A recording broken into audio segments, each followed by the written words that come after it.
Dan semangat untuk semua yang main di MPL ya. Pokoknya seru banget, bener-bener seru. Apalagi sekarang pendukung-pendukungnya tuh bener-bener effort gitu loh. Pokoknya seru banget, bikin merinding. Sungguh sangat banyak sekali kebahagiaan yang bisa kita dapatkan di sini. Belum lagi kalau ngelihat talent-talent tim nyanyi, ngedance, belum lagi bintang tamunya. Kok bisa lebih banyak? Lagi kan velodrome juga udah pernah kan. Masih makin seru sih, makin ramai pasti. Euforianya sih lebih berasa kalau nonton langsung dan buat dukung e-sport kesukaan aku.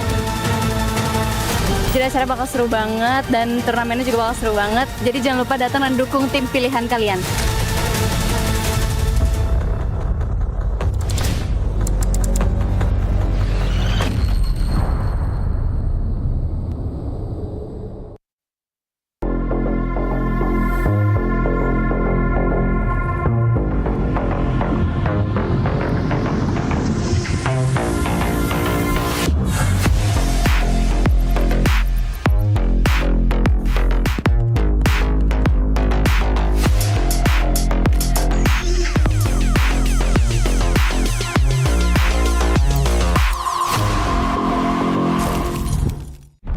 Semua hal terus berubah.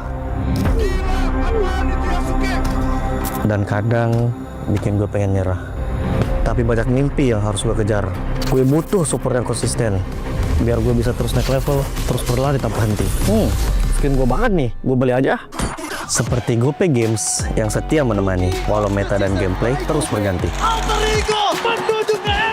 Walau yang lain terus berubah, GoPay Games konsisten ngasih yang pasti murah.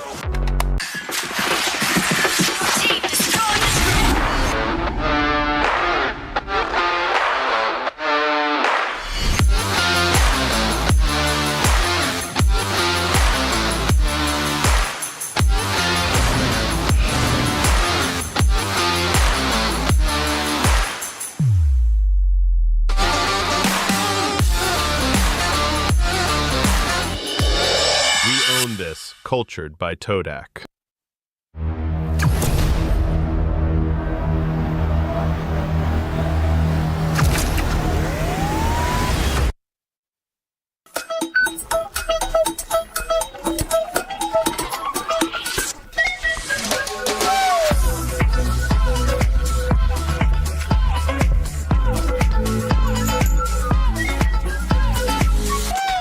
Fairy Games. Spend, play, and win. Garnier Men. Keringat, minyak, dan kulit sensitif bikin jerawat susah dilawan. Lawan jerawat dengan nyaman bersama. Baru Garnier Men Acno Fight Gentle Gel Cleanser dengan salisilik dan sika. Lawan 99,9% bakteri penyebab jerawat. Teruji pada kulit sensitif. Nyaman di kulit. Optimal lawan jerawat. Garnier Men Acno Fight Gentle Gel Cleanser dari Garnier Men. Tak ada hari tanpa mabar. Main nge-lag, kerap buatku tak sabar. Gimana mau main sampai kelar? Ini waktunya ku bersinar. Okay, let's do it. Games main sandalanku bikin mainku semakin hebat. Pin stabil main makin mulus, rankku fix naik terus. Tukar DG rings, diamond dan voucher game kau dapat. Cuma Games Max, makin no debat. Games Max Booster, kini dapat DG rings. Beli paketnya dan aktifkan boosternya di aplikasi Dunia Games. Hah? Habis? Ya, kosong. Jauh lagi. Tenang. Ada Klik Indomaret. Klik Indomaret, gratis ongkir 1 jam sampai. Klik Indomaret, belanja online seperti di toko. Klik Indomaret.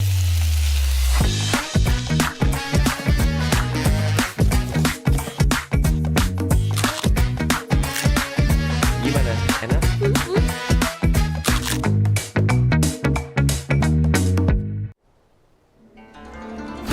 Hana-wana 一番綺麗な時に昼間ないせやから一番綺麗な花火様うちがもろた助けるから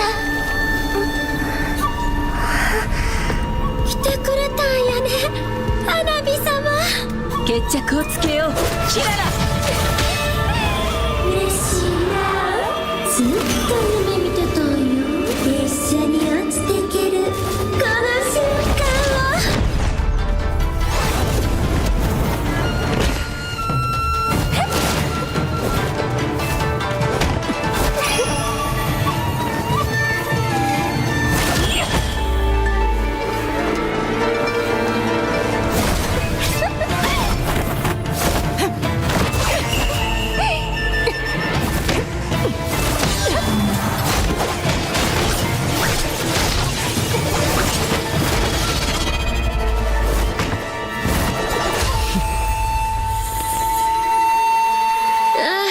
その殺意あんたも願ってくれてたんやね。うちが枯れへんように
acaranya dan semangat untuk semua yang main di MPL ya. Pokoknya seru banget, bener-bener seru. Apalagi sekarang pendukung-pendukungnya tuh bener-bener apa ya, effort gitu loh. Pokoknya seru banget, bikin merinding. Sungguh sangat banyak sekali kebahagiaan yang bisa kita dapatkan di sini. Belum lagi kalau ngelihat talent tim nyanyi, ngedance, belum lagi bintang tamunya. Kok bisa lebih banyak? Lagi kan velodrome juga udah pernah kan. Masih makin seru sih, makin ramai pasti. Euforianya sih lebih berasa kalau nonton langsung dan buat dukung e-sport kesukaan aku. Jadi acara bakal seru banget dan turnamennya juga bakal seru banget. Jadi jangan lupa datang dan dukung tim pilihan kalian.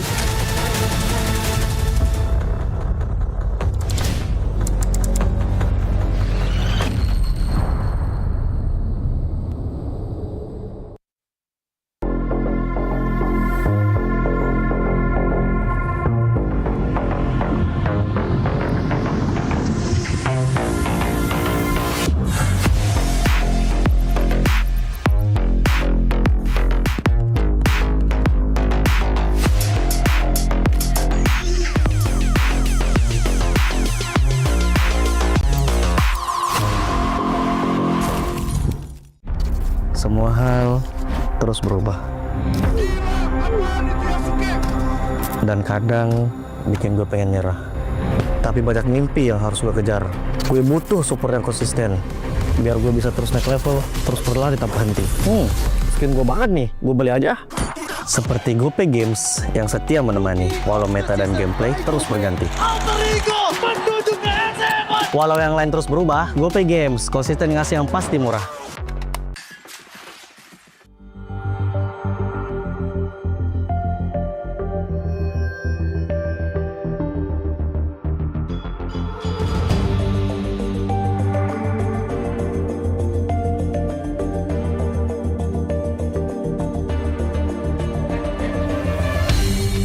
Aku kan berdiri dan terus berlari, terus ke arah puncak tertinggi.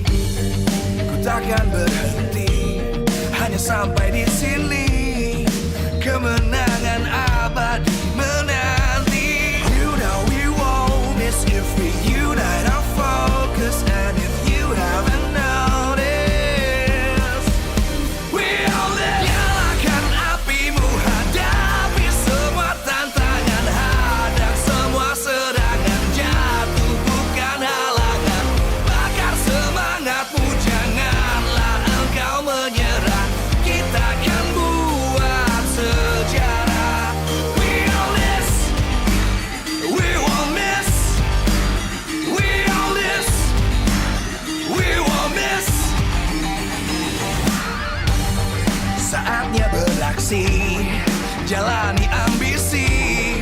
Aku kan menyawakan hari ini. You know we won't miss if we unite our focus. And if you haven't noticed, we all live. Nyalakan apimu, hadapi semua tantangan, hadang semua serangan, jatuh bukan halangan. Bakar semangatmu, janganlah engkau menyerah. Kita akan buat sejarah. We all this, we won't miss. We all this, we won't miss. We all this.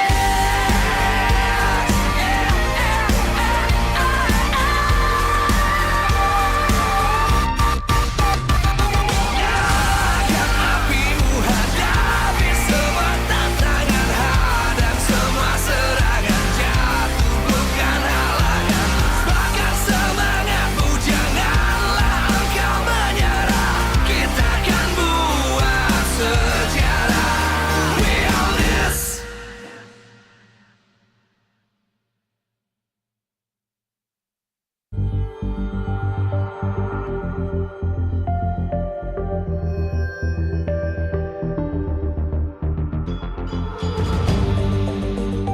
Permisi, playoff MPL season 17 kita izin bajak sebentar ya. Ayo dah, kegedean muka gua ini. Woi Bud, lu orang ngapain sih itu? Kasihan orang mau nonton playoff, shock coy. Lihat muka lu segede LED gitu. Tawa lu, itu kan gua niatnya mau gantiin Costa Farik yang nggak lolos playoff itu. Kan partner podcast lu dia. Siapa kita? Tunggu, awas lu Yel Todak ya. Gua panggilin Mirko lu nanti. Mending kita fokus bahas playoff aja daripada Yel Todak mulu ini. Ini udah mau mulai. Aida, kau ini kok sudah damai tuh. Ntar kan katanya gue mau jadi guest apa tuh itu yang di MPL tuh, guest itu. Ya, guest panelis di MPL tuh. Terus kan mau ini ke pantai kali. Permisi abang-abang, Gold Laner EVOS season 13 sekaligus juara ISF, izin ikutan ya. Izin, restreamer top 10 mau masuk circle juga nih. Yalah Tur. Kenapa ada izin-izinnya gitu sih Tur? Jadi inget seseorang gua. Oke Tur, yang penting gak #9 kan? Rank 10 juga tetap tim gua yang paling beras, Ge. Oh mak, banyak kali nih restreamer yang join di MPL kali ini nih. Mau lihat ini, GEEK Fam King Slayer membantai di playoff. Asal lo tahu Bud, gue pengen lihat EVOS season ganjil kali. Jadi nostalgia waktu gue main di Velodrome season 13. #EVOS is back. Lo ngapain di sini Tur? Gua di sini biar playoff MPL ada berasnya, Bran. RRQ kan udah nggak main, minimal ada restreamernya ikutan. Nah lagian namanya kalian yakin musim ini Onyx udah nggak Liga Tani lagi? Si ada BTR juga tuh. Onyx kalah 2 kali tuh di regular season. Oh, berarti EVOS pulang duluan gitu, Bran. Karena BTR lebih kuat dari Onyx. Gak gitu Tur logikanya. Ini dua-duanya tim mantan gua, malah ketemu lagi di play-in. Ah udahlah, mau siapapun yang juara, gue sih berharap kita udahan aja nih main raja-rajaan lokalnya. Mau DEWA kek, mau GEEK Fam, mau Onyx dan lain-lain, semoga bisa juara dah kalau lolos MSC. Ya, setuju banget sih gua. Semoga tim-tim yang nanti bertanding masuk MSC terus bisa juara. Kalau kita ngarep juara kan kita nggak pernah tahu kan ya. Tapi playoff kali ini ada kok gebrakan baru. Kalian mau tahu? Apaan tuh? Lung. Iya, apa? Tiba-tiba banget nih ada 4 orang ngisi waiting screen playoff, kita dibajak. Oh, tenang Budi. Ini udah nggak heran nih pergerakan streamer ini nih ya. Pokoknya apapun pergerakan mereka udah pulung pantang. Kicau. Gebrakan.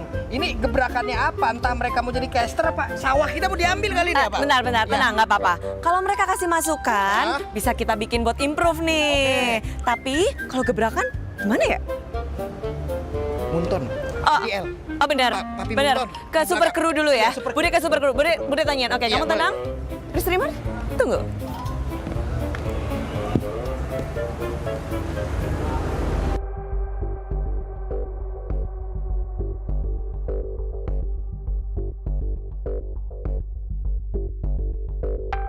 Super crew, Bang Bil, bentar lagi udah mau mulai. Udah siap belum buat gebrakannya?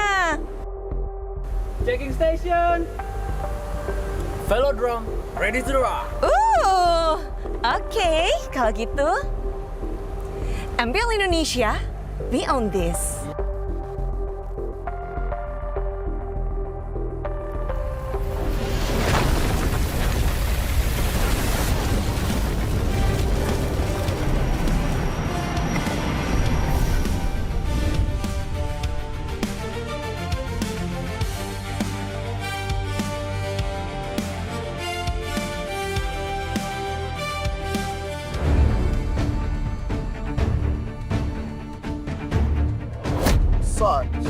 Iya, Paduka.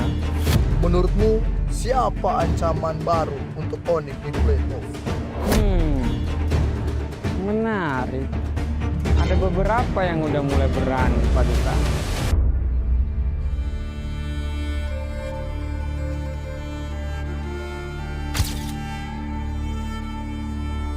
Ini kenapa kalian? Ayo kita duduk. Bang, gue takut playoff, Bang. Gua juga, Bang. Dengar baik-baik ya. Player yang hebat tuh bukan yang banyak kill. Player yang hebat itu adalah orang yang siap mengorbankan diri demi tim. Kalau mau war, Johnny. bagus. Anak-anak kaya emang cepat belajar ya.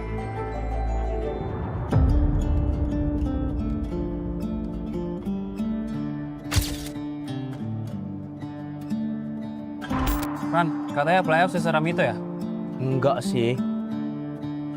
Kata orang-orang pressure-nya gede. Sebenarnya pressure tinggi itu kalau misal draftnya udah kalah, terus coach-nya bilang main yang nyaman aja. Tapi tenang aja, semua orang pasti grogi sih. Tapi bedanya ada yang jago buat nyembunyiinnya.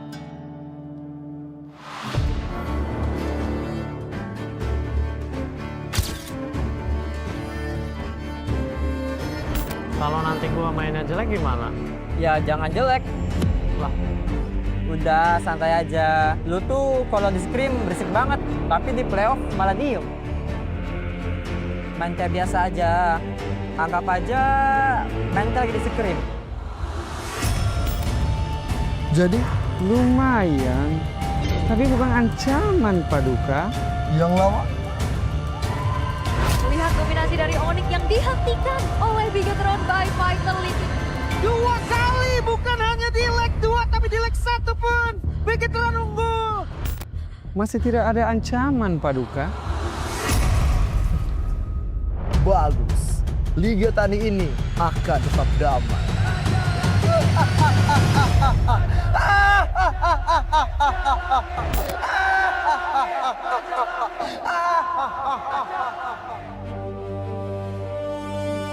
Jangan remehkan formula baru, karena mereka lah yang digadang menjadi penerus dari legenda di era dahulu. Karena tekad mereka dan juga nyali serta ambisi, itulah kunci dari para rookie. Di mana kita melihat di panggung ini potensi tak lagi cukup untuk dibicarakan, melainkan mereka harus membuktikan bahwa saatnya menunjukkan bahwa masa depan telah tiba dan mereka siap menantang para penguasa yang lebih dulu berjaya. Tantangan di regular season mungkin telah mereka lewati, tetapi untuk di playoff stage pastinya mempunyai tantangan dan juga tekanan di level yang berbeda.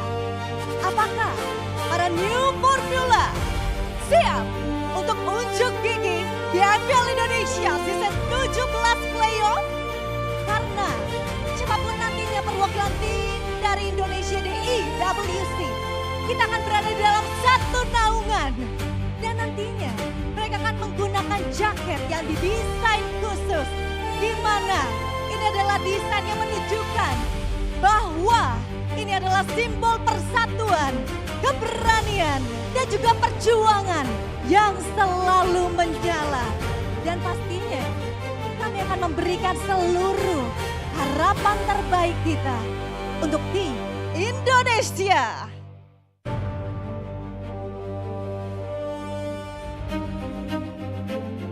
Dimulai hari ini, pertarungan akan semakin sengit. 6 tim akan kembali bertemu, beradu untuk adu taktik dan juga mekanik. Mereka harus berjuang untuk meraih mimpi dan ambisi. Untuk tahta tertinggi, satu title yang bisa mereka dapatkan. The New King Phoenix. Bukan hanya itu, panggung Velodrome akan menjadi saksi, tempat keramat di mana mereka akan berjuang. Selangkah demi selangkah, mereka akan lalui dengan perjuangan, dengan tetes darah penghabisan, sampai mereka bisa mendapatkan apa yang ingin mereka inginkan. Karena pertarungan tak akan mudah, semuanya berjuang untuk tiket menuju MSC at EWC di Paris. Dan kita pun tahu bahwa perjalanan dari para player sungguh begitu banyak. Di antara mereka ada yang pernah rasakan kejayaan, diagungkan sebagai juara di MSC. Mereka tahu bagaimana rasanya menaklukkan panggung internasional. Namun kemenangan tak bertahan selamanya. Kini kesempatan datang kembali untuk mereka berjuang lagi, membuktikan bahwa kejayaan tersebut bukan tinggal kenangan. Ada pula yang punya pengalaman mencicipi kerasnya pertarungan di MSC, walaupun trofi itu belum pernah mereka miliki. Mereka berjuang, namun ada pula yang menunggu kesempatan pertama mengetuk pintu dunia, namun tak juga terbuka. Mereka bermimpi suatu hari bisa menantang dunia. Tapi kini mereka berdiri di garis yang sama. Mereka punya impian untuk berlaga di panggung EWC. Sayangnya, tak semua bisa melenggang ke kota cinta. Para pemain kunci formula andalan musim ini, mereka siap merebut dominasi. Jadi yang disegani dan diakui. Namun, who's next?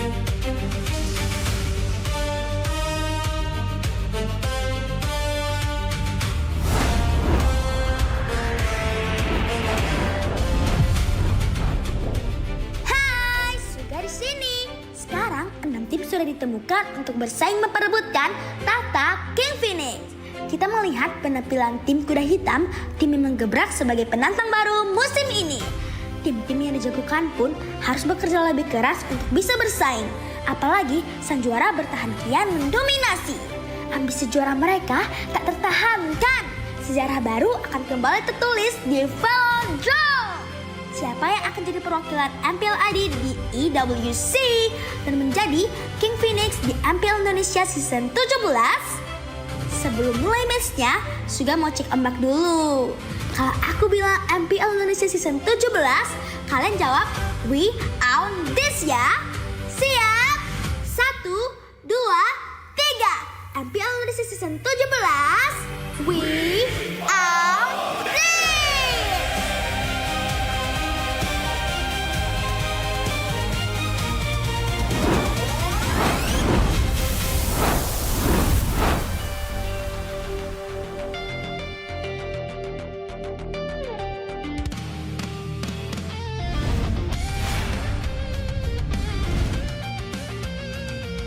The opening match of the playoffs officially begins.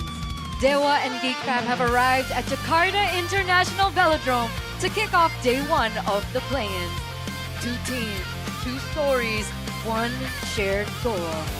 DEWA once stood at the peak of their momentum, dominating the season, but slowly lost their rhythm as the finish line drew near. And of course, on the other side, we have GEEK Fam, who arrives riding a wave of resurgence, closing out the regular season with promising form. But on the playoff stage, the past no longer matters, and there is no room left for doubt, because today, only one team will survive, and one team will see their journey come to their very end. Ladies and gentlemen, boys and girls, welcome to the playoffs here, and welcome to the English panel. Back with me, Eterna, as your desk host, alongside Arashi, Kolius, as well as Gani. Welcome, Kolius. He's going to be our guest analyst for today. Hi. To help kickstart the playoffs and to break down the games. But of course, before we begin, quick catch up with everyone on the desk. I mean, it's looking really good. The atmosphere, the arena. We were hyping up the new stage for a long time, but I think it's delivered, man. It's right behind us. So, for once when you're looking at us, you can see the stage as well. Yep. Yes, that's why I'm always feeling super excited for the first day, for the opening match, because we gotta see the stage, we gotta see the players. Even the first match gotta be interesting. It's not just interesting here, of course. One team will have to be eliminated right on the first day, and later on, another team will have to be eliminated. But all in all, I'm just still baffled on Alter Ego not making to playoffs, the runner-up of last season on also the M Series. I'm still digesting that fact. It truly is something weird to see that team will not be able to make it to playoffs and will not be able to get a chance to go to MSC, especially after their performance back at M7. But of course, before we take a look at who will make it to MSC and who will be the representatives of MPL ID at MSC, they're gonna have to go through this bracket first. We have the play-ins all in a best of 5. Today, 2 teams will be eliminated, but after today, we will finally get to see the lower brackets. So these teams will get to fight with an additional life, so it's not going to be as intense or as pressure-ridden. But looking at this overall, Arashi, what are your thoughts on our play-ins and how the brackets finally became what it is? I think considering the fact that the regular season was so intense, so confusing, it seems pretty well balanced. You see TLID that has shown to be really, really strong. You have Onyx on top right there. And it seems fitting that for GEEK and DEWA, right, and for Bigetron and EVOS, there was some rivalry building in for both these matchups here. And I think it's going to be a great time. Yeah, and many of the audience is surprised to see DEWA on the first half of the season, right? But after the second half, it's unfortunately they lose on their last 5 match. And only once against RRQ. Sorry, Arashi. So is RRQ an easier opponent or a lucky charm? Not for Alter Ego. They're the harbinger of good fortune for DEWA. Let's put it that way. That's true, that's true. But of course, after that first match, ladies and gentlemen, that we'll get to see really, really soon, we do have our second best of 5 play-ins match between EVOS versus BTR. And of course, this is going to be an exciting day, but at the same time, I'd be really nervous about these play-ins. Like, I really feel like it's a 50-50. What do you think, Gunny? You know, I think it's brutal, right? And it's really brutal. It's going to be an intense best of 5. You know, all of the players and the coaching staff know what's at stake here. One misplay, a couple of misplay, you're done. You know, the playoff, your playoff run, your dream to lift the MPL trophy / going to Paris, MSC. That rhymes. Say bye-bye. Paris? Paris. Paris? Paris. Paris. Oui, oui, oui. I gotta learn my French, guys. But yes, completely agree with that sentiment, Gunny. Thank you for sharing that. As we get to talk about this, right? A lot of people before the regular season begun noted that DEWA United would become the dark horse of the season. But the fact of the matter is, now that we're getting to the playoff stage, it seems like GEEK Fam are looking like the dark horses as well. Now, Polios, I'm pretty sure you followed a lot of the matches coming to the regular season, especially now we're getting to the first match of the playoffs. Do you agree that GEEK Fam is also a dark horse? Agree to not agree. Okay. Because GEEK Fam,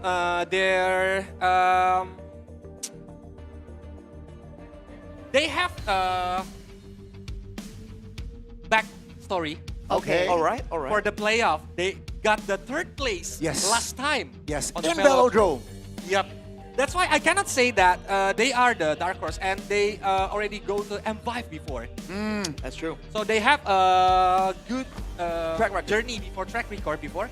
And now, DEWA, I totally agree because DEWA is the dark horse. Right. Because they only, since they are joining the MPL team, they only got to the playoff twice, right? Twice. And this is their 2nd time.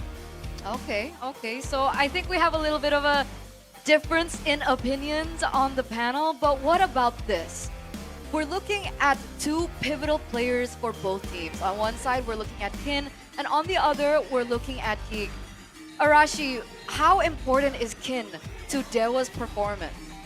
I think it's very important, but more importantly, I feel like it's hard to shut him down regardless. Even if you want to give him the due respect that he deserves, how do you ban against this guy when he can play that Valentina? When he can play the Olive into a losing matchup and still carry the team? Like, this guy is just insane right now. And honestly, if you're pitching him up against Marcel, I feel like Kin has been able to garner more respect in that matter. What about you? What about Marcel? How important is Marcel? You know, I think Marcel has shown his capabilities throughout the regular season. Though he's a rookie, keep in mind, but he has shown a lot of potential, great potential as well. And against Kin, who is more established, though it's technically his 2nd season, I feel Marcel can definitely handle Kin. Looking at, you mentioned it, Colius, earlier, DEWA United's performance is a little bit looking too shaky here and near the end of the playoff or the regular season. So, you know, I think Marcel has that edge, you know, especially Mobile Legends. It's a 5v5. It's not a 1v1. Yeah, and we can totally agree. I think both of them are the playmaker.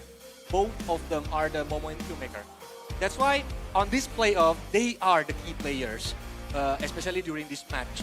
And don't forget, we gonna see one new heroes that didn't show on the last regular season, Paquito. Yeah, because it's very priority during MPL PH and MPL Malaysia playoff. I think KB shared his sentiment about the Paquito as well. He mentioned in his prediction video that the team who will be able to utilize the Paquito will be the team that will make it far in the playoffs. Arashi, in your personal opinion, do you agree with this? I feel like it's not as... I don't think it's as black and white as that. I feel there's still ways to deal with it for sure. But man, that Paquito is so overloaded, dude. You want to play for wave clear, you can. You can play for lane dominance. You can play for short trades and all-ins. That's the problem right now. It's not the fact that, you know, it's a surefire win, but you can do so many things. And remember, in the current season, where the drafting phase is so confusing already, having the Paquito being able to fit into all these job descriptions is going to be such a huge tool to be used by the coaches. I heard there were counters to the Paquito, though. Crowd controls, perhaps, right? This is going to be another key factor. on Obvious, stopping the Esmeralda from Obvious, Pepsi. yeah.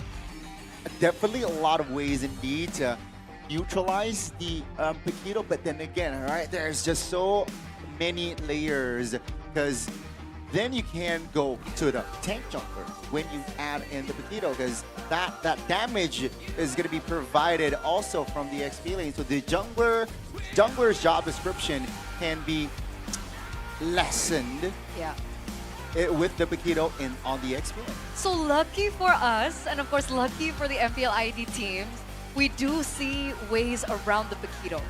Right. So I'm excited to see, or I'm excited to, witness whether or not that will actually show up. Whether we'll see maybe even new counters towards this Paquito, or even if the Paquito will be a factor priority. at all. Yeah. Right? Because it seems like across regions, the meta seems a little bit different. Of course, there are general similarities, but there are still stark differences. Of course, different regions, different playstyles. That's a known fact at this point. What I want to see, though, is for a coach to predict that the opposition is gonna prio the Paquito and then have like a pocket counter, like a pocket strategy to capitalize on that. Because I'm all about those mind games, man. Because honestly, in the Radon is where the game is won, but outside is where the chess match happens. That's I want to mention because back in the first half of the season, DEWA United Powers is like they have a very good draft. They can play like the Chushin Roamer or even like the Valentina EXP laner, even they priority the Valentina. But now on the second half, and especially during this playoff, they need to use that kind of strategy to facing against GEEK Fam. And remember, last time around when DEWA made it to playoffs, they brought out Joy XP. With Kin. With Kin. With Kin. So we could potentially see something crazy coming in from GEEK. But once again, we would like to acknowledge the fans in the building from Anak DEWA as well as the GEEK Fam community, as both of them would like to welcome their teams up on the stage.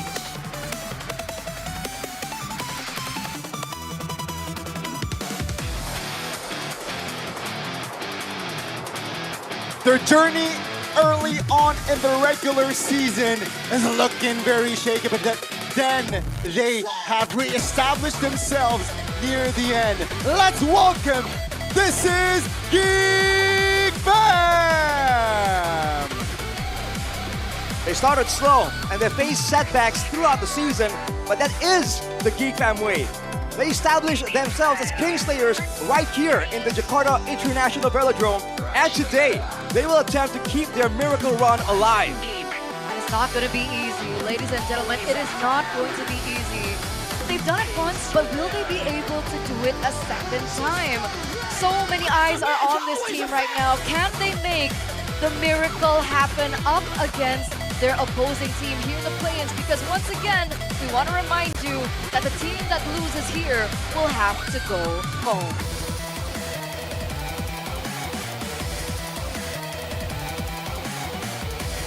On the other side, though, it's a different story. Because we talked about this team, they had a strong start, dominating even, especially early on. But man, GEEK Fam, what a journey from the regular season to rookies. But the monster maker just keep delivering. As I mentioned earlier, a different story for this team. A strong start, but a very shaky end. Can Kin again deliver another monstrous performance here for this Apostles of God team? Ladies and gentlemen, this is DEWA United Esports. They've been doubted and they've been discounted, and they have crumbled to the pressure and competition of the play-ins time and time again. But now, this is a different time. With their performance this season, they have soared higher than they had before.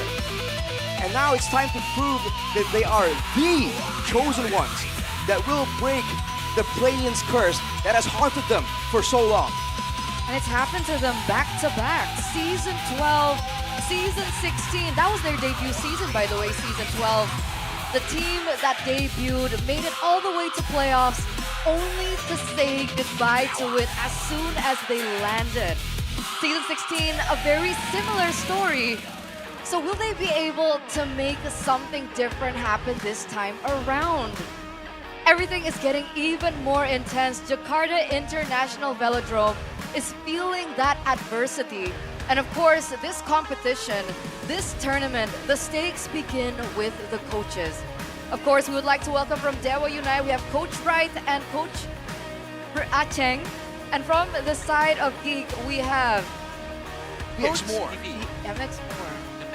MX Moore. There They you want go. more. They want more. They want more. But what do you think, Colius? Wow. How will the drafts start to look like later on as we get into our first opening game? I think it's gonna be interesting because we already learned about the others playoff from different countries like BH and Malaysia and how the Indonesian team gonna utilize it during this first match, especially. And for DEWA United, I'm curious and waiting to see them like picking a very cheese spread for this game because. If you use a lot of strategies, it can make the other teams is not feeling confident when facing against DEWA. Because when they pick Jushin at the first pick, let's say, they cannot say that the Jushin is gonna be automatically as the winner, or even if it's a Valentina. It's like on the first half of the regular season.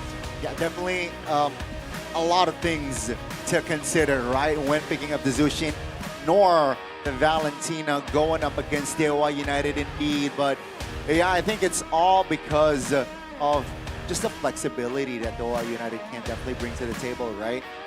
Their versatility as well. And you can see here, based on the most heroes picks as well,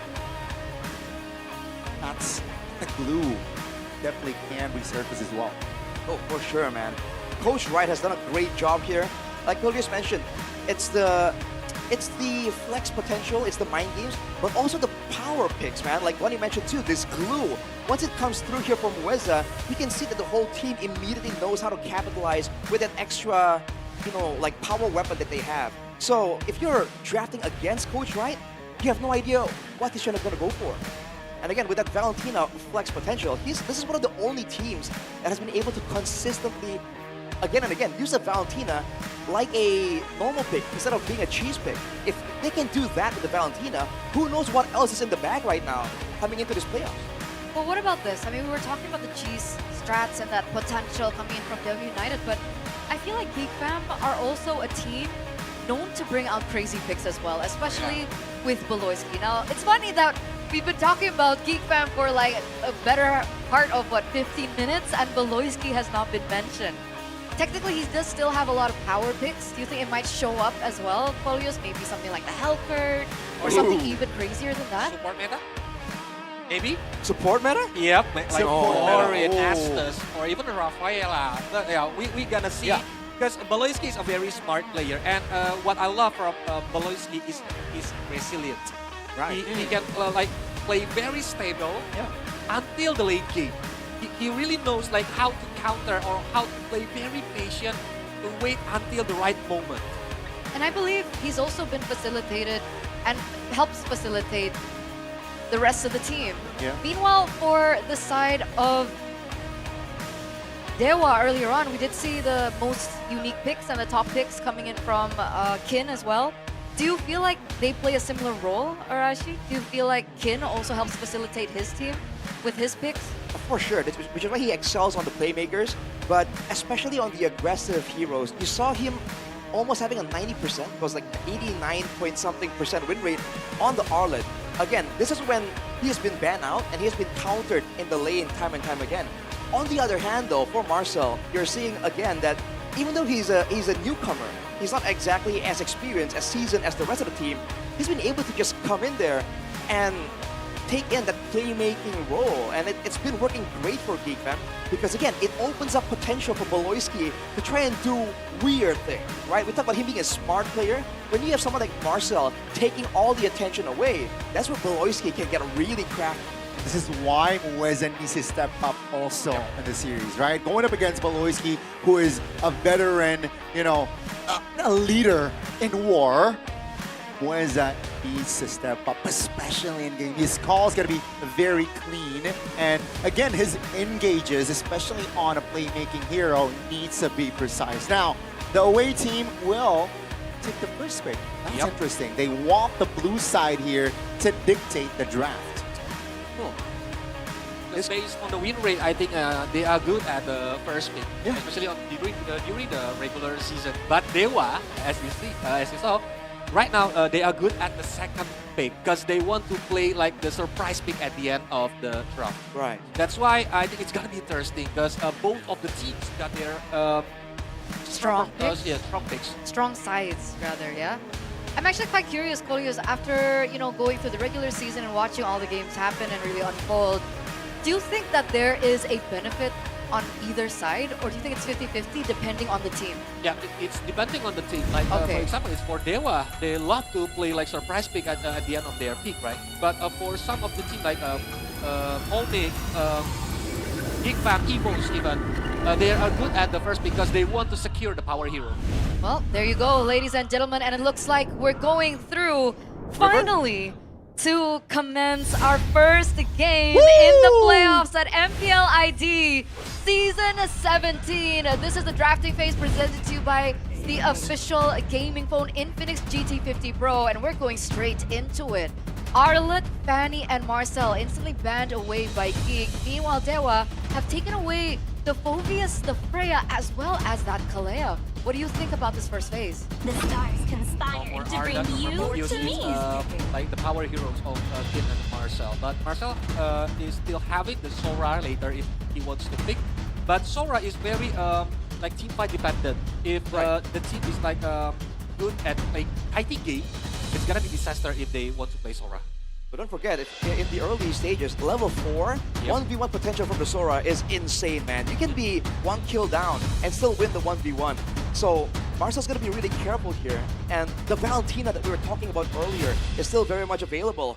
And technically in the current meta, yes, the first pick is great, but with so many potential weapons available, second pick, you can get 2 really value picks so early. Paquito Guinevere, right on cue, man.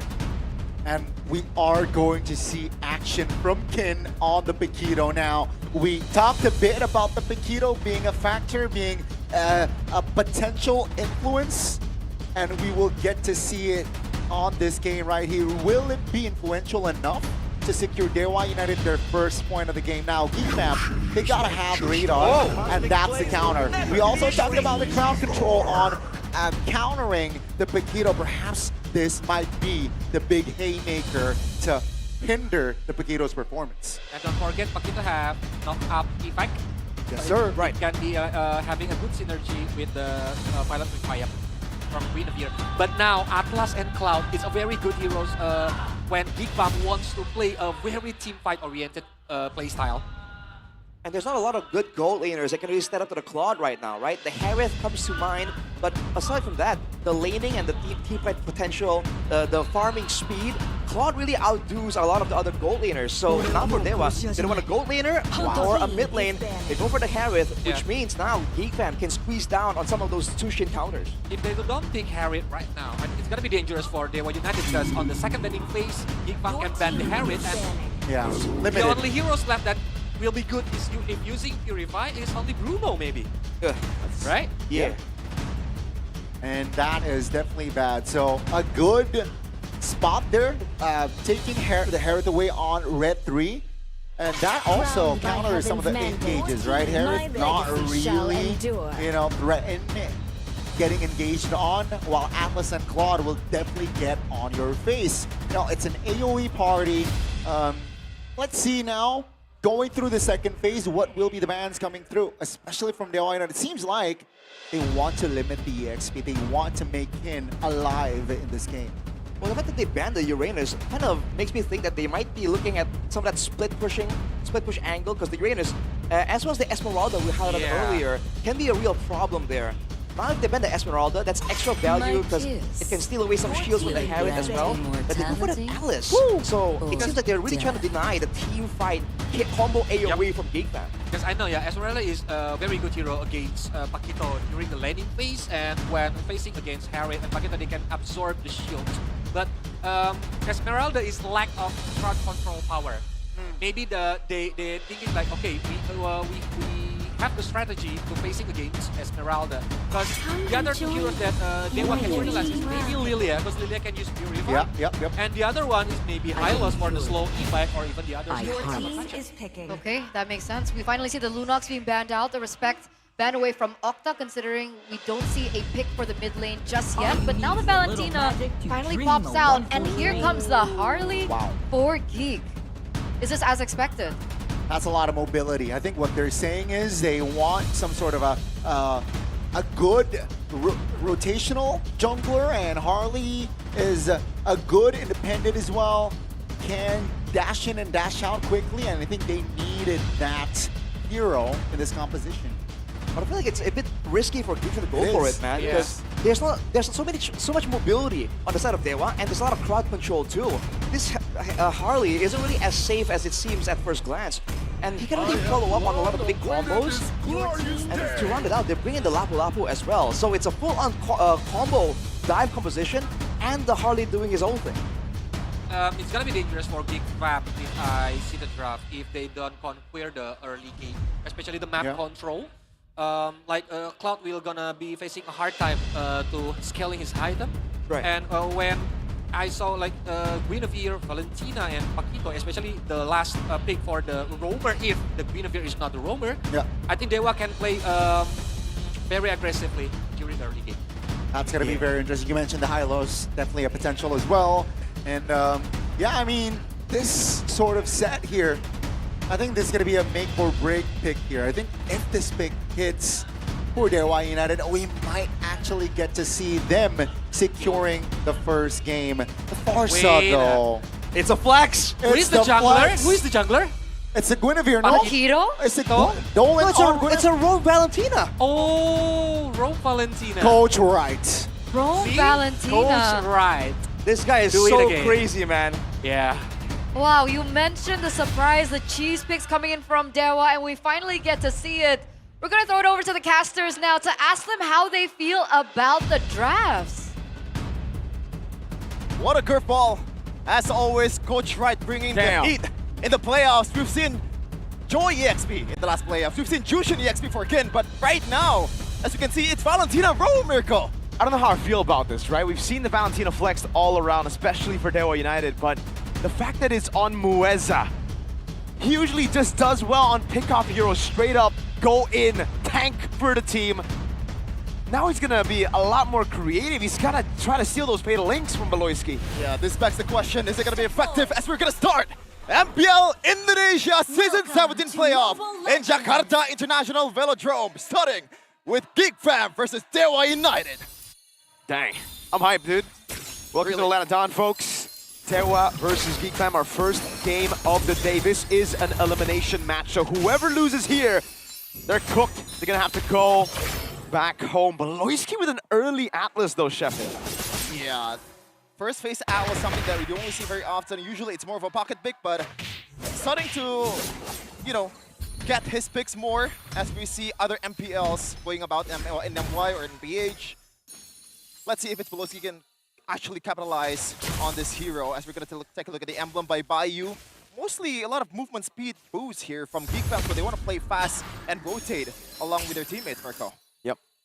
Just a signature playstyle of GEEK Fam. They really just want to play it together. Nazara getting a signature pick on his debut. Not on his debut, but on one of his first few matches, he was able to beat Onyx with this Harley pick. And ever since, we actually thought he was a Harley merchant. He finally gets his pick again after it being completely respected for the better part of his regular season.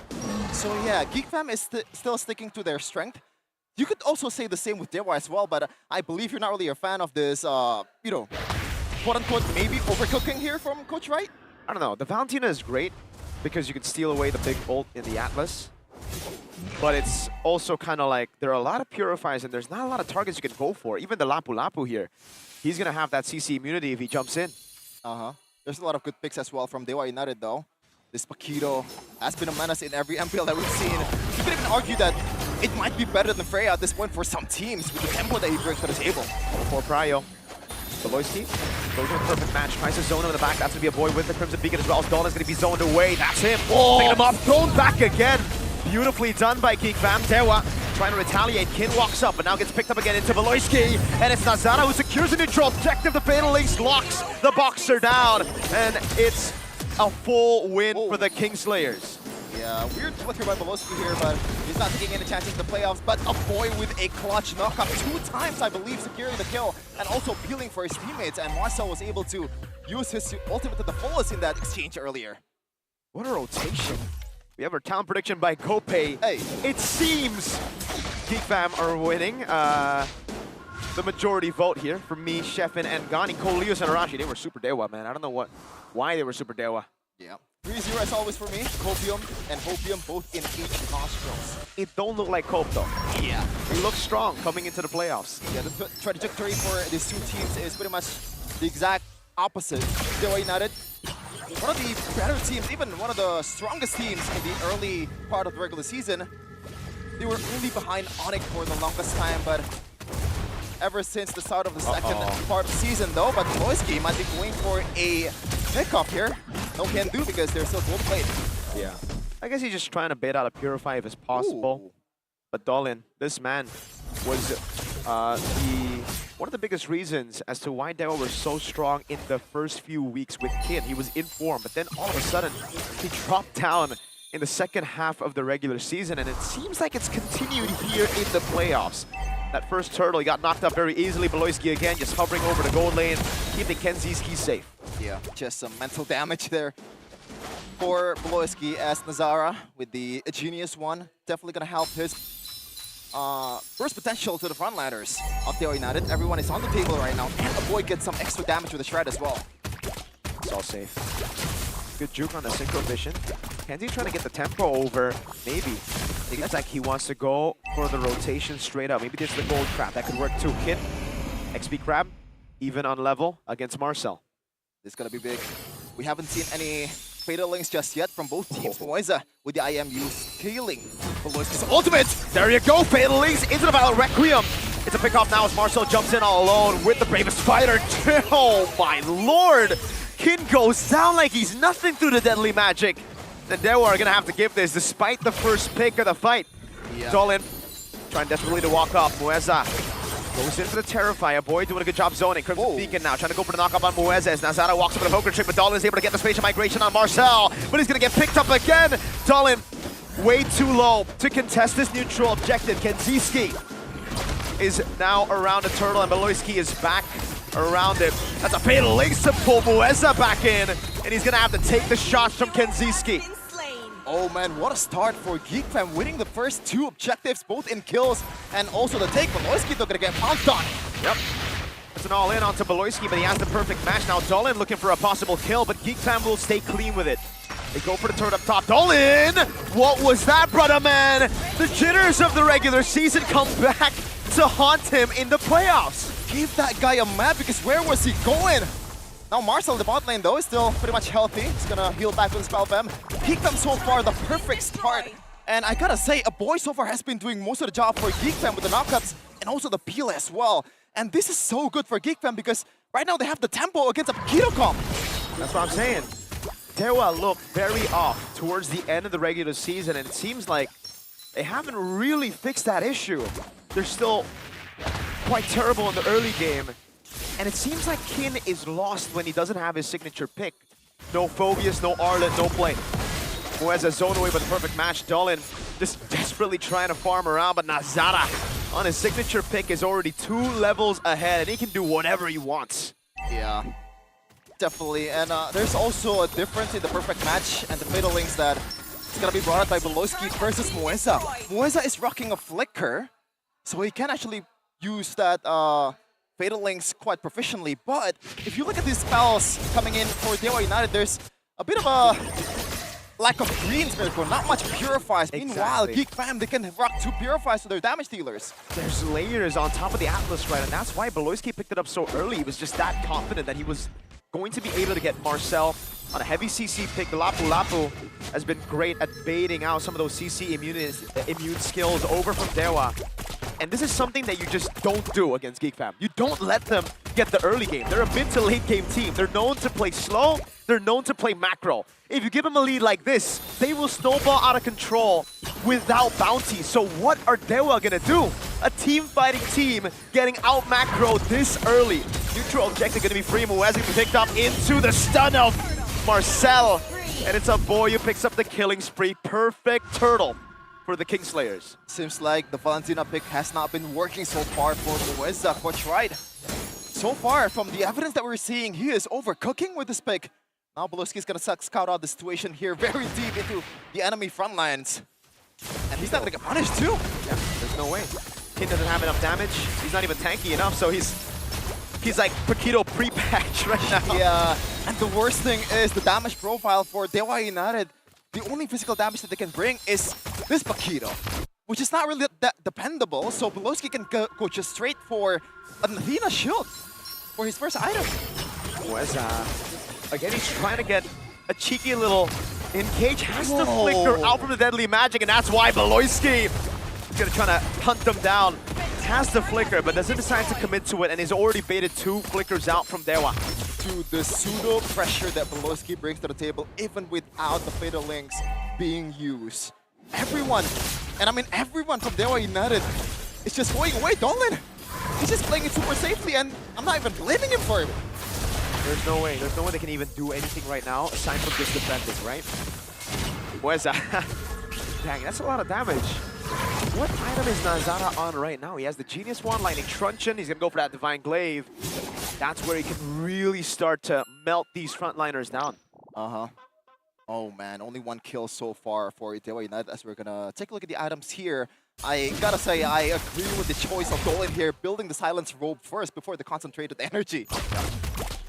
There are ways for DEWA to still come back around in this fight. They gotta look for a big combo, but firstly, they gotta deal with those Purifies, right? Oh man. It's tough, I know, I agree. But there's a way. I like the choice of War Axe. First for Kin, he knows he's in a tough spot. If he goes for the Hunter Strike build like we see from Mr. Sanford, it will be a very tough game for him. I think he needs to just rush Queen's Wings at this point. Yeah, because he has to somehow make those outplays, right? And so far, teams are not really that familiar with Paquito's damage. We've seen a lot of solo kills in MPL MY or PH, but now everyone is getting zoned out from the Lord Bit as GEEK Fam takes the first Lord with a 0 contest from the Apostles of Gods. It's so well played. There's no way for DEWA to do anything on the map, not even trade, and that's why they're so happy to give Marcel a spot in the gold, or sorry, spot in the XP lane all alone. Usually you'd expect a 5-man stack from the defending team when the neutral objective is started by GEEK Fam, but DEWA know that they can't really just gank Marcel. He's going to be able to clear. It's not going to be worth it anyways. Now the Feather Airstrike comes down just to clear out the wave. But there's another wave. And finally, DEWA are able to get their first structure of the game. You heard that right. Fatal Links already faded out from Beloski. A pick up onto Mueza. Maybe it's the main win condition now. You play for him. Yeah, but really that inhibitor, not inhibitor, the outer tier turret takes a lot to be sacrificed. Second tier down in the bottom lane for DEWA United as Lord. It's about to crash in the top lane and possibly just getting that second tier turret out of the way. GEEK Fam is getting literally everything that they want. 7K gold lead in 11 minutes. And it seems like the trajectory that we've seen in the regular season is keeping up in the playoffs here. It's just damage control from DEWA. They're just trying to survive right now. GEEK Fam are trying to just siege everything down, strip them down to just their crystal. Holy Shield up top, clearing it out already. Kin doing a good job clearing it out with the Holy Shield in the mid lane as well. Dolan gets caught by the Deadly Magic. He's gonna go down. Marcel goes into the Bravest Fighter. Dolan is down. That's even the Fatal Links now by Mueza to retaliate. Blazing the wet over Mackenzie onto the turret in the air. Abel can take a base turret down up top. Far lane down. DEWA defend. Maybe is out. Kenzie is looking desperately for more of a fight, but they've already gotten what they need to get. Oh my goodness, Nazar still going for the jump here. Kin! Insanity trying to make things worth it, but he's gonna get picked up and thrown down. At least he gets a kill. But again, GEEK Fam have already gotten the win. They got a base turret in the far lane. That is way more than they could have asked for. And an extra Sky Piercer stack from a boy. He's 4 of 4 so far. And he is gonna be more lethal as the time goes on. As we got a fact here from GoPay, this marks the return of Valentina Rome in Season 17 after last being used 2 days ago by Trion during MPL Indonesia Season 13. That's how long it's been for this pick to be brought out. And actually, DEWA wins against RQ in that time. So, not looking so good right now against GEEK Fam. Not really, but you can already start to feel the damage, right? GEEK Fam dove in. Yes, they were in a very bad spot, but they want to sacrifice their lives for the base threat, and now it has gotten them free reign over the far lane. It's just pure slow push. They were going to have to deal with it now, on top of the fact that they're going to have to deal with these layers of CC. Yeah. GEEK Fam, because again, we mentioned Marcel, we mentioned Beloyski, but even a boy, you can't let him pick you up. You can see the items, man. DEWA United is hoping for some kind of outplay with the items that Dolan secured a very early Winter Crown, and for a good reason. As long as you can dodge that perfect match, as long as you can dodge the, the second phase of that deadly magic damage from Mazara, then you might be able to make an outplay, but definitely odds are against DEWA United as GEEK Fam. They have a good record here in Jakarta International Velodrome. 2 times they were third, but I know for sure that they're not satisfied with the result. Just a slow build. Item builds again. Oh, Kenzie is on the way to the Rose Gold Meteor. Oh, I thought maybe Winter Crown would have been better at this point, no? But maybe he wants to play with the shields here as Kowalski. Look at that, a flicker right away from Octa. It's very greedy by Octa to go for the flicker, but there you go. Now just a base threat. Marcel is there looking for the play. He goes into the spider. Beloyski losing mortality, and that's Baby bursts it down. It's a big fatal ace by Beloyski, and a dive onto Octa as they try desperately to defend, but it's game 1 to GEEK Fam. Oh my goodness gracious. Not gonna lie, I expect a 1-0 from GEEK Fam, but maybe not in this way. This is not even close. They haven't lost control right from the get-go. GEEK Fam showing their positive record historically in the Velodrome. As long as Nazara gets a smart, intelligent hero for him to look for different angles, path around the map, if Marcel plays strong side and Beloyski gets a big pick to really push out the tempo, you see GEEK Fam winning. And DEWA, again, their main win conditions were taken away out in the draft straight up. No Phobias, no Arlet, that means no Kin. Yeah. Coach Wright gotta rack up his brains again for the second game. This is a game of adjustments, and the stakes has never been higher in Season 17. The loser will be eliminated. Oh man. What's next for DEWA? I hope what's next is a change in the draft for the Valen Rome. I think maybe a swap of sides here, you know? Try to take away some of those big picks away from GEEK Fam. You gotta, I understand DEWA's main, principle throughout the regular season this season has been play through your own strength. Don't try to play around enemy teams' games, but in the playoffs it's different. You can't just play your game. You have to respect some of the win conditions coming in from GEEK Fam, and it's almost like they gave GEEK Fam everything they needed. Right? Like, when we were talking about GEEK Fam, this is literally every single one of their strengths. They got all they need to be able to take this one for themselves, and what a great start for GEEK Fam. There's been a lot of doubt of GEEK Fam coming into the season, and we wanna ask the panelists on what actually went.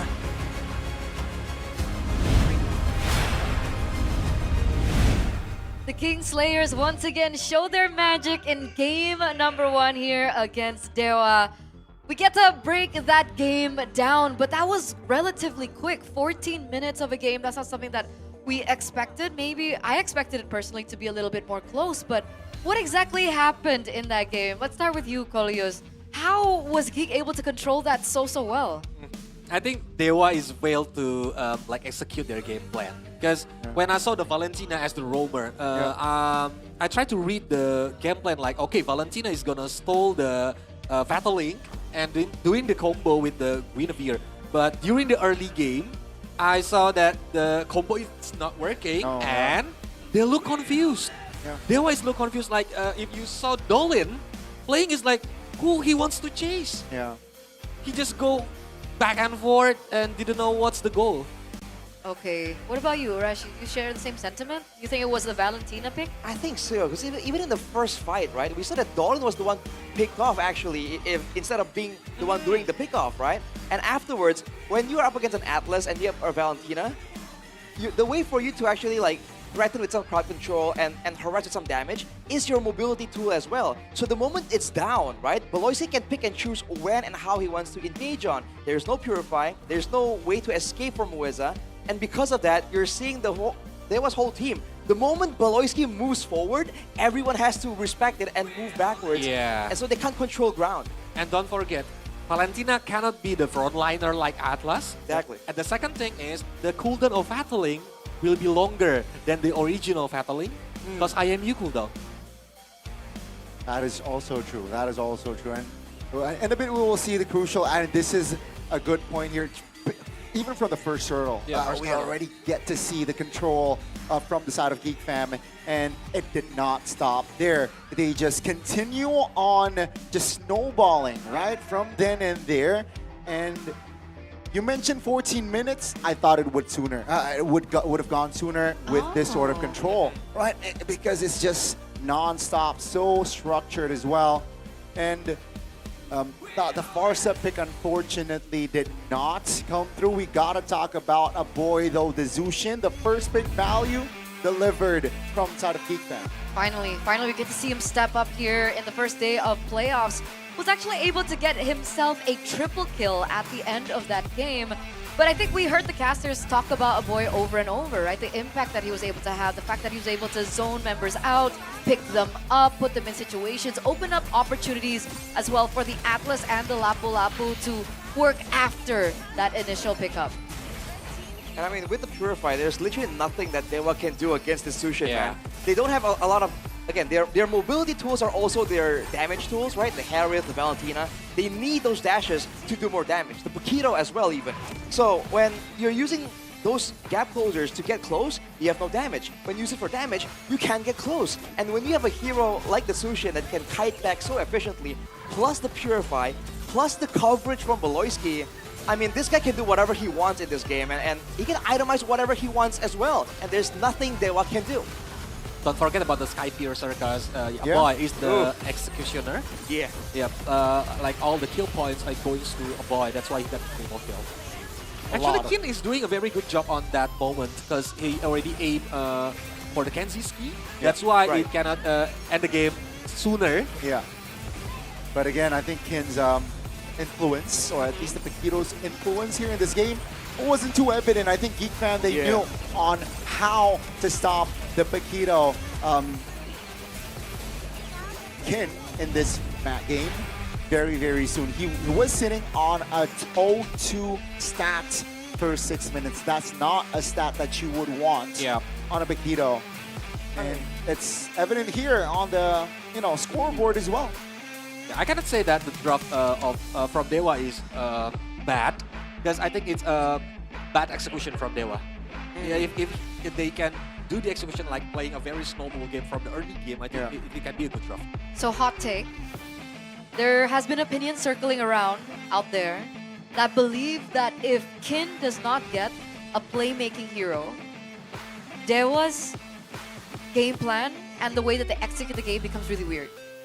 Like, he needs a hero that can set, like, let's say like the Valentina, who can usually pick up an ultimate that can set or find an opportunity, and the Arlen. So if he's on an XP laner that is more damage-centric, like a Paquito, DEWA's form seems a little off. Do you agree with the sentiment? I don't fully agree. I mean, I don't fully disagree, but I get the point, right? Because technically Joy is not a set hero, but he still was able, at least back then, right? But this is more particular for this season. Okay, if we're talking about this season, because I think I'm leaning more towards yes. Yeah. What made DEWA really strong this season was their team fighting, right? And now their team fighting seems really off. Yeah, without Kin on a playmaking hero. I think specifically this season, I agree. And we get to see that in this game. That's why if the theory is right, I think Paquito is not a good pick for DEWA. Because Paquito is not really a momentum maker or the team fight starter. Exactly. And I feel like, honestly, maybe, right, why they were late to the party, why they were executing late, might also be because of the Valentina role. Right? Maybe they wanted to have more prio for the mid lane and have a Paquito split push type of situation. But when they can't get prio, because, again, the threat from Boloyski was too much, it's difficult to really try and get control in the mid lane to push over to the side lanes too. Yeah. And again, when they team fight, they usually use a lot of big tools, like big crowd controls, slows, right? And they're usually a bit more smart with how and when they use those big ultimates. But now that most of their playmaking tools they're limited in the team fights, I think GEEK Fam, this is where they use this like very slow, you know, with the Tsushin and the Atlas, there's no like, there's one big moment, but they can keep the fight going for a long, long time. And DEWA just seem really uncomfortable in that situation. By the way, how were they able to make this Atlas work? Because a lot of the times when we saw the Atlas, especially being picked up in the early stage of this regular season, people would always talk about the lack of wave clear and the lack of mid control for the Atlas. So in this situation, the fact that GEEK Fam had control over First Turtle, how? How did that happen? I think because it's not Baloy who started the team fight, because Baloy is only reacting on what's DEWA doing during the first turtle. And after the first turtle, it keeps snowballing for GEEK Fam. That's why Atlas, if he already got the map control, already got the tempo of the game, Atlas can just go easily using the perfect match, yeah, for having a good movement speed to rotate. Yeah, I think especially before level 4, Atlas is quite or arguably you know, a hero that is hard to be involved in a lot of like fights or be, you know, an influence. But I think what Boloyski did before hitting level 4 was just, you know, zone, use the perfect match when needed. I think that's also a huge a difference factor where you can see a good Atlas player and a not good Atlas player, though he's we're talking about pro players here. But yeah, not wasting your perfect match, and we got to see all of those things. So maybe you guys at home that wants to, you know, learn the Atlas, check out Baloy's performance earlier on. Now what do they have to do? Man, I feel like if they want to throwing curveballs, I think. So just Not stick to overthinking, something maybe. more simple?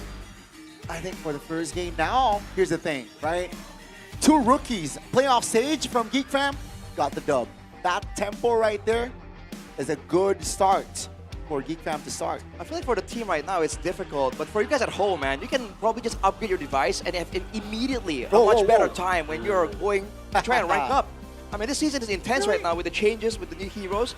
If you're serious about pushing your rank, you gotta be ready to become, you know, you have to have an immersive and precise gaming experience with the Infinix GT50 Pro right here, by the way. You see this area right here? That's the liquid cooling at work, man. Keeping the temperature super low and making sure that your phone's performance stays tip-top the whole time. Liquid cooling performance, Golius. That is crazy technology. There's the pressure sense GT trigger as well for more responsive controls. So, man, when you talk about gaming, this is the phone that comes to mind. Wow. So you can boost rank all day. Boost rank all day. The battery charges really fast too, because you know when you charge your battery, your phone heats up. Liquid cooling, man, it's not liquid, an issue. bro. Just like that. Available at the Infinix official store across all e-commerce, by the way, guys. And also check out the nearest offline stores as well. You know, definitely you want to get your hands on this phone right here. Arashi stole my phone, guys. Arashi, what are you Gotta doing? check it out. Arashi, what are you doing? I'm trying I think he wants to do selfie and using as wallpaper. No, you gotta see how it moves there. You gotta show it. It's really pretty. It's super pretty. It's actually circulating. Yeah. It actually matches your suit.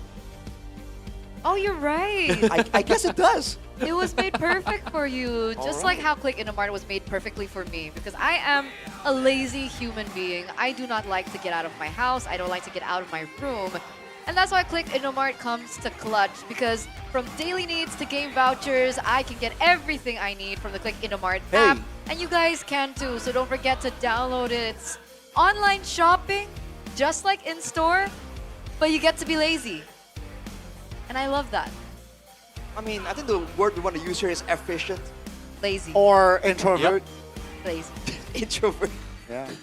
All right, man. Introvert. Way to call people out. I mean, again, if you want to have an easy time arranging your meals and all that, you can use Yummy Choice as well. Yummy Choice. Available through the app itself. It offers a variety of ready-to-eat meals that are delicious, quick, and practical. From rice cups, bentos, sausages, onigiris. Dude, you can find it at your nearest Indomar store or, again, on the app. No problem, man. Ooh, I love the bento, man. You love the bento. I love the bento.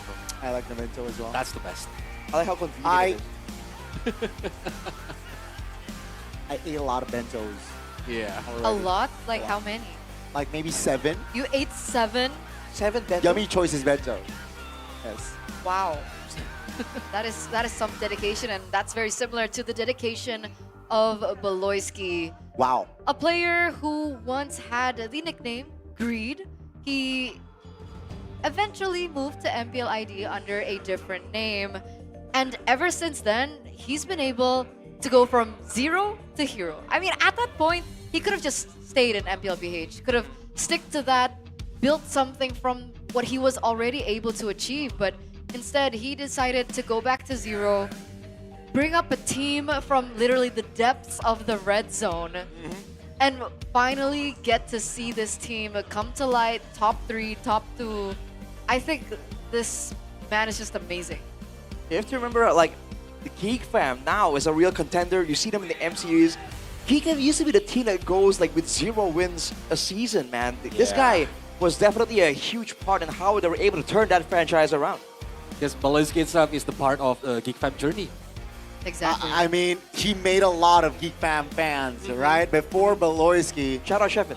A lot of, I mean, this guy, a lot of influence, definitely, for this organization. And he managed to influence Nazara and Marcel. I think it's not just them, right? I mean, along the way, other than influencing fans, he was able to influence so many different players, and that's why he was given the nickname a Monster Maker. So, like these rookies, these young bloods that finally were able to find the opportunity to work with him, he built these kids. Niall. Call him Niall. Frankenstein, dude. Yeah, exactly. Even Ray. Absolutely. Yeah. Make Kids, Chidera. Chidera, yeah. And now we have Marcel. It's uncanny how he's able to do this over and over again. It's not just one time, it's not just 2 times, but he's done this multiple times. And I think for Nazara in particular, it was a lot more trickier because he was coming in, what, week 5 of this season? In the middle of season, yeah.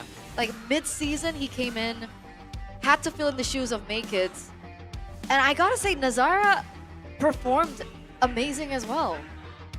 Yeah, there were a lot of doubts on how he was able to actually match Make Kids because he, at that point, was quite feared for his Suyo, for his Fanny. Like, the man has a reputation. And usually, when you are trying to fill in shoes that big, it gets difficult. But he's been showing great flexibility. He's not only only able to play the Assassins or the Utility. He's been able to play both. He's been able to match the aggressive early game and the more disciplined late game of GEEK Fam as well. So, I don't know what's in the water in the GEEK Fam's gaming house, man, but Baloyski, he just finds ways to make this work out. Do you want the water if you ever find out? I want the water. I mean, I want the recipe, man. What's in there? You don't want the water? That's why it's not just Big Brain Baloy, it's Big Brother Baloy. Aw. Big Brother Baloy. But earlier they called him Daddy. Daddy. Yeah, it was like... Wow. Nazara and Marcel. Yeah. Both of them call Baloy Daddy. So Patriarch. brother or daddy? I'm not sure, but either or, ladies and gentlemen, what you're looking at right now on your screen is the Infinix Festival, the King Phoenix Festival that you guys can enjoy from today and onwards until the final day of the playoffs. You can see the GEEK Fam community corralling with one another. There's so many things that you can do, so many things that you can enjoy at the festival as well. Whoa. So don't just come to the venue, but also check out the festival. It's free. It is free. It's a good time to be in touch with the community, man, because playing the game is one thing, following the esports is another, but then joining the whole community, seeing how big the game really is, and when you see the crowd cheering in the festival, that's a whole different experience, man. And this is also different. DEWA on first pick. Wow. Now, Kolios, what do you think about DEWA first pick? Because earlier you mentioned that DEWA was stronger on second. But on the first pick, maybe they want to secure the power hero right now. Maybe power it's not hero. their comfort zone to be on the first pick, but as they already see how GEEK Fam doing very well for their counter pick, which is the first pick. That's why they want to challenge their comfort zone. Okay. So we're going to see whether or not that works out for DEWA, because obviously they do want to secure a point for themselves as we get into the second drafting phase. The second game as well in our first opening play-in match. And it looks like it's going to be the Broken Walls.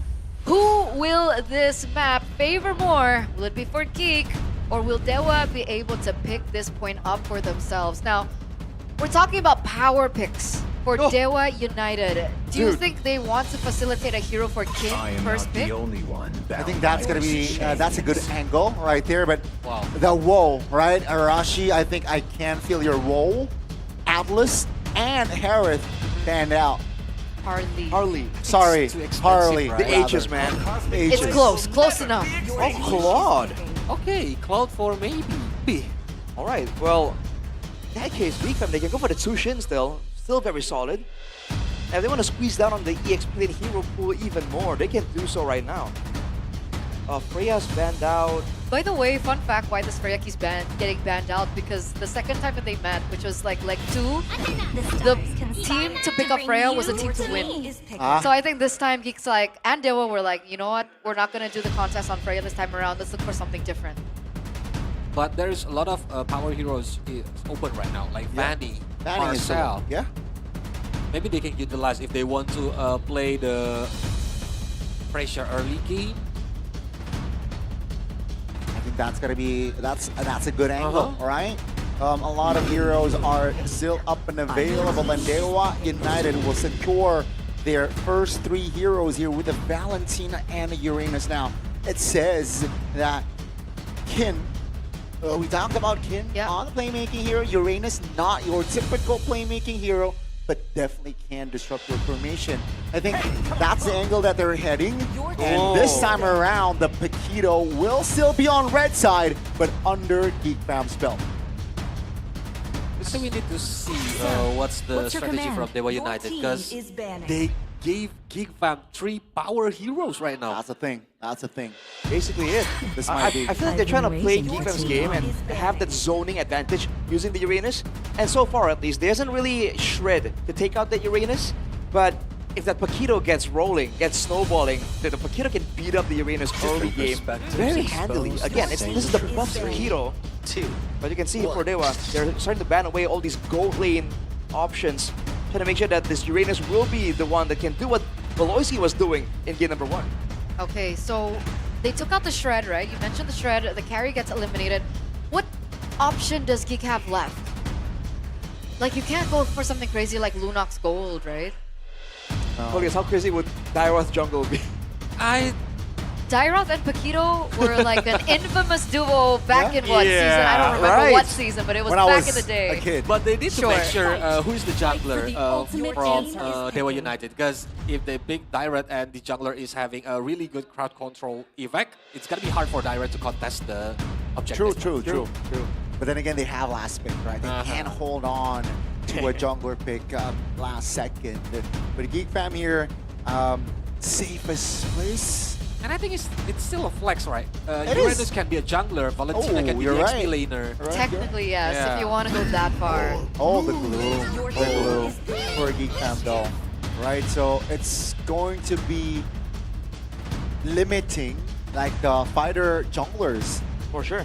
And even the Uranus, man, like, he can survive from the initial engage, but the glues engage, it's a bit like game number 1. It's not a big, huge moment. It's the fact that he can stick onto you and keep the fight going as long as GEEK Fam wants. They go for a Cho right here for more escape, and more playmaking as well.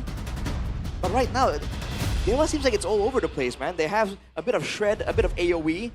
They have a pick-off potential, but not a lot of burst damage either. They seem to be trying to do too many things at the same time. Yeah, I mean, so far, I gotta say, first turtle might fall for depends on the jungle here. Nolan to the end of time. Wow, this is tough. They got a snowball here for DEWA United. Polius, talk to us. about this Nolan pick? Yeah, I think if they want to like having creating the space for Cloud to having the first 3D item, it can be good because Nolan, it's hard to catch it from the Guinevere or even the Chushin itself. Even he can do instant kill for the Chushin if he already got the items. But I'm afraid like the last pick from GEEK Fam, it's gonna be dangerous because the gold play. Okay, It's so they really go back to hard basics. catch. Yeah, it's really hard to catch. Even it's really hard for Nolan to get the kill points. Okay, quick prediction, guys. Do they have enough damage to burst the Uranus? It might be a 1-1. Okay, 1-1 for Goni. Polius? 2-0. 2-0 for GEEK. All right. What about you? Last but not least. I see a potential 1-1. Potential 1-1. And we saw earlier on, we have cosplayers in the building as well. They look super cute. Yeah. It's the elephant, Nana skin, and Angela. So you guys Rashi, come your over favorite. to the building. You guys watch from the MPL Arena. You guys can actually see all that play in real life and in action. And of course, ladies and gentlemen, potentially one game away from match point. Let's throw it over to our casters. GEEK Fam says, this time we're gonna play the Gwyn comp. Nazara has had a history, good history in the regular season of using this hero, but just like the same predicament in game number 1, damage profile is only physical on Marcel. Is this a problem? To Mobile I don't know, right? Because the Paquito is really good as a sole physical dude, usually, but we didn't see it earlier for DEWA. I think I'm gonna give GEEK Fam the benefit of the doubt, you know? It's Marcel, it's Lethal L, as you call him. Kin on the Uranus though, this is not the prettiest sight. No, I don't like it. But, having said that, it's a good pick. Especially considering the Phobius and the Arla has already been banned out, so makes a lot of sense. Dolin, gonna give it a play, jumps in, Fracture, not available. He just gets it with a passive, straight up kill on BBB. Caught sleeping Beloyski. What was that? He should have seen that coming from a mile away, but it is definitely not the biggest mistake out there. They can still recover with this early lead that DEWA has here. But at least a boy is back on the Chushin, right? It's weird. It's weird to say that because in the regular season, it was terrible.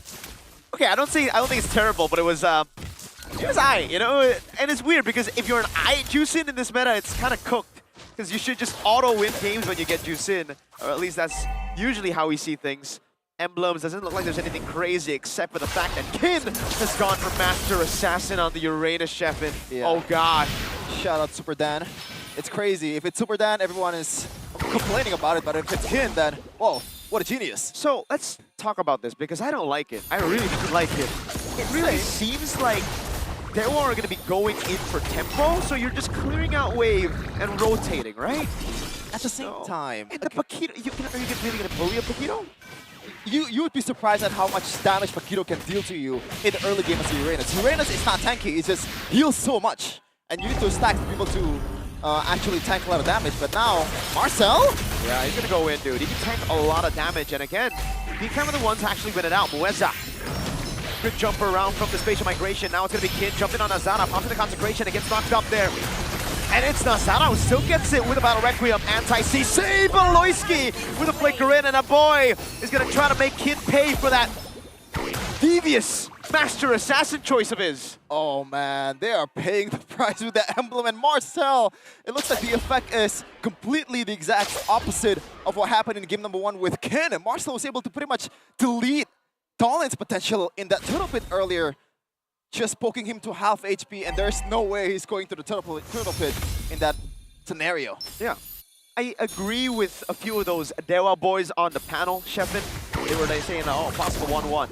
I agree. If DEWA play like they were playing in the first half of the regular season, I think it's very different. They play so weird after week 6 for some reason. Yeah, really. And we're seeing it here. Like, there's no coordination. The Uranus that needs to get tempo, even when Master Assassin to try to confirm tempo, is losing out in lane. It really feels like at this point it's Arlet Kin, Phobius Kin, or no win for DEWA United. Sad to say, but that has been the case in the regular season though. No BMI for maybe, but still gold-played shield there, so... Meanwhile, Nazara goes for it. Oh god, he's getting knocked up all over. Nazara with a pick.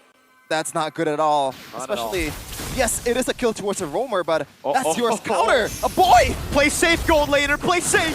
5-man gang, or actually 4-man gang. Plays into it, he's doing a good job at defending. He's gonna get a bounce as well. He did all that he could, but what can you do when you're getting dove on by 4, man? Yeah, you hate to see it. I feel like DEWA, especially maybe, got caught off guard because in the previous exchange, he knew that GEEK does not want to go and dive for a really risky gold plate shield dive. But when they have 5, when they have 4, they have enough firepower for it. Dude, they don't even, like, it looked like they didn't have the damage, but they had the blue tankiness to just take all of it. Dalin couldn't even take that. A boy's gonna lift him up. Nope. Dalin gets away, but that means this is gonna be a free neutral objective against the GEEK Fam for the Purify and the Consecration. I am baited out by Kin. In disbelief. Oh my god, this is terrible for DEWA United. Like, it's in the previous game it was a Gwyn comp for DEWA. Now it's a GEEK with a Gwyn comp, and they are winning the first 2 objectives. Exactly. I mean, this is how the Paquito and Gwyn should play. Last game was just, unfortunately, DEWA. Second half regular season, again, where they're going to try to go for the jump. Haha. Playoff BBB, baby. He goes for the bounce. He wants smoke, Mr. Patrick. Yeah, just a pokes, but the boy goes for it. Okay. Goes in. He takes a whole lot of that damage from the fracture, and he still lives to see another day. So that's kind of chop chefing. Yeah, and you can see Marcel, the reason why he is here in the first place is he went and cut the lane under the second tier turret Miracle. That's what I'm saying, That's man. the tempo that Paquito should have been using in the first game. Okay, I think we should just ban Master Assassin from these XP laners, man. On Uranus, okay? Like, Super Dan did it. We gave him a lot of trash for it. Kin, you're not safe from it, bro. This is not Kinsanity. This is solely Kin performance, bro. Oh no, and he hated that nickname. Fact check, because I actually DM'd him. But now, Loiski, he is having a free reign in the river, in the opposing jungle of DEWA United, and there is no one unless Moeza gets a solid pick through this Patrick. But even then, there's gonna be too much resource for them if they want to kill this blue. Look, you're never gonna lane 1v1 against him. What is this Master Assassin for? Hello! Us! Sorry, this is tough. There you go. Requiem! Nazara is just too quick with it again. Dude, the neutral game on this man is ridiculous.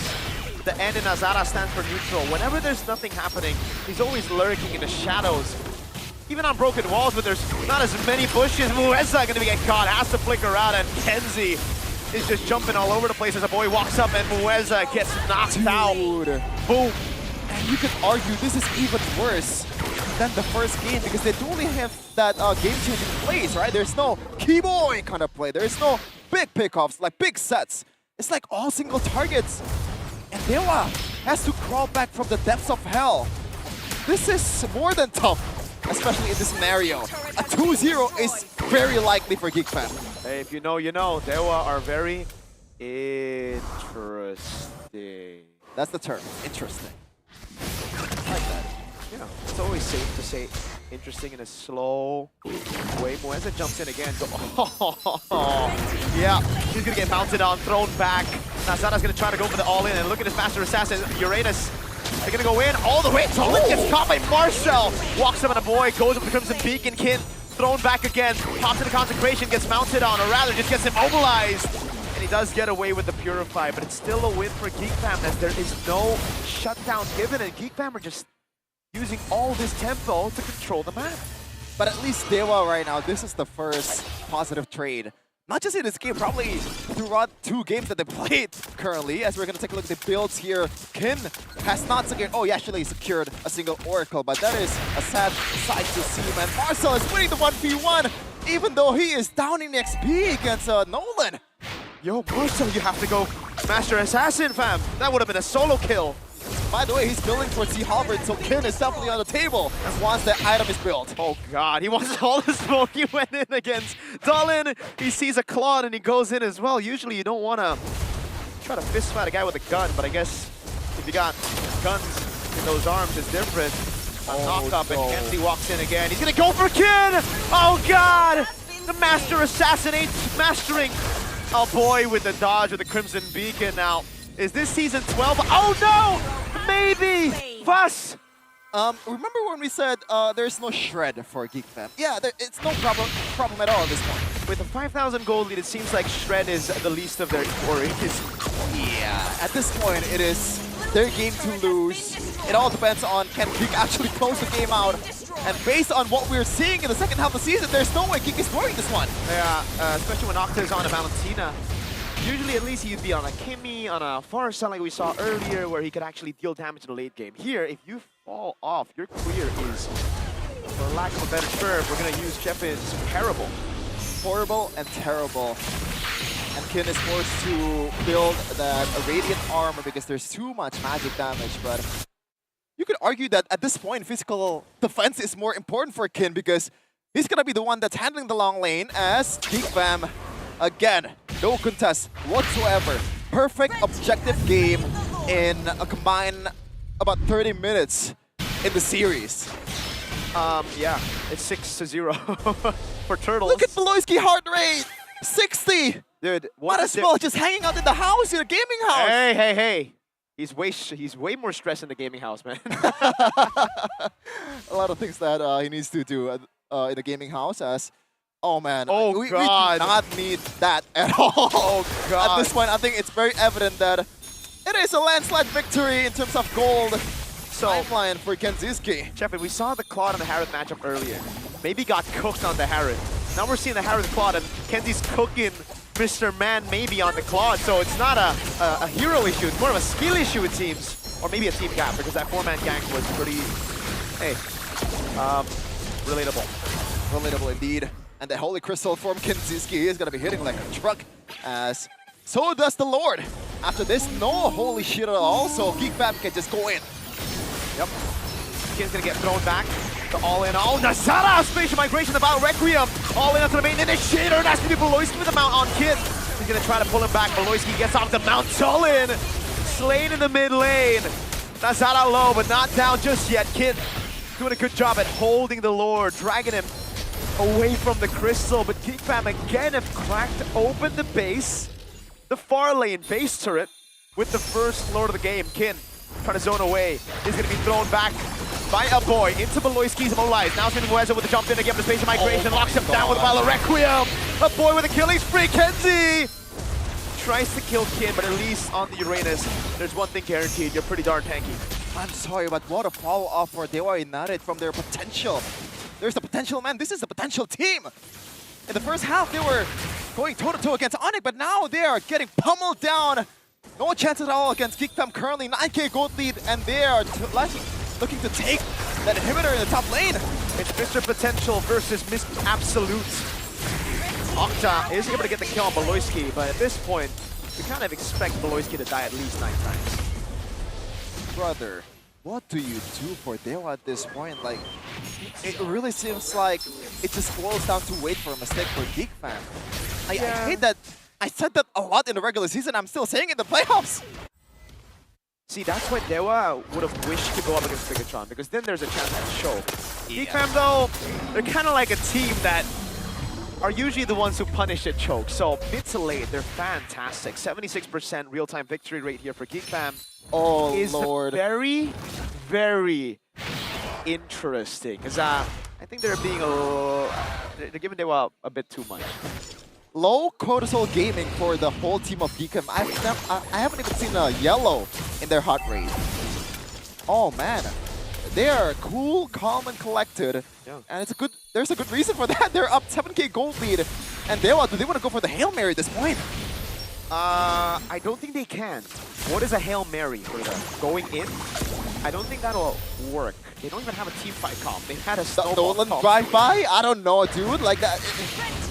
I'm not supposed to be asking questions at this point. If he drives by, he's the one who's gonna get shot. He's gonna walk up. Kin, you're gonna have to use that Purify, buddy, man. Kin's still gonna get knocked up into the Violet Requiem. Octa. By the way, boy, another Sky Piercer strike. He is 405 currently. And what a complete 180 from the regular season. We usually see Jushin on a boy, and it's like, 40%. I'd rather have the Faramis at this point, man, even though it's not really meta. But now the Jushin, what the heck happened in between the regular season and the playoffs? And Octa, right, we thought he was Wait. All right. We thought he was good on everything this season. But it seems like he's back to the last season kind of deal where he's only good on weird picks. Kenziski bonding it up with 007 KDA. He's not even he's not even the main damage dealer. Well, he is, but what I'm trying to say is so far he has not contributed that much for GEEK Fam's success, and he's gonna be here. Nazara with the migration and the Violent Requiem. A boy finds the kill. That's 40 on the Sky Piercer. Oh God! A boy wants more. He wants fully stacked Sky Piercer. Biddy on attack, Marcel! But the knockout striker boy zoning them in the back. He will not get the Sky Piercer stacks to go full, but he's almost at full for the series. That's match point for GEEK Fam. I am very worried about the condition of the locker room for DEWA United. What even is the solution? What even is the pep talk at this point? We've talked about pep talk meta, this scolding maybe from Coach Wright, but will it do any good for game number 3? This is just a slap in the face for DEWA United. I really hope that it wasn't going to be this easy up against DEWA. That's why in my prediction I gave DEWA a single game because I thought maybe they'd be able to pull out a weird pick here. They'd be able to finally show something more than they've shown in the regular season. But it really feels like right now they've been completely read out. Dolan is out of form. I'd say release the K. Kid, when he doesn't get the focus in Arlen, he's not that good, yes. But it's up to the rest. How could you just rely on your XP? Maybe Octa Mueza. Are you just non-existent? Usually when you have an XP ban in the first phase, that opens up more picks for the others. There but you here, go. you have 2 bans on Kin, and the rest of the team just sit down and say, all right, go next. I want Kesu in, I want Kane in. Whoa! I don't want to see Mueza, I don't want to see Dolan. Whoa, that's a blazing hot take from the beach man here. Oh my God. Yeah, I love the waves, bro. And yeah, okay, Nazara also on the Guinevere, it's kind of like, and this is what I've been doing. It's not even just Nazara. Guinevere Comp needs the whole team to actually synergize. There is no synergy from DEWA United in the first game. Yeah. Or maybe the better answer would be GEEK Fam just played it super well in the first game, but now they're just showing it how it's done, man. Dude, but seriously, Nazara on a Guinevere on a Harley, yes, it's not just Nazara, I agree. But dang, dude, you cannot give this man a hero that does so well with his intelligence. Nazara, I might have to revert my vote. This guy is so good. This guy is so good, man. He's got that aura too, you know, Nazara? Oh man, Turna, what happened in that game? Anak Dewa rejoiced when they found out that Dewa would make it to the playoffs once again, but it looks like they are 1 game away of saying goodbye to that ever temporary level of contentment, because once again that was another one-sided game for GEEK Fam. Very disappointing performance, I believe, once again. I think Miracle earlier on shared what he had to share, that hot take. Didn't want to see Mueza, didn't want to see Dolan. Do you guys on the panel as analysts agree with what he mentioned earlier on? I am totally agree because during this first and the second game, I think they just playing like a solo rank. They don't have the synergy, they don't have the chemistry. Even like a lot of miscommunication happens during that game. As we saw that Arashi mentioned earlier, back in the back of the camera, that when Weza is trying to like, or Kim is trying to find the distraction, but like the Dolan itself doesn't follow up. Yeah. I don't know if changing the players will solve it. Whatever it is, man, they gotta stop playing like they're not talking, because like something is off, dude. The engages, the dives, especially, it's so apparent in the neutral objectives every single time, because how they position when they rotate towards the neutral objective, even then, like, it's just so off, man. These are 5 people playing together. This is not a team.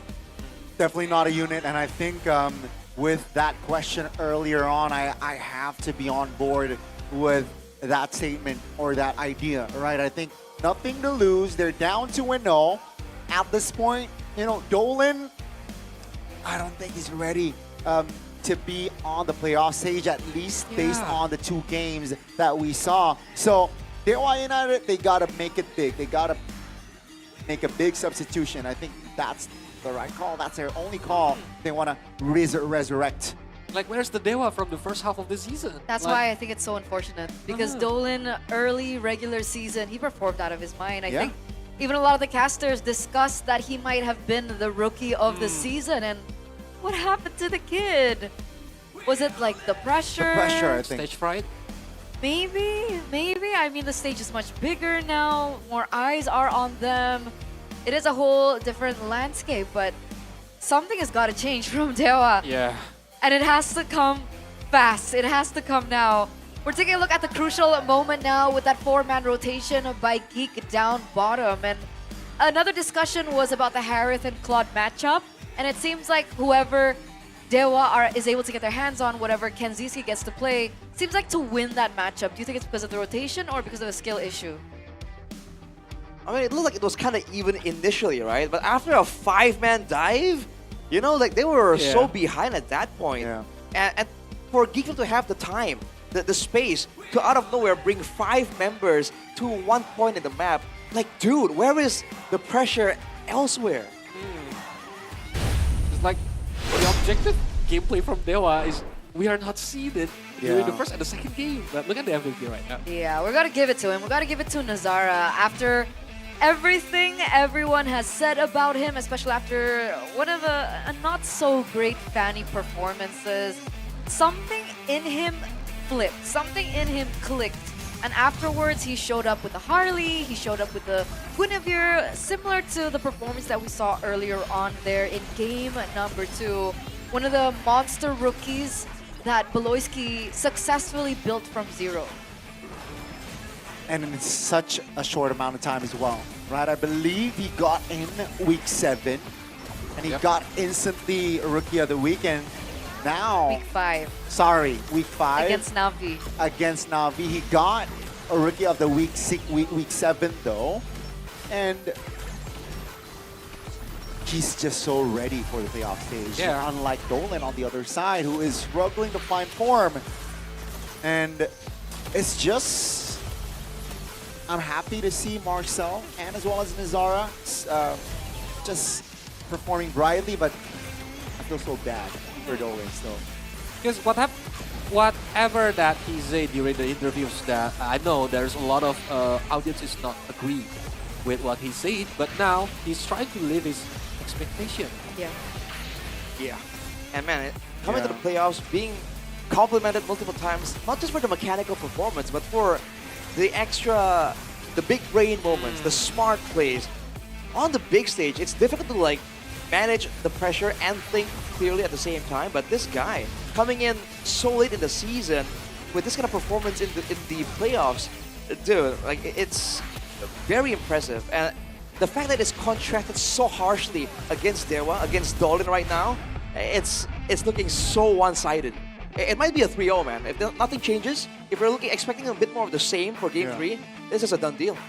That's why I said that during my stream that the important traits to be a good jungler is having an animal instinct. Wow. And Nazara owned it. Animal instinct. Yeah. Wow.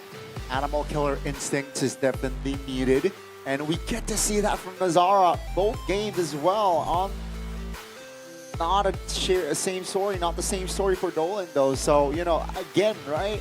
Should we bring / release the King? Release the Kane? Kane and Okay. So we want to take out the double Dolan, Kane. Yeah. bring in Kane, take out Moeza, bring in Kesu. Is that the conclusion that we're getting at? Because technically that was the last lineup that Dewa deployed at the end of the regular season. Yep, and it's not worked well, right? Yes, they were substituted out. Well, at this point, that's the only drastic measure they have left. Right? What else can they really do here?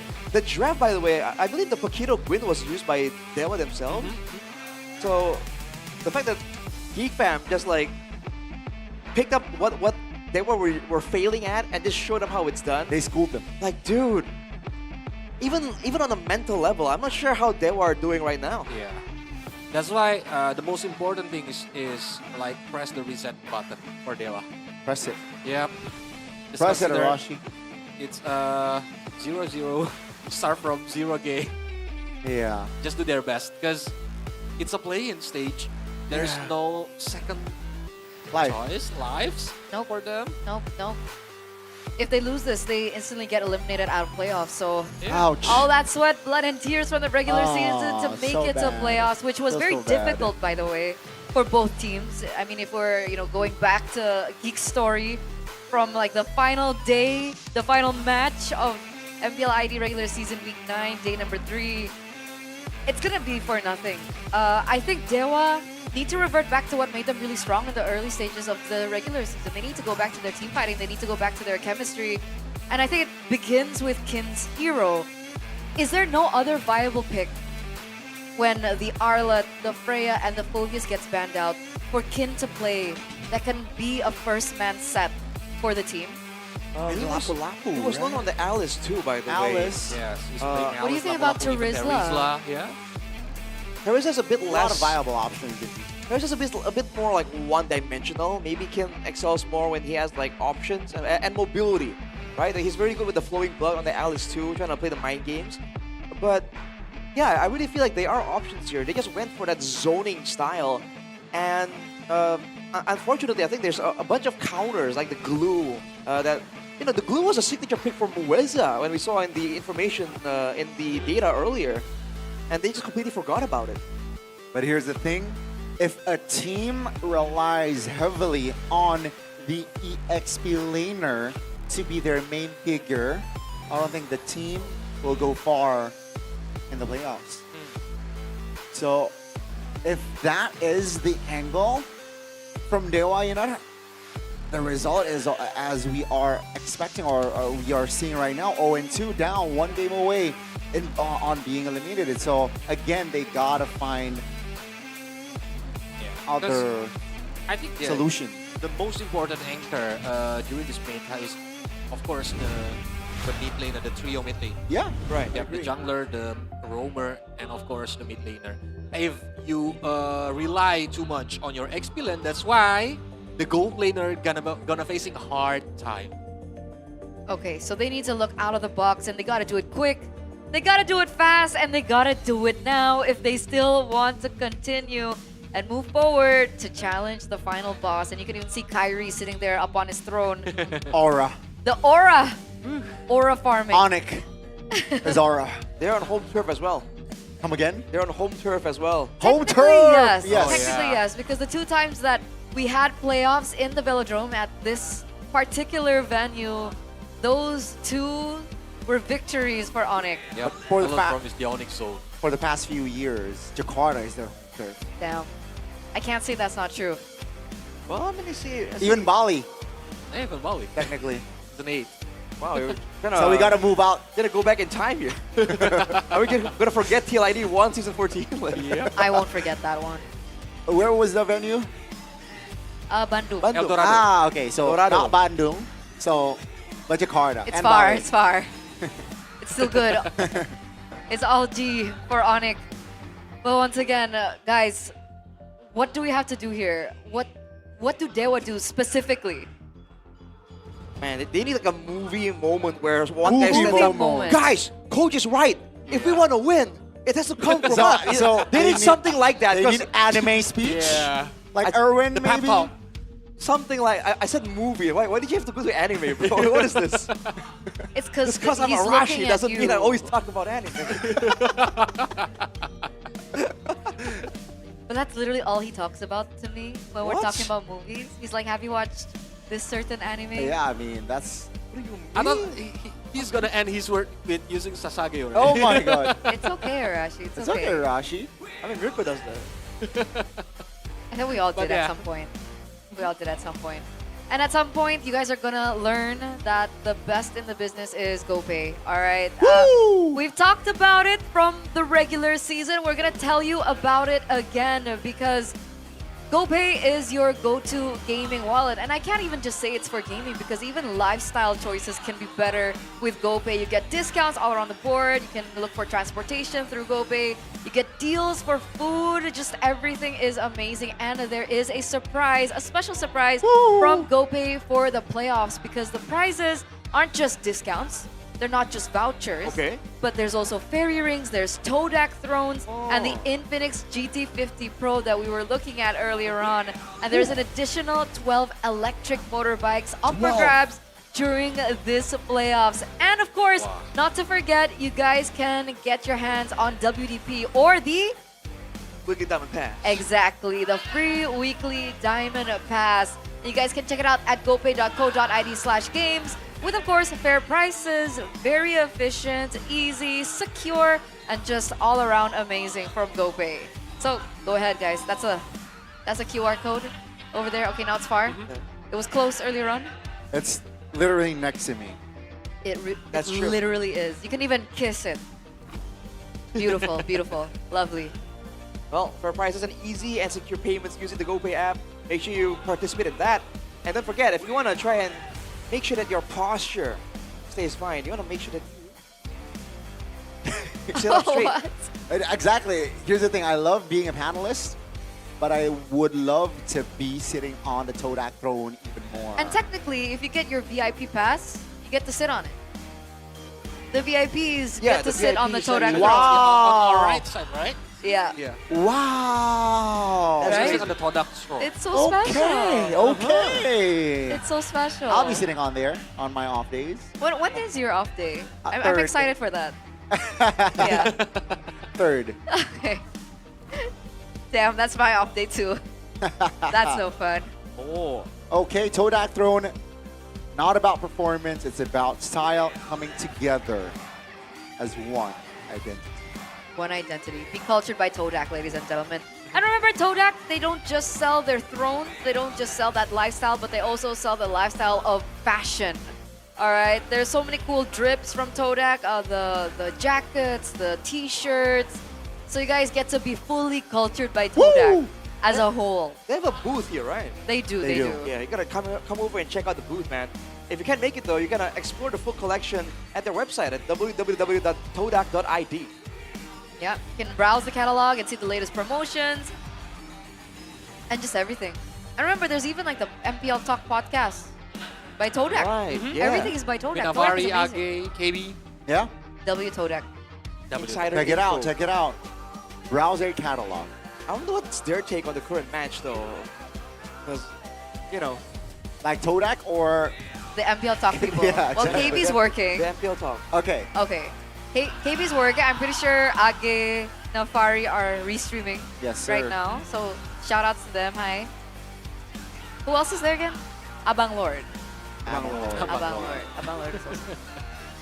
I guess we'll get to see what they say later on, and just as we were talking about it, there you go, MPL Talk.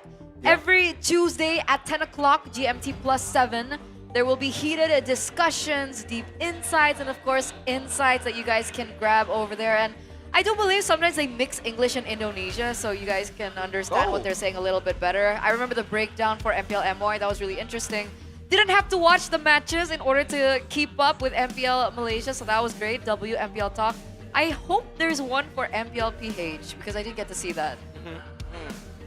Would be cool. I think there will be there's a lot of like people who would really want to have access to that, honestly. Because there's so much to break down over there, right? It's like 2 hours, by the way. 2 hours? I watched 2 hours worth of MPL Talk content. Like on Wi-Fi or on data? Luckily, I had Wi-Fi. Well, if you had no Wi-Fi though, you wanna probably get on Bayou. I have Bayou. Oh, perfect. Yeah. Never mind that. But you can talk to me about why Bayou is so great. Well, it's because it's a unique provider that's actually real, right? It's tangible. You can feel it when you're gaming. It has a strong telecom cell signal, no lag, no drama. The coverage is good everywhere. And it's full 24-hour internet data, so you can push rank anytime. And the number stays active forever. Right? Forever. So you don't lose your number if you haven't been active for a while anymore, which was such a big issue back then. I think that's amazing for Arashi. For Arashi. I've lost a fair amount of numbers. And he likes to get inactive really often, long periods of time. You can't contact him. That's true. Wow, you're right. Do you know why, Colius? I don't know. Why? Tell him. Because he's always in the jungle. Oh. Oh yeah. Oh yeah, I get it. You're always in the jungle rumbling, Arashi. That's why. I'm Jungle Man. Jungle Man. Are you Tarzan? I like nature. What can I say? You're George of the jungle. Are you George off the jungle? George in the jungle. Isn't that a monkey? Is it what? Is that not a monkey? I thought it was a monkey. It's a movie. No, that's It's a Curious movie. George. Oh, yeah. It's Curious Oh, okay. All the Georges. Well, anyway, once again, ladies and gentlemen, back into Dolan, come this on. play-ins match. We are one game away from elimination for DEWA United. And is this the play-ins curse that we were talking about, right? Back in Season 12, their debut season, they made it all the way to the playoffs. Play-ins, they lost. MPL ID Season 16, which was last season, with Kin in their ranks, they were able to make it to playoffs once again. Amazing. And then in the play-ins, they lost. Yep. Last season was closer though. Yes. For DEWA United. But they didn't make it. But now they really need the remontada. The remontada indeed, yes sir. Oh, Dolan, come on, you gotta step Oh. up. You got this! Yep. Because if not, I gotta tell the communities, bring out the brooms, because it might be a clean sweep. Damn. And he already, feels the champions of MPL, right? Yeah, he was in the back. He was in the back. Oh my god. Oh my god. Release the king. I'm gonna be Michael Scott. It's happening. It's happening. It Everybody is take off. happening. Take off. Here we go. How uncanny of a situation. Final match in the regular season. It was the opposite swap. And oh man, guys. GEEK Fam did this though, the switch hitter. Remember? Yeah, against Do you RQ. think this is They it? brought in Marky and then they had a full-on Against RQ. comeback. Yes. Thanks for the reminder, Gani. But yeah, this GEEK Fam has done 0-2 as well, right? Yes. So DEWA might be able to do something here, Gani. Thanks for the reminder. I will. I would love to remind you again next time. Okay, but so this is the only swap up, yeah? So we're still looking at Moeza. No Kesu, but it's just Dolan that has been swapped out. That's something. If you guys are curious, you're looking up on screen, you see Octa, what is he doing with his wrist? It looks like he has an awesome watch on his wrist. That's actually the Infinix GT watch, and Gani will walk you through why this is such an amazing watch. Here's the thing: you can monitor your heart rate. Infinix, if you're hearing this, I would love to use your watch, and even stress levels as well during battles. Now it's your turn to wear it too. Latest smartwatch from GT, ready to accompany you through push ranks, squad matches, your daily activities, coming with a sporty design and a durable material. The GT Watch 5 is built for active gamers who are always ready to push ranks. So check it out, and let's see the potential last game. DEWA United, which side are they on? First pick. First. Blue side. Yep. Man. DEWA gotta be the first pick, and GEEK is gotta be the second pick. So Woo! I'm thinking about what kind of power heroes, because during the last game, the second game, I thought DEWA gonna picking maybe Paquito or even the Chushin, stole it from Boy, because it's really powerful right now. But they just give GEEK Fam a lot of power heroes. Yeah, because they went for the Claude, right? They want to try and get that gold in prio, but maybe the mid lane is where it has to begin. Remember, because we were talking about how in game number 1, there were ways they could have really made it work, but they needed tempo, they needed control, and the trio mid, again, is just so important. Maybe that's the angle call use. That could be what they can switch up, try and get that dominance. All right, so we saw swaps in the jungle. We're looking at perhaps switch-ups in priority in the drafting phase for game number 3. And we're gonna go through game number 3 through broken walls. So this is the drafting phase presented to you by the official gaming phone Infinix GT50 Pro. Your team is And we'll see. DEWA first, there you go. That's a switch up. You mentioned the material. They pick up the Jushin finally for themselves. And now GEEK Fam have to look for something different. They can still go for the Claude, that's available. The Phobius now is open. Oh yeah. But the Arlet isn't, so he can't go for that. With the Queen already banned out though, I guess DEWA has limited the weapons that Nazara can use. The Harley though is something they can still very much get first pick for GEEK Fam. When facing against Chusins, like Harley might have a good pressure, especially to bait the Crimson Beacon, the ultimate from Chushin, be used by her before team fights happens. But now Cloud is open. Cloud is definitely still open. Can be picked up here from DEWA by DEWA. And it's gonna be the Fredrin though, and the Phobia. So, you know, a hero that definitely can be a playmaker for the side of DEWA United, and a solid jungler here at Tank 1. Mind you, it's not Dolan anymore in case you missed it. It's Kane. Among the Here's Kane. Eve has a counter with Sushin though. Great response from GEEK Fam. I think DEWA are the ones that want to go for the prolonged fight right here with the Fredrin, the Phobias, the Sushin. They're gearing up for a good amount of crowd control and continuous fighting and sustain. But for GEEK Fam, with the Paquito, Harley, they are the ones who are now gearing it almost all in on that burst damage, man. They have magical and physical burst damage. If they get some more utility, some more crowd control, they can try and play snowball here and avoid the team fights altogether. Yeah, and don't forget, if DEWA is using tank jungler, there's possibilities or tendencies that Mueza gonna use Hellcurt. Oh. Ooh, that is definitely an angle. It's not dangerous grass, but... And it will also depend who we'll see as the backline from GEEK, right? Does it warrant a hero as specific as that, or can they go for something a little bit more versatile in different areas, because that's so specific to pick off? We're getting to see exactly the angle. I mean, technically, if they want to go for something more versatile, the Cho would have been a viable option for Mueza to pick up from DEWA, and that's why it gets banned out. If they want to like playing a very aggressive early key, or like considering to block the opponent's way on the river, maybe they can choose Khalid. Definitely a hero, right? That can be picked up, and that's why they denied the Khalid as well. So two, you know, very fast rotation roamers deleted. Now, it's technically 3 on the board already here in the second phase of roamers. So will they commit to another roamer? But, you know, they gotta keep in mind it might backfire on their side because they have yet to pick up a roamer. If they don't want to use Hellcurt during this draft, I think Hilda might be a good option. But remember, Glue's also still available. Oh yeah. But there you go. if they are using Hilda, maybe they can like always chasing or always keep Nazareth cannot join the fight. Possible. Oh, that's it. Comes in as well.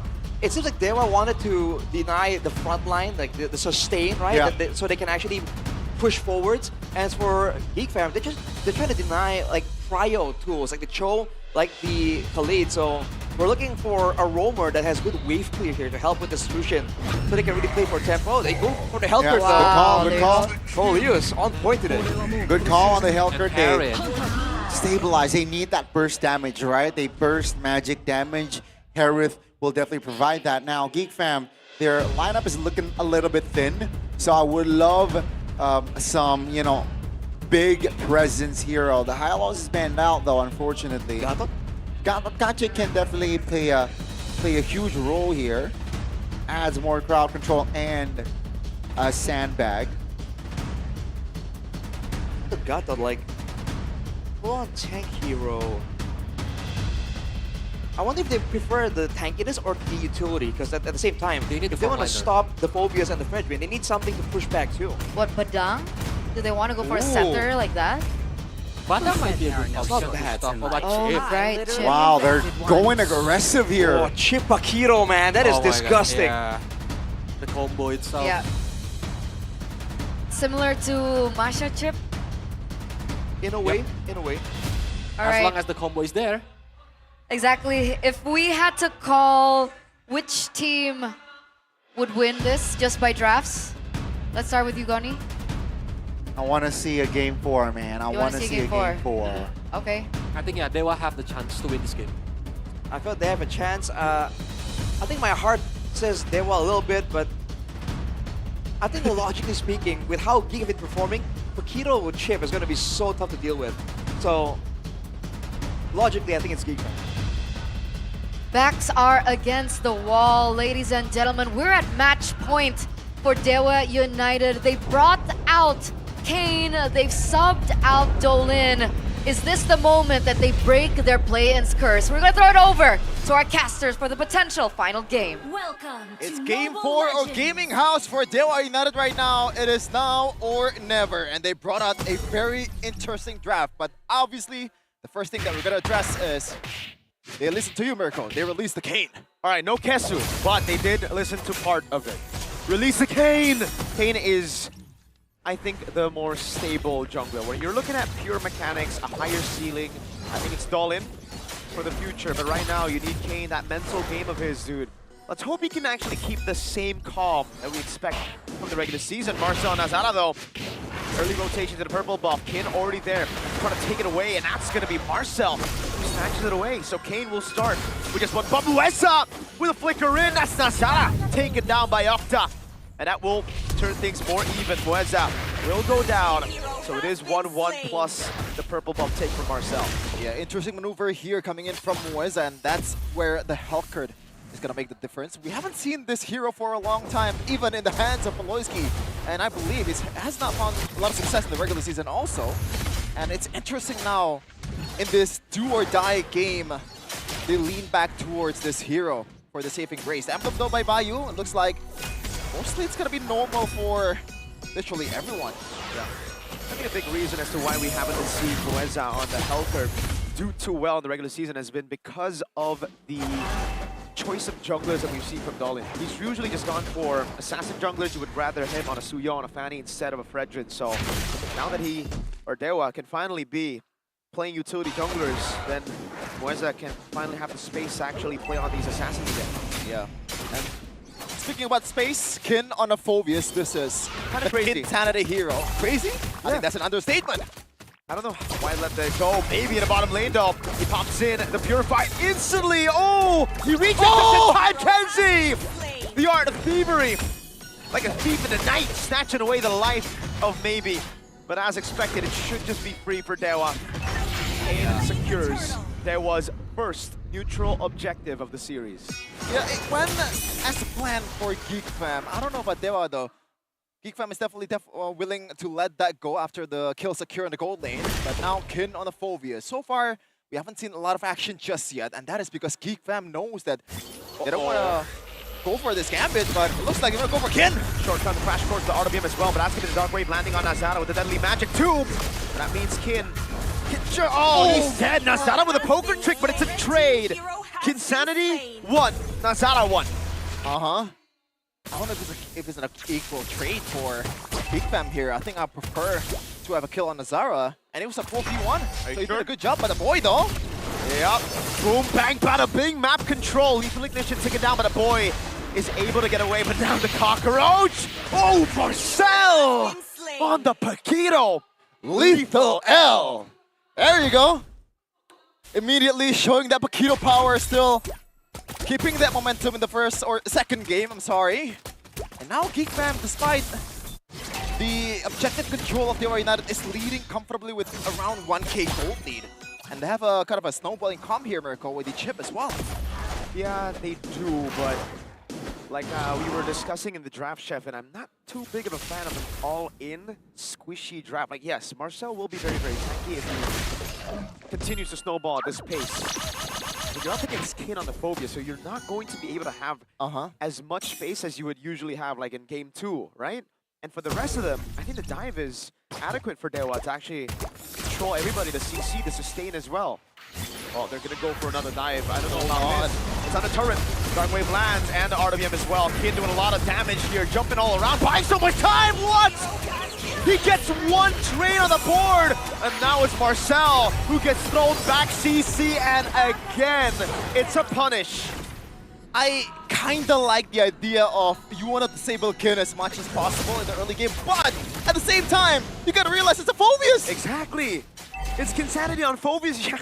You have a better chance going on Maybe than you do on Kinsanity. Do not try to mess with this guy on Phobius. And by the way, it's a shutdown on towards Marcel, so that's some gold secured by GEEK Fam, or I believe DEWA United. And they are falling back with the gold lead here, economy-wise, only trailing about 400 gold lead. And with the draft that they have, very stable for the Fredrin. I think this is a good lead to build on towards the mid-game. Octa! Flicker in, but not follow-up. Once I get away, a boy pops into RWM. Doing damage, takes the cockroach down. It happens. Someone give me ice cream. Someone get me a bleach. Because I want to clean my eyes from that. Someone give me Kid, because he can carry on Phobius. And, you know, okay, what was GEEK Fam's idea by leaving that open? A boy with a flicker? That's a good bird. Yeah, that's a good question, but I didn't even take it away. They picked the Paquito knowing full well Phobius was gonna come in. Dude, I like the itemization from Ken. Radiant armor immediately, and also warrior boots. He knows that so far he has been the main target of GEEK Fam. It's kind of a bit counterintuitive on what you want to do against a Phobius. Normally, you just want to just evade the Phobius, right? But Loisky and GEEK Fam is bringing the heat from Ken, or for Ken. And so far, it has been kind of a 50-50 game for both. Just very safe. I also like the itemization from Kate, by the way. Just going for full tenacity, knowing that there is a lot of lockdown. Some lockdown, rather, and he needs to be the one just walking up, taking shots. Loisky. We were just talking about, oi, Kenzie! Yeah. Interesting indeed, but at least there's no punish from DEWA United, right? As long as there's no punish, GEEK Fam is willing to do that over and over again. Obviously, you know, hoping for a better result, but no losses on the board. But like, what was the idea of going on a Fredrin though, right? That was Yeah, I mean, obviously to kill it, but it didn't work. Yeah, but like, that's it. Okay, well, hey, you learn more every day. Yeah. I thought you would already have that calculation in mind. DEWA, perfect turtle for the first time in this series. 3 turtles, Moeza, gonna go in for the jump onto Marcel. And that's the Phobius as well. Boom, bang, in front of Pursuit, gonna come in. There you go, a kill on Ken, a great gank for DEWA. Yeah, and that is why in the drafting phase we've talked about the Paquito Red 2 or Red 1 for GEEK Fam, knowing that Phobius is open. We always said that Paquito is one of the, in a way, uncounterable heroes, right? We've seen Benedetta from Sanford, but that's just Sanford. We've seen Esmeralda and Flaptizi. It didn't really work that well. Uh-oh. Phobius is the only one that can match up to the Paquito, but now Moisa in trouble. It's also flicker. Yeah, I just don't like the chip nowadays, man, seriously. It's a bit too risky. No, the thing is, there's so much tankiness on DEWA, that's one. There's so much AoE on DEWA, and there's so much maneuverability on DEWA. With the Cockroach, they go all in, they use the RWM, this is a free turret. Are they really gonna take this fight? A boy has to flicker out, that's a free turret down below. For sure, right?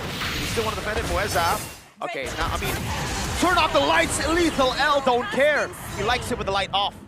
Yeah. The lights are still bright for Marcel in that kind of situation. And that way, he likes it dark, bro. Yep. Super secure about a 3K or 300 gold lead so far.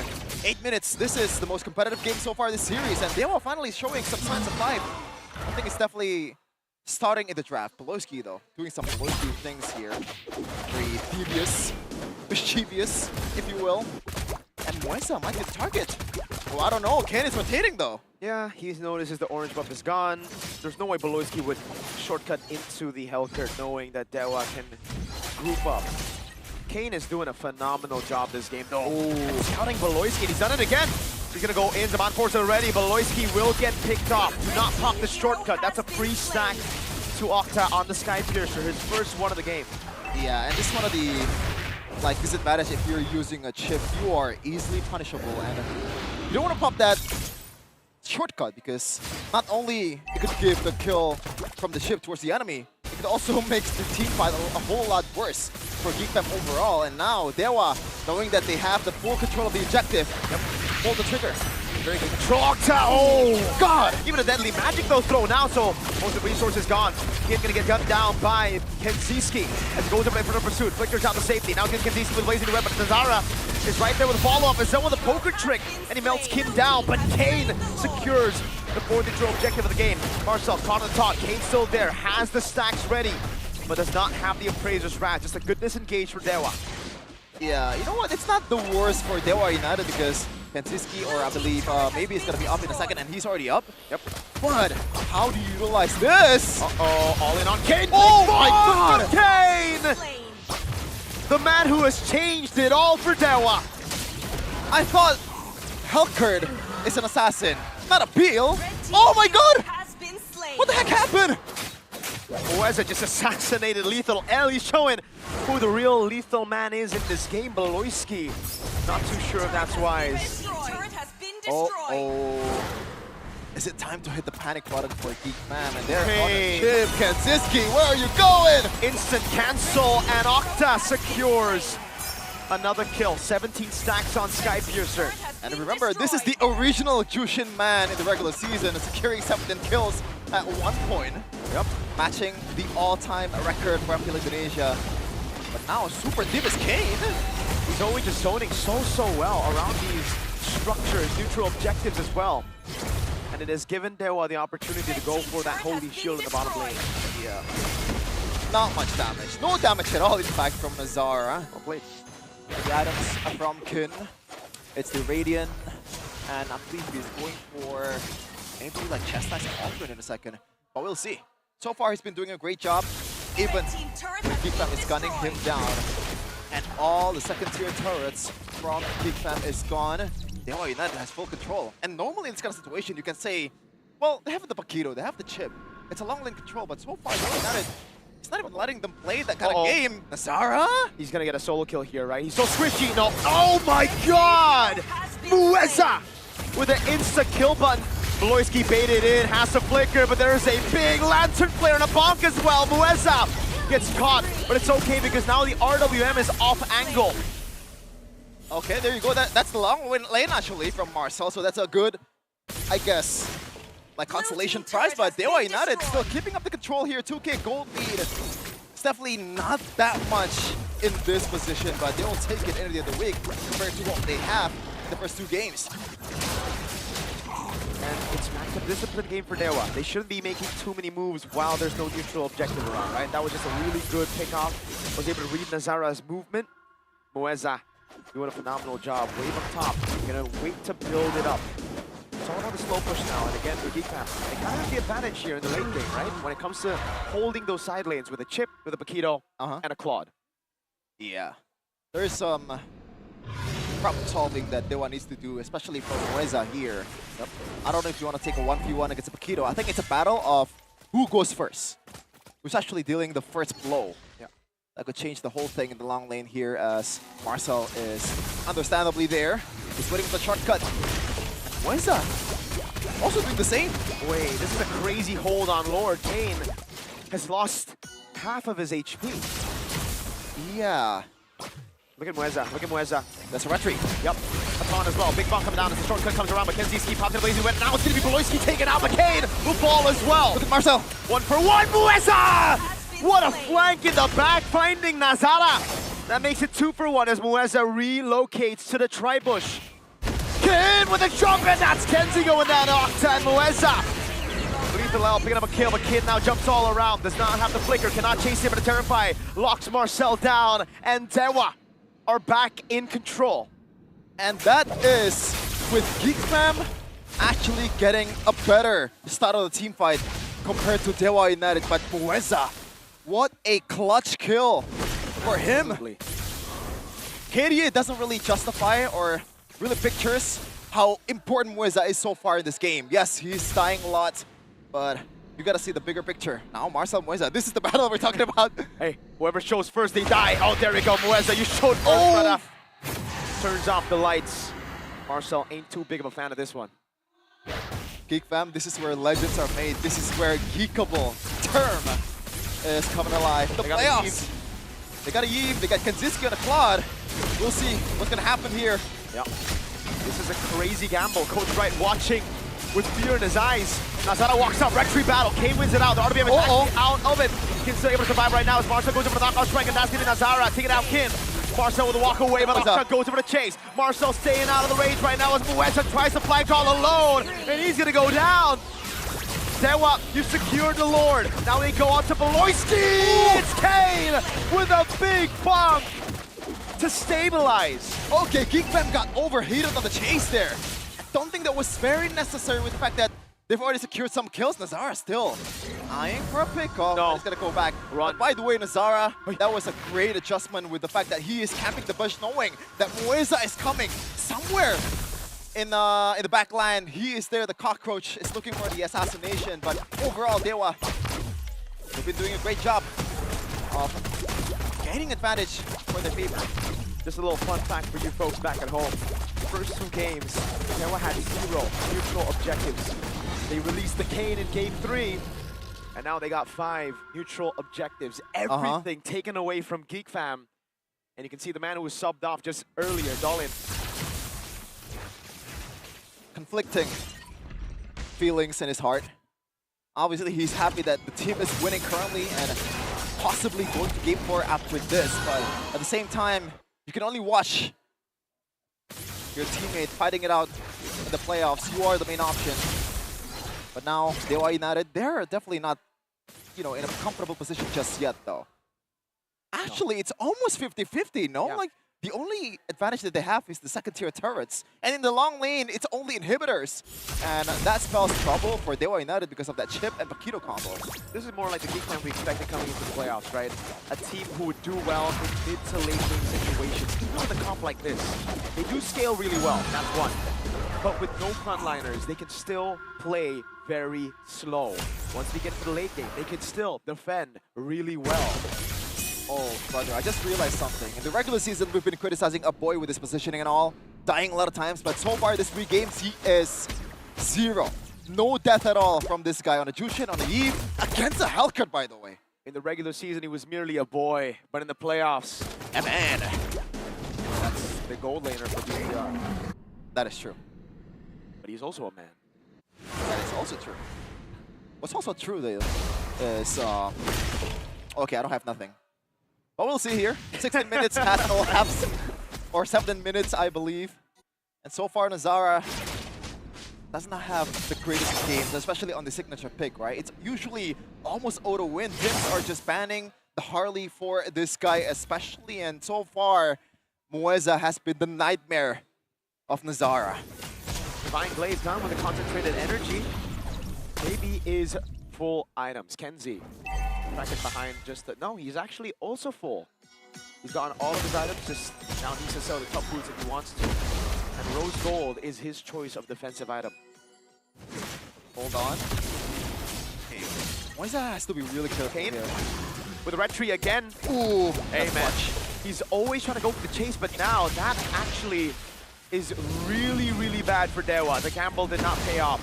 The red tree is down, and GEEK Fam, they might look at this as a window of opportunity to take it out before it's up. 15 seconds on the clock for the retribution. Dude. And it's reset.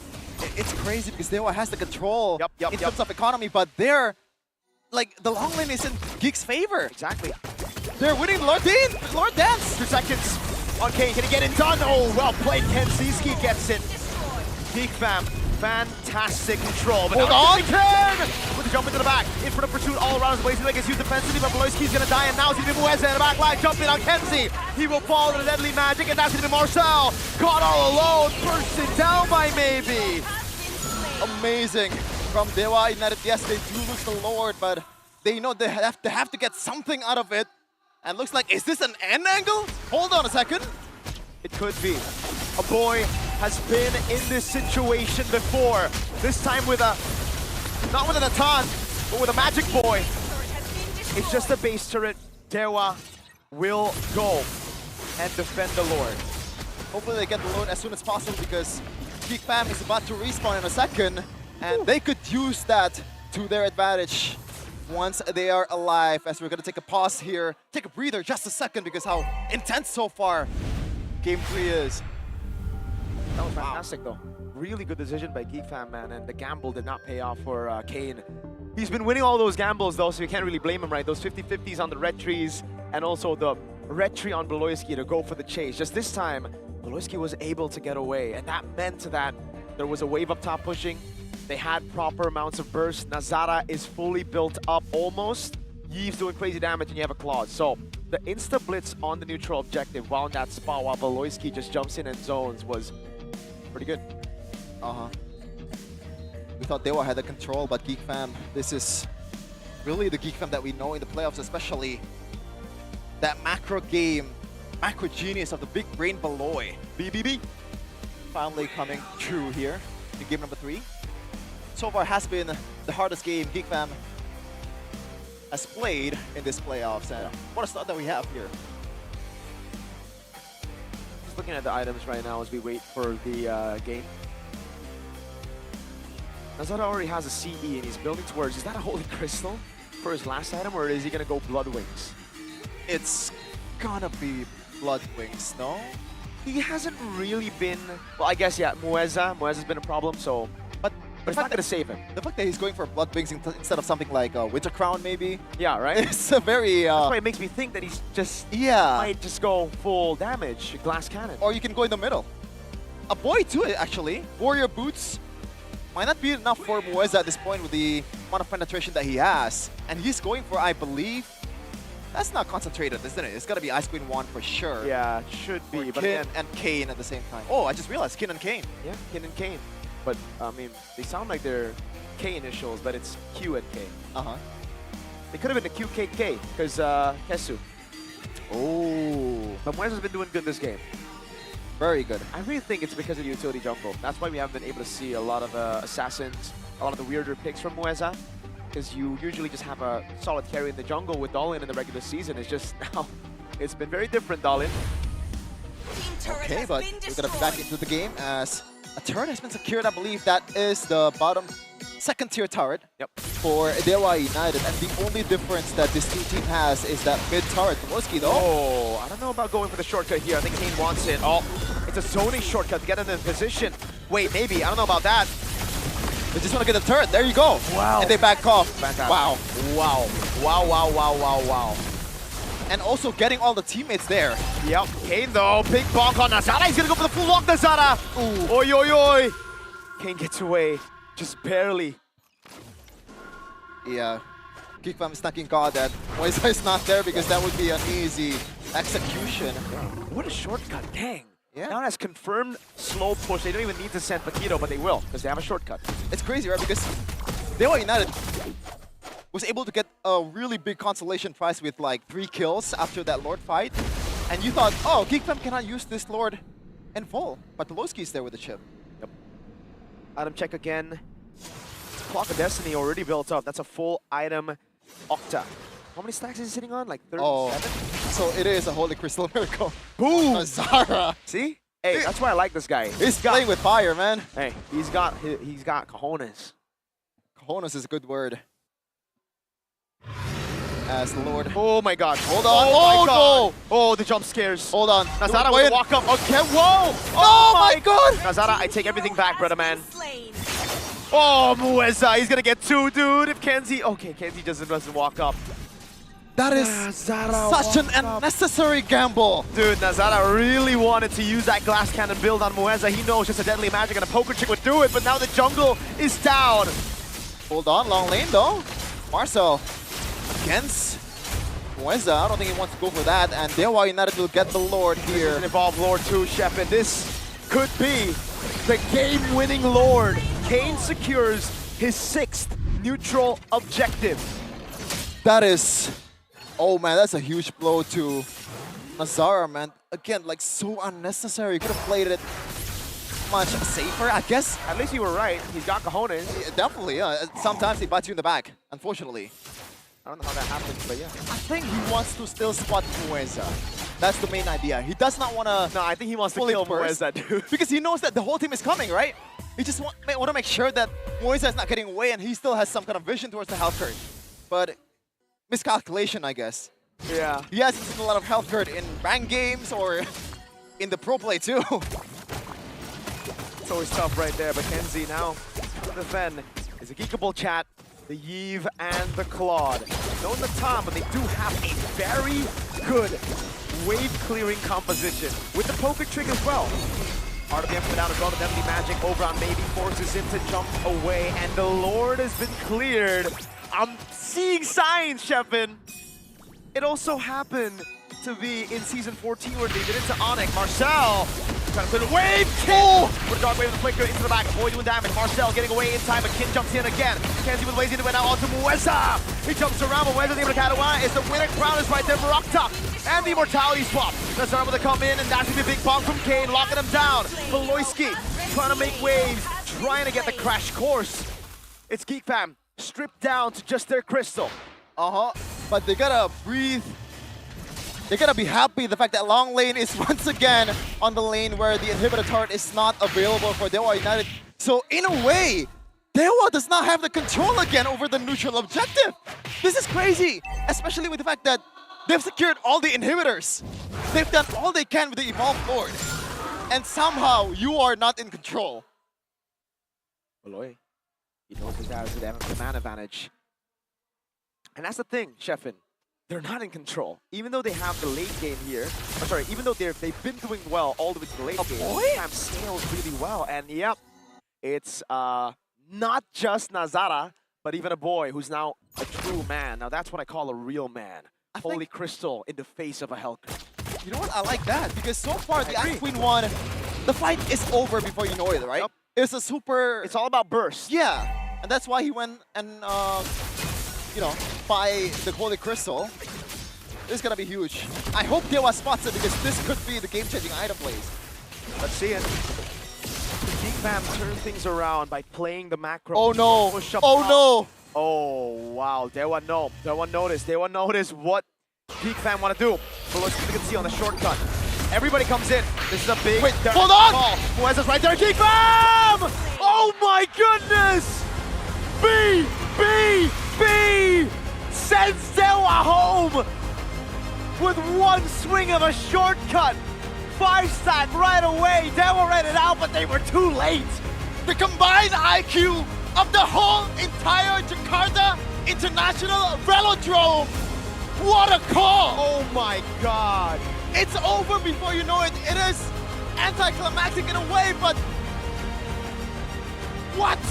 DEWA didn't know I am what speechless. hit him. DEWA did not know what hit him. It's always the shots you don't see that knock you out. And DEWA have been knocked out of playoffs through a conceal. B. Shortcut on a chip. Always a playoff riser. Wow. They want to keep the positive record in the Velodrome. Third 2 times. And they can do much more this time. That was beautiful.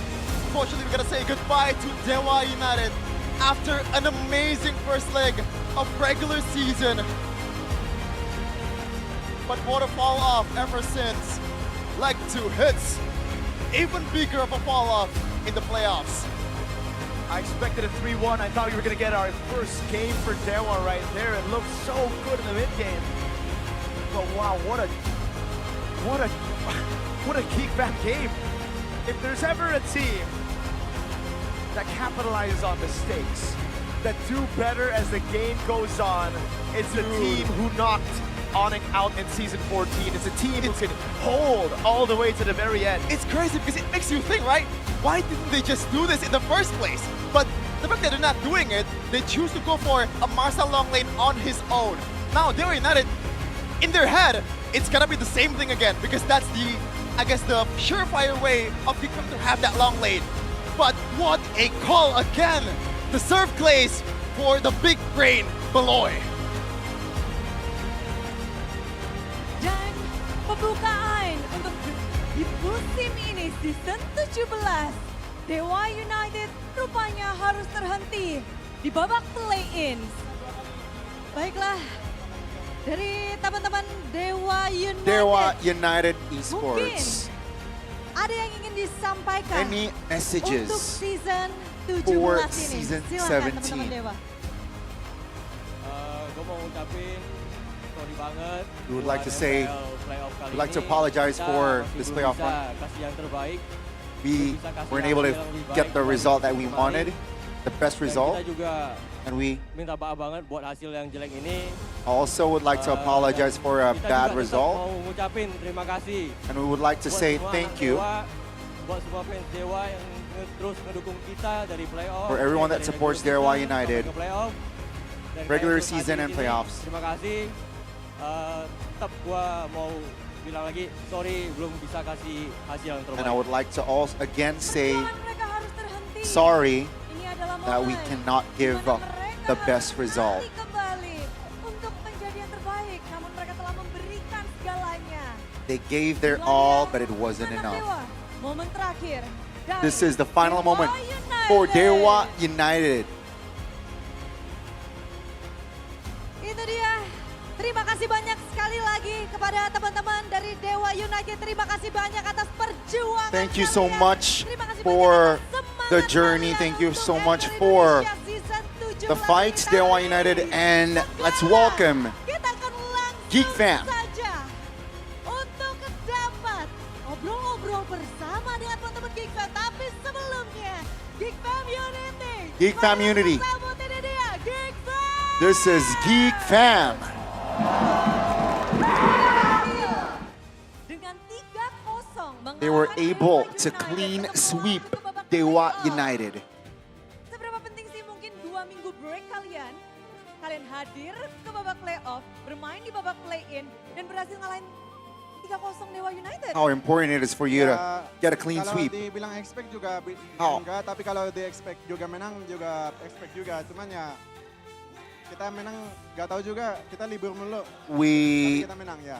Thank kind you. of expected, but technically we had a lot of off days before the playoffs. Jadi lebih relax gitu So, ya setelah libur 2 minggu bahkan we kalian ini are quite kalau aku nggak salah surprised ya, as well. di regular season kan belum menang lawan Dewa, tapi sekalinya menang langsung mulangin Dewa. Gimana? Regular season, you will fail to defeat DEWA. Baru lah, soalnya kita udah pernah lakuin lawan Dewa juga season 12. Kita nggak pernah menang lawan mereka di regular season. Terus di playoffs kita juga yang pulangin mereka. Jadi ya nggak kayak normal lah. Normal lah, tapi We were able to defeat DEWA back in season 12, and now we're able to kayaknya kalau misalnya find victory as playoff well. tuh mendapatkan kekuatan super, kekuatan lebih. Nah, itu kekuatannya dari mana sih, Baloy? Sorry? Kekuatan kalian tuh berbeda banget pada saat Your- di playoff. Itu apa sih, Baloy? Your power is different this playoff. Kayak lebih disiplin juga. Soalnya We're just more disciplined kalau Geek this Fam playoffs. Gak disiplin kan, tapi kalau playoff mungkin ya bisa dicampur sama disiplinannya sama agresifnya. Jadi ya itu yang bikin kuat. We were just more disciplined and more aggressive. Iya juga.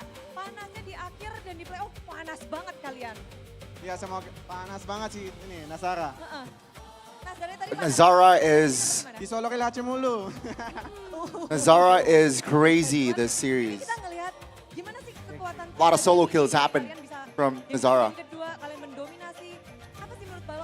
Game 1, Game 2, y'all dominate. Karena apa ya? How? Gua liatnya mereka kesusahan dari meta ini. I think they are struggling in this meta. Game 1 sama game 2, ya mereka nggak It's shown in gitu adapt Game sama 1, Game metanya. 2. They're not really Dan juga adapted kayak to the meta.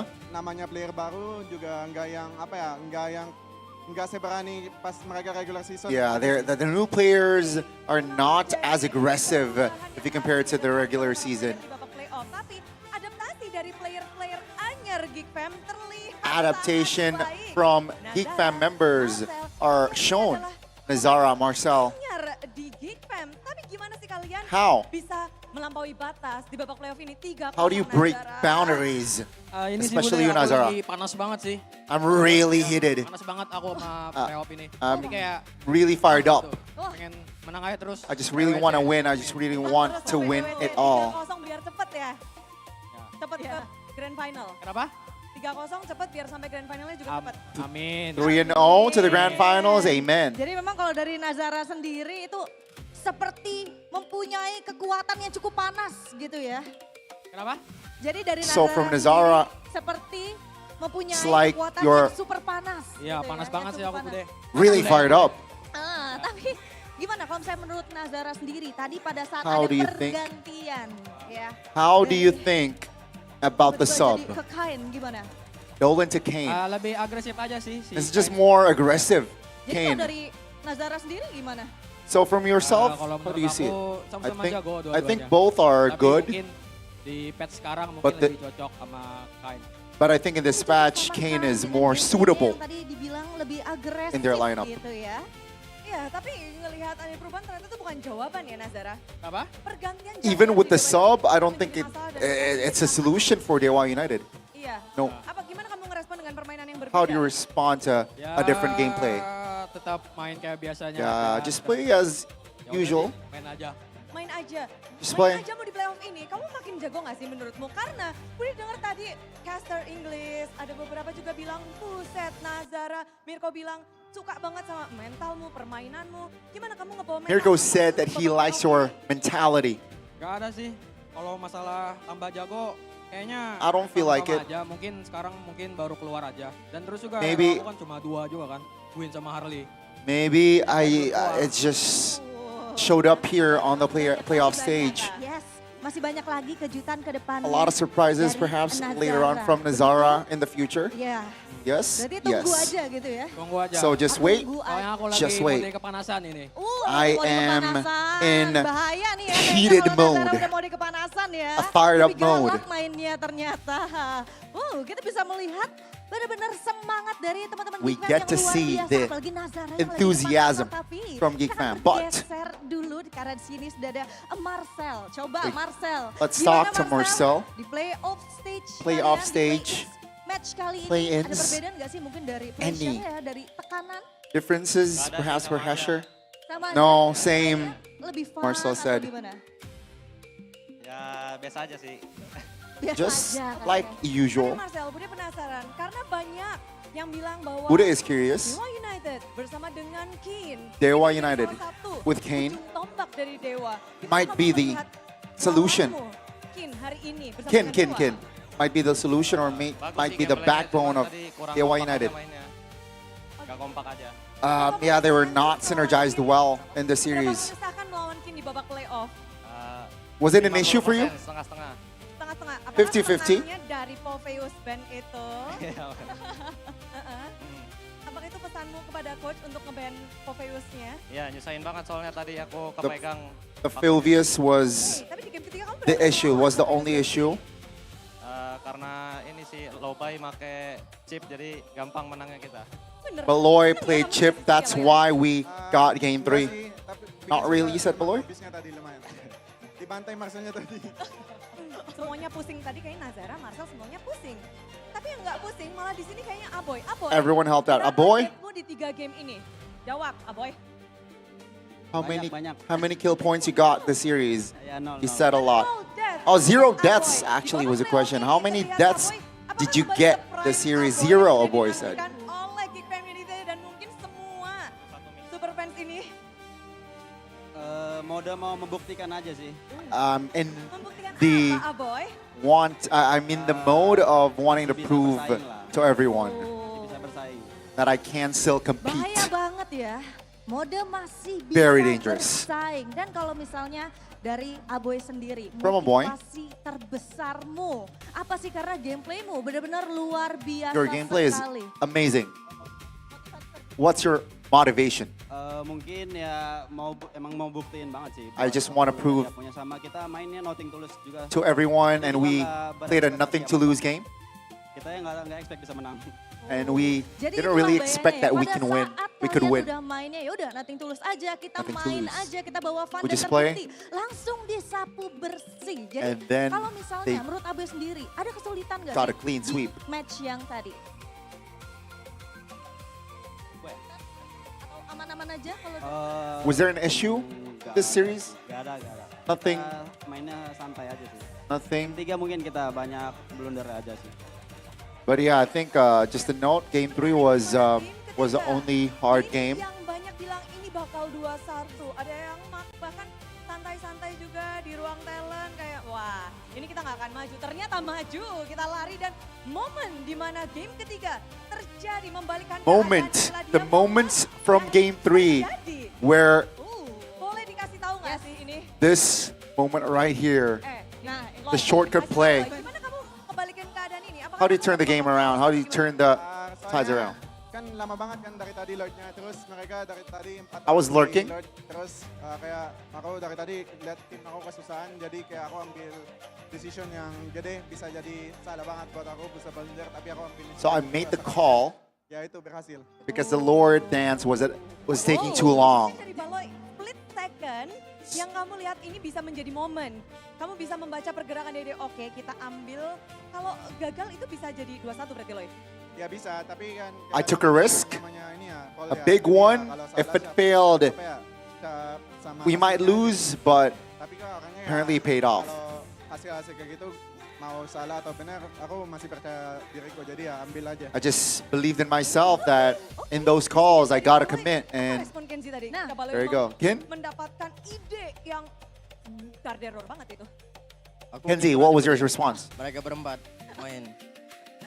Jadi kalau dari Kenziski, ya udah ngikut aja. I was just Biarin following mereka instructions. Yang bekerja. Let gitu. let the other four do their work. Nengok-nengok doang. Waduh, bagian nengok-nengok I doang. just- Tapi berbahaya juga ya kalau misalnya dari Kenziski sendiri ya. I just play. Tapi dari Kenziski di next match, kalian match. masih mempunyai tantangan-tantangan lagi. A lot of obstacles, a lot of challenges. Kita akan masih sama bermainnya Ahead. atau akan ada sesuatu yang baru nih? Anything new? Sama aja sih kita. Soalnya hasilnya juga bagus kan. I think just the same because the result is going to be the same. I mean, the result is positive today. Jadi apakah ada persiapan khusus Any mungkin dari special tim Fam preparations? untuk melawan TLID? Against TLID, your next Kenzie, opponent, dari Kenziski. from Kenzie.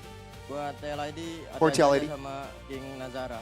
Oh, still ya, still King Nazara. King Nazara, kamu ngapain? Gotta be careful with, Pemegang upper bracket di depan gotta mata dari Nazara. beware of King Nazara. Kenapa? Katanya hati-hati aja dan Oh ada. Enggak, itu dia bohong. Padahal dia itu yang pengen bantai katanya TLID. He is lying. Siapa Kenziski? Kenziski. He's lying, said Nazar. Kenzie is the one that wants to slay Dia lagi. TLID. Makanya tadi disuruh hati-hati ya, karena Kenziski akan apa Kenziski? Akan ngikutin teman aku berempat ini aja. Jadi Kenzie tetap will just keluargaan follow the other mainnya four. ya.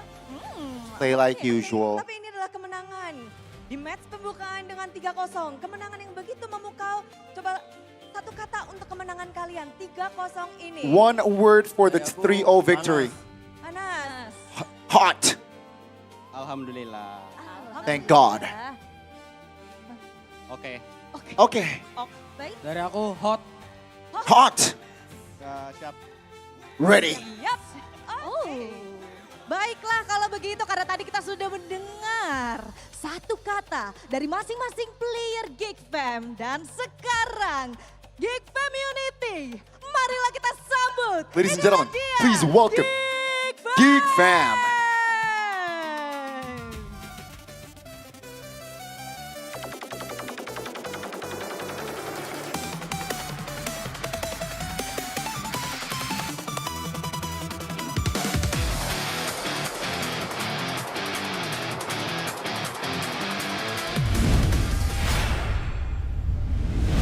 From GEEK Fam or the Kingslayers themselves, we learn the beauty and the importance of versatility and discipline. All the way up until game number 3, despite them being in the, I would say, lower part of the entire situation of that third game, the fact that they lost all neutral objectives down to the very wire, Big Boy Beloyski and the rest of the team must still find the ultimate solution to win it, to crack it, and to send GEEK, well, rather DEWA home. So once again, that was some amazing stuff. I think even we emoted as it unraveled. That unpredictable move by Beloyski at the very end. I think Colius predicted it a little bit. He was really warning us. Watch the chip, man. There's a plan there. It might backfire here. And it happened. You know, this is a problem when you're in the late game against GEEK Fam.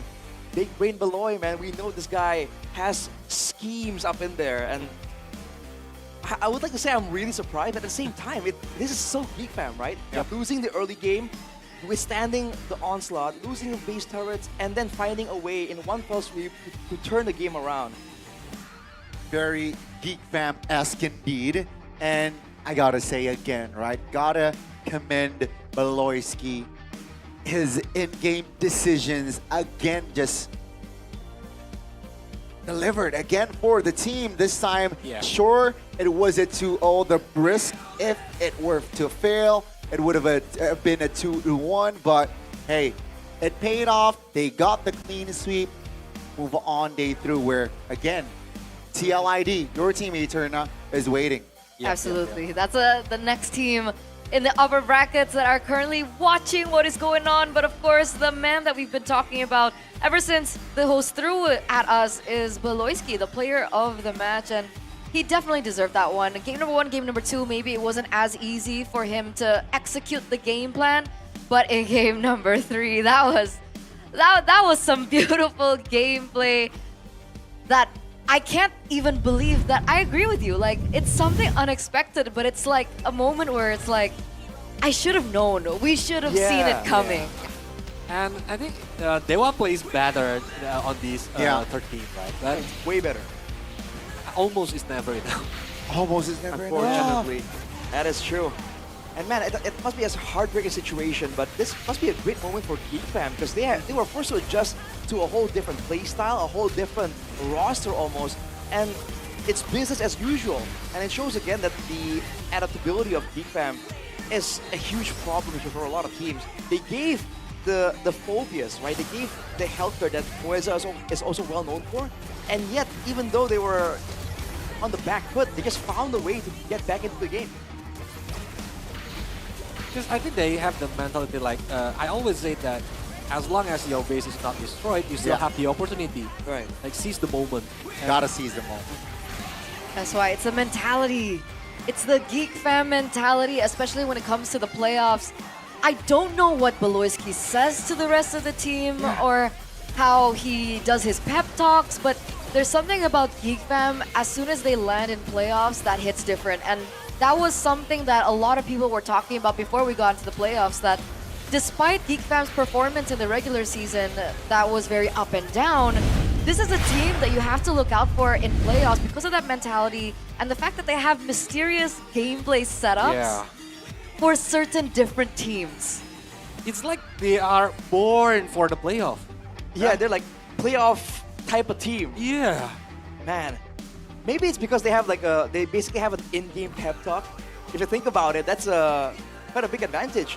But I think you're gonna give props to Beloyski again because usually he's like the unsung hero, the hidden hero that was doing things that made his team great. But in this match in particular, dude, like the sets on the Atlas, right, the final play on the chip, he was taking the front stage for, I don't know, for the first time in a while, I think. Because usually it's always Marcel, it's Nazara, but in this match, he really delivered on all fronts. And again, well-deserved as well, right? Must not forget Marcel and Nazara, both of them. They're technically, it's technically their first playoffs, and they performed very consistent, very reliable on their respective roles. And I gotta again just give my flowers for the rookies, man. I did not expect the rookies to still shine as well here, at least for the first series. And congratulations again.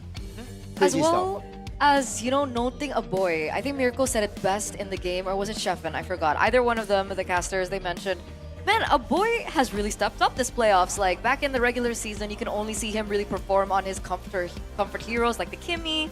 We finally saw an unorthodox pick, but he did really well on it. The Faramis was also a hero that was very a boy back in the day. And it's something that he picked up and he was really good at it. But when it comes down to the meta heroes, it feels like a boy doesn't do as well. But in this case, in this scenario, he picked up the Jushin and the Yves, didn't die a single time. And if we took a look at the stats, he was actually the main carry as well. He dealt the most damage. So I think that man or a boy deserves that highlight too. Yeah. It's like we are seeing a boy is evolving from a regular season until the playoff. Like, yeah, Adrian mentioned it before. Not just the heroes pool, I think it's the gameplay itself is really different. Yeah, the positioning. Even like he's like trying to find the momentum to join the team fight or even start the team fight. So we have so much left to unravel, but we do want to check in with Alyssa to see what she's been up to.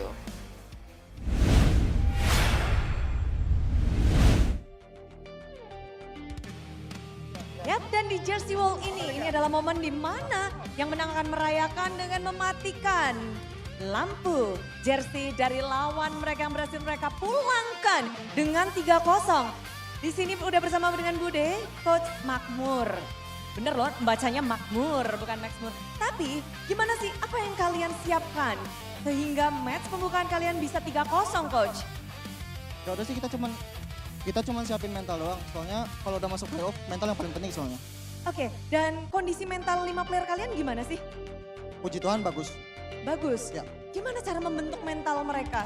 Kita bonding, main kartu, terus tiap malam keluar, gitu-gitu doang sih bondingnya. Yang penting lebih sering bareng aja kita. Lebih sering bareng, tapi kebersamaan kalian di babak playoff bisa membalaskan dendam. Di regular season, kalian kalah 2-0, 2-1 terhadap Dewa United, tapi di sini mereka nggak berkutik di hadapan kalian. Mungkin balik lagi tadi ya, mental kita mungkin lebih kuat lah ya daripada mereka, jadi ya hasilnya kita yang menang gitu. Berarti dari segi mental, gimana dari Menurutku persiapan? ya. Dari persiapan melawan mereka dari segi draftnya kah? Atau apa karena kita ngelihat sepertinya Dewa United agak kewalahan melawan kalian? Iya, draftnya sama Vivi sama Baloy sih. Oke, jadi ke Vivi sama Baloy kalau draft. dia memang merundingkan apakah berfokus dengan Kin menjadi... Iya, itu juga salah satunya. Kita tutup hero Kin juga. Biar dia mainnya nggak enak juga. Oke, berfokus untuk membuat kewalahan dari Kinnya, tapi kemenangan hari ini 3-0. Gimana nih untuk next step? Ada TLID. Dari coaching staff melihat TLID gimana sih? Paling baik lagi ntar malam kita lihat TLID gimana, abis itu kita rewatch lagi, abis itu ntar kita briefing lagi, abis itu bonding lagi, gitu aja. Oke, itulah dia perjalanan dari Dewa United harus terhenti oleh GEEK Fam dan kalian mendapatkan kesempatan honored untuk menutup jalan dari Dewa United, menutup lampu dan mematikannya sekarang. So, sebagai perwakilan dari GEEK Fam, silahkan inilah momen untuk GEEK Fam. Untuk Dewa United, good game, well play. Sayonara, Dewa United dan GEEK Fam akan melanjut. Once a GEEK, always a fam.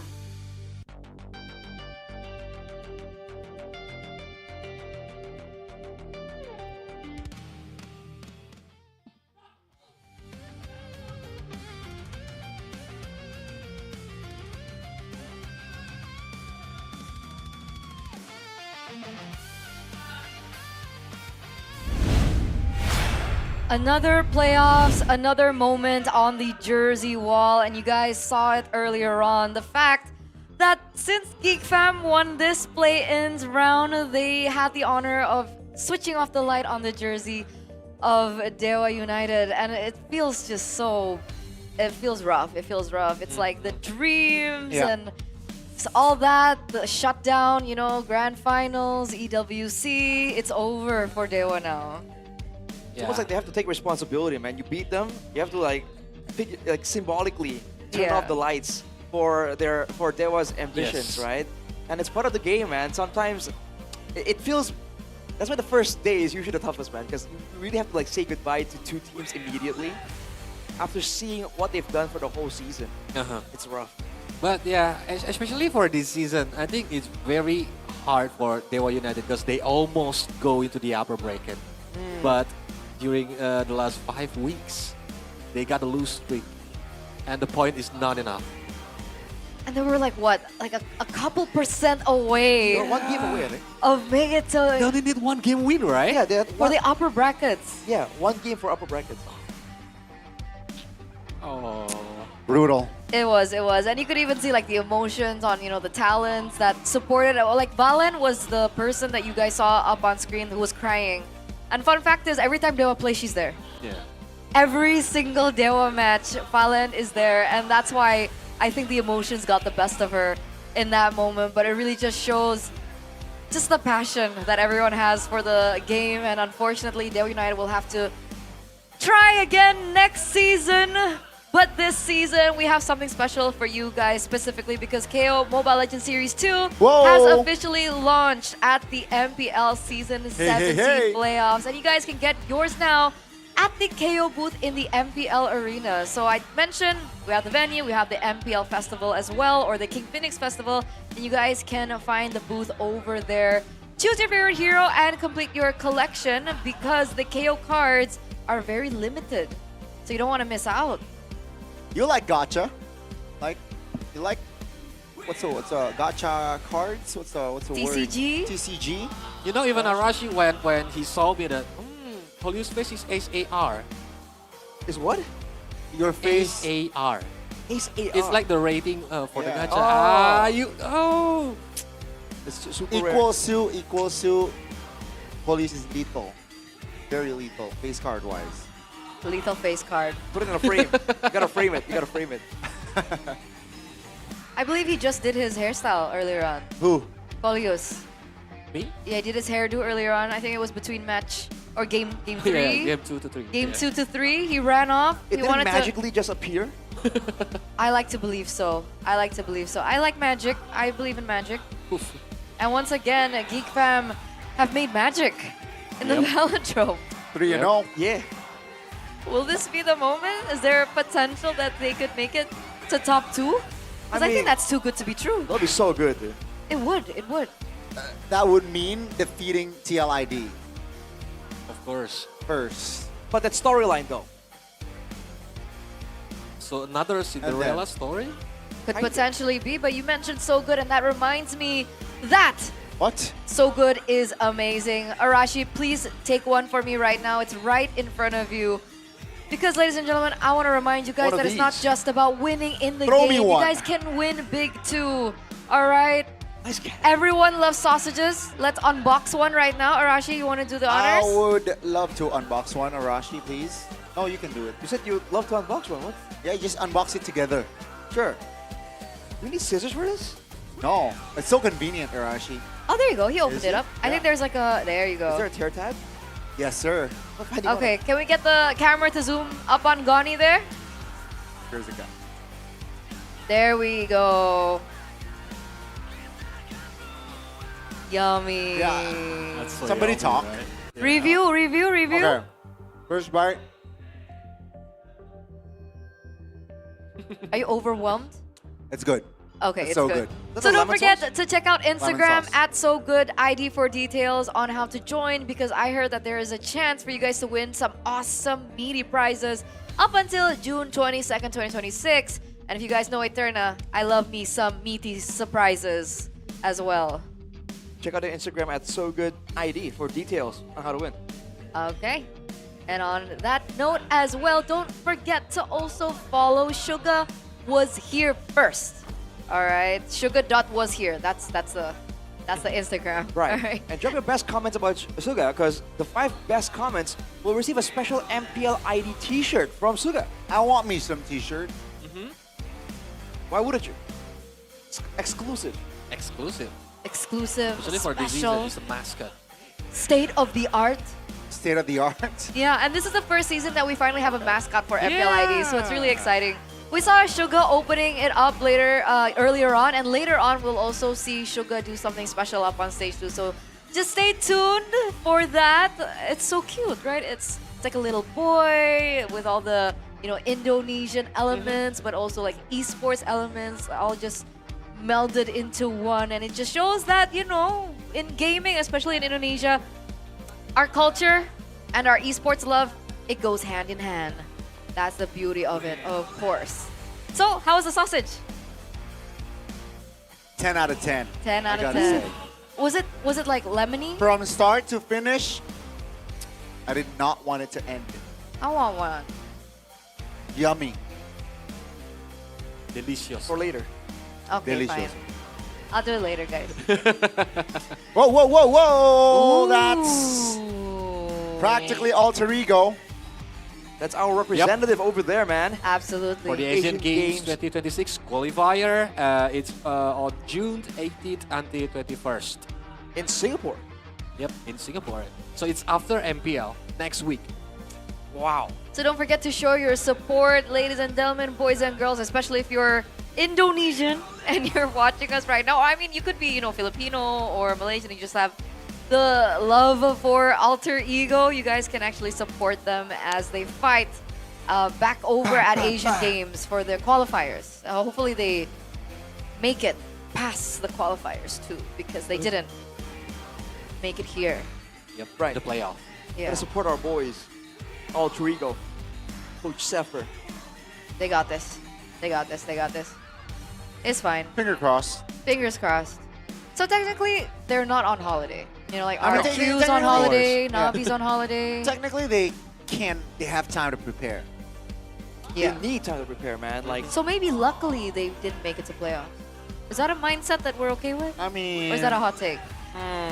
knowing the stake is MSC, I would be, inclined to participate in playoffs, but are we weighing out Asian games and MSC? Yeah, 6-7. Right?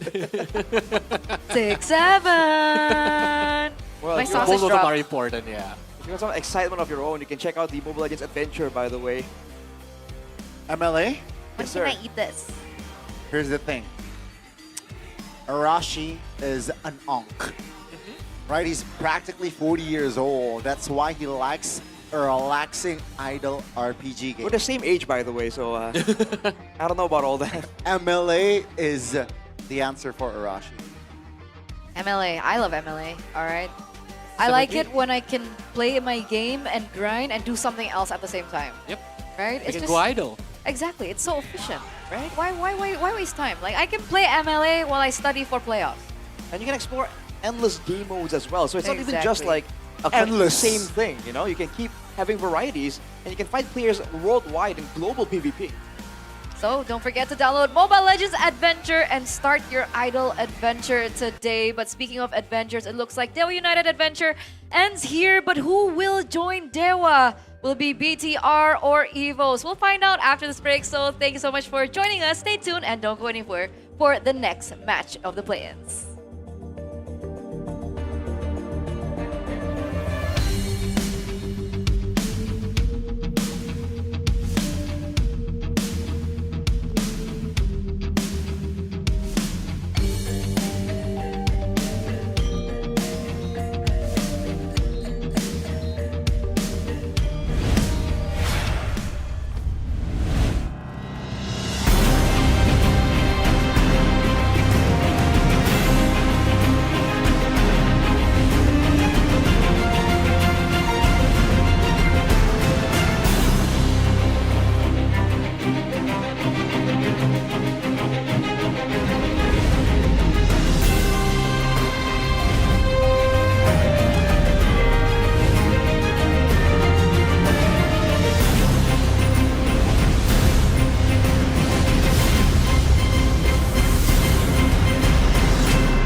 semuanya dan selamat sore. Selamat datang di MPL Awards Season 17.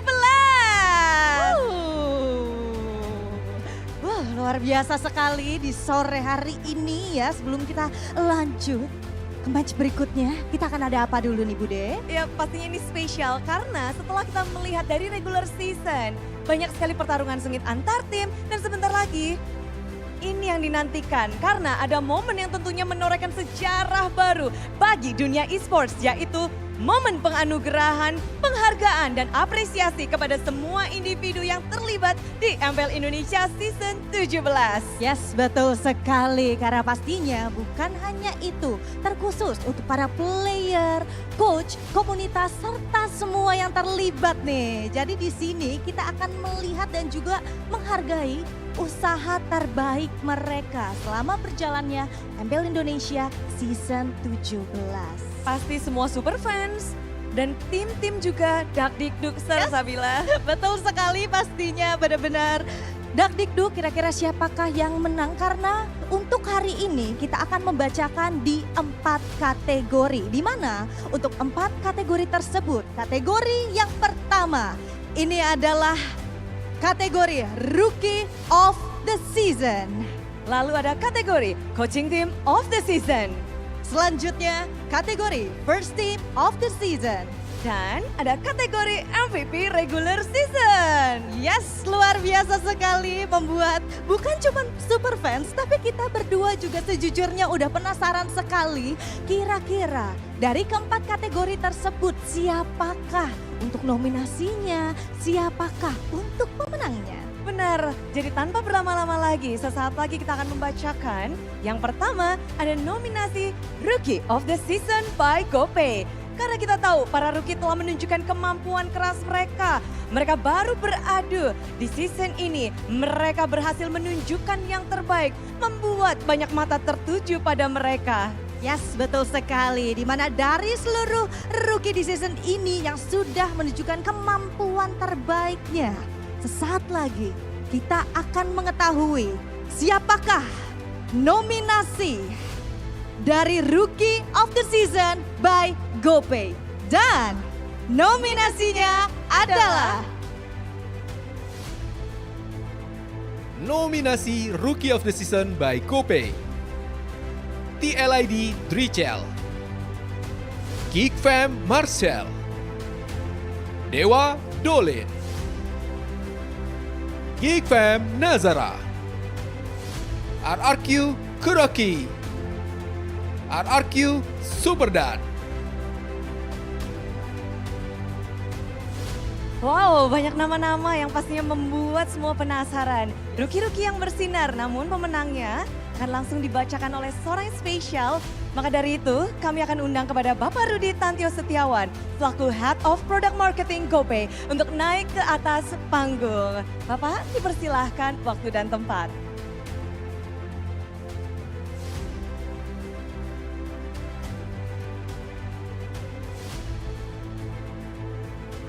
Iya, terima kasih Bude dan Bule.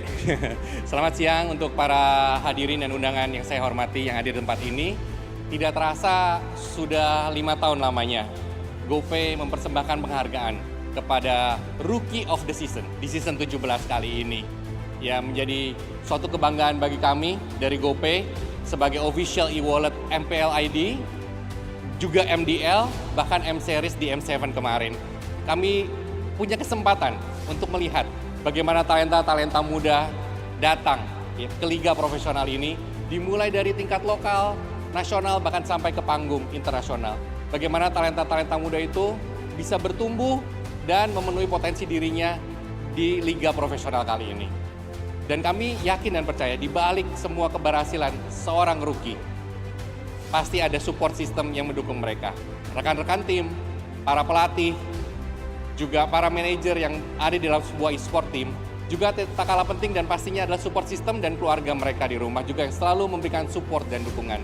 Sama seperti aplikasi baru GoPay yang terus memberikan support sebagai dompet andalan para gamers ya, dengan memberikan 100 kali free transfer ke bank mana saja, pembelian pulsa dan paket data dengan harga yang murah, dan juga GoPay Games sebagai Dompet andalan para gamers juga memberikan top up dengan bebas biaya admin, cepat, dan mudah dan murah.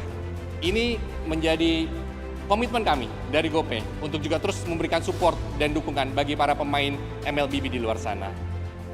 Bagi para rookie juga, mereka tidak hanya menjadi pelengkap sebuah tim, tapi kami yakin dan percaya di season 17 ini kita melihat bagaimana mereka juga menjadi penggendong yang handal.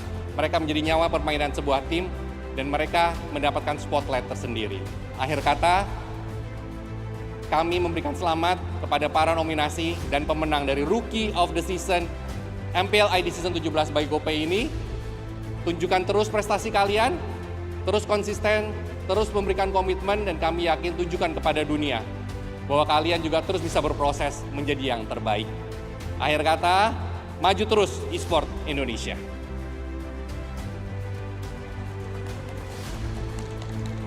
Dan pemenang untuk kategori Rookie of the Season by GoPay MPL ID Season 17 adalah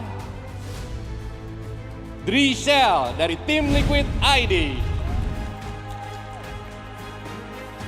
Dengan performa yang konsisten dan mental yang kuat yang menjadi bagian penting perjalanan tim Liquid ID hingga ke babak playoff Jakarta International Velodrome. Sambutlah Drichelle. Pemain anyar yang tak gentar, ia pun tak takut akan lawan-lawannya, siapapun dihantam. Dan kita bisa melihat permainan dari Drichelle. Dengan performanya di regular season, dia berhasil mendapatkan slot upper bracket.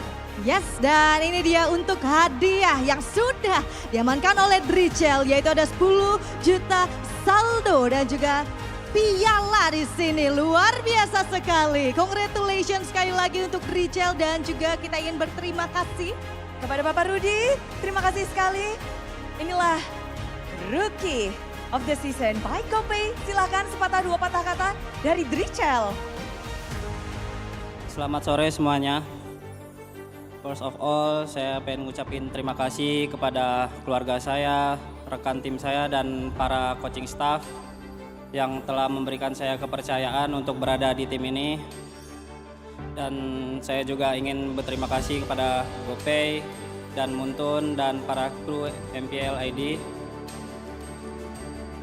Perjalanan saya belum selesai sampai di sini, masih ada match buat kita besok. Buat Cavalry, mohon dukungannya terus, dan terima kasih juga udah selalu support saya. Sekian, terima kasih. Oke, luar biasa sekali. Terima kasih dan selamat sekali lagi untuk Drichelle. Tapi karena tadi kita sudah melihat untuk nominasi pertama kita, dan sekarang kita sesaat lagi ya akan melaju ke kategori berikutnya, di mana untuk kategori ini kita akan melihat siapakah yang akan menjadi pemenang di kategori Coaching Staff of the Season by Dunia Game. Yap, karena peran dari coaching staff tentu begitu penting, begitu krusial, karena perkembangan dan juga performa dari setiap tim tentu berasal dari coaching staff. Baiklah, kalau begitu sepertinya kita akan langsung saja melihat nominasi dari Coaching Team of the Season by Dunia Games. Dan nominasinya adalah Nominasi Coaching Team of the Seasons by Dunia Games. Onyx Cewe, TLID Honjau, DEWA Coach Ride, Bigetron by Vitality, Tio Nael. Yap, dan semuanya pasti penasaran karena semua yang di balik layar tentu berperan begitu penting. Baiklah, dan dengan ini pastinya kami turut mengundang kepada Bapak Khairil Irfan Partomuan selaku General Manager Mobile Consumer Business Region Jakarta dan Banten, dan juga Bapak Andika Arsi Pramono selaku Manager Mobile Consumer Branch Southern Jakarta untuk dapat naik ke atas stage. Kami persilahkan.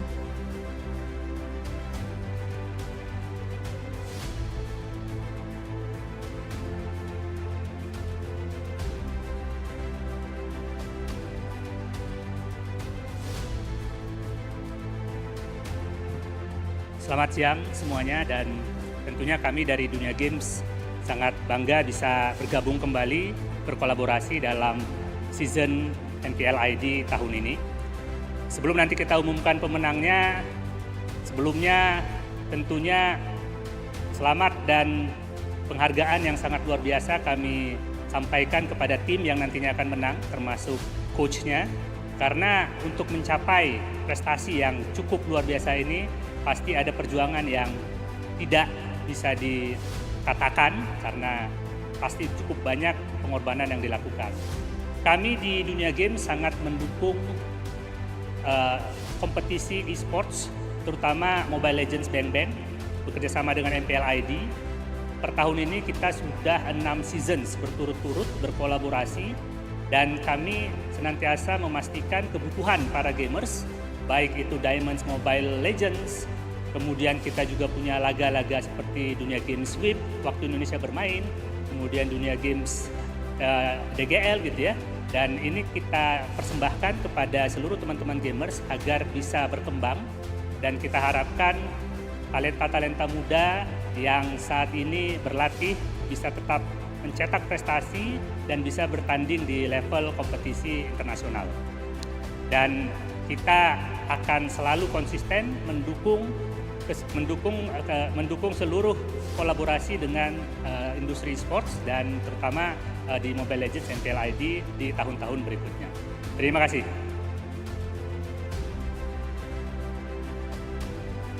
Dan pemenangnya dan pemenang Dunia Games Coaching Team of the Season kali ini tim Liquid ID. Dan sang kuda hitam pun mereka berhasil untuk mendapatkan tiket upper bracket dengan banyaknya keraguan yang diberikan oleh banyaknya mulut dan juga mata dari orang-orang yang tidak mengetahui betapa kuatnya tim Liquid di season 17.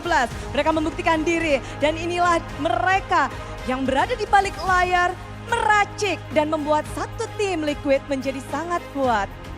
Baiklah, sekali lagi ini dia tim Liquid Indonesia. Serta kita juga melihat pastinya dari tim Liquid Indonesia sudah menerima plakat Telkomsel Dunia Games, Giant Check, dan juga piala. Banyak sekali hadiah yang mereka dapatkan. Kita akan mengabadikan momen ini, momen berharga. Karena coaching team of the season by Dunia Games jatuh kepada tim Liquid ID. Luar biasa sekali. Ini dia kita bisa melihat semangat yang dibawakan dari teman-teman tim Liquid ID membawa mereka ke dalam kemenangan di hari ini untuk kategori Coaching Team of the Season by Dunia Games. Baik, terima kasih Bapak. Dan tentu saja penghargaan yang itu luar biasa telah diserahkan. Kali ini kita juga akan mendengar sepatah dua patah kata dari tim Liquid ID.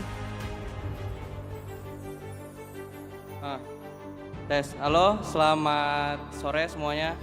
Puji Tuhan, senang rasanya bisa mendapatkan penghargaan ini. Jadi mau saya thank you kepada semuanya, kepada Muntun dan kru yang sudah melaksanakan acara ini dengan keren lah, seru.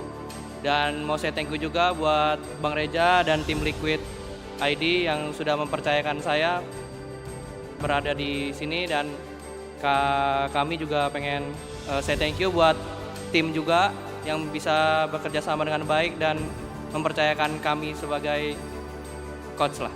Jadi buat yang udah dukung juga thank you buat teman-teman, keluarga semua yang ada di rumah. Dan thank you juga buat para Kalvari yang udah dukung terus kita terus, support kita terus. Dan sampai jumpa besok di match pertandingan kita melawan GEEK Fam.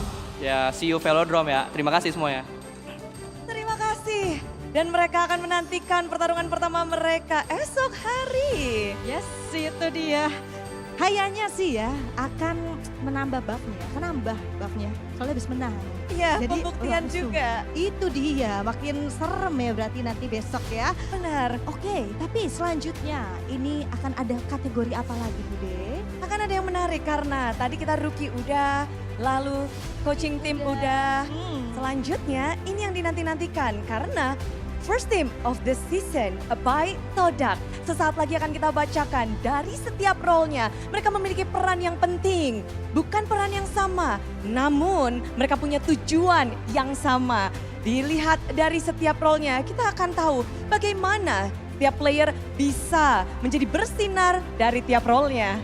Yes, betul sekali. Baiklah kalau begitu kita akan memulai untuk yang pertama. Ini dia MPL First Team of the Season by Todak dan nominasinya adalah Garda terdepan dalam setiap pertarungan, dari fase buy one yang menuntut mekanik dan ketenangan, hingga menjadi sosok yang berdiri paling depan saat tim fight pecah. Para explainer ini selalu dituntut untuk siap menghadapi segala situasi. Mereka ciptakan peluang, menyerap tekanan, dan menjadi pembeda di momen-momen krusial. Dengan keberanian dan dampak besar yang mereka berikan sepanjang musim, inilah para kandidat First Team of the Season by Todak untuk role explainer. Itulah dia untuk EXP Lane. Namun selanjutnya, nominasi yang mendebarkan karena akan ada Jungle First Team of the Season by Todak. Nominasinya adalah... Kita semua tahu main objektif adalah kunci untuk menang. Tapi tanpa jungler yang piawai untuk ambil keputusan, mendominasi hanyalah kiasan. Konsistensi, efisiensi, dan kemampuan memimpin permainan mengantarkan mereka menjadi kandidat First Team of the Season by Todak untuk role jungler.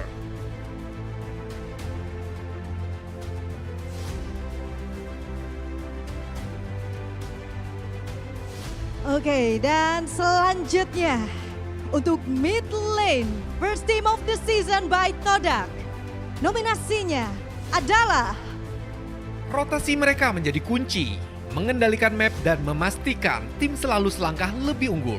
Sebagai penghubung setiap lini, mid laner dituntut hadir di setiap momen penting. Mulai dari membuka ruang lewat rotasi, mengamankan objektif, hingga menjadi penentu dalam tim fight. Dengan pemahaman permainan, konsistensi, dan kemampuan membaca situasi yang luar biasa, mereka menjadi motor penggerak bagi kesuksesan tim sepanjang musim. Inilah para kandidat First Team Mid Laner by Todak.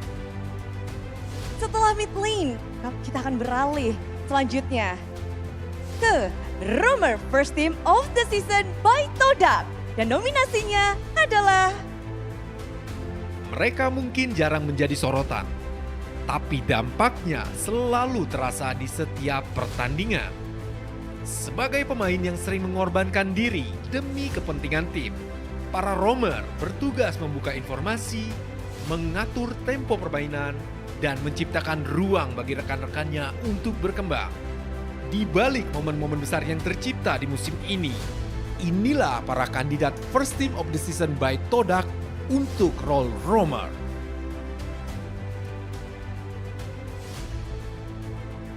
Baiklah, dan yang terakhir kita akan melihat Gold Lane First Team of the Season by Todak.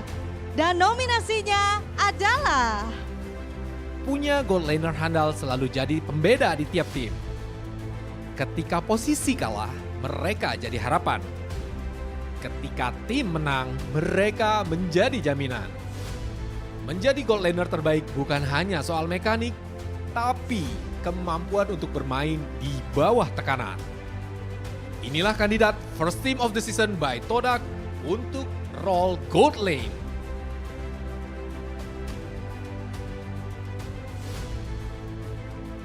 Itulah dia nama-nama nominasi dari tiap role dengan player-player yang tentunya sangat berbakat. Namun pemenangnya tentu akan langsung dibacakan oleh seorang yang spesial. Maka dari itu kami turut mengundang Ibu Sinta W. Danuwardoyo selaku Presiden Director of PT Todak Nusantara Group untuk bergabung bersama kami di atas panggung.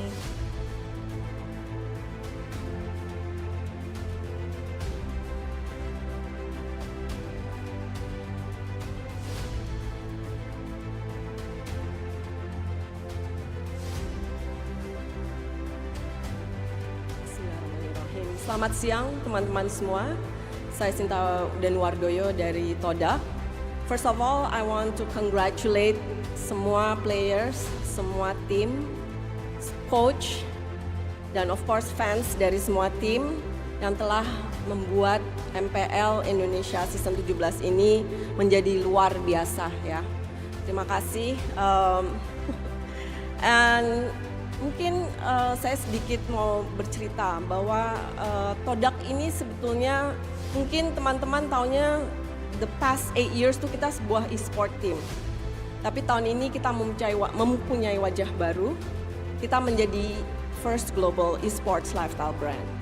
Dan kita sangat bahagia bisa mendukung MPL Indonesia Season 17 sebagai official gaming chair. Makanya gaming chair ini adalah merek Todak yang kita sebut sebagai throne ya.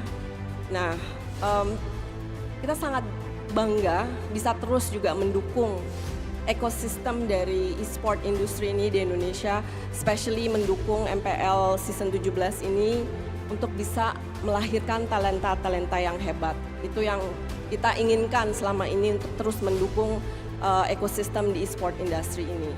So, siang ini kita akan announce dari first team of the season by Todak winners ya. Coba kita lihat aja siapa sih pemenangnya. Dan first of all, congrats to all the nominees and also to the winners. Thank you. So, pemenang untuk XP Lane first team of the season by Todak adalah Aran.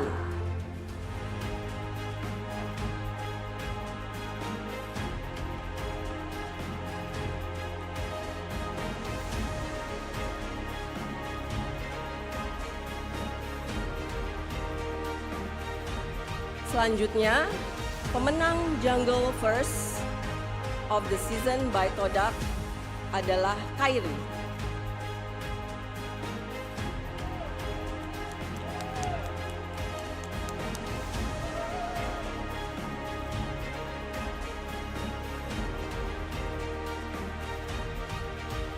Next, pemenang Mid Lane First Team of the season by Todak adalah Sans.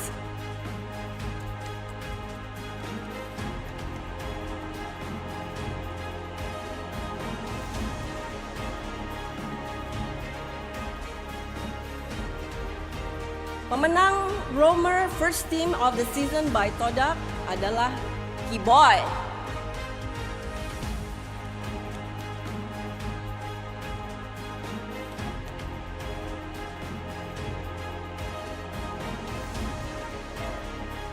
Last but not least, pemenang yang akan menjadi Gold Laner terkuat adalah Kelra. Congrats Kelra.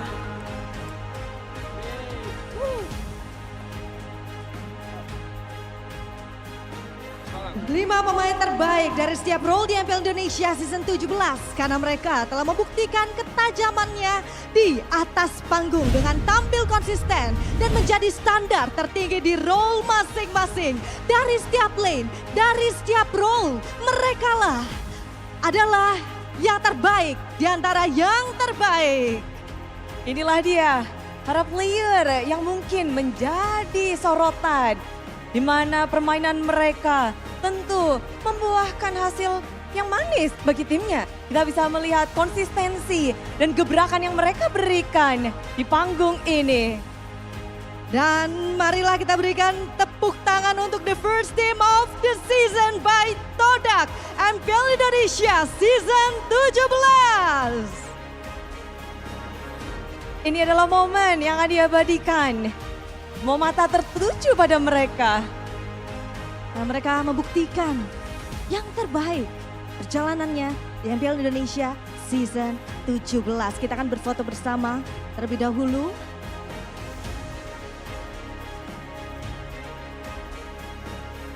Senyuman terbaik telah diberikan. Terima kasih untuk Ibu Sinta dan sekali lagi kita beri tepuk tangan juga. Inilah dia First Team of the Season by Todak. Kita akan mendengarkan satu persatu dari para player untuk memberikan sepatah dua patah kata. dari Cold Cleaner dulu. Oke. Dari XP, ayo. Cap, cip, cup. Oke. Mungkin dari yang... Oke. Cek, terima kasih semuanya yang udah dukung, makasih yang udah vote juga. Terus terima kasih buat keluarga saya, teman-teman dekat saya, pacar saya. Terus terima kasih untuk terima kasih untuk tim saya juga, coach saya juga, coach Chef, ada cewek, ada Pak Dinton. Terus ya semoga season depan bisa dapat ini lagi. Thank you semuanya. Oke, luar biasa sekali itu dia. Dan selanjutnya Aran mungkin, silakan Aran. Cek. Untuk pertama-tama untuk terima kasih untuk keluarga saya, untuk teman-teman player juga, untuk coaching manajemen semuanya, buat keluarga besar yang selalu dukung saya mau dari rumah ataupun datang langsung. Terima kasih juga untuk pacar saya yang selalu dukung saya. Ini first team pertama saya setelah 6 season main. Semoga ini jadi awal untuk piala lainnya lah. Terima kasih. Selanjutnya kita akan mendengar dua patah kata dari Kairi. Halo, gue mau bilang terima kasih buat semua yang udah dukung, buat Sonic, buat teman-teman gue di Onyx, buat coaching staff, Paddington, cewek sama coach Chef, dan keluarga gue, pacar gue, dan semoga bisa masuk EWC di Paris. Amin. Yuk, dah. Baik, selanjutnya kita akan mendengarkan dari Kiboy.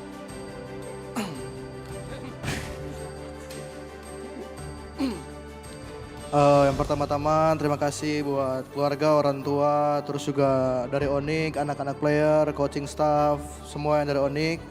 Sama terima kasih juga atas dukungan dari Sonic juga yang selalu ada, membantu vote juga segala macam. Semoga dengan adanya piala ini lagi, gue bisa lebih bersemangat dan juga bisa lebih baik lagi lah ke depannya. Thank you. Last but not least, Kelra, it's your time. Terima kasih banyak. Terima kasih banyak buat yang udah dukung, buat support, buat voting gua. Terima kasih yang buat coaching staff gua, coach Chef, cewek, Paddington. Terima kasih banyak buat teammates gua yang udah percaya. Terima kasih semuanya.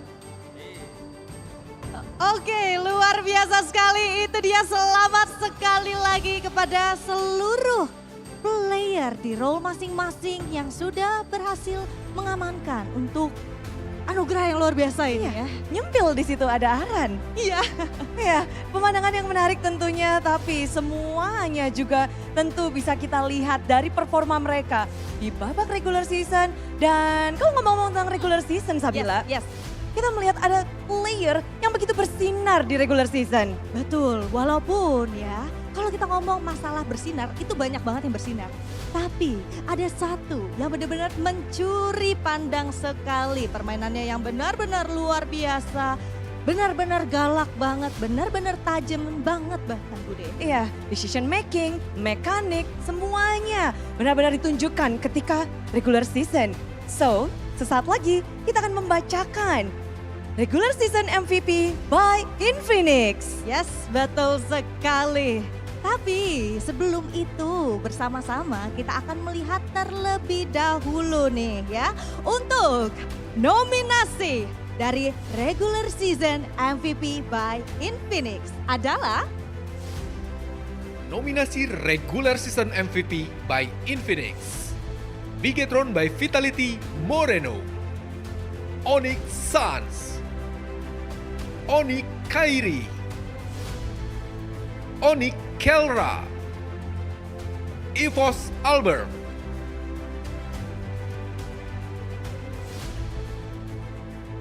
And now we would like to invite Mr. Tommy Xiong as the Infinix Indonesia country manager to the stage and reveal the winner of our category.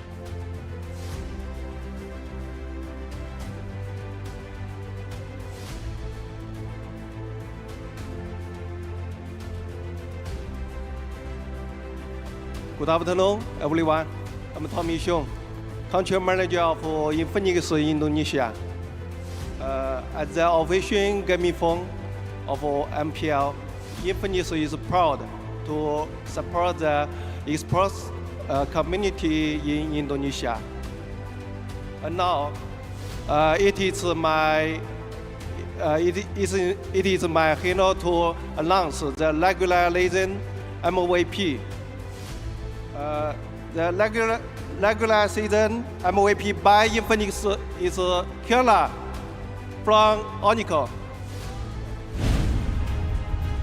Yap, dan inilah dia. Hadir kembali di panggung ini. Kelra dari Onyx, dia hadir ke Indonesia. Bukan untuk bermain-main, bukan hanya untuk berdansa, namun performanya begitu memukau. Baiklah, and now Kelra akan langsung mendapatkan hadiah. Akan ada trofi, ada giant check, and one smartphone GT 50 Pro. Mendapatkan banyak sekali hadiah. Kelra, playoff aja belum mulai udah banyak hadiah. Udah banyak banget hadiahnya. Dari Kelra sendiri atas pemenang dari kategori regular season MVP by Infinix. Menjadi the gold lane standard. Dia membawa standar terbaru di Indonesia. Dan momen ini akan diabadikan. Kehadirannya di MPL ID membawa warna yang berbeda. Yes, ini dia. Okay, and thank you so much, Mr. Tommy. You can go back to your seat. Thank you so much. And Kelra, abis ini jangan kemana-mana dulu ya, karena Kelra, silahkan apa yang ingin disampaikan Kelra. Yes.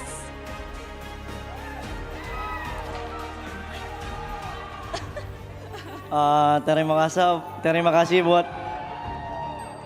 kasih buat udah yang dukung lagi, and terima kasih buat MPL for this opportunity. This award is very important for me because this is my first time to get this award, and it's very special for me, and also this is for my dad, my father. Thank you so much. Congratulations Kelra. Kelra benar-benar di MPL Indonesia bersinar. It's time for Kelra to shine. Yes, betul sekali. Bahkan tadi Kelra juga mempersembahkan kemenangannya untuk ayahnya, dan itu benar-benar luar biasa sekali. Cukup menyentuh hati kita semua juga. Dan kalau memang melihat performance dari Kelra, benar-benar luar biasa, benar-benar galak. Dan benar kata Bude tadi, Kelra membawa standar baru di MPL Indonesia, khususnya untuk season 17 ini, Bude. Betul, semua yang telah berjuang di MPL Indonesia season 17 tentu kami apresiasi. Dan tentu saja sekali lagi selamat untuk para pemenang. Semoga penghargaan ini memacu semangat kalian untuk terus berjuang, berkembang, dan menjadikan dunia esports Indonesia semakin besar dan kuat. Yes, dan pastinya selesai sudah untuk reveal ataupun untuk mengumumkan para pemenang dari 4 kategori kita yang luar biasa sekali, di mana nominasi-nominasi terbaik tadi kita sudah melihat. Dan sekali lagi, ini adalah salah satu cara untuk dapat memberikan apresiasi setinggi-tingginya kepada seluruh tim ataupun seluruh player, coach yang ada di MPL Indonesia. Betul sekali, tapi hari ini belum selesai Sabila, karena tentu saja kita nggak sabar setelah ini akan ada match selanjutnya, yaitu Bigetron dan EVOS. Mereka akan beradu dalam Best of 5 Series. So, bagaimana kira-kira perjalanan di match berikutnya?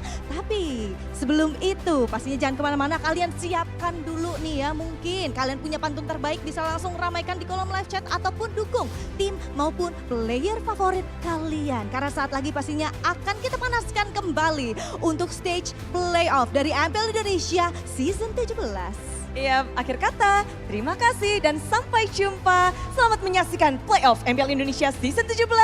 We on this!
acaranya dan semangat untuk semua yang main di MPL ya.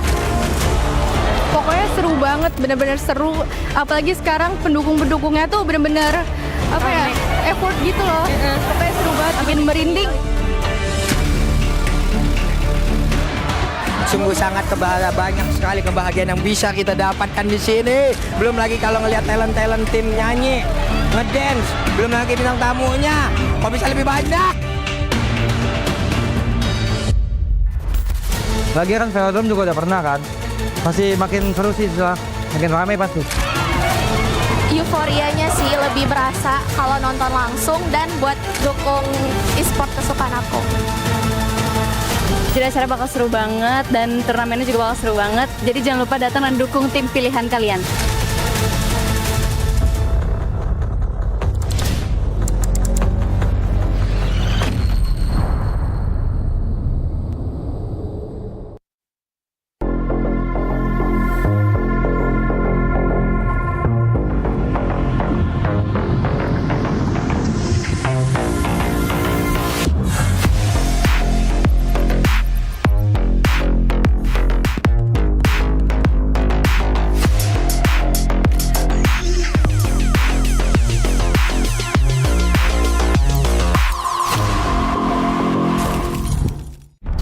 Semua hal terus berubah.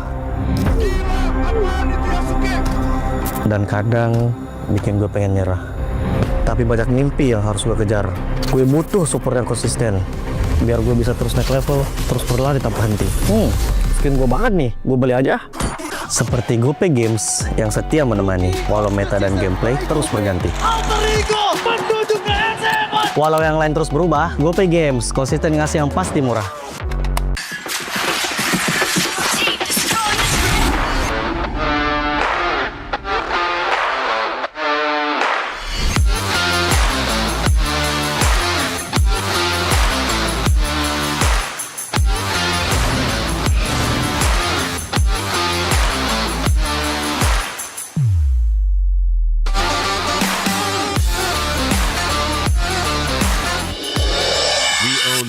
Cultured by Todak.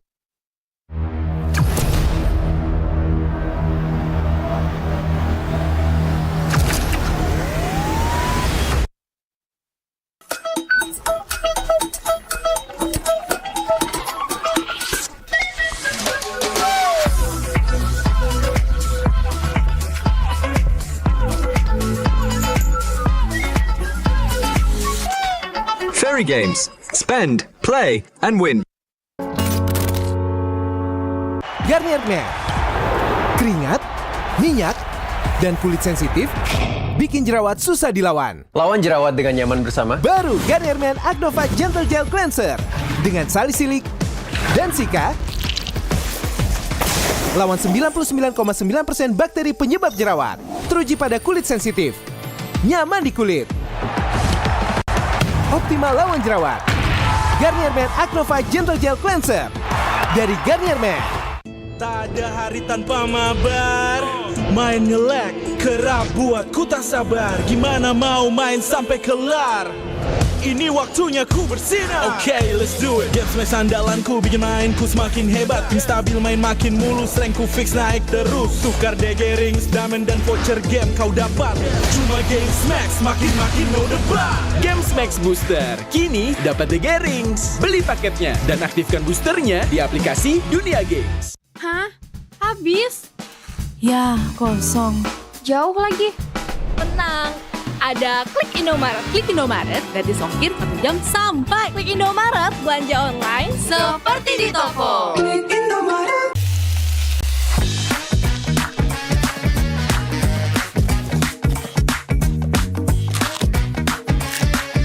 Gimana? Enak?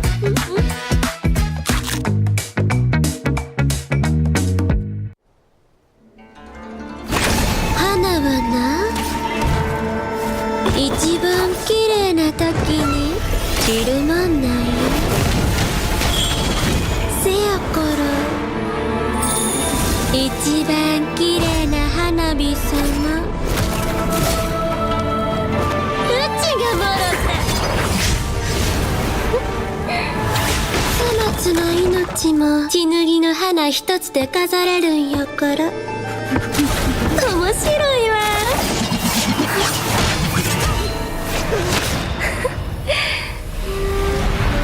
必ず助けるから。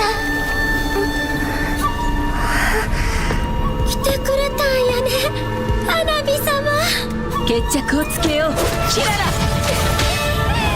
嬉しいな、ずっと夢見てたんよ。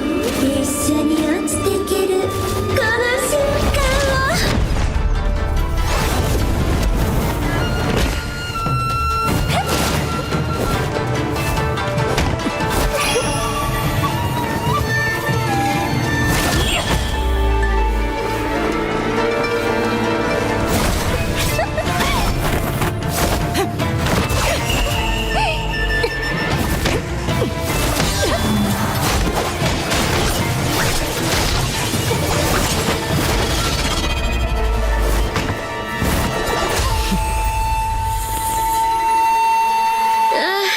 その殺意、あんたも願ってくれてたんやね。うちが枯れへんようにって。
acaranya dan semangat untuk semua yang main di MPL ya. Pokoknya seru banget, bener-bener seru. Apalagi sekarang pendukung-pendukungnya tuh bener-bener apa ya, effort gitu loh. Pokoknya seru banget, bikin merinding. Sungguh sangat banyak sekali kebahagiaan yang bisa kita dapatkan di sini. Belum lagi kalau ngelihat talent tim nyanyi, ngedance, belum lagi bintang tamunya. Kok bisa lebih banyak? Lagi kan velodrome juga udah pernah kan. Pasti makin seru sih, makin ramai pasti. Euforianya sih lebih berasa kalau nonton langsung dan buat dukung e-sport kesukaan aku. Jadi acara bakal seru banget dan turnamennya juga bakal seru banget. Jadi jangan lupa datang dan dukung tim pilihan kalian.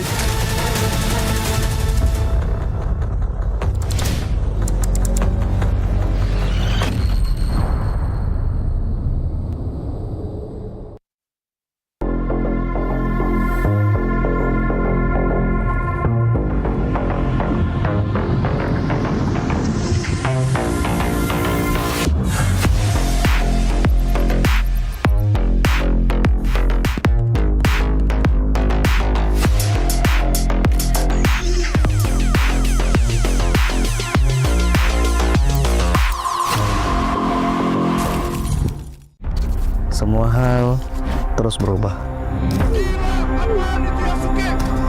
Dan kadang bikin gue pengen nyerah. Tapi banyak mimpi yang harus gue kejar.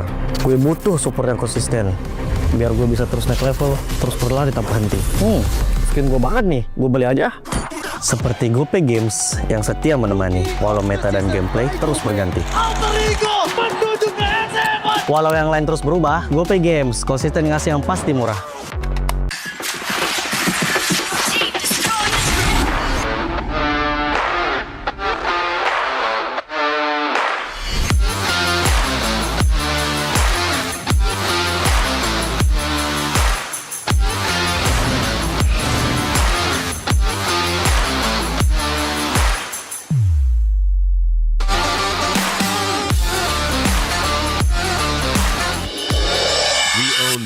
Cultured by Todak.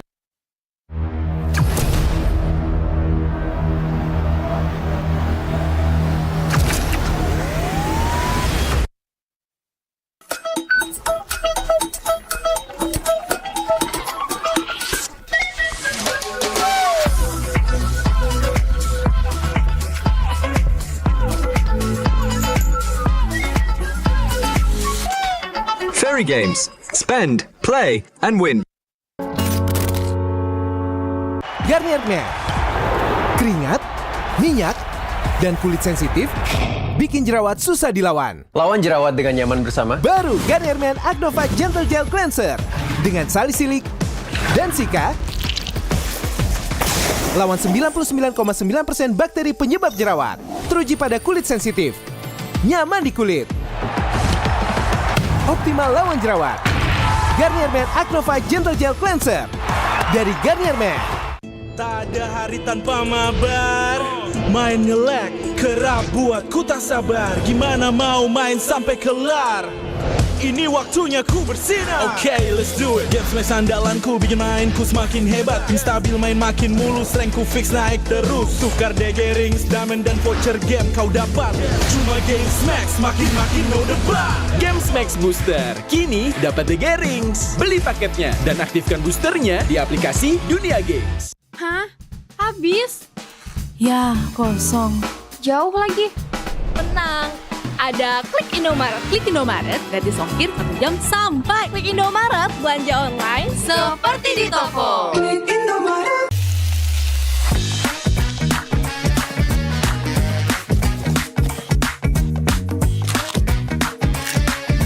Gimana? Enak?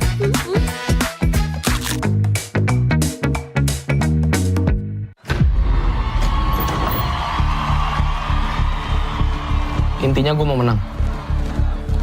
Karena kalau nggak menang, gue nggak akan jadi apa-apa. Kai, kamu kenapa sih suka banget main Mobile Legends?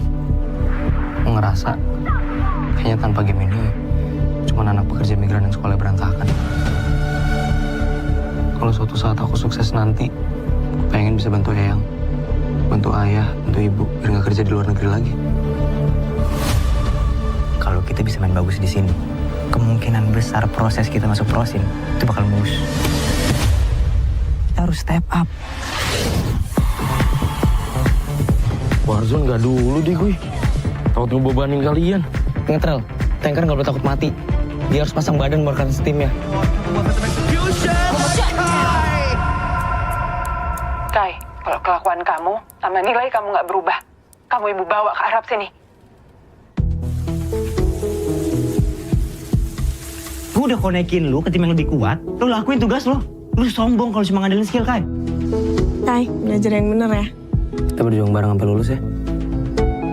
Lu tuh niat gak sih? Hah? Niat gak berjuang bareng? Gak usah sok nasihatin gue ya. Lu kan gak pernah ngerasain ditelepon nama nyokap lu. Percuma lu jago mental lu kayak gini. Sekolah aja lu yang bener. Turutin nyokap lu anjing. Ibu yakin gak ada satu orang pun yang bangga sama kamu. Aku cuma pengen kalian tunggu sekali aja. White out. Latihan terus tuh bukan karena gue pengen jadi pro player, tapi gue pengen main bareng sama kalian. Kai, udah belajarnya? Udah kok. Kamu nggak takut apa? Kuntilanak di pohon tuh keganggu. Ngen.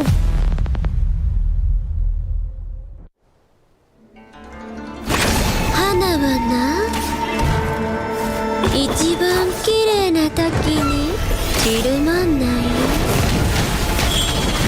Se yakara, ichiban kirei na hanabi sama. Uchi ga morotta. 粗末な命も血脱ぎの花一つで飾れるんやから面白いわ。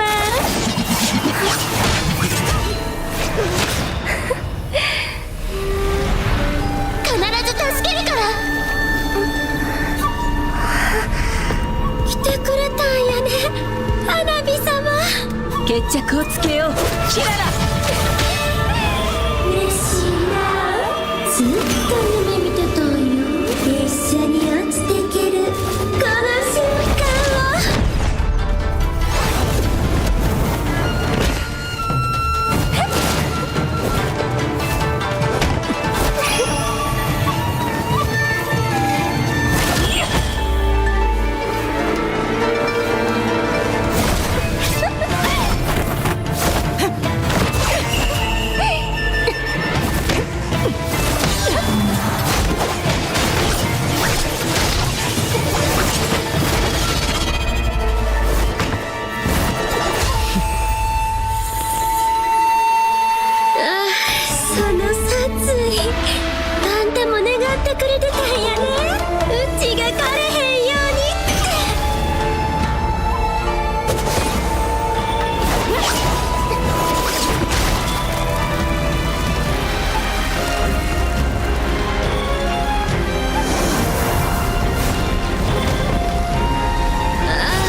acaranya dan semangat untuk semua yang main di MPL ya.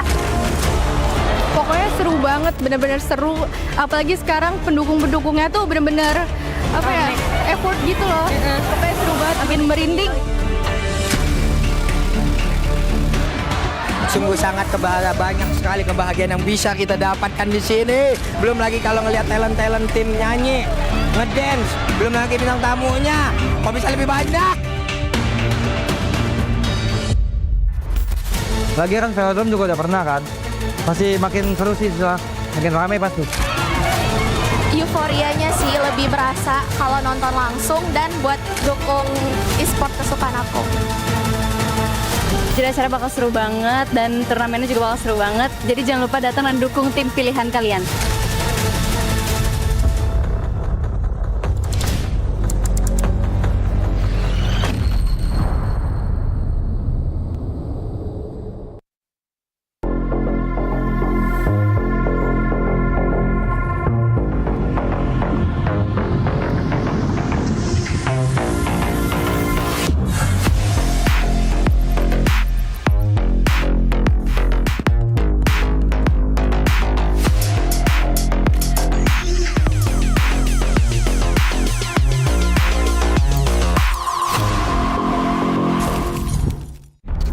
Semua hal terus berubah.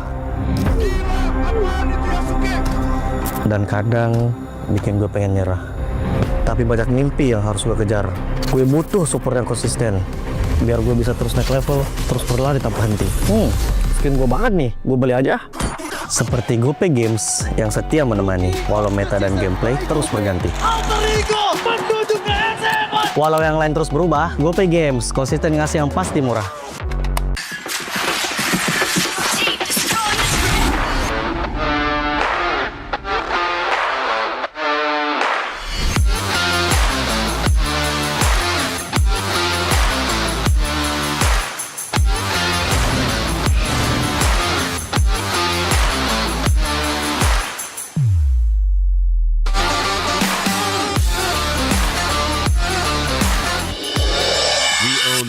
Cultured by Todak.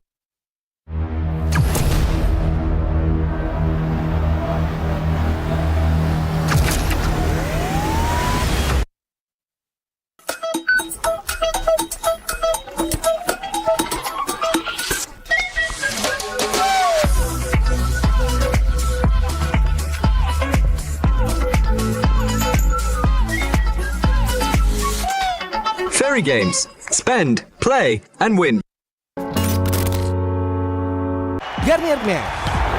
Keringat, minyak, dan kulit sensitif bikin jerawat susah dilawan. Lawan jerawat dengan nyaman bersama. Baru Garnier Men Acno Fight Gentle Gel Cleanser dengan salisilik dan sika. Lawan 99,9% bakteri penyebab jerawat. Teruji pada kulit sensitif. Nyaman di kulit. Optimal lawan jerawat. Garnier Men Acno Fight Gentle Gel Cleanser dari Garnier Men. Tak ada hari tanpa mabar. Main nge-lag, kerap buatku tak sabar. Gimana mau main sampai kelar? Ini waktunya ku bersinar. Okay, let's do it. Games main sandalanku bikin mainku semakin hebat. Ping stabil main makin mulus, rankku fix naik terus. Tukar DG rings, diamond dan voucher game kau dapat. Cuma Games Max, makin no debat. Games Max Booster, kini dapat DG Rings. Beli paketnya dan aktifkan boosternya di aplikasi Dunia Games. Hah? Habis? Ya, kosong. Jauh lagi. Tenang, ada Klik Indomaret. Klik Indomaret gratis ongkir 1 jam sampai. Klik Indomaret, belanja online seperti di toko. Klik Indomaret.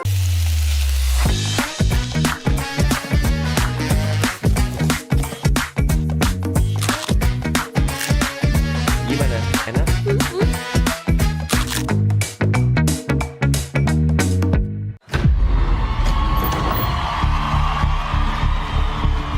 Intinya gue mau menang.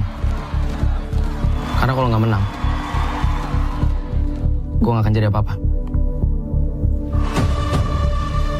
Kai, kamu kenapa sih suka banget main Mobile Legends? Gue ngerasa kayaknya tanpa game ini cuma anak pekerja migran yang sekolah berantakan. Kalau suatu saat aku sukses nanti, gue pengen bisa bantu Eyang, bantu ayah, bantu ibu, biar nggak kerja di luar negeri lagi. Kalau kita bisa main bagus di sini, kemungkinan besar proses kita masuk prosin itu bakal mulus. Kita harus step up. Warzone nggak dulu deh gue. Takut ngebebanin kalian. Ngetrel, tanker nggak boleh takut mati. Dia harus pasang badan buat kartu timnya. Kai, kalau kelakuan kamu sama nilai kamu nggak berubah, kamu ibu bawa ke Arab sini. Gue udah konekin lu ke tim yang lebih kuat. Lu lakuin tugas lo. Lu sombong kalau cuma ngandelin skill, Kai. Kai, belajar yang bener ya. Kita berjuang bareng sampai lulus ya. Lu tuh niat gak sih? Hah? Niat gak berjuang bareng? Gak usah sok nasihatin gue ya. Lu kan gak pernah ngerasain ditelepon nama nyokap lu. Percuma lu jago mental lu kayak gini. Sekolah aja lu yang bener. Turutin nyokap lu anjing. Ibu yakin gak ada satu orang pun yang bangga sama kamu. Aku cuma pengen kalian tunggu sekali aja. White out. Latihan terus tuh bukan karena gue pengen jadi pro player, tapi gue pengen main bareng sama kalian. Kai, udah belajarnya? Udah kok. Kamu nggak takut apa? Kuntilanak di pohon tuh keganggu? Tunggu, Hai guys, gua Kairi. Hari ini kita ada photoshoot dan ikutin keseruannya. I gotta testify. Come up in the spot looking extra fly. For the day I die, I'ma touch the sky. Gotta testify.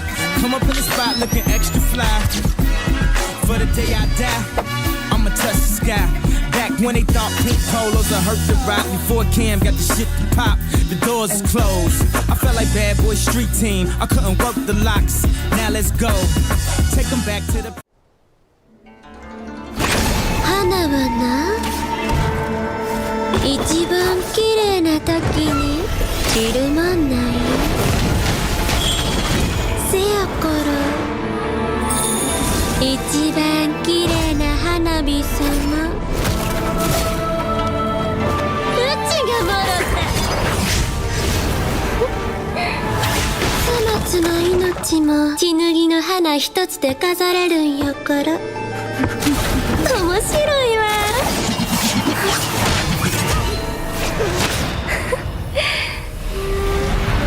必ず助けるから。来てくれたんやね、花火様。決着をつけよう、キララ。嬉しいな、ずっと夢見てたんよ。列車に落ちてけるこの瞬間を。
Halo guys, gue Hengki, ikutin gue photoshoot yuk.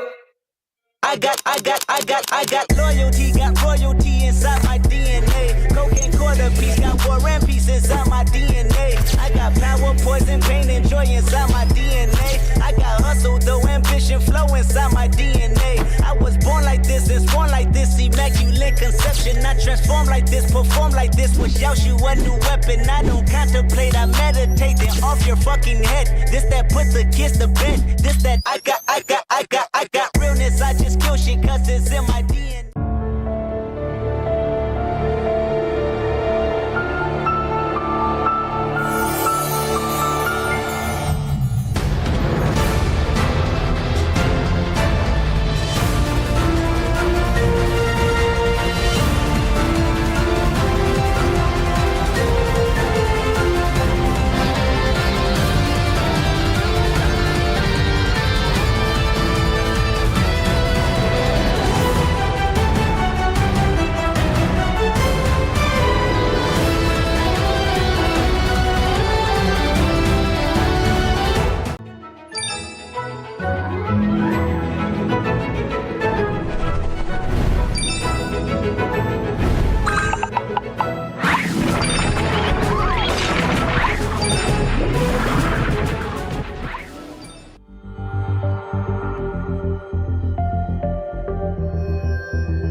terus berlari, terus ke arah puncak tertinggi. Ku takkan berhenti, hanya sampai di sini. Kemenangan abadi menanti. You know we won't miss if we unite our focus. And if you haven't noticed, we all live. Nyalakan apimu, hadapi semua tantangan, hadang semua serangan, jatuh bukan halangan. Bakar semangatmu, janganlah engkau menyerah. Kita akan buat sejarah. We all this, we won't miss. We all this, we won't miss. Saatnya beraksi, jalani ambisi.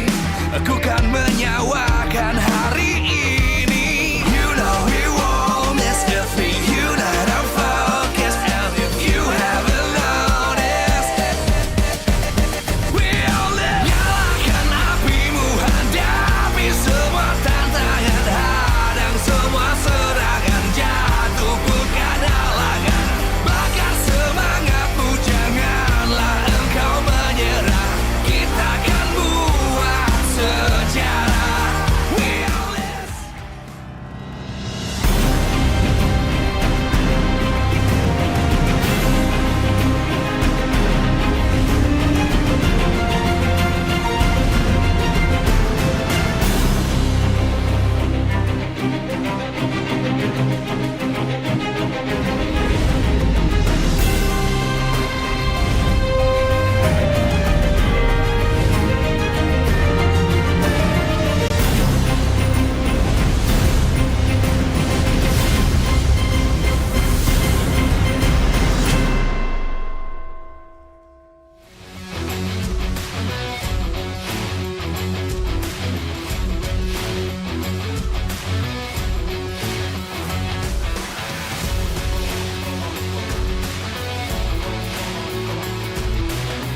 Live from Jakarta International Velodrome, MPL Season 17 Playoffs is powered by Muta.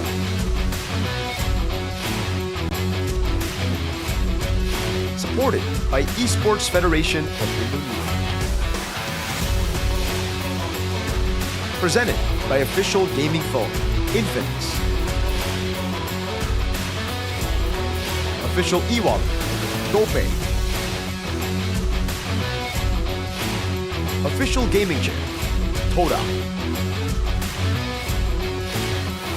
Official rewards partner, Very Games.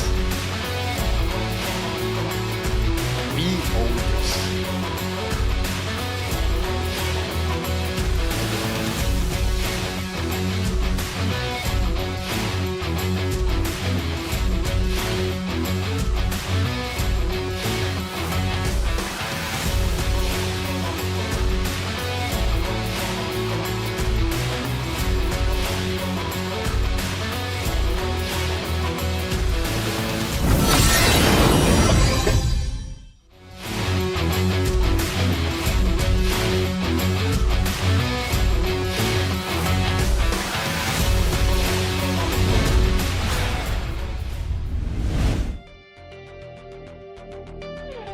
It is a night full of intensity as we watch the teams come into the venue here.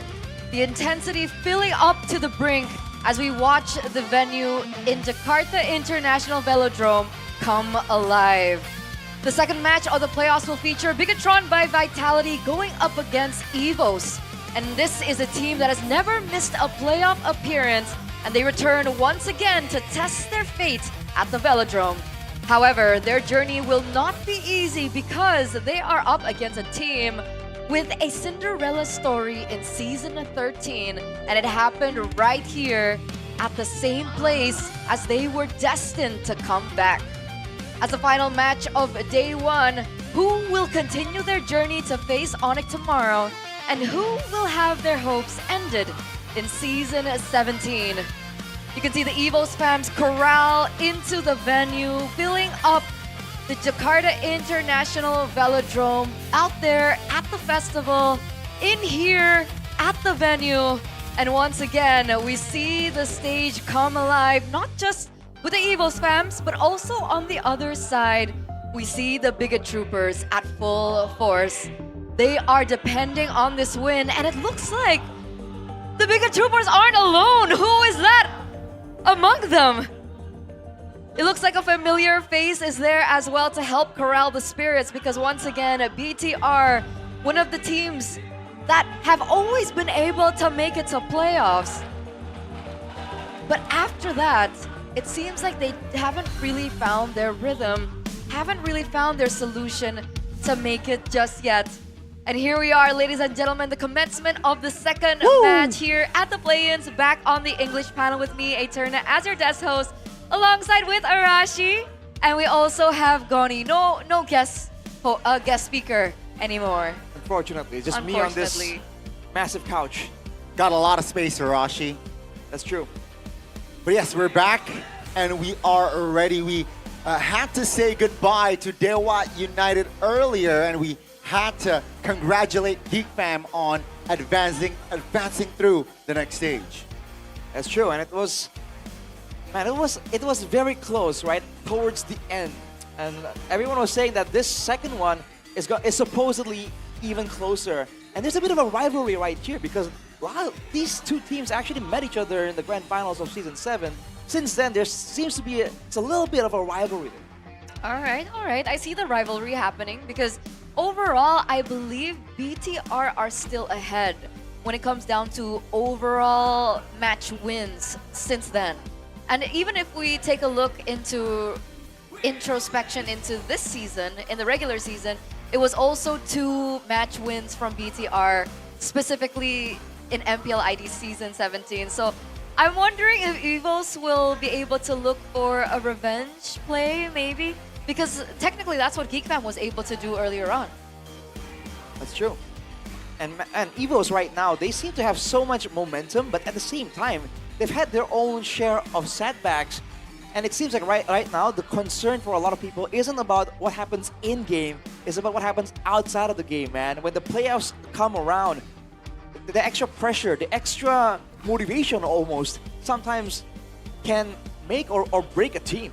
And they need it, right? They severely need it, especially a lot of people are considering their bracket between EVOS and BTR to be the bracket of hell, because whoever wins this will be able to, of course, move on to the next stage of the playoffs. But up in front of them is #1 in the standings and the back-to-back champion of MPL ID in Onyx.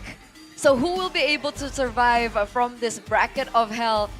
Goni, if we have to throw it over to you, who do you think has the better momentum? Do you think it's BTR or do you think it's EVOS? You know what? I got my own personal biasness here. Okay. I gotta say, I like EVOS better.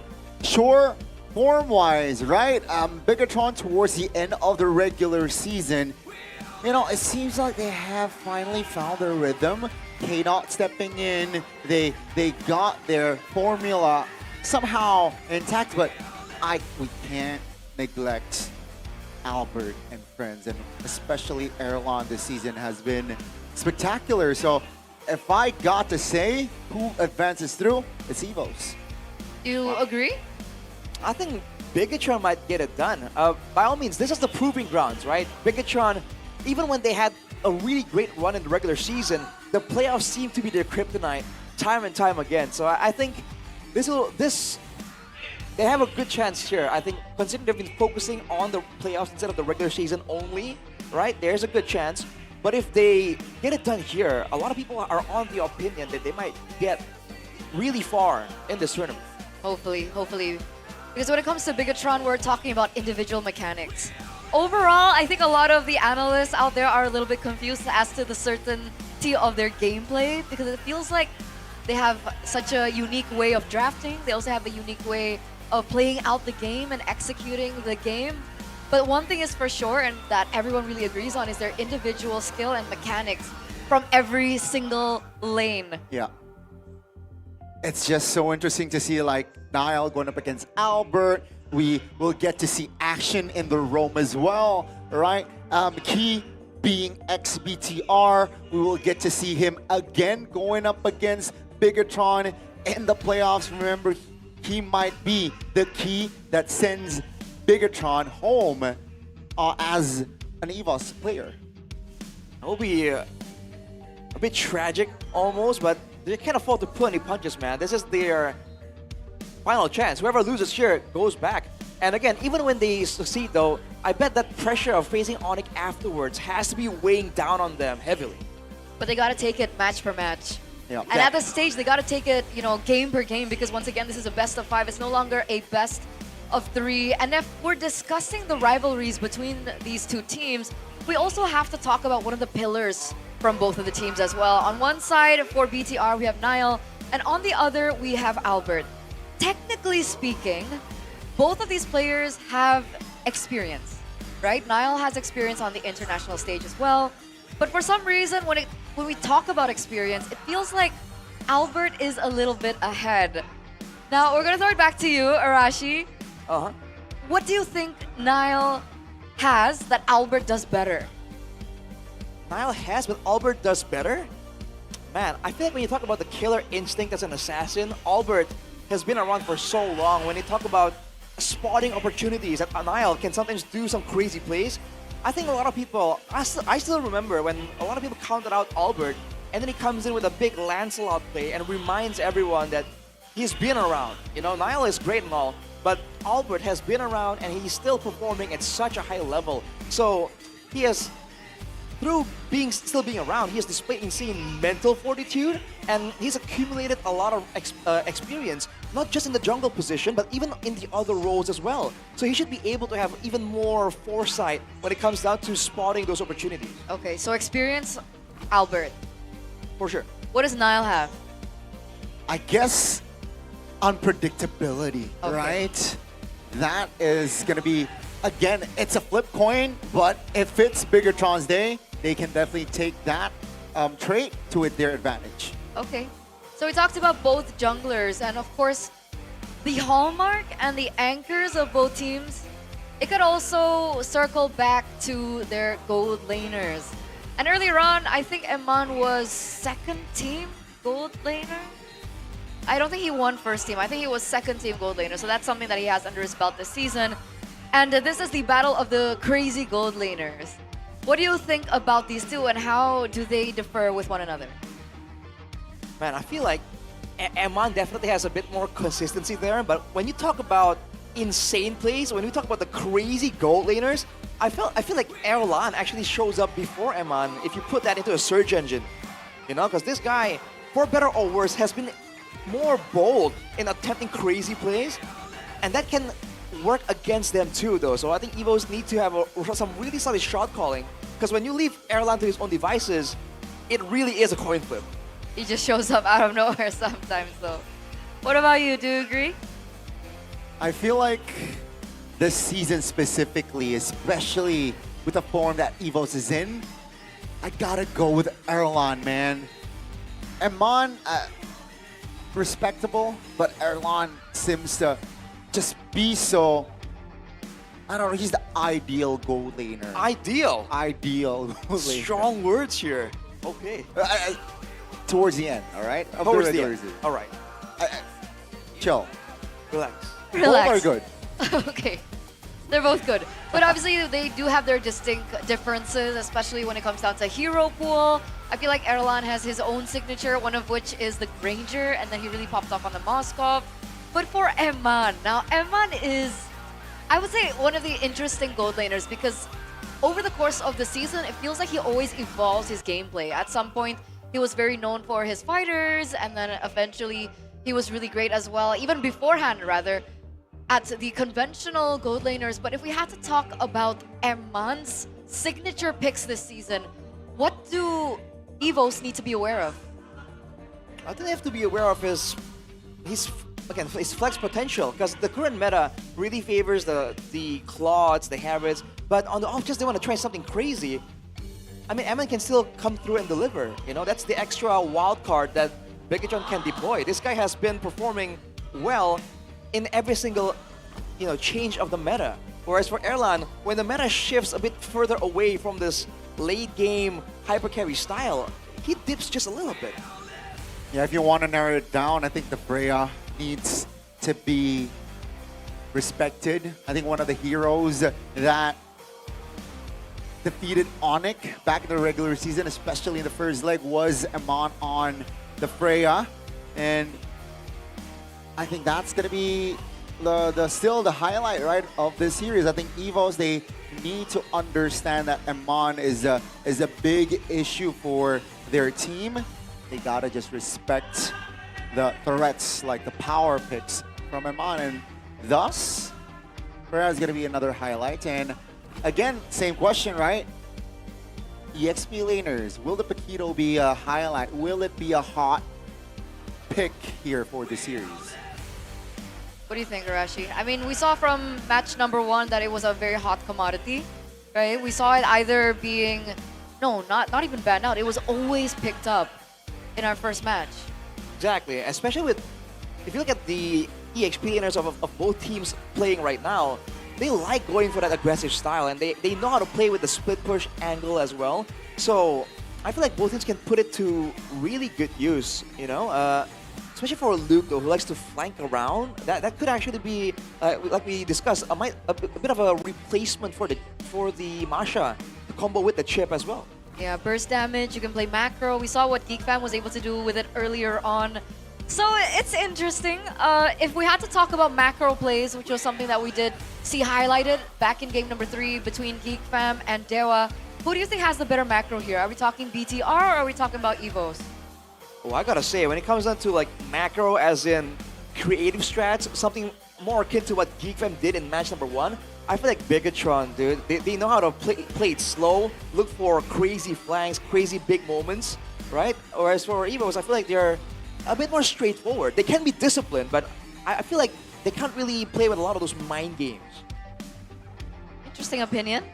Goni, do you think EVOS or BTR in macro? You know what?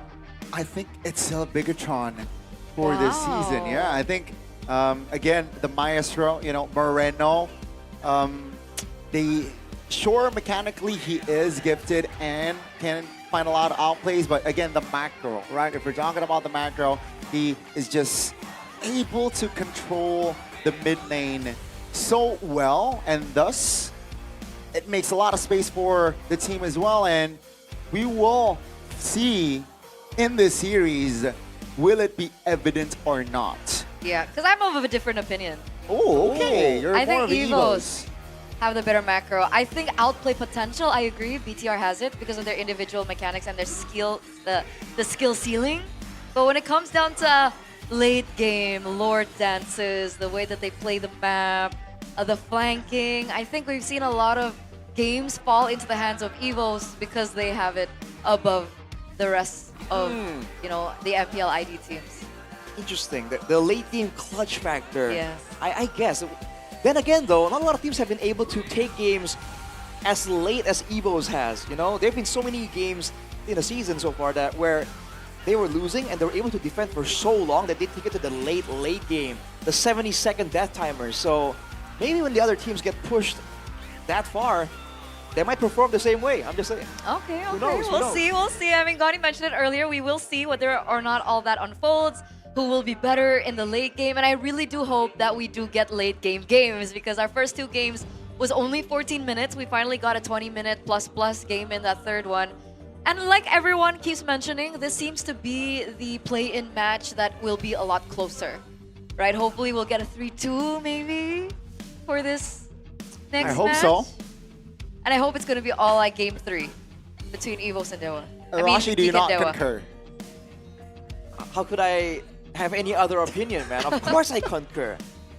Because again, people think that this is going to be a very telling one, and whoever goes past this stage is going to do really, really well. Yeah. Whether that's EVOS or Bigetron, which is rare. Because sometimes you already know there's a favorite and there's an underdog, but this is a real toss-up. And here's the thing, fun fact, right? Albert and Niall, both of them are ex-Onyx players, and either or, here, okay, let me finish. What is man on about? Either or, the winners will face against Onyx as well. You're right. Okay. So that's the, you know, that's a circle. That's a full circle. The circle of life. but I really do want to show our appreciation to all the viewers who made it to the Velodrome, because it's packed. It's a lot more packed than what we saw from match number 1. So W EVOS Fams and W Bigetroopers, right? Because it's Mirko's built in the to building. the brink, especially for the side of EVOS. On our level, like right behind us, it's super full. Up top, it's super full. I think we're just waiting for, more EVOS Fams that are walking in the building right now. So, man, I miss this. This is what I missed from, the playoffs, the vibes, because we didn't really get it last season, I believe. Maybe because it was a little bit too far, but it's amazing. Oh no, it's Mirko! Let's hear what the Bigetroopers have to say. Bigetroopers, mana suaranya? There we go. The venue erupts.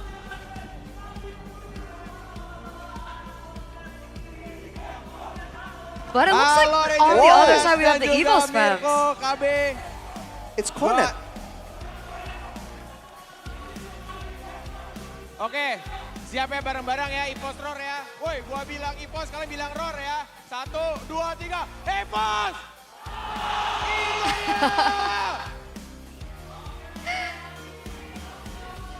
Wow. And there you have it. Goosebumps all over right now with the energy coming in from the EVOS Fams.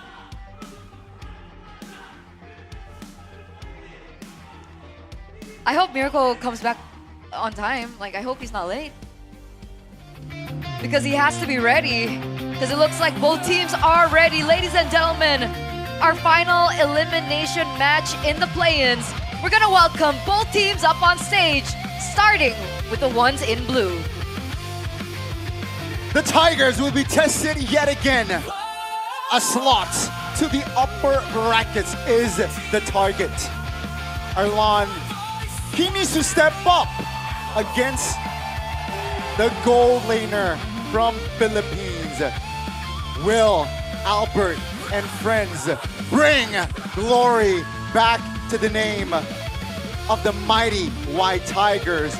Luke and Albert stepping onto the stage. The newly addition Luke has been performing out of his mind in the regular season. Question is, what about playoffs? Ladies and gentlemen, this is EVOS!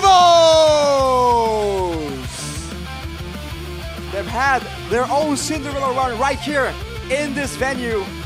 They have gathered and mustered all of their resources to make it here for this moment, but they're not done just yet. They're looking even further. They're waiting for a chance to prove that they are the Tigers. They are hungry for battle and they're hungry for victory. With so much history behind them, with everything hanging in the balance, people are reminiscing back to M1. Can they find that former form and that former glory up against the ones in red? Initializing. Program to work.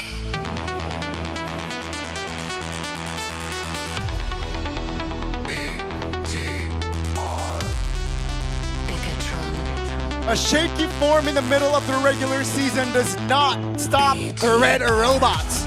They bounce back, looking to erupt the Velodrome stage. The maestro of Moreno. Will he be able to create another masterpiece in the playoff stage? Amon, the guy that is the backbone of this team. Will he deliver yet again? Now, ladies and gentlemen, we would like to welcome you. This is Bigetron by Vitality. They have gone through a multitude of changes since they got to the grand finals in MPL ID Season 7. They have gotten close so many times, but despite regular season success, the playoffs have always spelled their doom. Now many people are on the opinion that if they get through EVOS, they will make it all the way to the grand finals. this season, they themselves have stated that they have been playing with the ultimate goal of playoff success in mind. Well, they have talked the talk. It's time for them to walk the walk. And walk the walk they shall. Ladies and gentlemen, this is a team, the only team who's been able to take down the ones up top, Onyx back to back. Imagine that, leg 1, leg 2. Only BTR has Onyx Kryptonite, has Onyx code.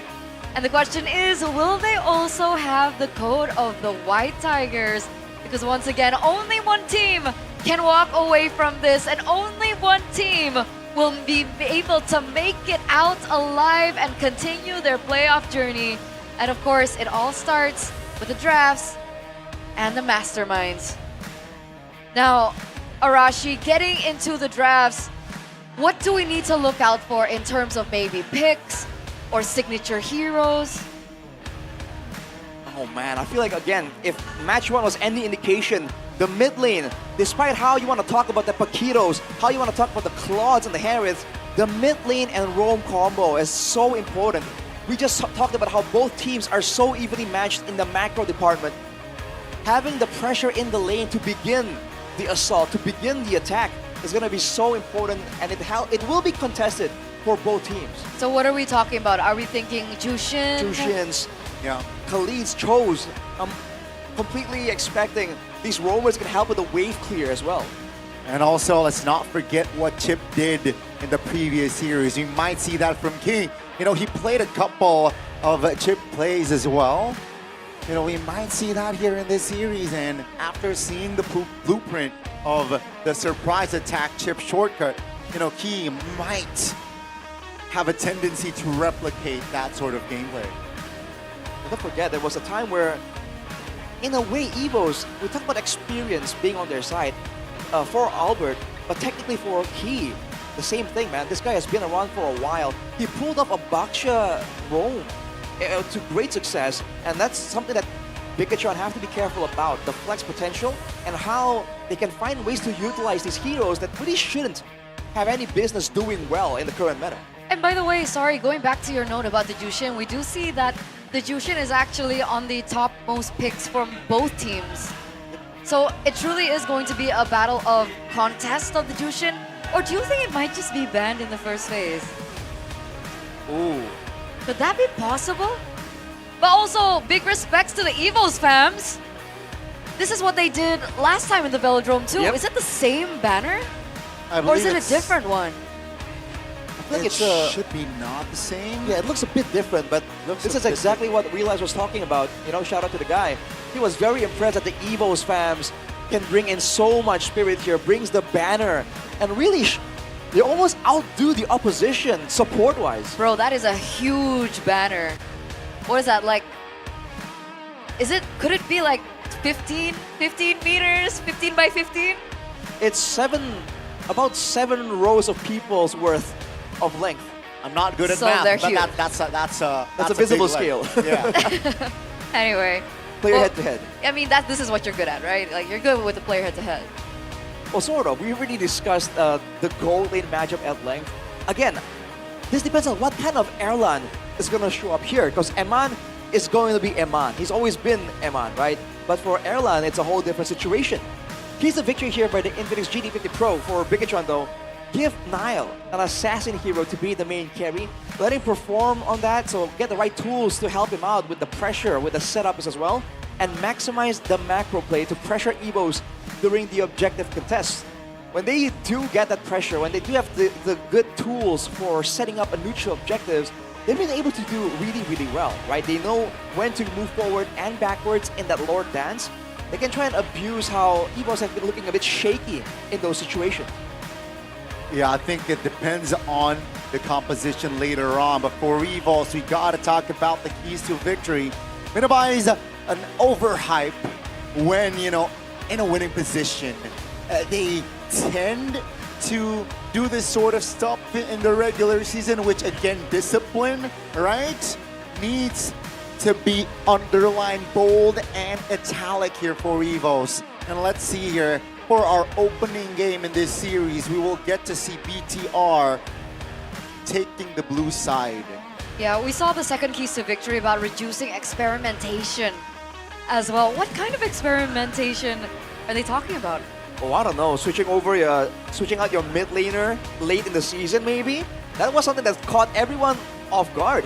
It worked out. They still did well with that substitution, but I'm not sure they want to be as bold with those maneuvers in the playoffs here. And that goes for the other heroes as well. They have signature heroes already that they know they can do well in. There isn't really any need so far to really venture out too far out of that rule, that area almost. And now it officially begins. The timer is out. And we're gonna see the first map in our first game in this best of 5 series. Wow. And it's gonna be Broken Walls. Is this the 4th Broken Walls of the day? We've been seeing a lot of Broken Walls today. Let's see if it pays dividends to BTR or EVOS in this first game, considering we're heading into the drafts presented to you by the official gaming phone Infinix GT50 Pro. And like you mentioned the chip earlier on. The chip gets banned instantly here by BTR, so they're not going to allow Key to utilize it this time around. Fredrin gets banned out, Phobius gets banned out, and it looks like the White Tigers are going to be respecting the Fanny as well as that Freya. Yeah, again, the Zushin is still on the board. Yep. We talked about it here in EVOS. They're discussing. They have decided that we will let go of that Zushin. We're worried more about the Baksha. It's more flexible. It's more tanky, durable, and let's see. Bigetron by Vitality. Will they give the Maestro the Zushin? I don't see a reason not to. These bans, though, you can't help but feel like there is some scrim knowledge motivating some of these bans, because with the Fredrin already banned out the Baksha, you know. I didn't really expecting a first pick Baksha from Bigetron. Well, it's certainly a bit, a bit interesting. The Marcel, though, we haven't seen too frequently in the recent times. It can be countered, though. And Paquito Tsushin comes in for EVOS. I mean, so far, that seems like a bit of a win for EVOS. I think they know that the Baksha is huge flex for BTR, right? Because we've seen it in the roaming position for Finn, and we've also seen it in the jungler position. So maybe that's why they opted to go for the ban on the Baksha in the first phase. And you guys mentioned about, mid-trio prio.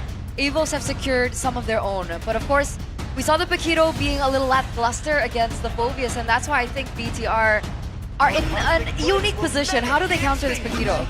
Well, it seems like they will lock into Alice and the Claude here in the first phase. So, speaking of mid-trio, seems like they only picked up the roamer, right? They neglected the mid, they neglected the jungler as well, delaying it at least. So they have prepared something at least. Exactly. It will be targeted by EVOS later on. Now, Red 3, this is going to be very interesting. EVOS, they can lock in a jungler themselves here, having that advantage to dictate that rotation. But instead, they lock in the roam, right? So it's more rotation, it's more mobility. It duets well with the Zushin as well. The Khalid Zushin, man, when we talk about mid-trio, that's been the go-to combination. And now they're squeezing down on the mid lane options here for Bigetron. The Valentina is a bit of a signature pick for the Maestro Moreno. But considering that they are willing to leave it for the second phase of the drafting phase, I feel like they have something of a surprise. And it has to be something that works well with the Golden Hour, right? Because otherwise this Marcel pick also loses some value. So what's the answer to that? We've seen the Marcel Gord become a combo at some point in the regular season, but we haven't seen Gord as much as we got further and further in to like week 9, week 8. The Gord is a solid pick if you want to win in the wave tier department, by the way. Against the Zushin, it's still going to be okay, but it depends on the roamer. Marcel Gord against Khalid Zushin, it still doesn't win out. So I don't think that's a valid option for Bigetron right now. Unless they want to play without mid-prio, but that's a Valir ban from EVOS. Probably trying to stop any kind of pushback. This might be a full-on dive comp that EVOS are eyeing out. Yeah, I think they're going for that angle, right? Going for a composition that will dive and likes to dive hard. hence the Valier ban. Bigetron by Vitality, they can definitely lock in another jungler ban, but they're gonna suffer later on, limiting their own potential on Nile. Now, remember the keys to victory. You know, Nile given an assassin. I don't see an angle against this sort of composition to have an advantage with an assassin like pickup, but let's see Harley. So they will commit to another jungler ban. Wow. So Bigetron themselves opting to ban another jungler? Oh, Suyo comes in close. Nasty mid trio, I gotta say. Back then, at least, the matchup was the Joy, but we haven't really seen the Joy being too popular in this region, so there must be some other option here for Bigetron. What's the answer to that? We mentioned, do you think Kadira could pop up here? Lilia is a safer option. Zetian. I don't mind the Lilia, but before level 4, the Lilia is just a big target for Suyo and can lead to target, so... I guess she fast clear though, right? The Lilia? In a way, yes. I think the Zetian is a more rounded option though. Leo Mord and the Gord still. The Gord Marcel combo. Not a lot of setup though here. It's just the Mystic Projectile and I guess the Throne of Ruin, both of which are very telegraphed, so EVOS can really play around it. You mentioned the Gord earlier as well, right? The combo, it will be popped off, though the position needs to be aware of, because the Paquito can definitely flank, at least force a spell out of you. That's already a win for the Paquito. Now, the lock in the final answer. Gold laner. I think Harith. Harith makes a lot of sense here. They need burst. They need someone that can engage as well, and Harith Loki fits the bill, and there you go. They have locked in the 10 heroes that will be deployed to the Land of Dawn. It's the beginning of the end for one of these teams, and to break things out, to witness everything that will unfold, we're going to throw it over to our casters. Hello, ladies and gentlemen, on to our second match here. Another one will bite the dust between EVOS versus BTR. A nightmare of a building for BTR fans here. A lot of bad memories here, Miracle. It's always bad memories, but patterns are meant to be broken. I learned that from a fellow GEEK Fam fan. Definitely not me. But EVOS versus BTR, they drafted quite a composition here. Still not much risk taken or a lot of crazy picks so far from each teams. Still want to play it a bit more standardly here. Just gonna feel out the whole series first before they want to go for the throat. But now, we are here. Jakarta International Velodrome will be another witness to the second team that will be eliminated from the contention of the MSC ticket. Welcome to the Land of Dawn. It's the battle for Paris. Who wants it more? The Red Robots or the White Tigers? Man, I was just sitting in the middle of the Bigetron fans, in the middle of the EVOS fans as well, and the atmosphere here for this second match is fantastic. Yeah. EVOS fans definitely lost this building. Recorded one of the most electric crowd that this building has ever seen. Vindo just a drive-by smother, I would say, but Shogun just with some pokes. So far, not much happening. Both teams are getting their camps. Yep. But EVOS has been a bit more aggressive so far. It's a pretty good take at the start of the game here for the Suyo. We know the Suyo and the Leomord matchup, they kind of forced it onto Bigetron. Not a lot of other junglers left open that could deal damage, and that's kind of the thing for Nile. We saw in the keys to victory as well. You need to put Nile on a damage-dealing pick. That's where he's the most clutch. Yep. And another point as to how he's the most clutch is usually when he's up against top teams. And let me tell you, I don't think there's a single team worse than BTR in the playoffs. But does it outweigh the debuff of that playoff though? We'll see here. That's true. On the mid lane again, both teams are just gonna feel out each other just a second here, and it's mostly just gonna be a non-lane for both lane as well. It's a Harith against a Claude, they want to just get their farms. The bottom lane as well, I don't think Shogun wants to trade damage with his Paquito early in this game. Like as Nile. Oh, great pick by Luke. Stops level 4 away from Nile, and it gets him to level 4. But he's going to be caught by the sun. Moreno goes into the mid lane, from the mid lane to the XP rather. Nile secures the XP crap, but Moreno is level 2. This is problematic. Yeah, look at where Albert is right now, though. This is the EVOS way to victory. They know how to do this, but now look at that. First pick of the game. Big fan of Steed into an all-in from Finn. Great neutral objective control so far, but like you mentioned, Albert straight into the enemy jungle. He can still contest for this. Moreno's trying to go for the zone. That's the retreat. Albert gonna be caught. That's gonna be thrown in a ruin. Oh, it still catches him despite all of it. A flicker in from Shogun and the Mystic Gush from Moreno. Takes him out, but now it's gonna be Niall. Caught in the midst of it all. Great golden hour to put them in a pop spot, and that's a double Mystic Projectile. Iman dives in with the Blazing Duet. Finds a kill, and it's a pure disengage. But Luke walks up, now with a knockout strike as well. He goes straight into Niall. There's gonna be the rest of the team to try to help him out. Luke can try to go in. Not enough damage from the rest of the BTR boys, but now the Steed comes back around, and Niall gets on the horse, the Mystic Projectile by the Maestro. A glimpse of the brilliancy of BTR. When things are clicking, they are the best team in Indonesia. That is not Glaze, that is valid, I think. And Albert went for the very risky play there. And I understand that he trusts his skill set, the resources that he has to be able to get him out of the trouble, even if he didn't get the total. But BTR with a great punish. Just want to say, this is why Arashi's my boy. Just want to say.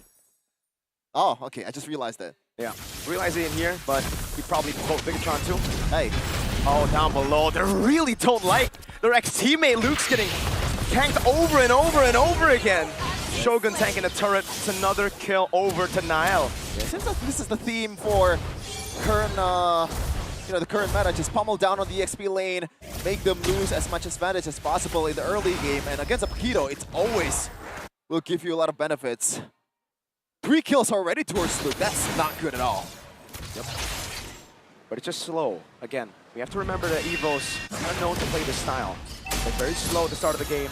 They get going in the mid game, and then they pop off in late.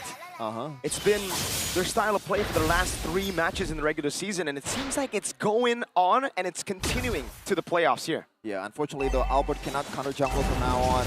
The orange buff has already been taken, so like it or not, he has to test this or take his own purple buff, which is just kind of a waiting move for EVOS. The poke onto Luke, who is still, despite all those ganks, even in levels compared to Shogun. Impressive.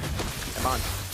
Caught there. A lot of damage placed onto him. But they go in on Luke again. They find the moment. And it's a killing spree through the Mystic Gush. Shogun has the Throner Ruin. It's going to do a lot of zoning. That's going to be the free neutral objective over Erlan. Had already flickered in. Now it's a mile with Blazing Duet to the back line, and they burst through Erlan. The Forgotten Tiger, forgotten no longer by the Red Robots. Too good to be true. A dreamlike start for BTR in this first 5 minutes. They get everything. 2K gold lead. And Albert, despite Himanasuyo, usually you see him securing a 2-level lead from in this point, but now he's equal with Niall. This might be Glaze again, but last time Finn played the Marcel, it was up against Na'Vi, if you remember. It was a comeback game as well. Game 1, it was fantastic. Game 2, Na'Vi came back. But in those 2 games, I saw Finn as maybe one of the best Marcel players we have in ID right now. He's so clean with it. The golden hours are perfectly timed. And mainly that screening of his is fantastic. Finn doing it again here, zoning so many members away from these structures. And Amon's just going to collect a free structure down below. No trades going on for EVOS. Yeah, definitely not Glaze, definitely not bias caster here on the desk. That's my goal. But the itemization though from Shogun, he went on for a full physical defense build here. Warrior boost towards the Dreadnought armor. I like that a lot, especially if he wants to lane against Paquito. And most likely the one that's gonna rotate down below earlier is gonna be the Khalid and also the Suyo. So that solves 3 block problems at once. That was just crazy though, right? The fact that Bigetron are kind of playing EVOS' game. Remember, I think it was EVOS against Na'Vi, or sorry, EVOS against TLID, where we saw Luke jump in, forcing 3 members back, and then it was Albert who took the turtle. It was just these small distractions to go for a pickoff or for a neutral objective, but in this game, it's Bigetron who's doing that to EVOS. There's also another problem that EVOS needs to solve, that is the lack of shred for Shogun. It's gonna be hard to get him down to 0 HP with his Harith if he does not have that penetration item just yet. It was not a problem in the GEEK Fam match because they were up by a bajillion gold, but now EVOS, I don't think they can play it slow from this point. 3K oh only my Luke! God. Luke caught in the bad spot again. Finn might actually want to go for 1v1. but he'll let Luke recall. Now caught in the midst of it all. It's gonna be the damage coming through in the red tree. Oh, Moreno actually stolen away. Airline caught in the blaze into wet. Finn again with the golden hour. Catches Fume as Finn walks up and Moreno gets a Sky Piercer stack on the gourd. Shogun in the back, zoning Few away. Now the rest of the team trying to collapse right there as the Purify gets used up and the missing projectile gets thrown, but it does not land on anybody. Finn backs away, just gives some space to Shogun to escape. Yeah, 1-1 on the kill count, but objective was taken by BTR once again, so they definitely won't take that any day of the week as Emma secured his second item on towards the second Trinity build. All that's left is that corrosive side, and he gets the outer tier turret. So far, BTR has been getting everything left, right, and center. They've been phenomenal, but we have to remember again, it's never really safe for Bigetron. Even with a 10,000 gold lead, there's something they're very known to do. Especially in the playoffs, you cannot spell comeback stronger without BTR. MT, try next season. Basically all the Arsenal quotes you can use to Bigetron too. It's kind of... all right. It's his fault, buddy. It's not mine. Yeah. Looking at the kill count here, EVOS didn't really have a good time, especially with the fact that they are running this very early game-centric kind of composition here in Miracle. The Jushin, the Khalid, it's gonna still be a difference maker in the late game, but mostly they deal most of their damage in the early game. Yeah, we're gonna dive again into the pack few, forced to use the Crimson Beacon defensively. And it's yet another free structure to the hands of the Red Robots who are playing with such poise. Which is weird. Really is. EVOS, if they... I don't know if they want to... They even can play with boys at this point. Because BTR so far, they're bringing the fight towards EVOS. Like it or not, they gotta take it. But at this time of the day, you gotta wait for Emma to pop up, no? You gotta wait for the item to stack up.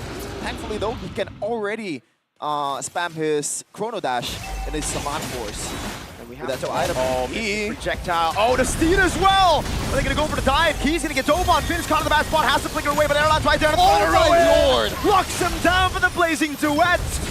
Niall caught, thrown back into a golden hour.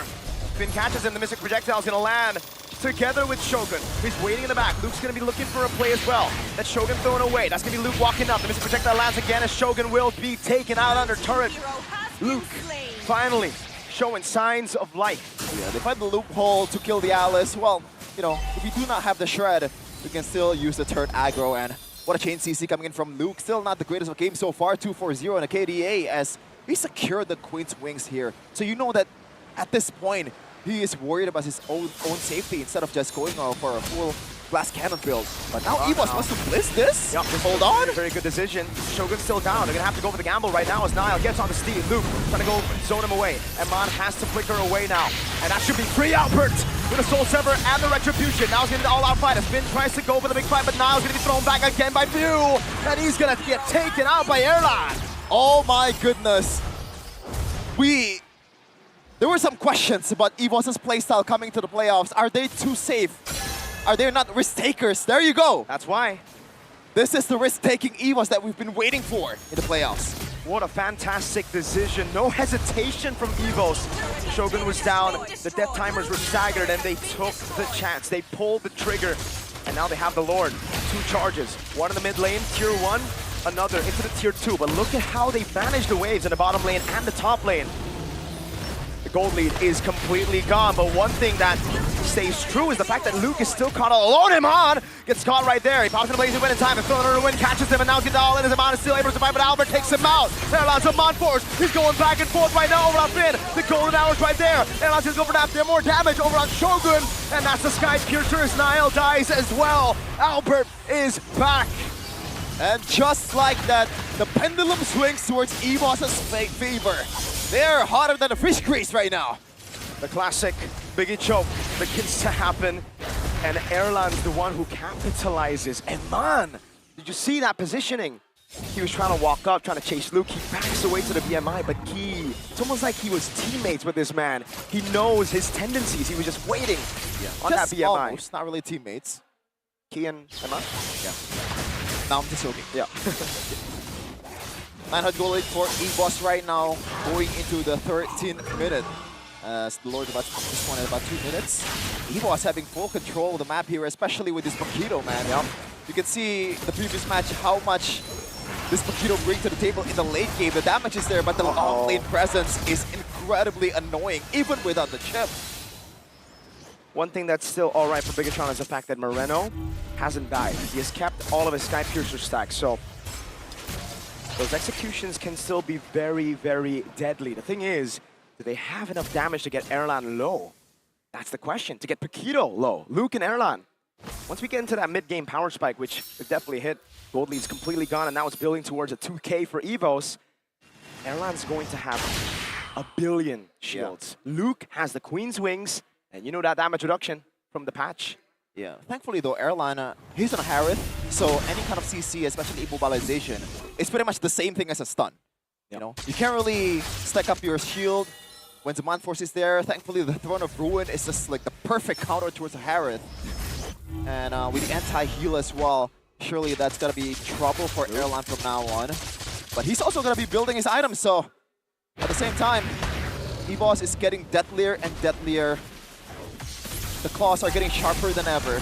And this is the hero that brought them the M1 championship. Can it bring a victory here in Jakarta International Velodrome?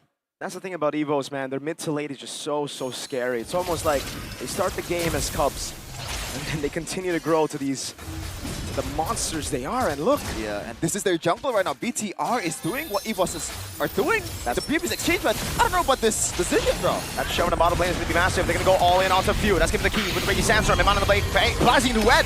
Flickers in, throwing a ruin as well. Erlan by Moreno. Now doing a good job chasing Few down. Albert's waiting in the midst of it all as the golden hour lands on Luke. And that's a projectile again who catches Albert. Finn doing a good job. Shogun with the chase. Moreno with the jump in forward, but the baby alien stays alive, but now he goes away. And he's looking for the outplay. The baby alien takes him down. The stacks on Moreno is down, but now it's Niall going into the mid lane. He goes over to chase instead onto Luke. Mid lane turret is going to be taken down by the minion waves, it seems, as Eman and Niall secures the Lord. Both teams are taking risk so well. They know what's at stake. Uh-oh. And this time around, BTR execute that one much better than EVOS. And on cue, Miracle, that Throne of Ruin was so big against Harith, but now Luke's going to get chased down by the horse team. Yeah. But he's still all fine and dandy. Only an MLBB does a boxer run faster than a horse. That is a good point. It's okay though. You gotta get that fleet footwork, you know, as a boxer. By the way, Moreno finally getting taken down. So Sky Piercer stacks are reset by 30%. So EVOS from now on, they can play a bit more aggressively, but I don't know if that's what they want to do against this much tankiness from BTR. Now we have to talk about the wave clear. EVOS, the Paquito does really well, but it's going to be very easy to catch. They still have waves, and they're actually managing the waves quite well here. The mid and the bottom lane, but as I said, the Paquito, if he's left alone, he can clear that wave forever. They're going to try to go for the far lane instead, but they have to pay attention to Luke, who's still pushing in. He decides to recall, but all 5 show up. Luke, does he cancel the recalls? The Lord charges into the base. Luke's going to go for the base turret up top. It's going to be a trade. This is a very risky gamble to take, but he's taking it well. The turret will not fall, but just in case BTR decide to make the call to walk in, EVOS could have gone a favorable, or not really favorable, but an even trade. Love that from BTR. They're not taking any risk of that exchange earlier. Very disciplined. Just like what Belowski did in, I believe, the 3rd match with the chip, right? As long as the Lord hits the inhibitor turret, then it's all good. You get the turret, you back away, and now the long lane is yours. But the Paquito is going to tip the scales here, Miracle, once again. That's the thing. This time it's going to be a lot more difficult for the Paquito, though. These are super minions that'll be clumping up in the bottom lane, and BTR will have way more to say. Because earlier I thought in that Lord fight, it should have been EVOS with the advantage. They were pushing in bot, they could have played the slow game. BTR forced the fight, and yet again, they are going to try to force this slow push to build towards EVOS. They do not want Luke to clear it out. Yeah. By the way, I love the itemization coming in from Shogun with the Ice Queen wand. Not really something I usually see from an Alice, but in this case, they know who is the carry. Moreno has been popping off with this gourd, and he's going up for a full damage build here with a single utility and that glowing one. So he is very much topped up. All that's left is to execute for this gourd. 17 seconds for the Lord to spawn. By the way, the photo as well from Finn, so more survivability from the backliners of BTR. We've been questioning why the core has not been so prevalent in other MPLs, and that is the dives are Wait a second. scary. Look at this, wait. Eman might check into the wrong bush. But you saw, Eman! With a read of a century, what a reaction! BMI's out of there, doesn't even burn his flicker, and because of that, Key will fall. Inhuman reaction time from Eman. I don't know if that was a reaction time or it's just instinct to happen. I'm not sure, but either way, they'll take that. That's why we call him the Red Raider, man. Robotic, if you will. Finn trying to zone in the back, and Man jumps in again, doing so much damage. Taking few to half HP. Finn caught, golden hour plays down, and now the Mystic Projectile is going to be timed as well with the Mystic Gush over on Erlan. The sun comes around, the purifies right there, but Man again goes over the blazing wind, even the flicker, even onto the baby alien. Luke will try to survive. That's Moreno, the Maestro, caught in the tough spot, throws out the Mystic Projectile, but Luke's able to take him down, but now it's him with the flicker around as Man goes over to chase, and the Lord will be left. It's reset it, and Luke has bought enough time. This has given Albert the opportunity, but does he have what it takes? And Man with a jumping forward. That's a BMI back, but he actually pops him in the crown in time. The BMI's right there, and Key can't find it. Shogun going in the back line as now gets the red tree, and Man will fall to the hands of Fuel. And now it's up to the robots to run away, but Albert comes in again, pops in his Soul Sever, and Key gets Finn down. What a fight. Both teams duking it out against each other. You can see the micro display of literally each of every member of the teams there. Albert tried to do what he can, but he cannot get close to the Lord Bit because of Eman with the Winter Crown plays there. Doesn't involve Lord. He won't be able to utilize it. This is a big contention point, brother man. It's the morale as well. EVOS, they've defended and they've outplayed a situation that looked unplayable, that looked outplayed. Oh, wait, hold on, Luke, whoa. Okay, he just takes a bit of damage. But yeah, Moreno, despite that death, still doing tons of damage. By the way, BTR won the 50-50 in terms of the Lord spawning in the top lane. Now the long lane is theirs once again. Just want to remind you all that there is a Mosquito, so it's not really that equal, isn't it? Luke has been doing a pretty good job despite the KDA that showed on your screen right now. Just buying enough time for Albert to at least make something out of that, you know, bad start to a team fight for EVOS. Yep. And economy-wise, it's all pretty much equal right now. Only 300 gold in, which is pretty much nothing at this point. The one thing that is still an advantage is Bakito can clear in the side lane, and Bigetron's far lane base turret. It's been very unfortunate for EVOS that the Lord has just kept on spawning top side of the map, but this has been an issue that they've been able to deal with, which is crazy. Like, EVOS have actually dealt with the waves in the bottom lane and reacted to the Lord dance, or the Lord holds rather, by Bigetron very, very well. BTR gonna play with the team fight, man. In terms of a 5v5 team fight, I feel like this composition from BTR is at least easier to execute from EVOS. It just takes one mistake though, and again, the thing about Erlan on the flicker is, yes, you can try to dive. If you get a crazy dive, that works. The thing is, if you get caught by the golden hour, there's no way you can purify out of a Throne of Ruin and a Mystic Projectile. Then, that then will be comboed with a Mystic Gush, then you're taking true damage to the face. I mean, it's not even the golden hour, you know. Most of the time, it's Shogun being in his face. The Throne of Ruin can cover a lot of grounds, pretty much the whole court for BTR. And Flicker cannot get him away from immobilization. And there's 2 immobilization from BTR's side. Wait a second. The Leomord shows in the bottom lane. Albert controls the neutral objective. The Gorge stays in the bottom lane to try and clear it, but Albert is holding the Lord. Yeah. All right, he's gonna build a slow push, but look at Luke. This is so good. He's gonna try to clear it out. Finn walking up again, and Luke shows up one more time. They're gonna go for the reset. Not just a strategical battle here, also mental battle. Eman! With the ways into win the crown, chases them away. Now pops in his feet as well. Finn's gonna try to go for the zone, but Luke is coming in as well, and that's gonna be a big mistake from the side of Bigetron. Luke has BTR clumped up. Finn with the golden hour over on the Lord. Moreno in the back line as well. They're gonna play the front to back as the Lord will be taken very low and down by Albert.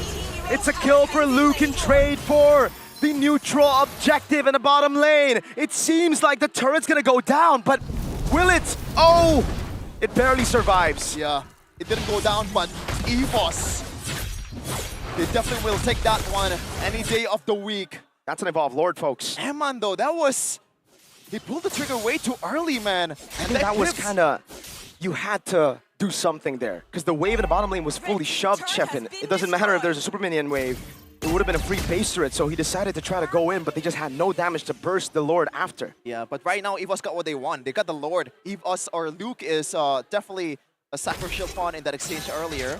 It's dangerous. All that's left is to clear this one. Do they want to do it right here? Yeah, that's why. I guess they're thinking there's a advantage that they have in individuals, but they have to remember that there is a lot of damage reduction that comes with this Evolve Lord. Yeah. They're doing a good job. Yeah, feels like a tied siege minigame in MLBB right now. Luke's coming. Already half HP. Luke already topped up and ready to go with the flicker as well. So gotta watch out all the backliners on BTR. The Lord, 1/3 of HP, so not much utilization here from EVOS. Yep. It's because of the bottom lane. Look, those Super Minions are keeping the waves at bay. Beats are gonna pull into the bottom lane. EVO's gonna be looking for a play here, but they just cannot. Simply, they cannot. The Lord was already poked down too much before it got into the base. Back to equal position. This is a stalemate once again. Wow. But this time around, EVOS finally won the 50-50. Oh. BTR has to be a bit more desperate, and looks like they want to go for the desperate play here. Yep. The wave in the bottom lane has built up. But the thing is now, this is finally the position where EVOs want to be. The far lane is the one without a base turret advantage. If the Paquito could do what he was doing earlier, Chefin, with a Super Minion wave, imagine what he can do with a normal wave up top. Heck, not just a normal wave, there's a tier 2 that's still up and available. Uh-huh. This is tough for BTR, man. And looks like they want to go for a more creative maneuver here. Nile will camp up top and maybe catch Luke off guard. But Luke, the man that he is... Coach Do! Oh, Coach Do! I wonder who he's supporting. Probably BTR. Ex-BTR, by the way. Uh-huh. What are your goats? Yes, for sure. Yeah. Stop that, Coach Do. Going on, man. We're such a hater right now. No, I'm joking. Luke, though. Oh, wait. They're trying to collapse on Luke. I don't know about this decision. They find frozen moment. Mystic Gush as well. Luke! He tries to revive. He gets away. Niall's able to go in. Now the rest of the team tries to collapse on him, though. What did he braid out? Oh, my God. Vin's going to go. Oh, he flickers out view. Uh-oh. Gets caught by the golden hour. Both of them. Wait a second. Mystic Projectile. That's a Purify out. Aman trying to do more damage. He goes in all the way, but doesn't even get anything. But Key into the back lane. That's going to win a crown. And Man kites away. Shogun make sure they escape quickly. What resources were burnt? Oh, a lot of flickers. That's 3 flickers for a Purify and a flick. Yeah, and the oohs and ahs, the claps of the crowd, seeing the macro displays of both teams. That was well played by Luke. He got away. I thought this is a MOBA game. It feels like it's a turn-based combat in the exchange earlier. Oh, man. Yep. Now both teams. It's going to reset again. This is the thing, though. Look at the Paquito. He's built the slow push. That B can't? Oh, my God. Are those the boys? That's Eric Olim as well, sir. Wait a minute. The whole gang is here, bro. Oh. A lot of controversy in a single camera shot. That's true. Where's Robbie? I don't know. He's somewhere in the dark. Wait, and Man just showed top. Shogun's doing a good job. He's rotating, though. Zoning. 20 seconds for the flicker on Moreno. They need to force a reset. Oh, no. They're going to go Key. Straight up. In the bush in the mid lane. He's getting the all in. And Man trying to go for the damage now. BMI back and Key falls. Great move by Airline, but now it's going to be View caught without. Oh! Did he not? Hold on. Oh. They're going to spot him. There's no way they're not going to spot him. Jim opens up. Immortality already. 41 stacks on that Sky Piercer. Fuse Immortality was cracked earlier up top, I believe, and that's why he just fell straight up with no Purify. What a call by Bigetron. In the 26th minute of the game, they secure a neutral objective. Erlan, this is risky, my brother. Yeah, and this is the biggest window that BTR has in this late part of the game. Already 26 minutes for the first game of this series, man. We knew it was going to be close. It's going to be a 3-2 or a close match, but we are in for a treat as Eman secured that Winter Crown once again. Watch out for those plays. Oh, they gotta hold on now. There's a big wave, and they've already used a couple of big resources. they're thinking they wanted to go for a fight beforehand. There were 2 members down. I think the idea is to burn out some resources. But he didn't. Yeah. Luke. Gotta try, man. Luke in the mid lane. He's going to try to cut. And he does. He actually baits out the Fan of Seed, and I think that's actually worth it. But now he's giving the Blaze a new end! And Moreno with a Mystic Gush! And Mon jumps away. Baits out the jump from Albert. The Blade Surge as well. Those resources have been burnt out. Now Few goes into Crimson Beacon. Luke's going to be taking a lot of damage. Jumps into the back line, but now gets caught in the midst of it all as that's between Sands from the Flicker combo into the winning crown from Eman. He buys Immortality in time. That's a big wave in the bottom lane just for the Lord, but they're doing a good job clearing it out with no airline. They've survived, but now it's the rest of the team coming in, and Moreno gets a Mystic Gush! That slays 2, and it's game 1 to Bigetron. Bigetron is winning. The fans are also winning with that display. What a game we have here in the first game of the series. BTR strikes first, 1-0 against EVOS. My vote for regular season MVP, the Maestro Moreno. Number 1 in the MVP standings, and he shows his class here today again. Sublime positioning. Yes, there were some calls where he had to walk up. He walked straight into a Paquito. He walked straight into Albert, but he kept them there. And at the end of the day, those plays from the Maestro, my goodness gracious. It's in the Velodrome. It's up against EVOS. It should already be Bigetron going home. Just on paper. beautiful. If we're thinking pattern over here. The Maestro put out the staccato, and it was beautifully played. Music to my ears, music to Cole Edwin ears, especially after what happened in MPL. And my goodness, was that Coach Panda behind with the rest of the coaching staff flying from Korea all the way here. That presence definitely has been felt by the players, but Sheffin, I still don't understand why Erlan went Flicker instead of Purify. That's the thing. I think the idea is he underestimated the immobilization. The stun? Yeah. From the Mystic Projectile? Not the just combo? That. The thing is the combo. Even the single Marcel is enough to stop him for a single second, right? That's way more than enough for the whole team of BTR to collapse on towards the Harris. Yep. And they are not short of damage, ladies and gentlemen. Too much damage, in fact. This is the moment where Moreno tried to go in. A few mistakes here and there from Moreno. But I think it's safe to say he made up for it. Those Sky Piercer stacks, he kept it almost all throughout the game, dying twice in this game. And yes, this moment, there was no immortality. I mistook it for Finn's immortality, who was on top of him. It was already burnt up top, and again, no Purify. Only with a Flicker. It was on cooldown anyways, but you know what I mean. And by the way, I think the second MVP is Finn. Oh yeah. There's such a nuisance in the whole team. Right from the get-go, man. He's like Marcel the player, only Marcel the hero. Uh-huh. But we're gonna ask the panelists on what exactly happened in that game earlier. It's gonna be fun.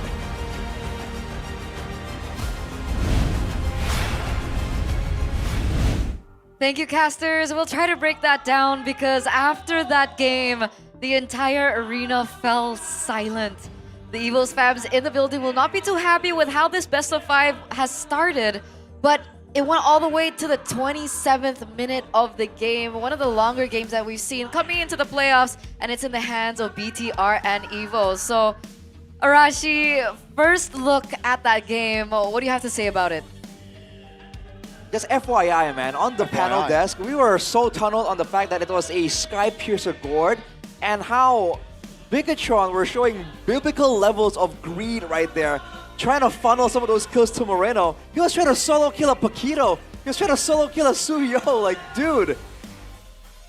I don't know, man. I think I wasn't expecting Bigetron to win the early game. I wasn't expecting the game to even out in the mid game either. So, safe to say, that was a very unpredictable turn of events. Let's put it that way.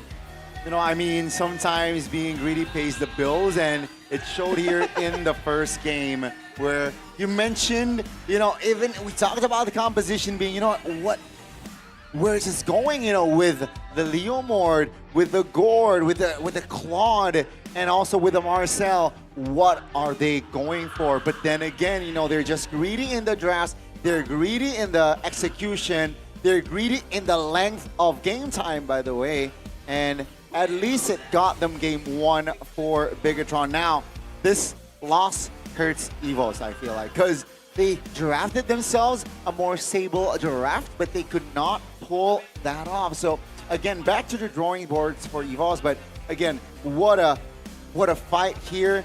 Unfortunately for Erlan, I think Mirko called it as well, that the no purify, the risk that Erlan was taking this game did not deliver, did not pay off.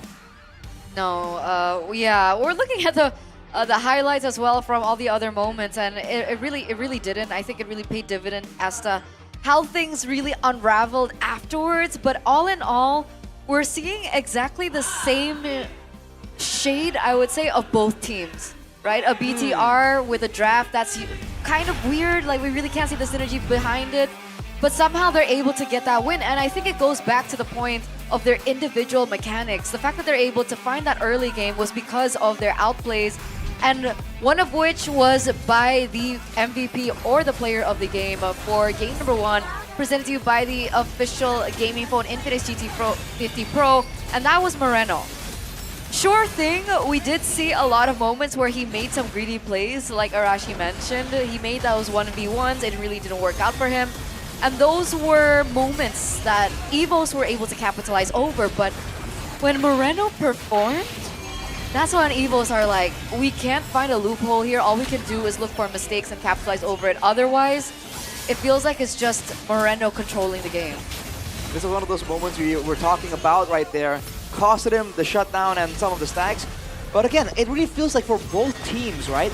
There's this feeling that you get watching them that there's a lot more ego involved right here. They're both trying to go for crazy outplays without really thinking too much. They are still planning ahead by all means, but they're not thinking too much about the long-term repercussions. They want to get it done here. They want to beat the opposition right in front of their eyes right there. So you're saying both teams take some really, I would say, uncharacteristical risks, and to be doing so in the playoffs, I mean, for better or worse, it's impressive, but also surprising.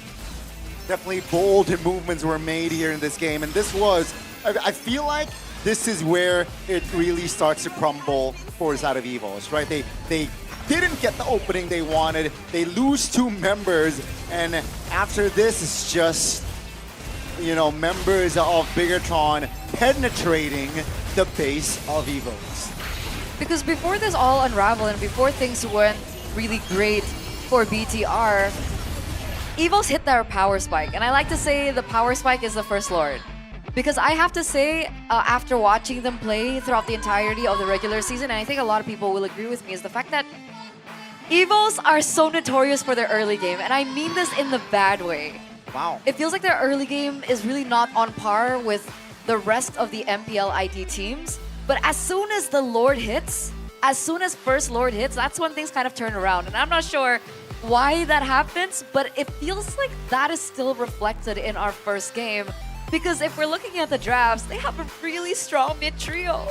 They have Suyo, they have Yushin, they have Khalid, and yet the expectation that we had for the early game just really didn't go to plan. So unfortunately though, for EVOS, it seems like the Lord dances did favor them for a while, but BTR really stepped up after, the blunders that they made.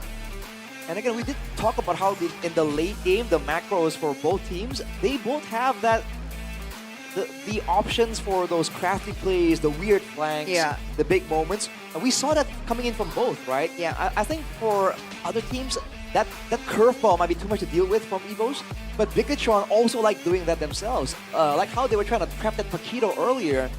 Now, they burned 3 flickers in exchange for an Immortal, if I recall correctly.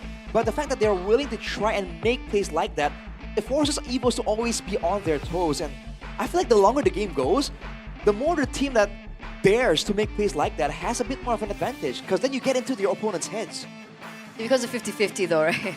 It's like, the risk is great if it works out. Like, like GEEK in game 3. And otherwise, sometimes it doesn't really do too well. But like, I get what you mean. It's entertaining. Peak entertainment. At least for game 1, right? Definitely the Boulder team won that game, and it was Bigetron. But what's even bolder, if you can, is you can download the GoPay app to have a more enjoyable life. Obviously. easier life, enjoyable, convenience, easier life. 100%, especially for the EVOS fams, right? They lost game 1, you know, don't worry, because we do have something special for you. So, EVOS fams, assemble on the GoPay app because you can sign up for an exclusive EVOS fams membership with tons of rewards. You know, there's GoPay coins, we have the vouchers, EVOS merch as well as signed jerseys. And it's super easy. I think Gani wants to break it down for you. Okay, he's gonna open it up for you. Okay, this phone is... Okay, is busy. The phone is busy. The phone is busy. So we have the GoPay app here with me. You're more experienced than I am. Honestly, can you guys see it? Yeah, I honestly there don't you know go. where it is. You go to the GoPay app. Okay. So you click See All Features. There'll be a See All Features option. Okay, okay, see all features, got it? Look for fams.gg. And then we write fam. Fam. Oh, fams GG, there you go. There you go. It's up top, fam GG.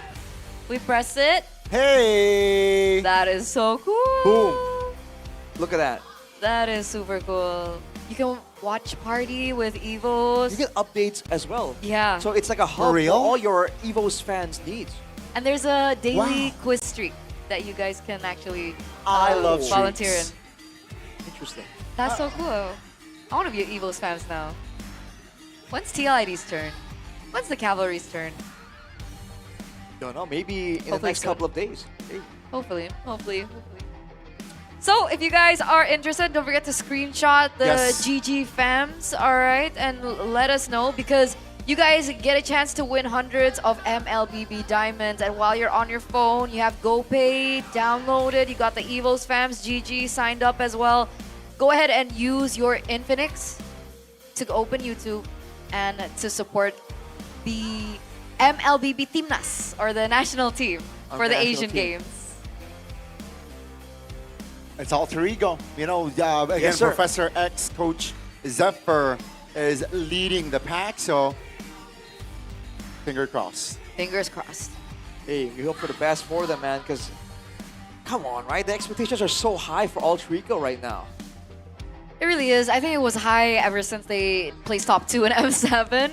Coming into the regular season, everybody's like, yeah, alter ego, at least top 3, top 2, but it didn't work out. Hopefully they have time now to do better in the Asian Games qualifier because, man, at least they have the best drip. All right, at least they have the best drip. And you guys can actually see the drip and pre-order it yourself because we are in collaboration. Yes, that's it. We are in collaboration with Ekcraft. You can open it, you can wear it, Arashi. You know, since it's very cold here in the venue, We're chilling. We're chilling. You can definitely, you know, check it out though. Oh my God, look at the That's jacket. so cool. You think that's great? Look at the back. Oh man, it's a fusion of creative culture, esports, and competitive spirit that comes together in one exclusive piece. And this NASCAR-style jacket, a collaboration between Ekcraft, Todak, and MPL, is designed to represent a generation that is bold, competitive, and always moving forward. What's your characters on the sleeve? Okay, that's so what's your cute. favorite detail on this jacket, Eterna? I like the zipper in front. Okay, what about you, Arashi? The zipper with the "We Own This"? Yeah. Okay. That? It's a cute. I we like we the don't back. usually get zippers that big. Interesting.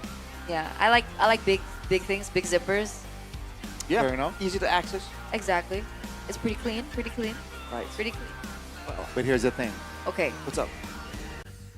Onic, their jersey has written Infinix Okay.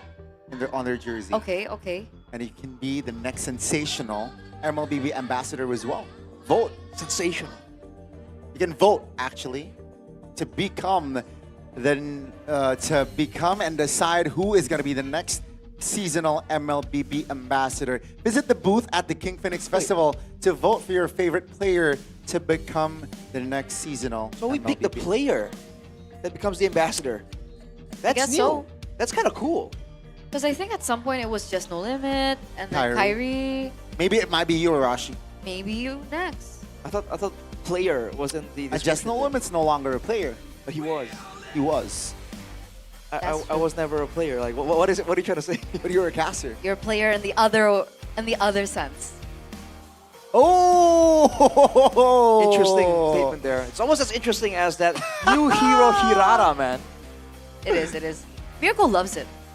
I mean, how could you not? It's a good design. It's a crazy design, man. A splash of scarlet in the Scarlet Shadow. Oh. Apparently. As she walks to the path to hell as a geisha. Geisha.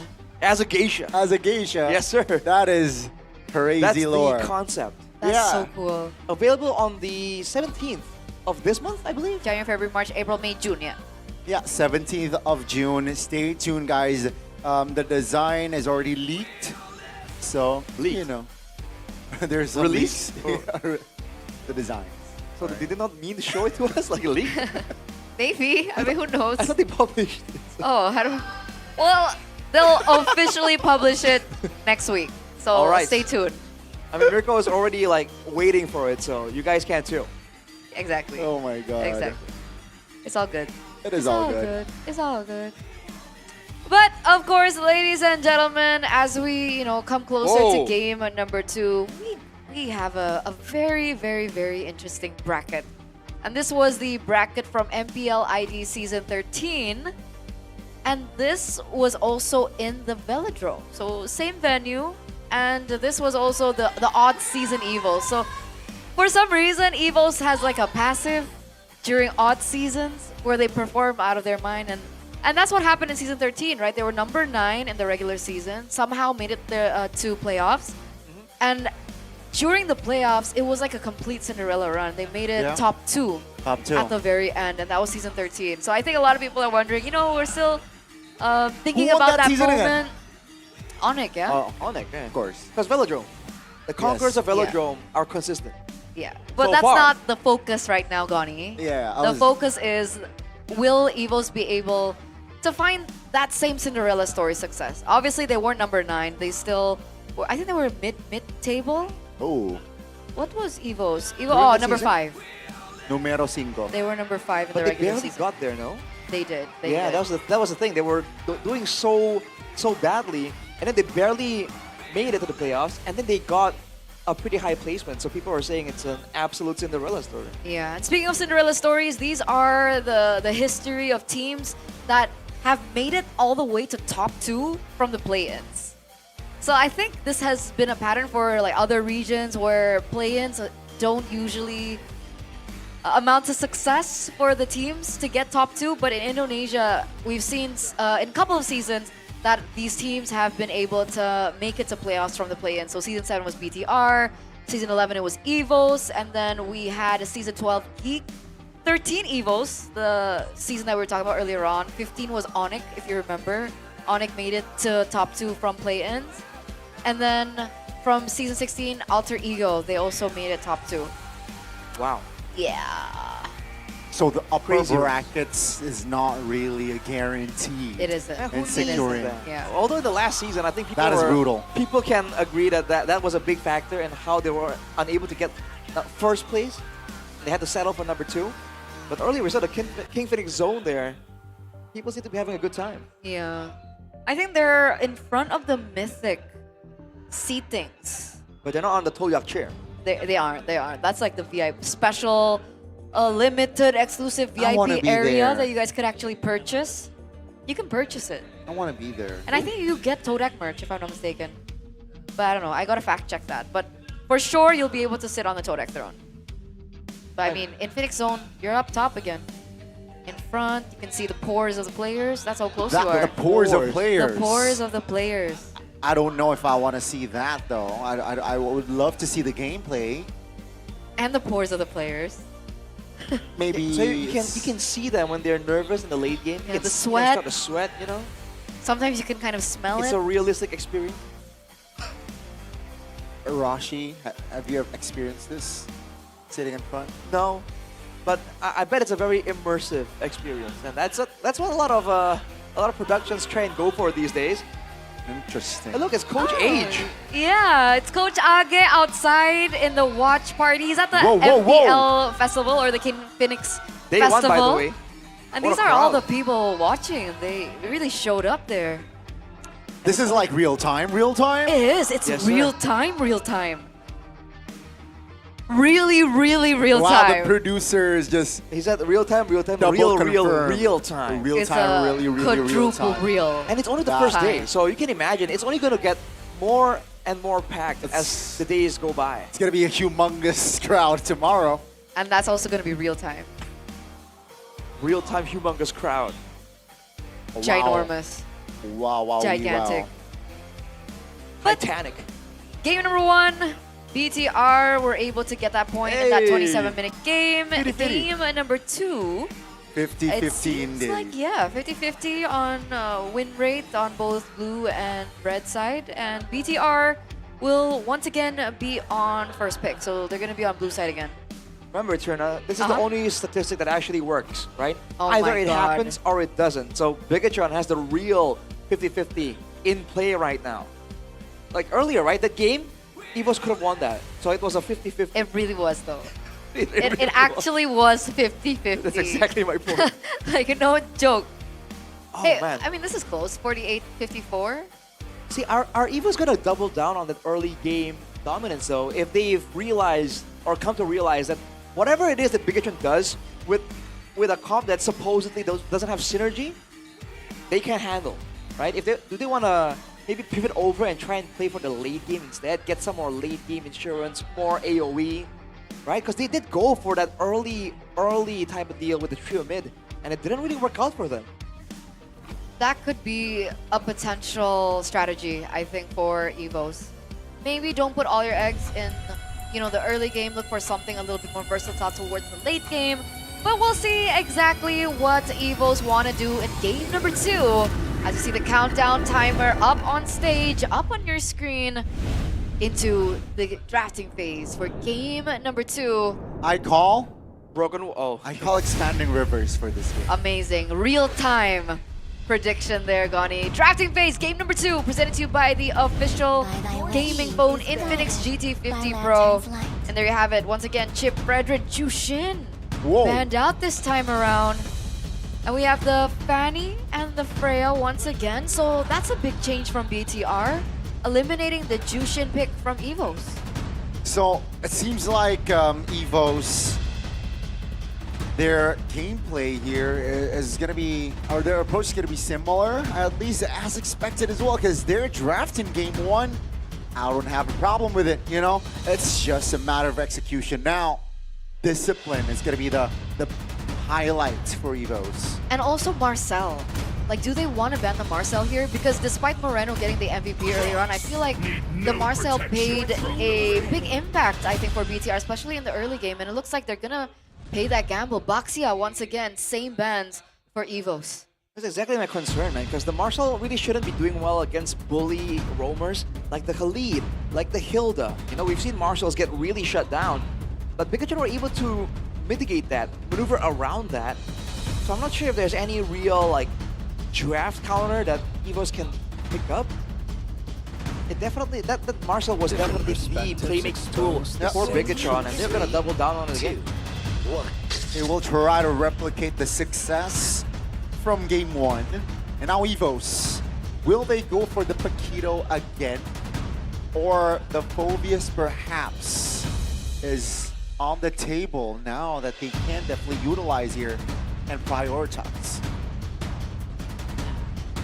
I feel like it should be a mid angle, and maybe the jungle, no? Oh, Claude. Despite the fact that Erlang was doing, I would say, pretty decently on the Harith, they want to experiment with the Claude, who a lot of people agree is the more versatile option. I wonder why they went for Claude so early. You don't want to take it away, and they want to combine it with the Atlas, right? El Momento on the Atlas, man. So apparently... Oh, by the way, this is, like you mentioned, El Momento on Atlas. So, signature hero from back in the day. I remember that one BTR. HP move back when he was in BTR. As well as the fact that Atlas has really grown in popularity. And apparently, Fatal Links is utilized as a bonus. So his first and second skill is the one that is utilized heavily to zone and to temporarily freeze the enemy. The perfect match. The perfect match. That is a problem. It's because he can get away from a lot of engage tools when he is technically out of his armor, or the Atlas when he's in the tentacle form. So it can work. Harley and Phoveus though, this is a different look coming in from Bigetron. Now they have more potential engage tools, more combos they can work with. And the fact that they have a Harley here, this is great news for Nile for sure. Yeah, I mean, we're aware already on the Phoveus opened up, and yeah, it's gonna be picked up here from the side of Bigetron, not letting EVOS pick up the Phoveus. Now with the Harley though, and it's also like a chess match, right? It is. Because now EVOS, do they want to pick up the Paquito? I would stray away from the Paquito pick, hence the Uranus resurfacing here for side of EVOS. Wants to distract the formation, wants to have more free space, and again, entering the second phase, I think EVOS, they definitely can try and limit the hero from the Maestro, alright? Or carry? You want to ban carry here? I would tend to limit the mid laners, but the carry is definitely a good angle to limit here. I mean, without the claw, that's the only real answer. They're gonna ban the Harriet first though. Maybe they're trying to make sure that they can punish. The Harriet is notoriously difficult to gank properly in the lane. More survivability, a lot of mobility tools as well to outplay under turret. This might be a hint that they might be trying to play for pressure into dives. And they do certainly have the bodies for it to tank up the tower damage. Okay, and afterwards we do see that respect has been given over from BTR, with the Guinevere being banned out too, so Albert is starting to get limited here. Obviously, there's like the Leomore that he can pick up, but Lancelot's also a hero that we haven't seen opened up too often, and now I think the Suyo is also not an option for Albert now that we see the Harley on the other side. It's not... I've been waiting. It's not the ideal option, but I think it's still feasible for EVOS to try and go for that option if they really want to have that execution, right? On top of that though, with the Guinevere already banned out, I'm wondering if there's anything a bit safer compared to the Suyo. By all means, knowing it's Albert though, the Lancelot can very easily come through. Right. I definitely can resurface here forward side of EVOS. And let's see your final ban for side of Bigetron. Will they be able to locate that Lancelot ban? Will they see that Lancelot as a threat? Or instead, they will go for the Gord ban here. Now, EVOS, they have AoE, they have the combination of the DPS as well. Will they go for a utility type of mage here? I mean, they could go Kadita, right? Oh, that is like Kadita Atlas? That's gonna be a very nasty combination, but I was more leaning towards a more independent mid laner like the Valentina, right? Understanding that you're going up against a jungler like the Harley. If you're not aware of that, you're gonna create yourself a target. And Valentina fits that build. Utility, there's some damage there, and also can definitely pay or definitely steal the golden hour, giving it to your team. Right. And the mobility and extra bit of crowd control with the Terrify can work well against all these options that Bigetron has selected, right? For the Marcel, the Harley, and the Phoveus, getting Terrified for an extra second can really ruin your maneuvers, can really stop your combos. It's not a bad option as well. That's Aura, by the way. Oh my god, it's a legend! It's the M1 winner and his wife, of course. It's a Harriet skin! It's the Melissa? MVP of M1, by the way. Yeah, MVP M1, but Selena and the Melissa. Boys, I think we're gonna see a 1-1 series. Oh wow. What do you think, Arashi? Selena we've seen before. The Melissa, I was really caught off guard by that. But there has been changes made to the Melissa, right? I think a lot of people were wondering where this Melissa would fit into the meta. I think there was a change to one of her skills, or we'll double check. We'll fact check after this. All right. Well, whatever it is, in a big team fight, it's going to be important. And team fights seem to be the preferred option for both teams. So that Melissa might surprisingly work really well. So your EVOS for game number 2? After seeing Aura, more on EVOS, I guess. Okay, so 1-1. Just a gut feeling, though. I'm technically breathing the same oxygen as the MVP of M1. Is he that close? He's that close. You can see his Technically, we're pores. in the same building, Arashi. It's a big building. A lot of people are in the building, actually. Yeah, Guys, look at how full the Jakarta International Velodrome is. This is the tribune area. Yes. I think it's the legend seats. The Bigot Troopers are there showing their support. I don't think you guys can hear them because they're on the other side of us, but man, they are loud. And this is the guy. These are the guys outside, right, watching together. Yeah, the King Phoenix Festival. So if you guys didn't successfully secure your tickets, you guys can still come over to the venue and watch at the watch party for free in the King Phoenix Festival. Yes. You can get an atmosphere, man. Yeah. Might not be in the venue, but outside there, the cheers aren't any less louder than it is here. Absolutely. Aww. Why aw? They're hugging, so cute. Oh, I didn't see the hugging. I think she's embarrassed. It's okay. You'll get used to the camp time. And this is the mythic seats. We're packed, man. Yeah. I do believe this is the side of the EVOS fans. Yeah, you can see the jerseys there. Yes. Oh, RRQ! Whoa. Arashi, your people. We have a kingdom in the building! Well, Hey. more than one, I mean. More than one. Yeah. One's in the cap. What's on the cap? My Yeah. man. Let's go. Everyone is waiting in anticipation for Oh, the I can't second wait. game. Eterna in this Arashi, I best can't of wait. 5. Neither can I. You can see the faces of everyone waiting. It's uncanny. How can we expect this game to go? Arashi, if you had a choice to predict like the first 5 minutes, who has a better hold or who has a better control of the early game? Initially, Bigetron are going to be aggressive to level 3 something. They have a Selena, you know, they have some burst damage. Level 4 turtle situation. EVOs at the two front lines are going to be able to zone away Bigetron, right? Get a bit of an advantage. And then there'll be dives, there'll be fights, and then there'll be a throw. And Bigetron comes back. Wait. And then another throw, and EVOs comes back. Sorry, EVOs picked Claude and Melissa. Wait. I think there might have been a mistake in the drafts. I don't think it should have been a Melissa pick. I don't think that was intentional.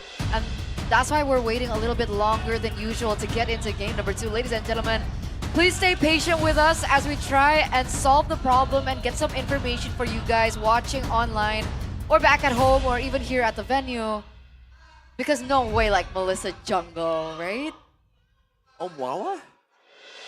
Oh man, The mad scientist? no way. Yeah, we were so hyped up about the potential of a Melissa. We completely forgot. Exactly. They have a Claude. What? Claude It's mid. Whoa. definitely a mistake. Claude mid with the rotations, with the clear. Whoa. That is That is some over. Where would you put the Valentina? Bro. Okay, like before, and it lost. 0% win rate, Valentina Rome, MPL ID Season 17. Because of Mueza? Yeah. Look at the cross-region hero comparison, though. By the way, for the Gourd, we're saying it's been less popular, but over yonder. Over yonder. It is indeed less popular than MPL ID. So maybe we're onto something. I don't know. But here we have a 68%, 61% win rate. Sorry. Basically 62%. I'm blind. Yeah. 61.9. Sorry, I gotta be more accurate. Yes. I apologize. 0.90 gone. No, I like to hit data with precision, all right? Precision. And yeah, I mean, we are still waiting, but the head-to-head in the mid lane is also so interesting, right? We got a few who just came in for our EVOs, going up against the maestro of Moreno in that mid lane. Unfortunately for few though, in that game, you know, he got bested. I wonder, like, if there are any EVOS fans who are expecting Tricky.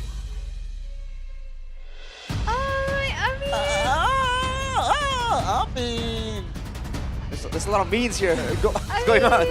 If you're up against few. I mean, like, I don't know, man. Maybe. The guy did pretty well, you know. Probably not world level, but there's probably some people backing him up. That would be interesting. Dude, it's packed here.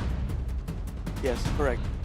I think you said that a couple of times, Scotty. No, Yes. it's packed. I haven't said. Oh, you haven't? No. I said it earlier. And he was like, Oh, well, there you go. Well, I think we've said it a couple of times already. Yes. Because I've mentioned it too. It's packed. It's packed. It's packing. But like, I hope the drafts can be remade. If that's the case, I would be tilted if I had to play a game with a Claude and a Melissa. But hey, if the games are gonna go back and forth and reach the late game anyways, right? Wouldn't two marksmen give you like a huge advantage? Yeah, but they have no jungler. Back then, right? Back then, these marksmen were in the jungle. That is true. There this was could an be- era. This could be the year for throwbacks. There is an era for the hyper carry. Was that like season 1? Yeah, it was called the hyper carry, right? It wasn't called like jungler yet. Yeah. Yep. I think season 7, season 8, they still had that. Did they? I believe so. Season 8? I think so. I think we have a version of it. Maybe. It has changed throughout the ages. That's It's for sure. packed. It's packed. When in doubt, In pack case you it guys out. missed it, by the way. For those of you guys who just tuned in, here in the Velodrome, it's actually packed. Look, people are still pouring in, by the way. Like, we are close to the entrance, and people have not stopped funneling over Wait, is it into raining? the arena. Is it raining? I don't think so, man. It seems pretty A-okay out there. I was double confirming. If it was raining, they'd be wet. That is true. That is true. I would be seeing umbrellas, right? Or ponchos at least. But They will bring it inside the arena. I mean, if it's their belongings, why would you leave it outside, Arashi? Maybe there's a locker outside. We don't know. Yeah, the Velodrome has some pretty good facilities. Exactly. Facilities, Exactly. mate. It's all about the facilities here. It is. It actually is. But the Selena pick, that's not something. Oh, I guess technically it's a Moreno signature, no? It was. It's like one of his Back then. cheeky pocket picks that he always has in his pocket. It's like a more difficult but also more devastating version of the Mystic Projectile, Yeah. right? It's long range, good stun. The actual benefit of from the Selena though is the clear. You can use it to help contest for the litho, etc. That's been how it has been used so far. Looking at the top 5 heroes pick though, Eman not straying away from the quote-unquote meta. Man, that 0% win rate on the carry though, that's gotta sting. Yeah, unfortunately, Amon has some shaky, performances back in the regular season. At least for the first game, Now- he delivered. This is why I feel like sometimes data is a little bit skewed. Because just because they lost the game doesn't naturally mean that he didn't perform on the hero. Right? Oh, yes. It's just like a general way of saying or seeing it. It's like carry 2 times picked up 0%, but doesn't mean that he performed badly on the carry. It's Trina, how else are the haters gonna misrepresent his performance? You know, they're gonna be like, this guy sucks, man. 0% win rate. It's not the carry though, I don't care. He was carrying that game though, I don't care. So take it with a grain of salt, because we were talking about the gold standard before Kelra came to MPL ID. Alright? The gold standard for MPL ID was Eman. Now it's... The E-Man. Now it is Kelra, but... Oh! We're gonna throw it over to our casters. We're because ready! We're ready for game number 2. Let's go. This might be the first time. This might be the first time in history that we're gonna be in for a surprise. On which hero they're sugar. What? Okay, I mean, we expected the Melissa. It took 10 business days for the panel to realize it, but Saber is 50. You know, it's like pretty similar, no? Kind of weird as well, but we have seen it in MPL Malaysia. I believe Hazel. Yep. Hazel played it against the Harley. And they won. And they won. Comfortably. But dang, what do you think about the Saba? I think it's very on the nose on what they're trying to play or what's the game plan gonna be. Harley go in, then he goes up to the ultimate. But now King, getting pummeled down, still has the perfect match. But obviously, there's a reason why this hero hasn't seen the light of day for the longest time, Rico. Yeah, it takes a bit to pull it off, but the thing is, everyone on BT, oh my god, almost killing the mid lane there. Mid prio definitely for BTR, but the thing is, again, a lot of squishy heroes for the side of BTR, so technically Albaraba, man, could get an easy triple sweep.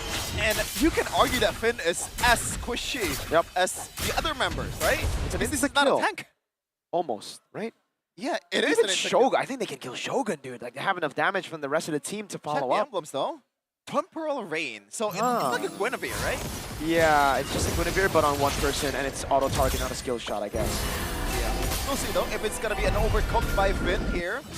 We've seen a lot of weird picks coming in from Coach Wright in the first match. But now, after the first game, we finally see some very peculiar, for lack of a better term, picks in the Saber. First Saber in Season 17. Go to the bottom lane. They try to sneak in a bush. Abyssal Arrow won't be able to find it. Albert keeps the triple sweep in the mid lane. It's going to be shoved in by EVOS, and they're going to go straight for the neutral objective. There's no way Denial can walk up, right? Albert has a dash. He doesn't go for it. This goes for the clean retry, the zoning, the aura of a Saber. Now, it's interesting that Albert didn't go for a triple sweep towards Finn. I wonder, like, what's the idea there? Is he just want to try to secure the objective game instead of playing the team fight? Huh. Because I feel like that's almost a kill secure. Yeah. There are purifies on the side of BTR, but you can't purify the damage. You gotta remember that, folks. Like, yes, you can purify out of the CC part, but the damage still comes through. So these squishy members are still as good as dead. They're all squishy. How are they gonna enter these fights, dude?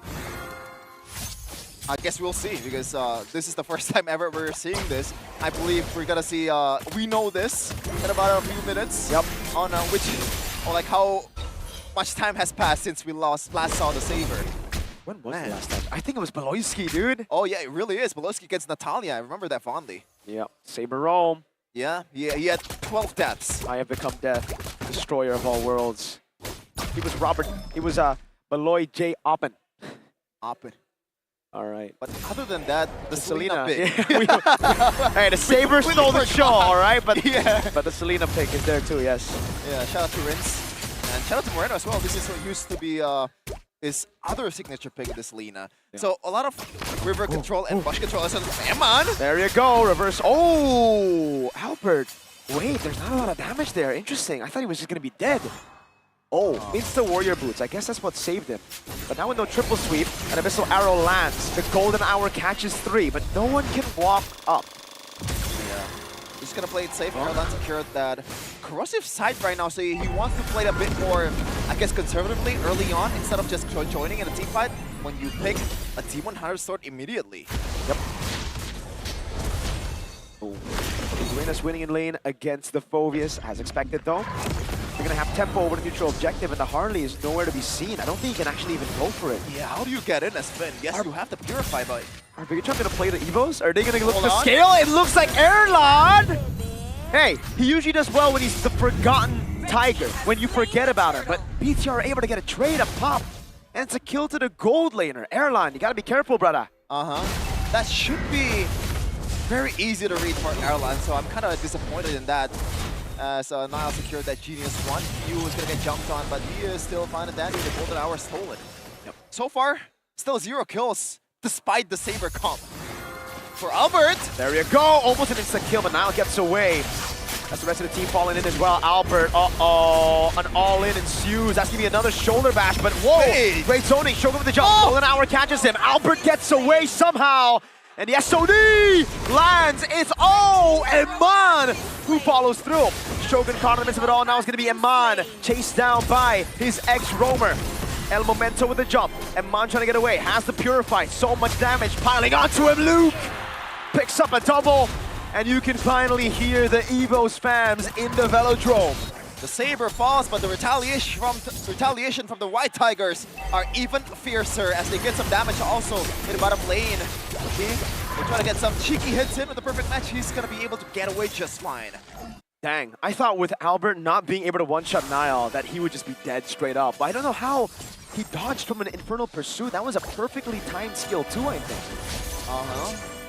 Yeah, despite the hero, Albert just lifted the skill ceiling by a lot, man. This is Albert things.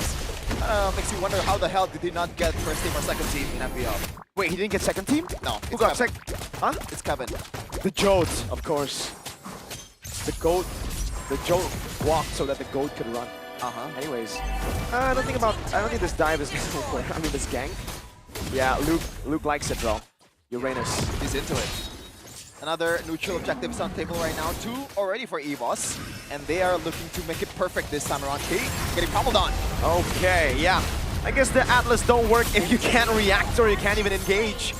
They're trying to go for the golden hour, I believe, here. He's doing a good job just hovering over. They're gonna go for Luke first. The Hell team is gonna pummel down on him. SOD lands as well. Free neutral objective. It seems like BTR are gonna be happy with the kill onto Key. Yeah, an extra turret as well up top, so all in all, it's probably a BTR win just by a smidge, but we'll see in a second. No, because EVO's got a turret down below, so I think it's still an EVO's win. Oh, okay. Yeah. 1K gold lead though for EVOS currently in the 7th minute of the game. So far, a much quieter game than I expected. Yeah. You know, especially when you see Selena and a Saber, you expect bloodbath early on. Yeah. Finally get to see some actions after this, and this is gonna be the items for Albert. He's going for a more determinate build in this War Axe. It's a utility Saber jungle. In a bit. I mean, I guess, right? It's not necessarily utility, but I get what you mean. I think it's because they notice how slow the game is going, and that BTR might be able to just outscale the triple sweep. Erlan again in the bottom lane. How many times does this have to happen to Erlan? I don't know. Hopefully not again, though. Fatal Link's already there. Niall gets away. Luke cuts him off. Shogun caught against 3. Triple sweep, but it's only onto Shogun. He's jumping all around the place, and Ibisa arrow lands. Whoa! Luke finds the kill, and now SOD lands as well. They're gonna go in all onto Albert. They collapse on him. It's a big win for BTR. Luke, ex-BTR, up against 4 robots. Pummeled on, speared down. No way to get out. It's a big shutdown, and BTR finally get a lead in the game. Oh man, Erlan, this is so far has been a terrible series for the Forgotten Tiger. After the Harith also, now in the Claude, getting picked up 2 times. And Moreno, the Maestro, is always there, having his number. Gotta watch out from now on as, once again, the pendulum swings now for BTR. This is very troublesome, Shepard. The Saber kind of needs to snowball. I think this composition in general kind of needs to snowball, right?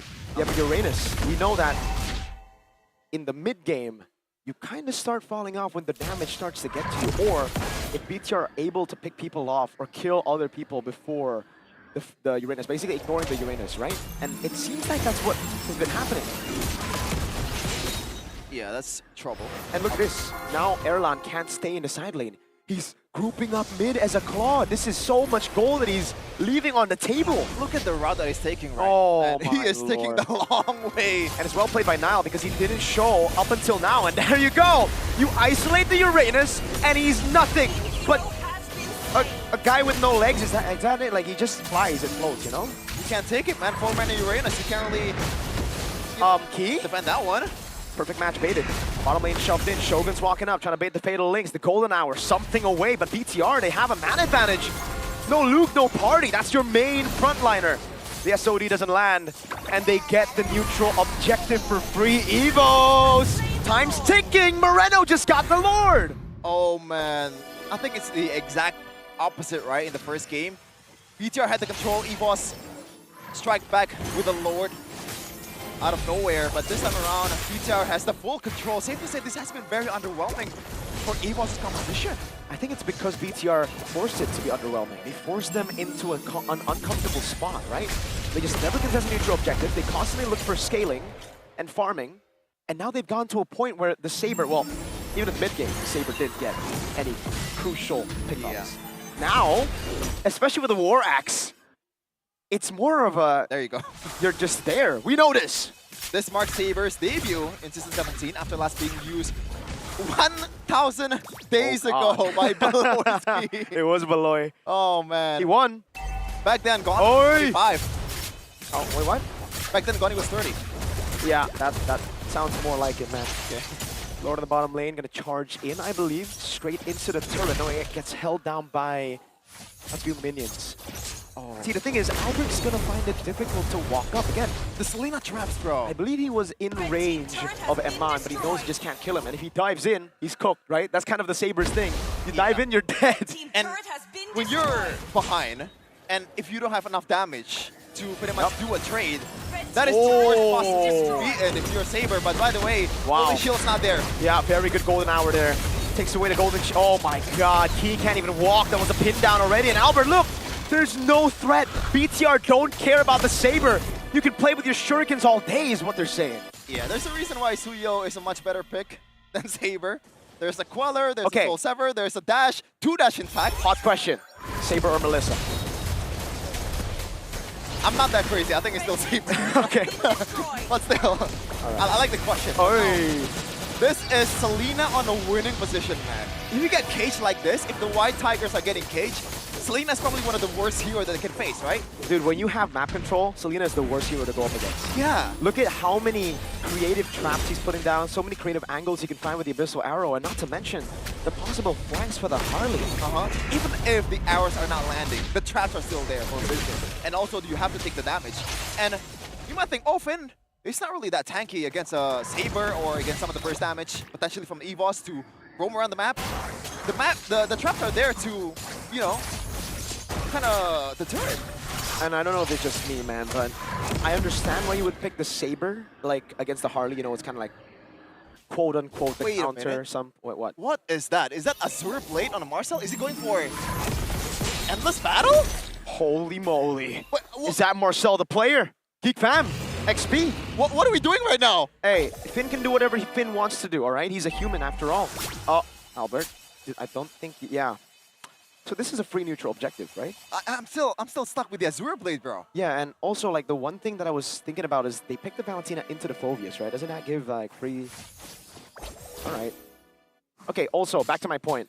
You really want to play this kind of hero on Albert? Yeah. Right. Shogun's zoning him away. He's gonna jump in. The golden hour is right there as well, but it actually freezes Shogun. But there's a free neutral objective, and now it's GEEK. Caught. That's it. I think BTR are fine with that trade. They're like, all right, if you don't want to fight, we're just going to get the neutral objective and back. Yeah, getting woes and woes for EVOS right now. Oh, man. And it's a tough one, too. Holy endless battle. In the first one, in the first game, it was almost 50-50 from both teams. But after the Saber pick, what happened? Oh, my goodness. Key? Oh, maybe that's why he went for the Azure Blade. He wants to make sure. So the Harley walks up. Sometimes he lacks the damage, so he has to back away, right? From the Saber, and that's where Finn comes in. He goes in trying to kill people, baiting out the triple sweep. Oh, apparently Ogwen also built Endless Battle. W Ogwen. Interesting. That's why he made it to Paris. Uh-huh. Like another team. It is Endless Battle, Finn the Human, man. It's full utility. Yeah. And I guess if you're winning, right? If you're getting the Thunder Belt stacks, you are stacking forever. Look at this control, man. Lord in the bottom lane and Mon up top as well. They can try to siege it down, all down. Missile arrow doesn't land. They're doing a good job zoning, and it's a good job. Oh my god, it still falls. At least, right? The silver lining is there's a Uranus. That's probably the perfect hero too. But he's already used Consecration. So now it's not as tanky anymore. Look at attack it, Finn, with a Teal Blade. Yeah, I mean, Key wants to go in, but there's just so many Purifies here. The only real target you can get is, I mean, Moreno, Nile, and Eman. I mean, and Shogun, but that's easier said than done. 8k gold lead, 15 minutes. Nile, that's a big, big item. Magic Trinity. Dude, he didn't even go Genius. Well, oh, he did. Okay. I was like, wow. I thought he just went straight for brute damage. Okay, we were kind of stunned luck with the Endless Battle, Marcel, but we forgot to check Albert's item. So it's Queen's Wings. And also Rose Gold Meteor. So he knows that he has to survive first rather than dealing damage, but at the same time, if you can burst a single Harley, for example, then what are you there for? The thing is, right now, they all lack damage. Q doesn't have enough damage. Erlan's super behind. He only has a 3-item power spike here, but the 3-item power spike at this point of the game, I think has kind of lost its value because of the tankiness of Shogun and Finn and heck, the rest of the members. So he needs to wait for a Melfic gun, some penetration before he can actually start to... Even then, there's a Chastised Fall. And by the way, I just realized this, 1k gold lead from Finn over Erlan. Yeah. roamer. Hey. Crazy. That's why he built the Endless Battle, bro. Uh-huh. He knows. It's no longer pokes from now on, it's burst. Same with Selena. Like at this point, it's just rinse and repeat for BTR. If the arrow does not land, then you try again. Does not land, try again. Yep. Finally, if you lands, then you go for it. So easy. And they can just constantly do this, right? He's not dying. Again, they go for the triple sweep. I'm not even sure why he popped the Purify. He's still fine, Finn. Yeah, Finn, that was an overreaction, sir. You don't need to Purify. You don't need to use anything. Just take it like a good boy. It's basically what Chef is saying. I agree, though. And a lot of pressure on Coach Vin, for sure, with this pick. Because I remember earlier, I heard the Indonesian panel, they were talking about Vin getting a lot of hate for some picks in the regular season. And this will certainly do that. This will certainly do it. If they don't win this game, Vin's in for a big, a lot of comments in on his social media. Stay away from social media for. I want to disable it. You know, all Few. Oh, the Abyssal Arrow. Shogun's just gonna jump in now. Few's gonna get caught, and that's the all-in. And Mon takes him down, and with that, it's another arrow. Moreno, the maestro, just finding these arrows left, right, and center. The two frontliners get caught by the golden hour, and all the EVOS fans can think about is why did you go for Saber? It's all over. Potentially only Luke standing in the way of a 2-0 score for BTR. They go in. He's ex-BTR, but can he stop BTR? He gets pinned down to the wall. 11 seconds on you. Bigetron wipe EVOS out, and they take match point. 2-0. It's almost a death sentence, but BTR is no shy of this moment. And back then, there were some pretty big, not bearish, PTSD moments for the robots. Just gotta make sure that you don't do it again. Type 1 in the chat if you think Melissa's better. Type 2 in the chat if you think the Saber pick was good. I really want to see that in the comment section. Oh God. It almost seems like they picked a hero so one-dimensional that they kind of expected Bigetron to go Ooga Booga, right? Because that's the only way it would work. It's disrespect. It's basically saying, hey, okay, maybe I can't say that on broadcast. Never mind. That's something I can say on, okay. I know what you're gonna say. Yeah, you know. Okay, if you know, you know. But you know, Chad. At the draft, we were thinking, oh, is it gonna be a Leomord or a Suyo? You thought it's gonna be a Suyo because I think the skill ceiling is a bit higher. I thought it's gonna be a Leomord because it has wait a second. some sustainability, but no, it's Saber. Chad likes Melissa. How? Okay. Chat knows ball, man. Type 1 in the chat if you think Moreno should have won regular. Hey man, those streams have gotten me too conditioned to talking to chat. Yeah. I mean, what are we supposed to say here? They kinda did that to themselves. Yeah. Like EVO's game 1 was close, you know. It is. Like you could have just rebuilt on that. I mean, I told you it's a 50-50 in the first game. And this time around, the Maestro can play the staccato, the legato, anything they want. And now the question is, fast tempo, slow tempo. How's the mental going on? Dude, I can't think of a better way to say this again and again. It's like, if you have good players, you have to go for simple drafts, right? Dude, does Vin think he has bad players? Man. Like, what is going on here? Like, it was so many back-to-back weird picks in the regular season too. Some flashbacks to the brilliancy of EVOS, that TLIB game. We glazed them so much. Exactly, it was simple picks. EVOS BH! EVOS BH! This is the macro genius of EVOS. Now we get Saber. Now it's looking more like EVOS. You know, if you know, you know. If you know, you know. Sometimes you're just gonna dump it down, right? Yeah. Yeah, I like that. I like simple drafts where you just go MLBB 101, played neutral objective game, snowball off of that. Because they did get neutral objectives actually, but it was just, they needed more than neutral objectives. Man, I gotta give props to Eman as well though. These arrows, these spears, my bad. There are a lot of different projectiles, man. The arrow and the spears and even the poker tricks. So, Moreno, man. Just want to say he's my boy. And by the way, even if Moreno is the player of the game probably, you gotta stop giving the Marcel to Finn, probably. Dude, I'm telling you, this guy's pretty good at Marcel. Pretty good, just pretty good. He's not that great. He's decent. Yeah.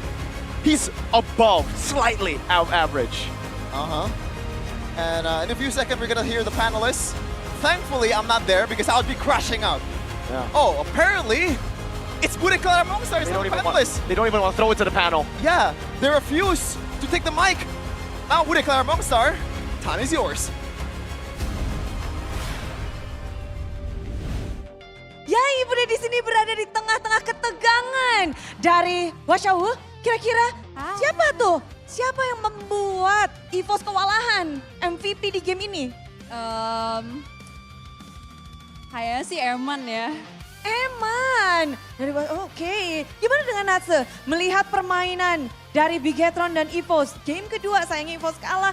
Siapa yang paling ngerepotin? Siapa yang bakal jadi MVP di game 2 nih? Nail. Denialnya? Iya. Tapi gimana? Dari kalian sendiri ngelihat permainan dari tim EVOS, mungkin ada yang mau disampaikan gak sih? Sedih aku pengen nangis. Tapi please, let's go. We can do this. We can do this. Masih bisa. Kamu berharapnya siapa nih yang bisa bersinar nanti di game ketiga dari EVOS? Albert. Kalau Natsu siapa? Albob Acu. Albob Acu lagi ditungguin. Tapi untuk kali ini siapa yang bakal jadi MVP-nya? Karena di game kedua ini tim Bigetron pun mereka berhasil mendapatkan kemenangan. Siapa kira-kira? Langsung saja kita cek bersama-sama MVP di game kedua. Ini dia. Oh, apakah Moreno lagi? Moreno lagi nih. Dan MVP jatuh kepada Moreno. Game 1, game kedua Moreno lagi. Kamu salah nih. Gimana ngeliat Moreno? Ya sih emang susah ya. Jago banget. Jago banget. Natsu ngelihat Selenanya Moreno, kepengen kamu apain Moreno? Pengen belajar sih. Pengen belajar. Oke, dan kalau ngelihat permainan dari Moreno 2 kali dia ngedapetin MVP, bagaimana pendapat dari para panelis? So, Bude bakal langsung lemparkan. Thank you girls. Thank you so much, Budeklar Mongstar, for that interview with the EVOS ladies. We had Wasahu and Natsu there showing a little bit of their sentiment on how things were going. Wasa's a little bit sad. Well, she's extremely sad. I mean, she said that she was going to cry with how things are going in favor of BTR, but she still believes. And Natsu also didn't expect that Moreno would get the MVP. She thought that Niall would get the MVP, but it turns out it's a back-to-back victory for Moreno as the player of the game. Presented to you by the official gaming phone Infinix GT Pro. What is this? Moreno Maestro doing his work. And this time he's on the Selena. It's not a hero that we've seen at all, no? This season? This season, I think did we not see it like once or twice? I'm actually not sure. I don't recall, but if there is, I wouldn't be surprised. But it's a very unique pick, and he made it work. As I recall, it's a pick that Moreno at least knows how to use efficiently, right? And the fact that the team works so well around the arrows, I feel like the shot calling is a lot cleaner here in game number 2. In my predictions, I thought that there's going to be a bit more back and forth, you know, a bit more like game number 1, before eventually one of the teams actually comes out on top. But Bigetron did a great job just mitigating any kind of combat potential that EVOS had. You know, they weren't playing particularly safe as well. They just really had good responses to everything that EVOS was throwing at them. I mean, I think EVOS really fumbled this game because they got the perfect turtle. They established a great, healthy foundation, but minute 8 was the turning point for Bigetron by Vitality. They got 4 kills, I believe, or no, they got a wipeout practically. And after that, Bigetron, they were able to just keep things at bay. They were just able to keep things composed. And again, Maestro, the conductor, he conducts again a beautiful masterpiece here in this game.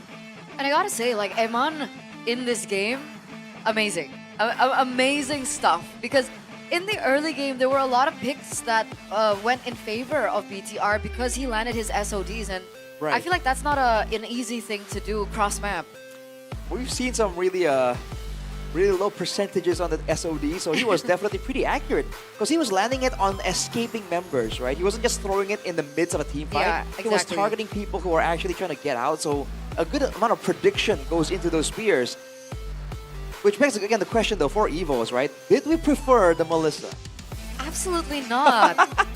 Because the Saber did not work out. I thought that they went for it knowing that they want the fights to be a bit more black and white. You know, whoever gets the jump gets the advantage. But unfortunately, I think that one play where where Albert started with a pickup attempt, I think started off like the pattern of EVOS going for an engage, getting denied, and then failing to actually escape because of the surprise arrows. I feel like the Saber pick, it was definitely like a counter towards the Harley, yeah? Yeah, kind of, yeah. And I guess they leaned towards that a little too much, that nobody else was looking for something on the map. And that's why I didn't really like the Valentina pick. Like, sure, the Valentina's there as a response to perhaps, you know, the Phobius on the other side of the Golden Hour as well is something that we saw time and time again before team fights is the priority from Few when he picks up the IMU. But I didn't feel like there was a combo with the Atlas. I just didn't see the value of the Atlas being picked up at the end of the day. I think it's one of like the escapability, right, and the zoning potential.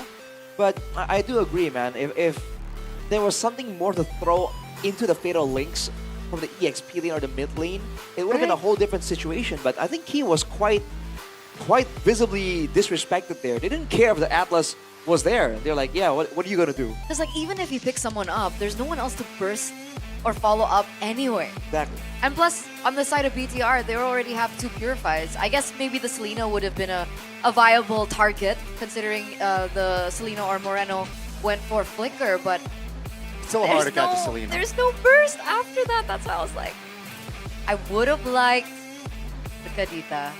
But I don't know, maybe it's not a Few hero, right? Valentina seems a little bit more Few, right?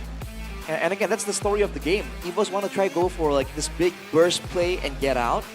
The moment they don't get it, the problem is they don't have any escapes either. So they either win and get a man advantage and keep the fight going, or they get wrecked. They cannot leave the fight once they've discovered like, oh, this is not going in our favor.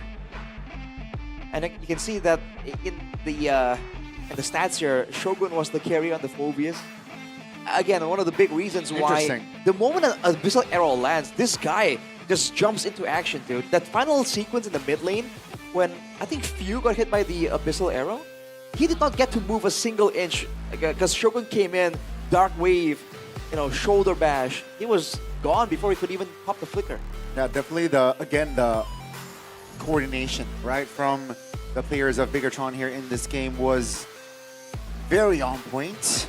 And hence the turnaround, because, you know, 3 turtles went to EVOS.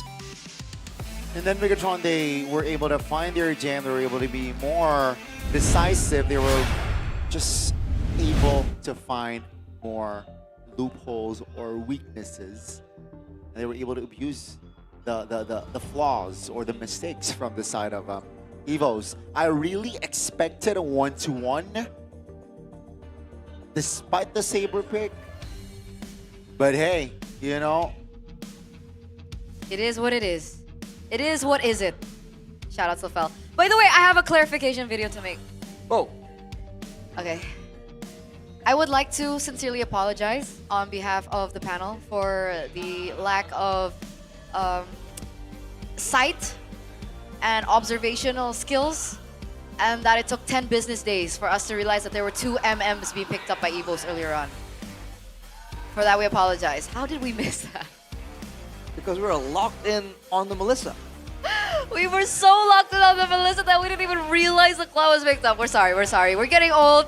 We're approaching our 40s. We are focused on what could be instead of what couldn't be, you know? That is true. Right? Glass somewhat full type of situation. I love how Miracle put it earlier on. It took 10 business days for the panel to realize, and I'm like, we fumbled hard. I mean, hey, as with like the same way the haters online are like, oh, what are EVOS doing? It's easy to talk when you're not, you know, on the field, right? When you're just a spectator, okay? Just saying. There's a lot of things going on right here. Fight. Definitely need to freshen up here. Maybe. That's true. Freshen up. Freshen up, you know. What is this? Freshening up. Yeah. You don't do that while you freshen up. This is how Gani washes his face, by the way. Yes. This is not like this, but like this. Why would you do this? This is inefficient. Would you do this though? That's John Cena. But what do you Shout wash your out. face with? I prefer Garnier. You prefer Garnier? I prefer Garnier. I have to agree. He prefers Garnier, ladies and gentlemen. So don't forget to check Garnier out because like they have this cooling sensation on your Wow. face. I don't know if it's like a unisex product. Like it feels like it's very promoted for men. If it's Garnier for men, that's for me. Okay, but If I took a cheeky try with it and it was very cold. It's cooling. So after a hot day at work or Must be nice. whatever you guys are doing, you know, wash your face, feel the cooling sensation, and even reset. midday, right? Let's say Even you're midday. working office hours 8 to 12. It's lunchtime. Yo, I need to lock in. I need to freshen up. Wash your face with Garnier, and then continue on your day. Because you prefer. Garnier. Exactly. There you go. Garnier.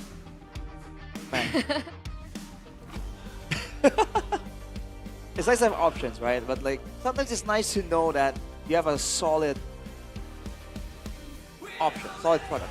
I like having solid cards. Collectible cards. That's what I like. Collectible cards. Collectible Right, so you must be cards. talking about these things, right? Yes. You're in the TCG. Are we allowed to Are we open allowed them? to open these? Because it's We right gotta here. double check, yes. Mr. Producer Man? Mr. Producer Man? Probably Would like not. to have one. So I hang think- on a second. We usually get to. Yeah.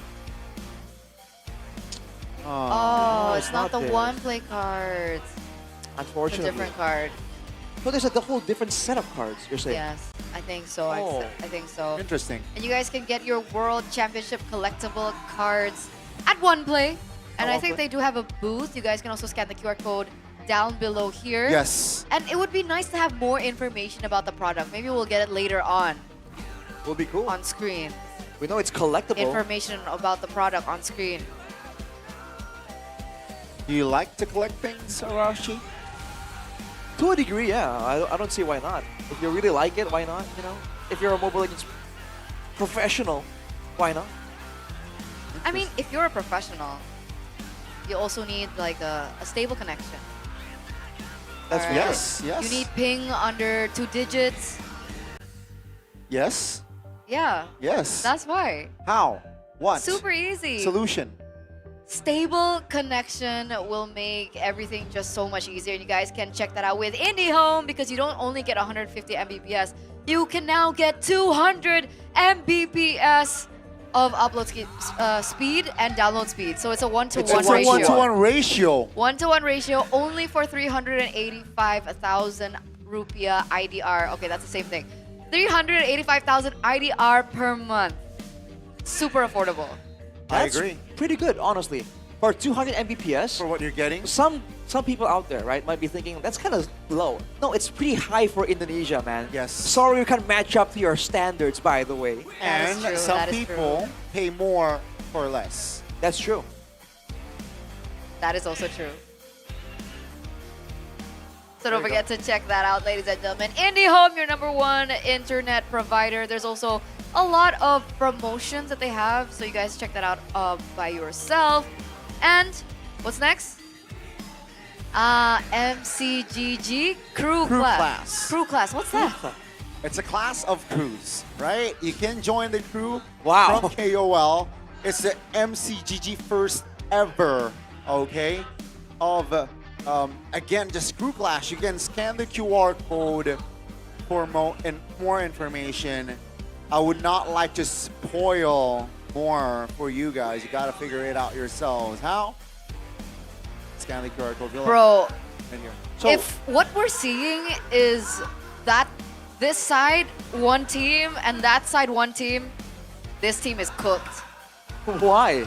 We got KB. There's KB on the other side. Oh my lord. That, yeah. That alone? That alone can practically a solo 1v8. He's technically an athlete, like a legit esports athlete. I agree. Yeah, he is like the expert opinion on all things MCGG. So he is MCGG. He represented Indo for, what was it? Was it SEA Games? So more like KBGG then. KBGG. Amazing. Amazing stuff.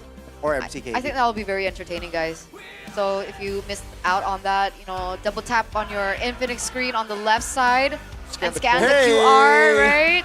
We have the GoPay flexing cam. Flexing cam? All right. What are we flexing here? Is it Are we flexing our physically diamonds? flexing? Or? Is it like, are you flexing the Oh my god. What is that, World Collector? I want to flex my skin. Oh. Skin. Skins. Just you have one single skin. Yeah. It's Oh, okay. that's- we have that's to be not a proud of flex. anything we have. I have most of the anime collabs actually. And living up to my Okay, nickname show right here. off. Okay, Mr. Show Off. I'm just saying, dude. Arashi. I got my priorities in order. You don't have to flex, you know And that, he right? got it so much cheaper as well because he was using the GoPay Yeah. promotions. Trying to get as much value as possible, Ronnie. Maybe you should start doing the same. You don't have to flex on the flex cam, all right? The WDP? I said I'm not on the cam though. That is true. That is true.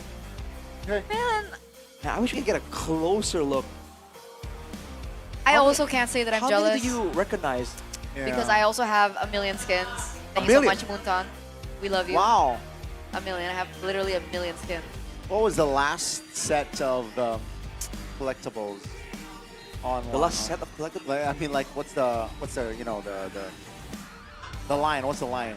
The set, like the Attack on Titan. We got that set. Oh, I forgot what it's called. It's not like a. It's not like a fixed. It's like a non-collab Right. set. Oh, I forgot the name of it. my latest role was the Julian skin.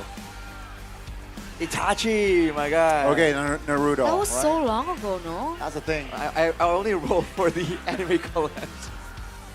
Something about those course. collabs I kind of appreciate. Of course, of course, of You have to course. encourage what you want to see more of. Disappointed but not surprised, right? What do you mean disappointed? It's like Why? how we're feeling about EVO's It's a game great so far. collab. No, about you just collecting anime. Bro, you have to support what you want to see. Right. I want to see more anime collabs. I gotta support the anime roles. I'm just saying. It's a smart business move. Fair enough. But now, what is the smart Sepakat. business move for EVOs? That is the question. Oh my god. That's the question. That's the question. So before we look for the answer, we are going to throw it over to Sabila to see what she's doing right now. Hai, halo. Aura, kita ngobrol-ngobrol singkat dulu boleh ya? Boleh banget. Oke, sebagai legenda ataupun legend dari EVOS, gimana sih menurut Aura tentang tim EVOS di season 17 ini? Kayaknya mereka lebih improve ya untuk season 17 ini ya. Kayak di playoff ini aku lihat juga mereka lebih kompak juga sekarang. Terus lebih dengan kedatangan player Filipina itu jadi bikin tambah penasaran aja sih dengan gameplaynya ya.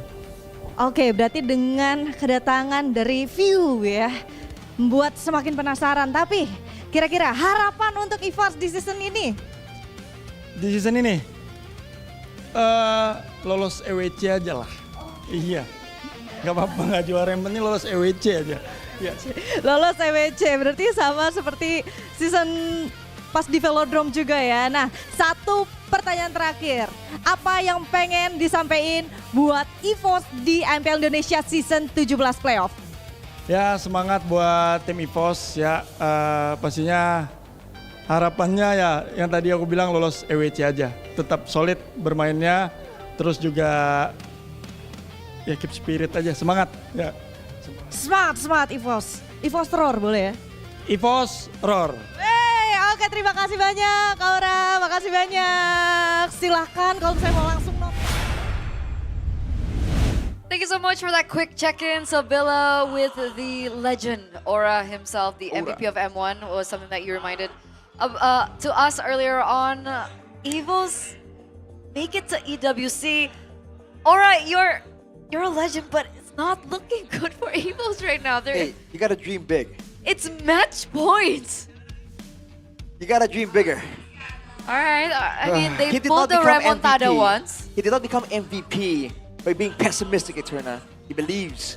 Whether or not it will pay off, though, that's a whole different story. Okay, fair enough, fair enough. Why are you sighing, Donnie? Because I voted, I predicted Onyx and EVOS to go through to Paris. And things are not looking good here for my boys EVOS. Oh boy. Right, so what is the smart business move for EVOS is the question, because I think they have to pick their poison at this point, right? If they want to deny like Shogun, then they have to play with Luke. They want to deny the Marcel on Finn. They can't really get rid of all of the options for Bigetron because they have so many.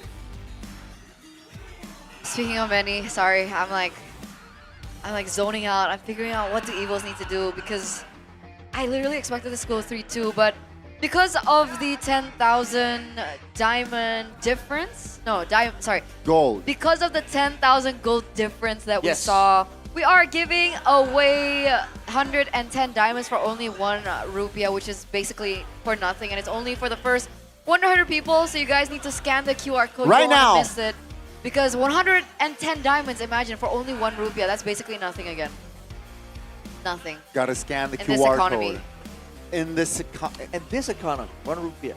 It's like, I don't even know how much it is. It's like 0.0000. Well, for sure, you won't be able to buy anything with it, but you can get diamonds. So hey, You get 110 why not? diamonds. We're all about smart business moves right here on the panelist desk. Why not didn't make it to playoffs? Oof, that is true. Alongside Kazcute. That is also true. So you're saying it's not a smart business move? Not really. But what is a good move is the fact that BTR are on a positive run here in the playoffs, right? The play-ins are looking good. They're 2-0 now, only 1 game away of eliminating EVOS and moving forward to the upper bracket semifinals where they will be up against Onyx. And it really shows that they are en route to breaking their curse in the playoffs. Because, I mean, look at this history, guys. Honestly, it's not great. Every single season they've made it to playoffs, but they have not yet lifted the trophy. They got closest there in Season 7. They were. The season that haunts Mirko till this day. Just saying. Oh And boy. afterwards, nada. Well, if you want to talk about the new program, though, you got to talk about this man hiding in the background, Coach Panda. He was credited with the new system, the new mental state. And that might be important in the journey to MSC. I think so. I think it really will be.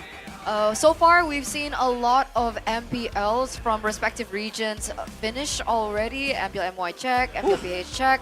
And this is the list of teams that we know that will qualify to MSC. From Turkey, we have Aurora Gaming, again, Team Spirit as well. GEEK Esports is actually a new name, I believe. I'm not too familiar with, but we have, of course, SRG. Team Vamos, Ignite Gaming as well. Now, the question remains, who will be the top 2 from MPL ID to make it to MSC in Paris? Obviously, I think a lot of people are already saying it's definitely Onyx, but Onyx with who? Is it that definite? I feel like it is. Hey, it's going to be confident, but sometimes you don't want to jinx it, bro. We have Kelra. That's why we're confident. Okay, that's fair. That's very fair. They have the double K. The Kai and the Kel. And Could the even be- Keyboy. Oh, yeah. The triple K combo. Yes, sir. The Kel, Ka, Ki. There you go. The Kaki. So, Yes, sir. who do you think? Do you think, well, obviously EVOS isn't looking too great. I mean, there's a chance for BTR, I guess. TL, GEEK. I think my guess before the playoffs began was TLID. Thank you. You're welcome. Hey, Did you have the same prediction? That's good. That's good. How about you, Gani? What was your second place? Like I said earlier on, Arashi, EVOS, man. Oh. They're down 0-2. This is not good for my... Your accuracy. I expected much more. But hey, it's not over yet. It is not over till it's over, you know. I mean, RRQ got reverse swept Okay. back in the days. So That is true, that is true. Why is there a need to bring up this statistic at this current moment? What is important to bring up in this very moment is that there is a swap in sides. Yeah. Okay. Yeah. EVOS officially will be on blue side and BTR will be on red. And I honestly think personally that this is important to talk about because BTR on blue side, it seems like they've been controlling the drafts a little bit too much. Right? They were the ones to ban out the Jushin and they picked up the Phoveus and then we saw the impact of the Phoveus and they also banned away the Jushin and then the game became a little less close, especially in like mid-game for EVOS. and they also picked up the Marcel. So now EVOS have a chance to swap things up. And I think it's also important to bring up the fact that the casters also mentioned that they think that EVOS are overcooking in the drafts. That's true. If they're first pick, they might be the ones to actually force out the overcooking over to Bigetron, because Bigetron is liable to overcook as well. If they go first pick, they can also have a bit more leeway in the bans, unless they really think that this Marcel is just always going to be picked up. So I don't think they can pick it up away from Bigetron. I don't think the style suits Key. That's why we're about to find out, ladies and gentlemen, what will unfold in game number 3. Match point, by the way, for EVOS this time around with the swap insides. It seems like this might be the step in the right direction if everything unfolds as well as they intended to. So we're going to game number 3 through expanding rivers. So having a fast rotation composition, it might favor you a little bit. And if you don't, there is still the possibility of utilizing the expanding rivers to get to the other side, especially when it comes down to the objectives. So game number 3, the Fanny, Phoveus, and the Jushin banned out by EVOS already. Again, BTR even on red side, Chip and Fredrin. They do not want to give Key the chip, and understandable, right? I mean, dude, look at the map win rate, 60% on the expanding rivers. They like moving fast, Gone. They really do. And again, with the composition that they might draft, like fast mobility, fast moving, it will enhance on the expanding rivers. But you know, the oohs and ahs, for a reason, Marcel will be denied from the hands of Bigetron. Now, Bigetron, they surely have a prep to counteract. This Marcel seems like they will still lock in now, the Harley and the Claude. Right. With the Marcel, though, again, the pick in the mid lane becomes so much more important. For both teams, it really isn't available just yet. And now, EVOS are going to be forced to show it first, and Bigetron has an opportunity to try and get a favorable matchup there for the Maestro. Which is what? Depends. What are we looking at here? So, against the Harley, though, something with security might make sense. They might fall back on the Valentina, honestly, to preemptively deny some of the big ults as well. Like, sometimes it works, but like, it's so predictable, that pick. So technically, they do still have a little bit more time coming into the second phase, and I think also, we haven't seen his amazing unique picks. Like his Faramis 100% win rate back on the M series. We haven't seen that, so that's still something that can pop up even though we don't see a glue specifically. But Paquito and the Harith gets picked up, and it makes sense because you're up against the Claude. Paquito as well, knowing that the Phoveus is already banned out. Right, for Bigetron, could be a mid lane option, but now that they really, I think this might be an EXP pick because I already see the Paquito anyways. Right? Favorable matchups. We've mentioned the Phoveus, it's banned this time. The Esmeralda, but no, the Alice. This is an option we've seen earlier as well. The Alice Paquito matchup. In theory, the Alice should be bullied a little bit more, but you're a lot safer from ganks technically, and you can sustain up. And you can escape easy. You can go for the in and outs, or rather easy as well. And it helps with, you know, a hero that can enable the composition of Bigetron Vitality. Now, with the Baksha ban, it actually, again, somehow limit Key's heroes. A Flex, yes, but it's just Key being the target. Kalea now, banned out. Yeah, because I remember the move that Key was able to make on the Baksha. On the Baksha, right. The flank Yeah. onto Alter Ego. That was the game against Alter Ego. Onto Hijume. So, do they pay that much respect for Kyo on the Baksha? Is that the idea here? The thing is, like, are they really expecting like a flex coming through for the Marcel? Right. I think they really just. I mean, Albert on the Baksha. You're right. Regardless, they don't want this Alice to have the healing cut down, right? And for EVOS, they understand the importance of sustain for Bigetron, so the Kalea comes through as well, denying some of the engage potential. We know Finn is deadly given the right tools. Leah is one of them. Wow.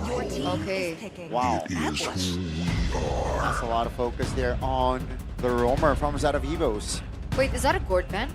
It is for Bigetron. Okay, what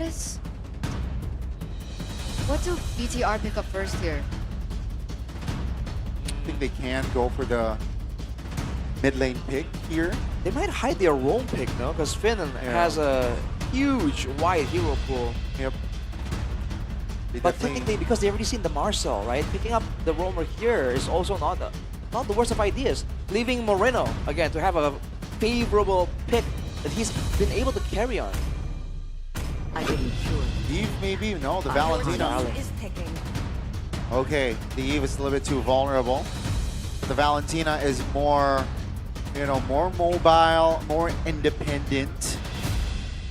Let's see if the Maestro can deliver another MVP-esque performance on this Valentina. And I don't think EVOS can pick up something like the Valentina, right? I mean the Eve. Oh. There's a Harley. There's a Harley, there's an Alice. It's gonna be tough if you lock in the Eve here. I'm not curious about the jungle pick, man. Because there's a lot of respect given to all these fighters. They want Albert on the Assassin. Wow. It'll be a bit of both though with the Guinevere. The Kimmy though, not the worst survivability wise. We've seen a boy find success on the Kimmy. That's true. It's gonna require a lot of positioning though. And again, there's not a lot of frontline for EVOS this time, so they need to really get the tempo going. Kimmy, the pick that might be Fuse's last game here on MPL ID Season 17. Let's see what will Bigetron by Vitality lock in last. It's gonna be the Belleric! Wow. Shout out Coach Aldo, because he mentioned that we might see a Belleric. And it has shown very out here. Okay, talk us through the Belleric pick. Why Belleric here for BTR? Kimmy, right? The passive from Belleric, there's a bounce back, there's an annoying vine that will pop up, and again, it's just so tanky. Question is, will it be a Vengeance Belleric or a Flicker Belleric? Is it only just for the Kimmy? It's also the fact that they can counter engage well. They can follow up with the Belleric onto the Throne of Ruin. And it's sustained. We've seen how much EVOS are trying to mitigate that sustain. Belleric can be really tanky, can heal up so much given the right tools. And when I think about it, there's a lot of dive coming through from EVOS. Revitalize too. Revitalize, so it might just work. This is a strong early game Belleric, by the way. Oh yeah. So potentially the final game, we're going to throw it over to our casters to break this one down. Once again, now or never for the White Tigers this time. In this historic building of Jakarta International Velodrome. This time around though, it looks like Erlan will rock the Purify finally. Dang. It took us 2 games, but we finally see it, right? So, adjustments from Erlan. Shogun will keep this matchup. He likes the matchup, and what happened there? Did he get caught by a taunt? Wow, he took a lot of damage. And this is why they picked the Alice into the Plakido. Seems like they figured it out. Luke in a very tough spot. Has to use the regen very early, and it gets procced. That's pretty lethal to BTR. Niall picking it up. Wants to, oh my god. Might be still here? Yeah, because of the prio that they have, this might be it. And Niall gets it. Albert starts with a very slow path. Now Fuse gonna have the flicker as well. Oh, these are crazy wins at the start of the game. EXP crabs are taken. All the jungles from BTR are still all available. Now Albert can only take his own jungle, but crazy. It is crazy, but what's also crazy is the fact that we have a Belleric, first of all, and also it's a lone Guinevere with no combo. I guess there's the knockout strike, but at the same time, it's hard to pull yourself together for the mid duo. That's also quite interesting here. I guess he wants to revitalize the ultimate to be back up, but Moreno, is this just because of the Golden Hour? We were talking about the IMU cooldown on the Golden Hour. Technically, this helps. And also might be, it's a way for them to, maybe make the mid lane not that bad for themselves. It's not really the greatest mid-prio duo there, right? With the Belleric and also the Valentina. With more revitalized, then you can sustain much more too. Shogun, super aggressive Niall. Yep, Deadly Magic and the Space Migration doesn't land. Finn's gonna walk up as well. The XP Crab, who got it? Not sure, but right now BTR Look at the XP bars. Shogun already level 4. They have the tempo. Look at Finn. Now Albert is gonna get zoned out.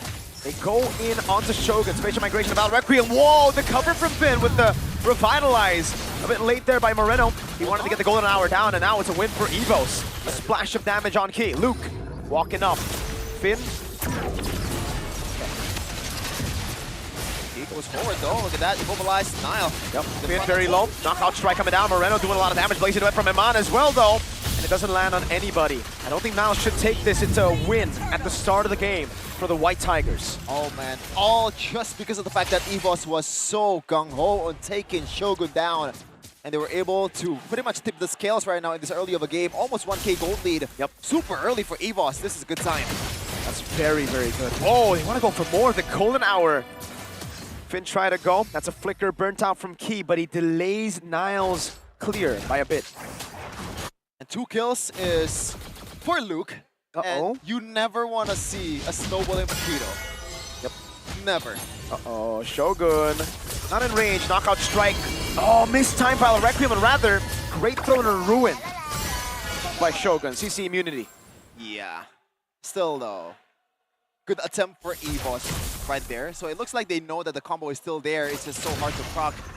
And now for BTR, this is the problem too with this kind of like Valorant composition, right? Mostly you're there to respond rather than actually starting the team, but especially if you have Revitalized Miracle instead of the Flicker. Yep. Now BTR has to be forced to play a bit more passive game in a way, although they do have some kind of like options to go aggressive with the Harley and all. That's the thing about the Balric though, right? Like, early on, we don't expect him to be a threat. Even with Revitalize here, I don't think it makes up for the lack of any bit of usefulness, right? Like, you're just waiting for the ultimate technically on the Balric, so level 4 should be when you should take those fights. So the fact that they took the fight early, I guess it was because they got those early leads. Thing is, Shogun got picked off. That's the item builds by DEWA Games, straight into the DHS. Erlan doing better in lane this time around. Yeah, a whole lot of tough boots and also magic defense for BTR side, and for a good reason. There's too much magic damage for EVOS, and the only physical damage that they have is this Makito, so it's gonna be easier for them to itemize in this early of a game. Silence Rope is already been secured by Shogun also. And now it looks like, at this point, they want to concede. Yep, space migration about Requiem straight as a pin. They pick him up, big ultimate down, but I think BTR is just gonna let this go. EVOS with full neutral objective control in the first 5 minutes of the game. I don't know why Shogun rotated. By the way, EVOS still going for it. Yep, they'll even give the purple buff away. Oh my goodness. We thought BTR had a... I mean, to be fair, they do have a crazy solid start with the Pathing of Nile, but somehow it's 3-0 with 2k gold lead this early of a game, and like it's gonna get worse from now on. Yeah, that was a scare for a bit. Finn coming in as well. Good damage. They want to go for the turret here. Iman trying his best to clear it out. Erlan gets away, and with this Purify, he is a lot less likely to die. Yeah, very much so. Concentrate already secure for Albert, so a lot more sustainability as well. He can stay in the team fight for a while. For BTR right now, they are playing by EVOS' game plan, man. I feel like they're always one step behind in every occasion, and there you go. Another kill, and it's Few who they give the kill over to. 2-0-1. A glowing wand built up. He's going to go for a Sky Piercer very soon. Now, a lot of people might think, after what Erlan experienced in game number 2, why did Moreno take the Flicker? But I think this time around, Flicker should be the choice here for the Valentina. It's more of a, I guess, subjective choice for every player, but he wants to go for a more aggressive route and also rely on his micro. He's going to try to go for the kill. Damage reduction for Luke keeps him alive. Key doing what a Marcel does best. Be annoying. Yeah. And you could argue so far he's been doing a really good job, or even better job than Finn in the first 2 games, at least in the early game. Very, very aggressive. Actually secured a 3.6k gold for himself, higher than literally anyone from BTR's side. Yep.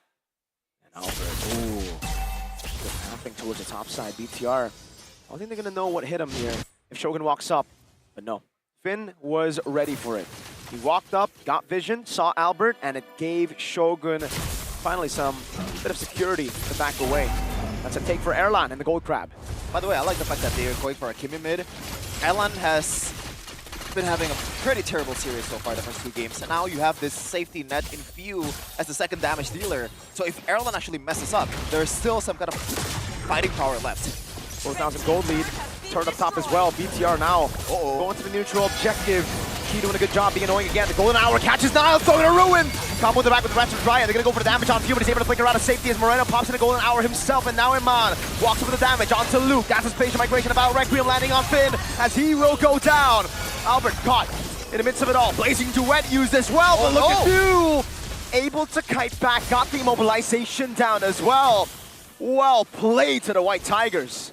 Yeah, I am very surprised that it only ended up with a single kill for BTR's side, despite the EVOS being up 4k gold before that.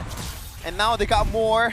Items are starting to stack up for both teams. That Radiant Armor is going to be super annoying too for BTR when he is on it.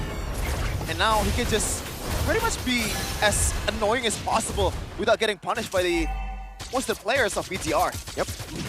Now BTR starting to look for the trades, but I think it's too late. They should have been looking for the trades earlier. Now EVO's just steamrolling through. This isn't just a this isn't just a snowball, Shepin. It's looking like a death ball. It's like an avalanche for EVOS right now, and that's why I was thinking something more of a Badang rather than the Valeric. Just because of the fact that you can set up, you can play aggressive with the Badang, and it's also a signature Finn hero. This is a big question mark for BTR's drafting. Yeah, they're trying to go for something crazy. They were expecting a dive and they could react to it maybe with a Rapid Dryad. And technically they also do have AoE, right? They were expecting that to carry them around these team fights. I don't think they were expecting a 5-0 start to the game for EVOS. Here it's a snowball, and this is exactly what EVOS wanted with their composition. A Kimmy in the mid lane with a glowing one and a Skype. Oh, he actually doesn't go Skype here, sir. Wow.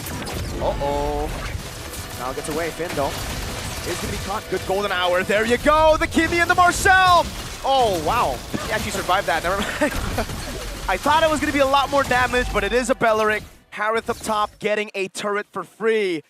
Yeah, this is going to be BTR stripped down to their base turrets as early as 9 minutes in. Yeah, this is the most dominant game so far, not only in the series, in the whole day overall. Yep. Like, I believe in the gold lead earlier, it's 1k all across the board for all 5 players. That's how bad it is for BTR right now. And they're just going to turtle in the base because they can only play passive. Shogun gets away in time. Tier 2 in the mid lane still stands, so there is a turret that they can still hold on to. And BTR do well to keep the Holy Shield up alive. They send Eman down below. Thing is, Luke can follow through as well. They can handle that side wave. It's actually a win for Luke if they do go 1v1, at least on paper.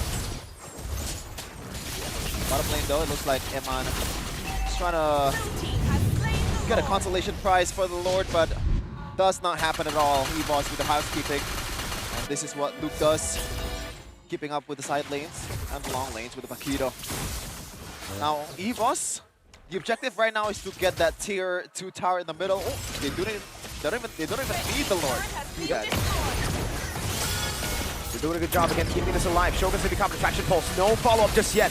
He gets caught by the deadly magic, but he's able to evade from it. Man. That's a Holy Shield up top as the Lord spawns up top. That's big for EVOS. Yeah, and there's also extra layer of calculation that Niall needs to do to be able to burst down the backliners of EVOS because of the photo. You know? Yep. Earlier it was procced by the deadly magic, so a lot more HP to deal with if you are this kind of assassin. That's trouble for the cold-blooded jungler. They're so far behind. Holy Shield in mid, procced as well. Bottom lane follows. EVOS want to get a base turret with the First Lord. Can they do it? Conceal for Key. No golden hour necessary now as he goes in and dives to the back line, and Man tries to clear it out, but gets company mobilization via Traction Pulse. And the golden hour catches the... Wow. Albert, way too aggressive with the Battle. Requiem is going to get taken down by Iman. It's back to be Shogun. Right there, the golden hour. This time by Moreno. They clear it out, but there's another wave up top, and they've already lost Shogun for Albert.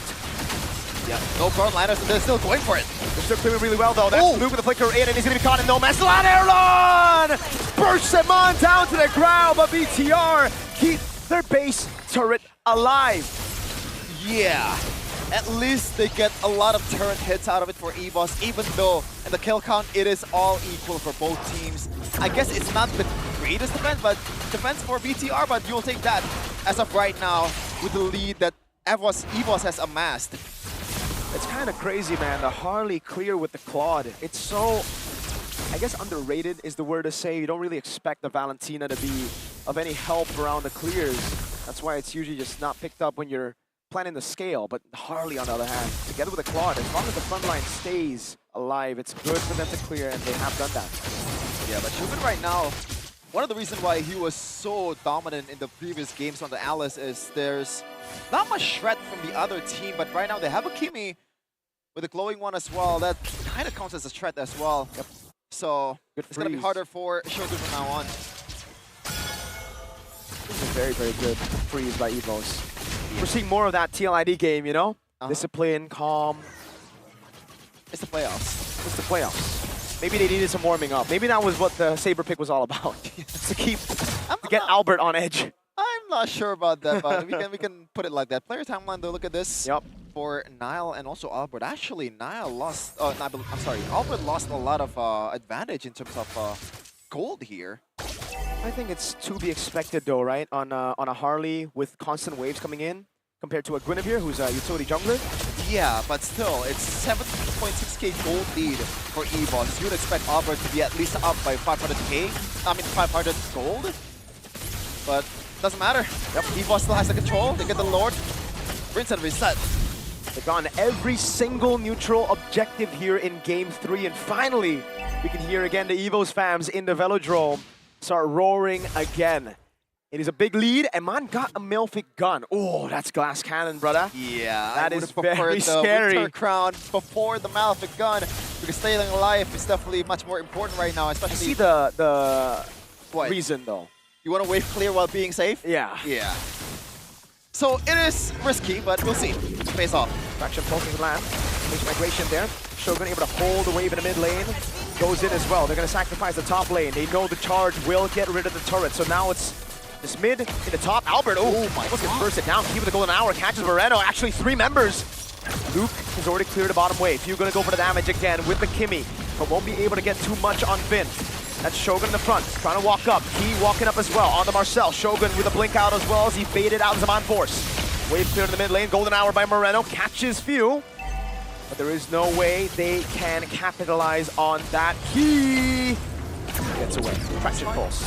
This is Marcel. And by the way, Marcel, if this goes on with an EVOS win, he has a 100% win rate in this series. So safe to say, maybe, just maybe. Maybe he's broke. In game number 4, Marcel's not gonna be available at all. I agree. I again really like how slow EVOS are taking this. They're just taking it one step at a time. They're not rushing to anything. Even around the sieges, yes, there were some kills given over, but it was a kill on Albert and Luke. No bounties. The bounties on Few and Erlan. So as long as they keep it tight. You don't really see that very often. Winter Crown on Harith.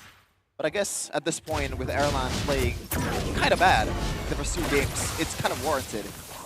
All right, item-wise, the Winter Crown is what Eman is going to go for next. His final item, the Holy Crystal, Silver Nile, is the choice. Wait, he sold the gloves. He went for it's Rose Gold instead. He had the glove, he was on the way to the Winter Crown, so there you go. Eman with a change of items. I guess at that point, it's just a matter of an item swaps, right? But I guess I still prefer the Winter Crown, just because Harith cannot proc the Zaman Force and the Chrono Dashes. Exactly. Will down victory rate though, it seems about, you know, right, 86%. So what? Yeah, I think it's a bit kind of generous. It's a bit it's generous. Like 90 something, right? I think it should be like 9 for BTR. Because it's the far lane as well. We have to take into account of that. The thing is, they have a Paquito and it's a far lane base turret taken down. So this really looks like more of a 91% to 9%. Luke. What are we cooking right now? Going on hour, catches Luke, thrown a ruin. That was awkward by Shogun. They can go the burst on Luke, but they won't be able to find a key. Golden hour. They get caught by the Wrath of the Dryad. But Finn surely will go down. He gets bursted out. A lack of chemistry there with the Golden Hour and the Throne of Ruin. This will just be a free, neutral objective. Honestly, Evo. Oh, okay. Yeah, it's just pokes. Eman's gonna go back with the BMI. No. Whoa. Wow. Whoa. Okay. Luckily, this is not the nerf Claude. You know the nerfs on BMI? Which one? so cooldown is okay. But it's in the advanced server. I think EVOS didn't want to go for the punish because they kind of expected Eggman to go back again. That's why they're not in the vicinity. Yeah. Yeah. You know what? I'm not really blaming Moreno for the attempt because at this point, you gotta dig deep, right? I think he was just miscoordinated by Shogun, right? He popped Yes. into Throne of Ruin way too early. Yeah, definitely could have gone better, but at the same time, you have to try. Oi! Albert, look at the damage coming in from the Harley. What is that damage, my guy? Yay! Oh, thanks.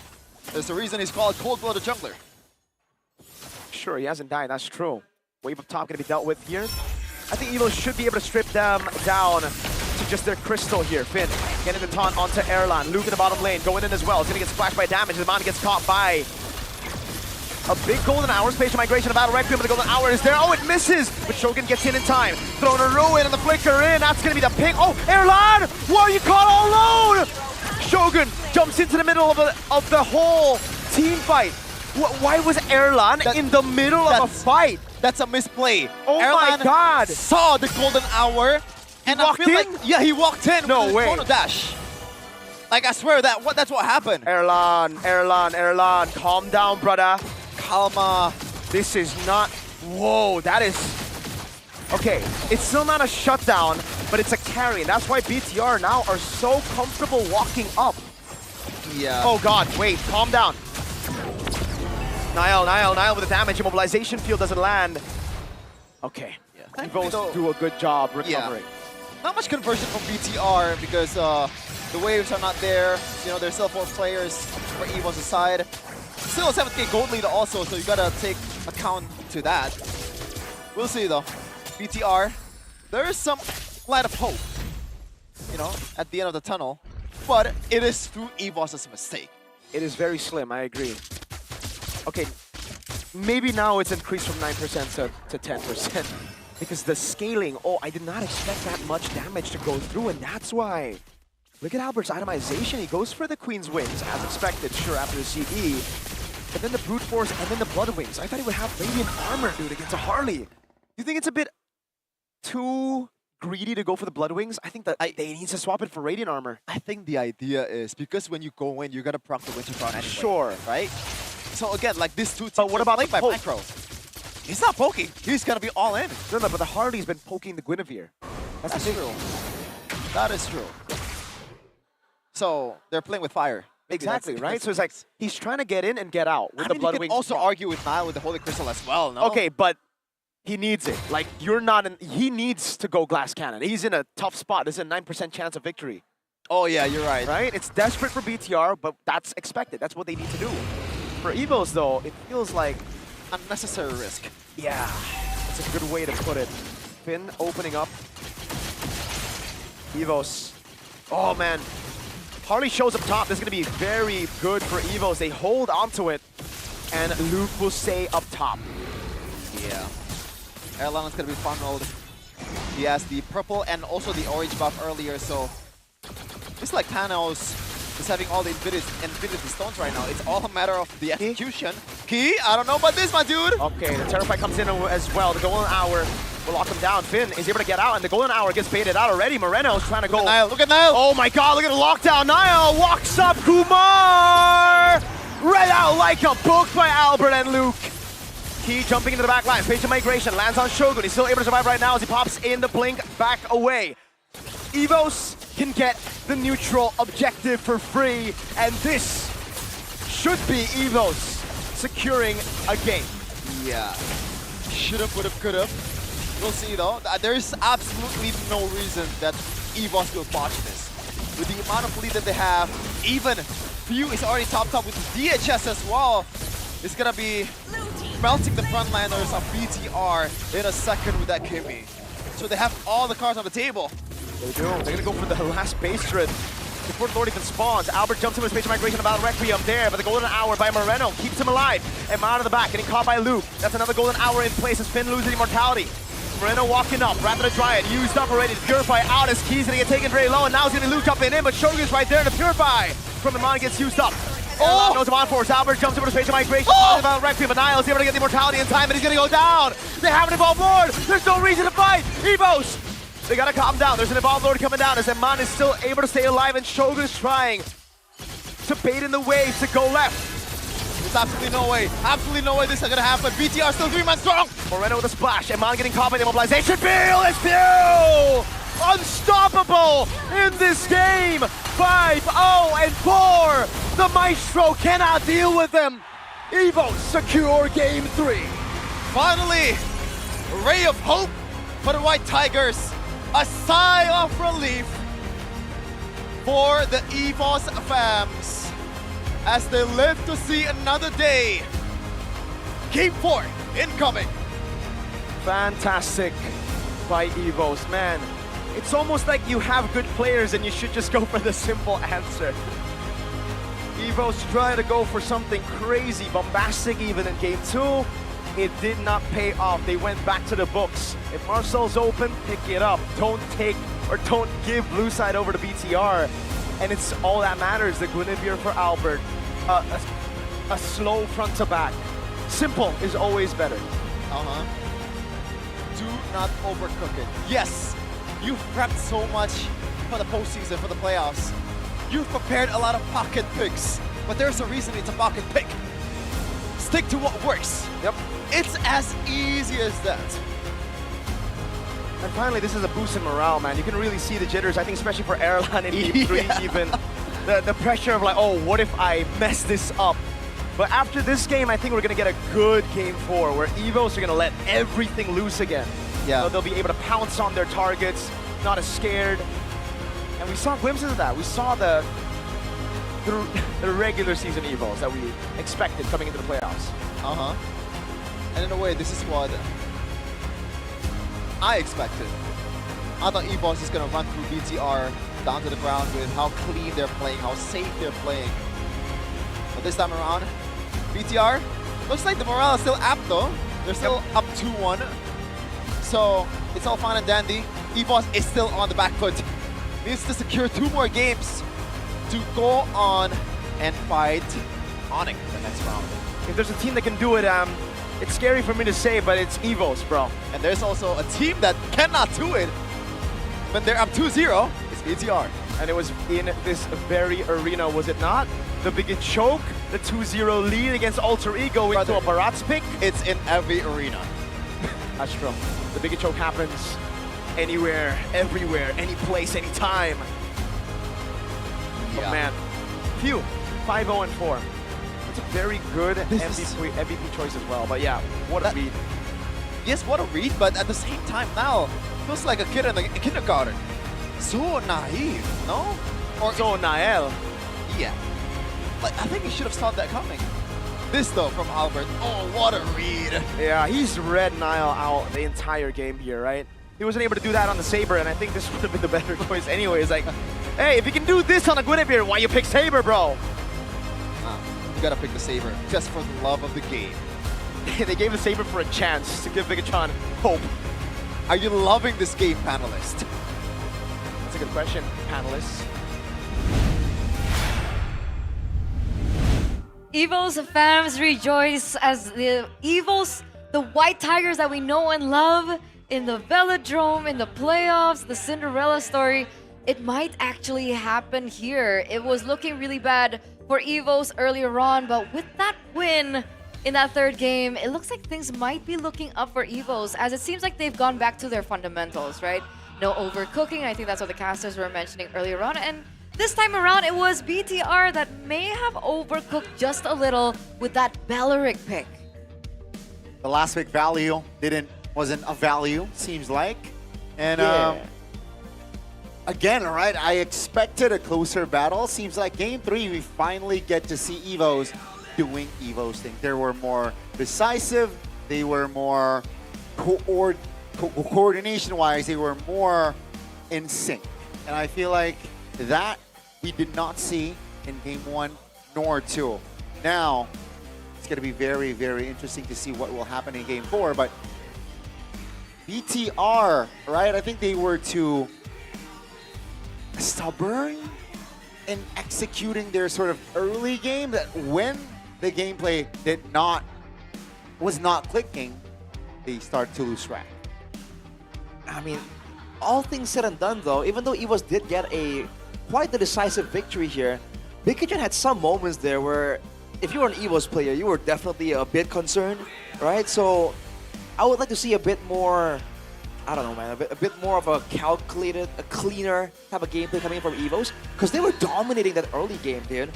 I guess the Marcel, I didn't really believe in key on the Marcel, right?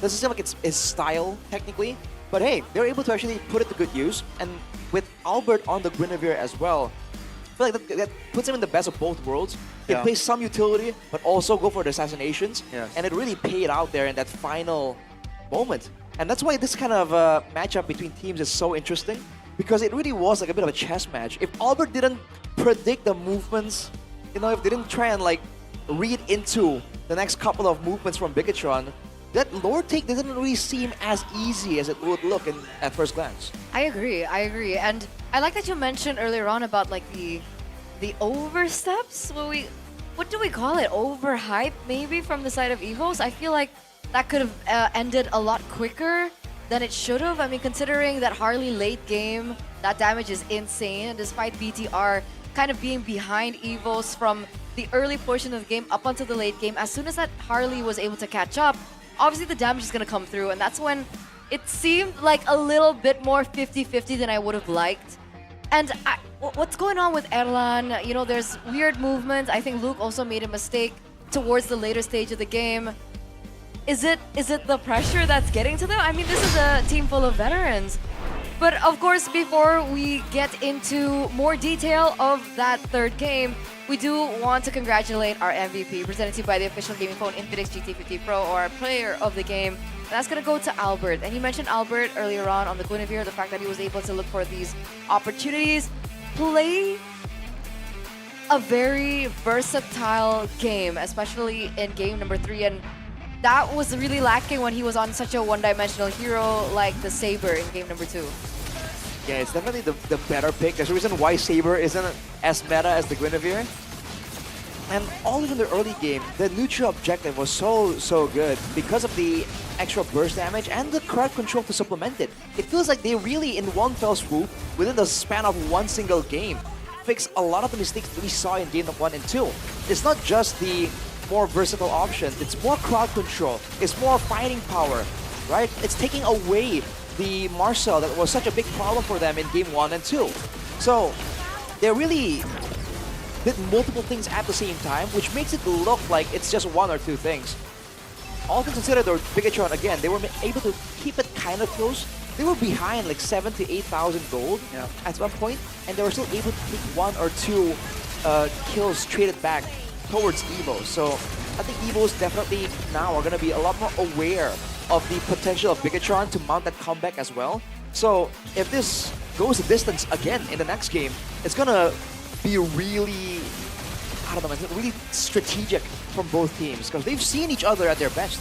I think that's a positive way to put it. The negative way to put it is both teams might be hesitant to, say, enter certain areas, especially what happened with Nile earlier on, where there was a surprise attack on his own purple buff bush. I think that grants like some sort of, you know, unless it's a sure bush clear, you gotta pay your attention on your positioning, because I feel like that death on Nile grants the Lord for EVOS, and then hence, you know, the pressure from the side of EVOS to finally secure a game in the series. 22 minutes for EVOS to finally take a game, and it was a hard, long, and fought battle. And they got all the neutral objectives, man. So whatever it was that clicked for them when it comes down to the lore dances, it definitely seemed a lot more calculated, a lot more measured this time around. And I think Bigetron really weren't expecting it. You can almost say that they were underestimating them a little bit, at least in the early game, right? Because EVOS really took a lot of advantages early and just rolled with it. They got all the turtles and all the lords, by the way, despite this being a 22-minute game. So, man, I think crowd control is definitely a big answer here. When both teams want to just try and outmaneuver each other, you gotta make those mistakes happen, man. And now I gotta ask the question about the Marcel. We've seen a couple of different builds, right? Earlier on, we saw Endless Battle for the Marcel in that previous game when BTR won game number 2. But now for Key, we don't see the Endless Battle. We see the Guardian Helmet. What's the difference maker, and why does the Endless Battle work for the Marcel? You know, I think the Guardian Helmet was a switch up. The Immortality was on cooldown. I personally like to that as well. Immortality went on cooldown. I switched to Guardian Helmet just to have more, you know, HP, especially when you are already penetrating towards the base. So I think that's why the Guardian Helmet there was built. It was more of a last action, like a marksman buying Windtalker. Don't forget the regen as well. Okay. It really helps when the back and forth. And the Endless Battle? The Endless Battle. I think our casters put it best. They were winning so hard. They're like, why not? Get extra damage. Because you can proc the Endless Battle, you know, the same way you proc your Thunder Belt, right? Extra bit of true damage. Cooldown reduction as well. Cooldown reduction as well. So at that point, why not? I don't think that's the go-to build though, by all means. Generally for a Marcel, if everything goes how it should, right? There's no crazy snowball, there's no crazy advantage or disadvantage. It's generally just about the shielding, right? You want to go with the Photo, you want to go with the Oracle. Because remember, this guy doesn't really stack up HP that well. A lot of that extra HP gets converted into resistances, and he has extra shielding. So it doesn't work the same way as most frontliners. But in this game, I think he did a great job. Considering he was like the only frontline, that's probably why you see him with the Radiant Armor, with the Chastised Pauldron as well, right? Trying to make sure that he can be a bit more survivable somehow to allow Albert and Luke to really find those flanks and those opportunities to go for a pickup. So it really goes to show the creativity and also the flexibility that even a Marcel can have when it comes down to itemization. So really well done with EVOS. Again, I really enjoyed that game. I like the fact that, again, EVOS went back to their fundamentals and they were able to take charge about over the drafts a little bit more than they were in game number 1 and game number 2. But now I'm worried, what happens if EVOS fall back to red side? Exactly. Now they won't have a chance to really pressure forward at Marcel. Before that though, shout out to Few as well. Zero Deaths, he was the carry of the team, and that final play, he was the guy who actually caught Eman too. Hit him with a huge burst of damage. But yes, that was all possible initially because they were able to deny the Marcel and pick it for themselves. Double benefit. They might be forced to ban it out in the next game. It's risky, it's risky. Do they ban the Marcel? What do they do? And as we ponder over the answer to this question, we're going to throw it over to Sabila once again to see what she's up to right now.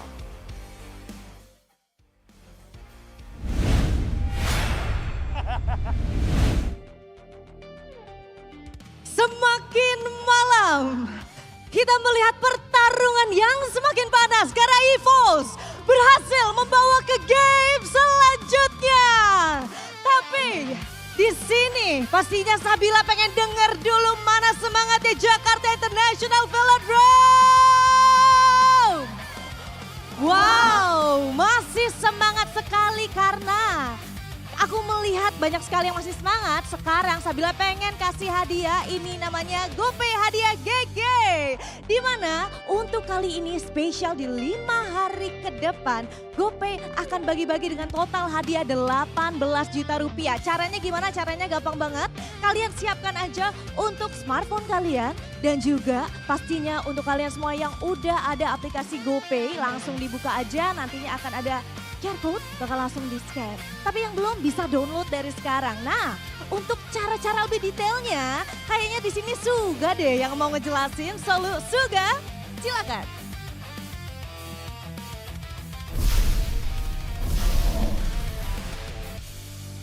Hai Superfans, Suga kembali. Dengan senang hati, aku akan bagikan saldo GoPay untuk semua Superfans yang menyaksikan Playoffs MPL ID Season 17. Caranya, unduh aplikasi GoPay di Play Store atau App Store. Buka kamera pada smartphone untuk scan QR kode yang akan aku berikan. Klik buka hadiah untuk terima GoPay hadiah. Dan selamat, saldo GoPay dari GoPay hadiah berhasil masuk ke akun GoPaymu. Semua sudah siap?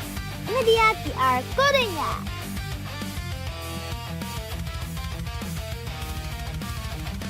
Oke teman-teman, bisa langsung di-scan aja dan juga ditunjukkan kalau misalnya udah dapat ya. Langsung diangkat untuk smartphone kalian di scan sekarang juga karena hadiahnya benar-benar luar biasa banget. Dalam 5 hari ini total 18 juta rupiah. Let's go, langsung sekarang juga dan kalau sudah selesai ditunjukin ke kamera ya biar kita semua tahu.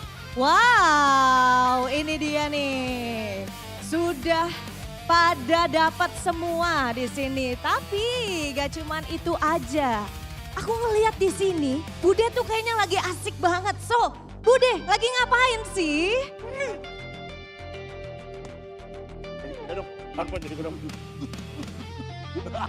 Oke, bentar. Sabar. Mundur. Fandik, Kak Dapon, dan ini lagi rusuh banget. Kalian gak sabar?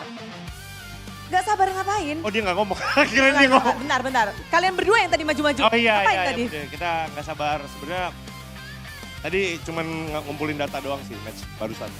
Buset. Memang kan perlu kan kita bakal melaju lebih jauh. Nah, jadi harus lebih, apa mas? Oh iya. Jadi harus lebih ngumpulin data buat ke semifinal, final, grand final. Wah optimis banget ya. Betul. Emang bener Kak Dapon, sepercaya diri itu? Iya iyalah tadi cuman kita kasih napas saja. Waduh. Kasih napas dikit capek daripada 3 game langsung pulang. Ya kita kasih napas biar main lagi aja. Oke, biar semua sewanya, bayar lapangnya mahal. Oh boleh, ngelesnya hebat. Jadi kasih main lah. Gitu. Kasih. Iya, tapi bentar. Kalau mereka memang terlalu bias. Tapi gimana dari Super Bigetroopers ini? Halo? Dari season berapa ngefans sama Bigetron? Dari season 7. Season 7, season dimana sekali-kalinya tuh Bigetron masuk grand final dong. Betul banget. Nah, kalau kita ngelihat ke belakang ya, kayaknya kok Bigetron tuh di playoff suka rada-rada ya. Betul. Kutukan playoff, akankah bisa dipatahkan di season ini nih? Kalau menurut aku sendiri sih bisa ya, kalau untuk season ini dengan disiplinnya mereka dan juga gameplay mereka yang tadi dari game 1, 2, dan 3 juga ya melawan EVOS itu aku pede banget sih. Oke, jadi dari Kak Davi sendiri benar-benar ini Bigetron lagi prime era. Banget. Banget. Tapi di sini maskot kalian kemana by the way? Maskotnya kemana? Malah bawa bala bantuan. Demam. Oh, okay. Demam ya. Oke, demam. Tapi ngebawa sebagai gantinya fotonya Lemon. Ya, ini kenapa mas ya tiba-tiba? Saya suka banget, saya ngefans sama Lemon. Oke, ternyata mereka bawa bala bantuan lain, foto. Nah, kalau ngebahas tentang Bigetron, tadi kan kalian pede banget tuh. Ini bakal jadi pemanasan buat next-nextnya. Tapi kalau menang di sini ya, kalau menang di sini, yang di depan mata, The Sky King. The Sky King. Tim Onik. Gimana mas? Langsung dikasih nih.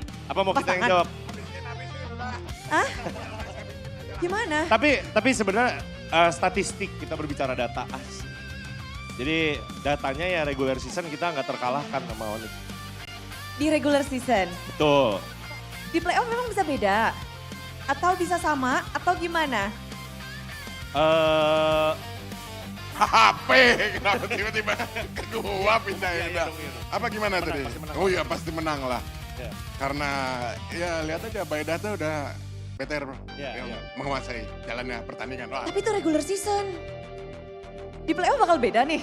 Bakal beda karena kita udah dapat jaminan dari ini. Dari dukun, ada dukun di sini yang memang support. Terus kemungkinan Robby kan datang juga entah lawan Onyx kan. Oh, harus optimis karena siapapun yang menang di sini baru bisa maju. Yang kalah harus pulang. Jadi besok bakal main lagi. Kayaknya udah pasti nggak sih? Ini gimana sih? Masa besok nggak main lagi? Besok BTR pasti main lagi. Kalau EVOS kan besok sekolah lagi.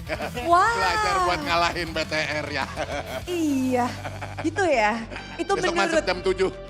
Itu menurut mereka ya. Tapi kalau ngebahas tentang kekuatan dari Bigetron di season 17 ini, mampukah mematahkan dominasi dari tim Onyx? Karena Onyx tuh menang terus. Sebenarnya kalau menurut Masnya gimana nih? Yang udah lama nih kan biasanya playoffnya gimana tuh? Ya. History playoffnya? Walaupun sebenarnya history playoff dari BTR sendiri kurang bagus ya sebenarnya bisa dibilang. Tapi adanya dari regular season dan juga pasti lebih pede lagi sih mereka dan juga bisa banget mematahkan dominasi Onyx. Gitu. Emang kelihatan beda ya tadi permainan mereka di playoff ini dibanding sebelum-sebelumnya, season sebelumnya? Beda banget, lebih disiplin lagi. Apa yang Fandik lihat nih? Kekuatan dari mana nih Bigetron untuk season 17? Itu lihat Moreno, dingin banget tuh Moreno. Brrr. Dia tapi tidak kejam ya? Tapi tidak kejam. Iya benar. Jadi kelihatan mereka lebih fokus, nggak kemana-mana pikirannya gitu.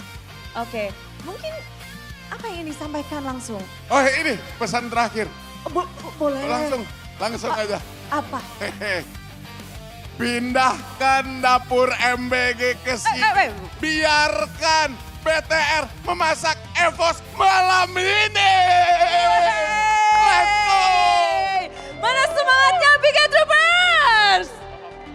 Tapi jangan mau kalah EVOS, Bang! Semuanya langsung heboh dan semuanya gak sabar bagaimana siapakah yang akan memasak di Jakarta International Velodrome Best of 5 Series dan match point untuk Bigetron. Bagaimana EVOS akan melawan, langsung saja kita lemparkan kepada para panelis.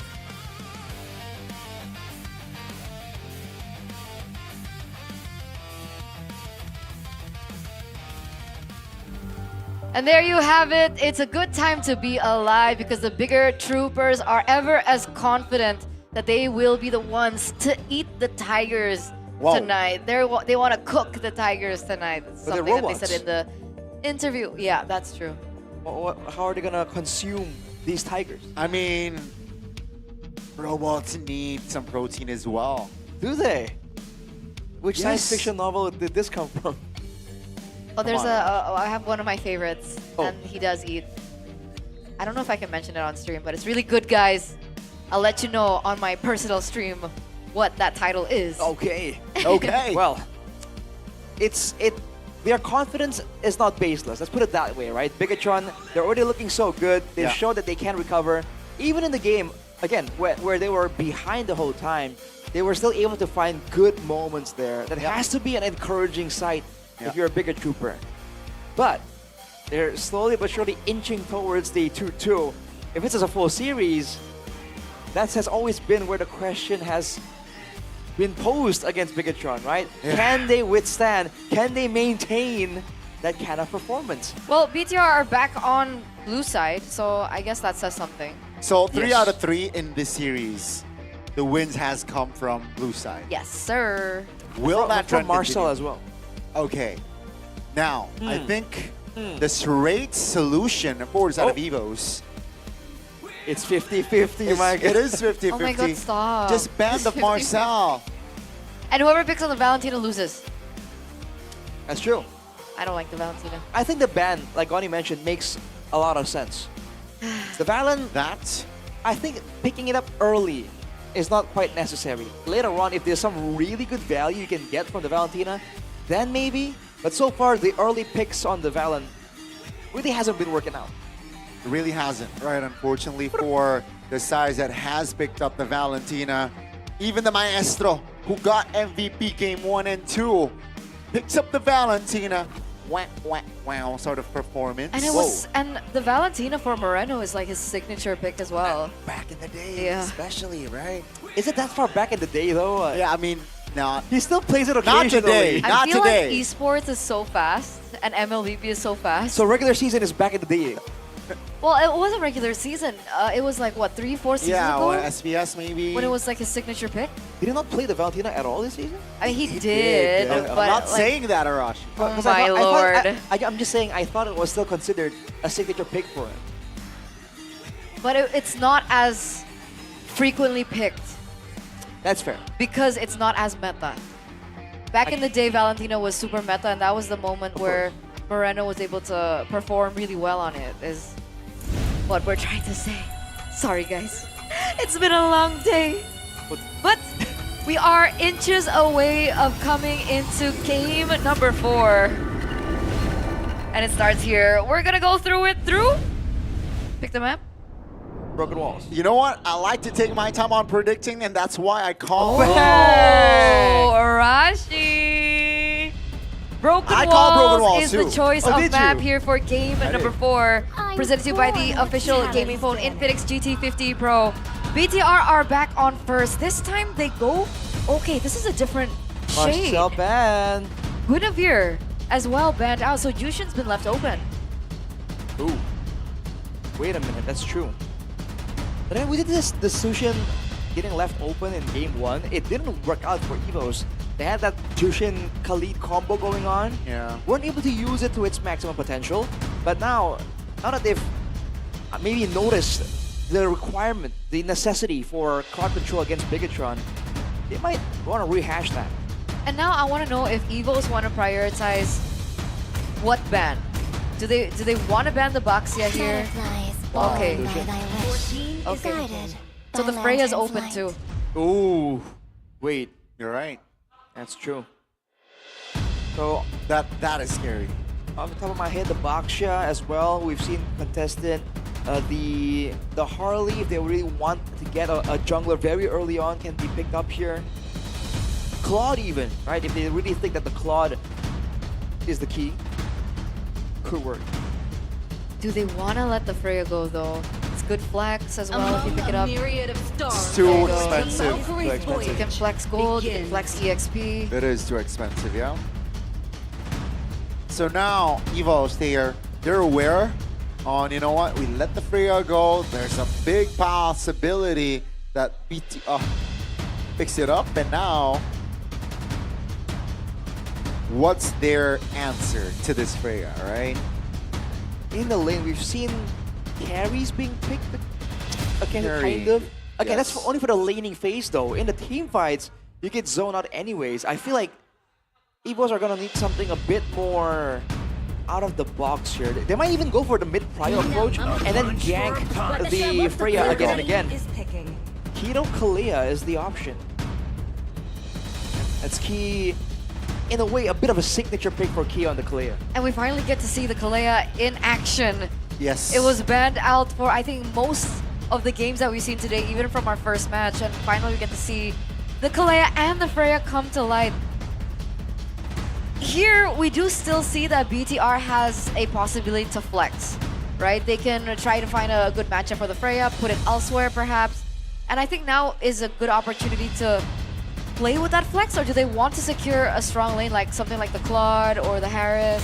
I think they definitely can delay, right? I think they can delay and, you know, hold their cards first. Keep in mind though, Freya is one of the key factors on why they managed to beat Onyx, especially in the first leg, right? So it's gonna be very interesting to see it again here on day 1 playoffs. It's gonna be the Harley and the Gatot Kacha. So again, keeping things tight. They want to delay, and EVO's Red 3. Someone that can burst instantly to combine it with the Tsunami Slam. Potentially from the mid, no. Instead they go for the Baksha. Red 3. It's been respected for Albert in the previous games. The Gatot Kacha immediate counter to Kalea though. I can already picture Miracle going, yeah, because he's very vocal about how it's almost like a go-to, right? You see the Kalea, you bring out the Gatot if it's available, right? Bigetron has indeed done that. Okay, and now we go into the second phase of the drafts. Do BTR want to start respecting potential burst from EVOs? Potential burst. Because we're thinking, you know, like the signature gourds. Yeah, the gourd is like the pick that comes to mind almost immediately. But a more traditional pick would be a Farsa. That would be in line with the whole tempo mobility thing if EVOs want to play that style. Well, EVOs start first. They ban out the Valir. Again, like game 1.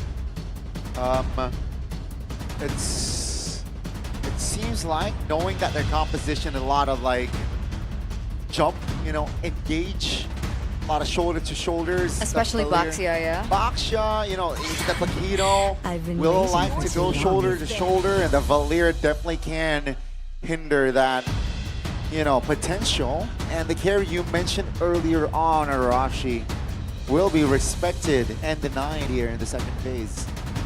Huh. Now it's a bit concerning because usually against the Freya, I think the carry is the only real like easy lane. The Claude and the Harith, they really get punished quite a bit. So that leads you to believe EVOS has something more. Could they possibly go for a fighter gold lane? They've overcooked before, you know, it wouldn't be too crazy to think about it now. Magic is my life. And they're banning the Harith. They're narrowing down the gold lane pool even more. Yeah. They have to have something unorthodox here. Again, overcooking? Question mark? What works against the Freya? What have we seen lane well against the Freya? It's really hard if we're talking about like in lane, but maybe like after, right? When the 4v4s, the 5v5s, their crowd control definitely can nullify the power of Freya, but like in we're lane, thinking lane now. We're thinking lane, yeah? I think it's Well, they might just go weak side and go for ganks, right? With the Baxia, with a Kalea. They do go for the Claude. 100 times pick? Is that correct? Wow. so now do BTR want to keep the Freya in the gold lane, or do they want to move it to the EXP lane? I think just to lane up against the Paquito. That's the question now. Just, you don't have to overcomplicate it, I think. So what's the answer? Yeah, I mean, Freya gold lane, right? Secure a EXP that gets well, you know, an Alice might work here. It's been the go-to solution for Bigetron. Yes. Isn't Phoveus open? Phoveus is open. It is open. And it is a quote-unquote okay matchup against the Paquito. Crowned by heaven's mandate, my legacy. Oh, so Freya EXP. City and Moscow, they're playing the macro game here. So many ways for them to check out, to scout out for info. If this game goes late, again, that's a lot of damage and a lot of informational tools available for Bigetron. Not to mention the global with the SOD. EVOS need to recognize that. They're going back to the Kimmy. So no burst damage. Wow. Really, they're in it with the Kalea for the sustain, knowing that the Gatot can cancel out the pick-off attempt. Again, this is match point. We might be seeing the final game. Predictions for game number 4. Oh boy, I kind of like Bigetron's more. And knowing that the games have been going to 20-something minutes, I feel like Bigetron has more value then. I'm playing devil's advocate here, and I'm just following trends with a bigger choke trend. So I'm expecting a game 5. Okay. Okay, so you expect it to go 2-2. And I guess we'll see, ladies and gentlemen, our second play-in match. And for the White Tigers, they are up against the wall. Everything is on the line if they want to continue their playoff run and their chance and opportunity to make it to Paris. And with that, ladies and gentlemen, we're going to throw it over to our casters for game number 4. 2-1 is the score. BTR is very familiar with this situation. Too and familiar. in a bad way. Too familiar, man. Way too familiar. It is a very scary place to be in, BTR. It's either 3-0 or 3-2, but not in the way you wanted to go. But I agree with Arashi. I think BTR have gotten a very, very good composition. EVOS have gone for a lineup that synergizes well, but they have taken an L in matchups. Luke has a Paquito against a Freya. And Bakimi against Zetian. Yeah. Fortunately though, some teams actually managed to play the Paquito and get better tempo than the Freya, so it's not necessarily a hand-to-hand combat most of the time. Just evade the team fight. That's a gold crab take, I believe, for Finn. Yep. Good snatch away. Nile here providing help to Moreno. Nile has already gone to Lethal Wanderer as well. Now they're trying to go for the invade early against Albert. And that's a take from Nile. Albert denied off the gold crab, denied of the small green camp down below, and denied of his own lizard. Yeah, it's kind of a deja vu, but looking at the emblem right now, a Tarkin Hunter for Eman. So he wants to be online as soon as possible. I like that. And yeah, it's more of a utility mate here, right, with the Ziltian, so you gotta have to be able to be online much more earlier. Now Nile does not have level 4 just yet. He's gonna get his orange buff just a second, and maybe the fight's gonna start after that. Yeah, a bit greedy. Could have been a level advantage straight up against Albert, but now let's get the shield unity straight in. Few with immobilization. Shogun walking up on Few. Then pops in to revitalize, but it's up against Baksha early on. Shogun, he left the lane, and this should be free neutral objective to EVOS. And there's a reason why Baksha has been expand most of the time, even in MPL PH. The tempo is crazy, especially if you have the Makito. And now look at that. Yeah. Shogun early vengeance. That's really, really bad. So Tian coming in as well. Key's able to find it. Now it's going to be Shogun in the midst of it all. Jumps in, but there's no damage. SOD lands with 4. I guess you can out-damage them. Hold on. Oh my goodness, EVOS, I thought it was going to be a clear win, but never mind. BTR actually bounced back and actually winning in terms of economy. Bro, Shogun fighting at level 3 is so risky, yet it worked. My God. Freya with no level 4 is so tough to make work. And he already burned the vengeance exactly. on top of that. That was crazy. I thought it was a whiff. Yeah, that was a big question mark. And if the play would have gone the other way, we would probably just be like, huh? Yes? That could have been a vast moment, yes. But it turned out to be a very good 2 kills onto the Bargain Hunter man down below in the gold lane, the Red Raider. Now it looks like it's going to be an immediate Golden Staff most likely for this Freya, or of course if Sight. The Shogun is eyeing for more attack speed immediately. No boots at all for the XP lanes so far, and for a good reason. They would just want to clear and try to be online in the team fight. Rotating with not clearing the minions is still okay too for the second objective. Luke's actually doing a very good job in the lane here. He actually only took the XP grab against Shogun. I think the risky play Shogun made is now really going to start hurting him in the lane. By the way, if he was actually building towards that Blood Wings, I was questioning why is it not going 1, but I remember that it's a Boxia, so there's a reason. He's going to be there, the Life Bane, built in on towards the hero. Definitely a very balanced hero in pro play. That's what led to the first kill on Finn, first blood. Try to revitalize, try to utilize the passive for the Boxia and the KD just pour through him. And the DOZ in the early game is super underrated. So you gotta watch out for that initial damage, even as a frontliner. Whoa, they sent Shogun straight into the turtle. He's actually level 7. I thought he would be behind of Luke. Amount up top, this means BTR want to go for it. Vengeance ready for Shogun. Finn already with the Unbreakable. Trying to go for the taunt right now, but won't be able to find it now as Albert jumps in and Key whips it a bit. Tsunami slam, but Shogun comes in. That's it, it's Tian. Emperor's coming in, and the retreat still goes to Albert. As now it's going to be chased down by Albert, and now it's going to be Moreno caught in the midst of it all. He needs to run away, but Luke smacks him down. It's a big knockout. Shogun doing well by himself against both Key and Few. A double as he now moves into mid, but we have to take a look at the Red Raider, who all in that time has been able to get all of the gold turret. Now Luke gets away with a double punch. A costly whiff there for Key.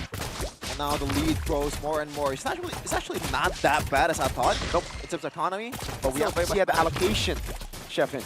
The allocation of gold right now, Eman's got plenty, and he has on a bargain hunter. Exactly. Look at the build. He's about to finish DHS. And he is almost 1k gold lead ahead of Erlan.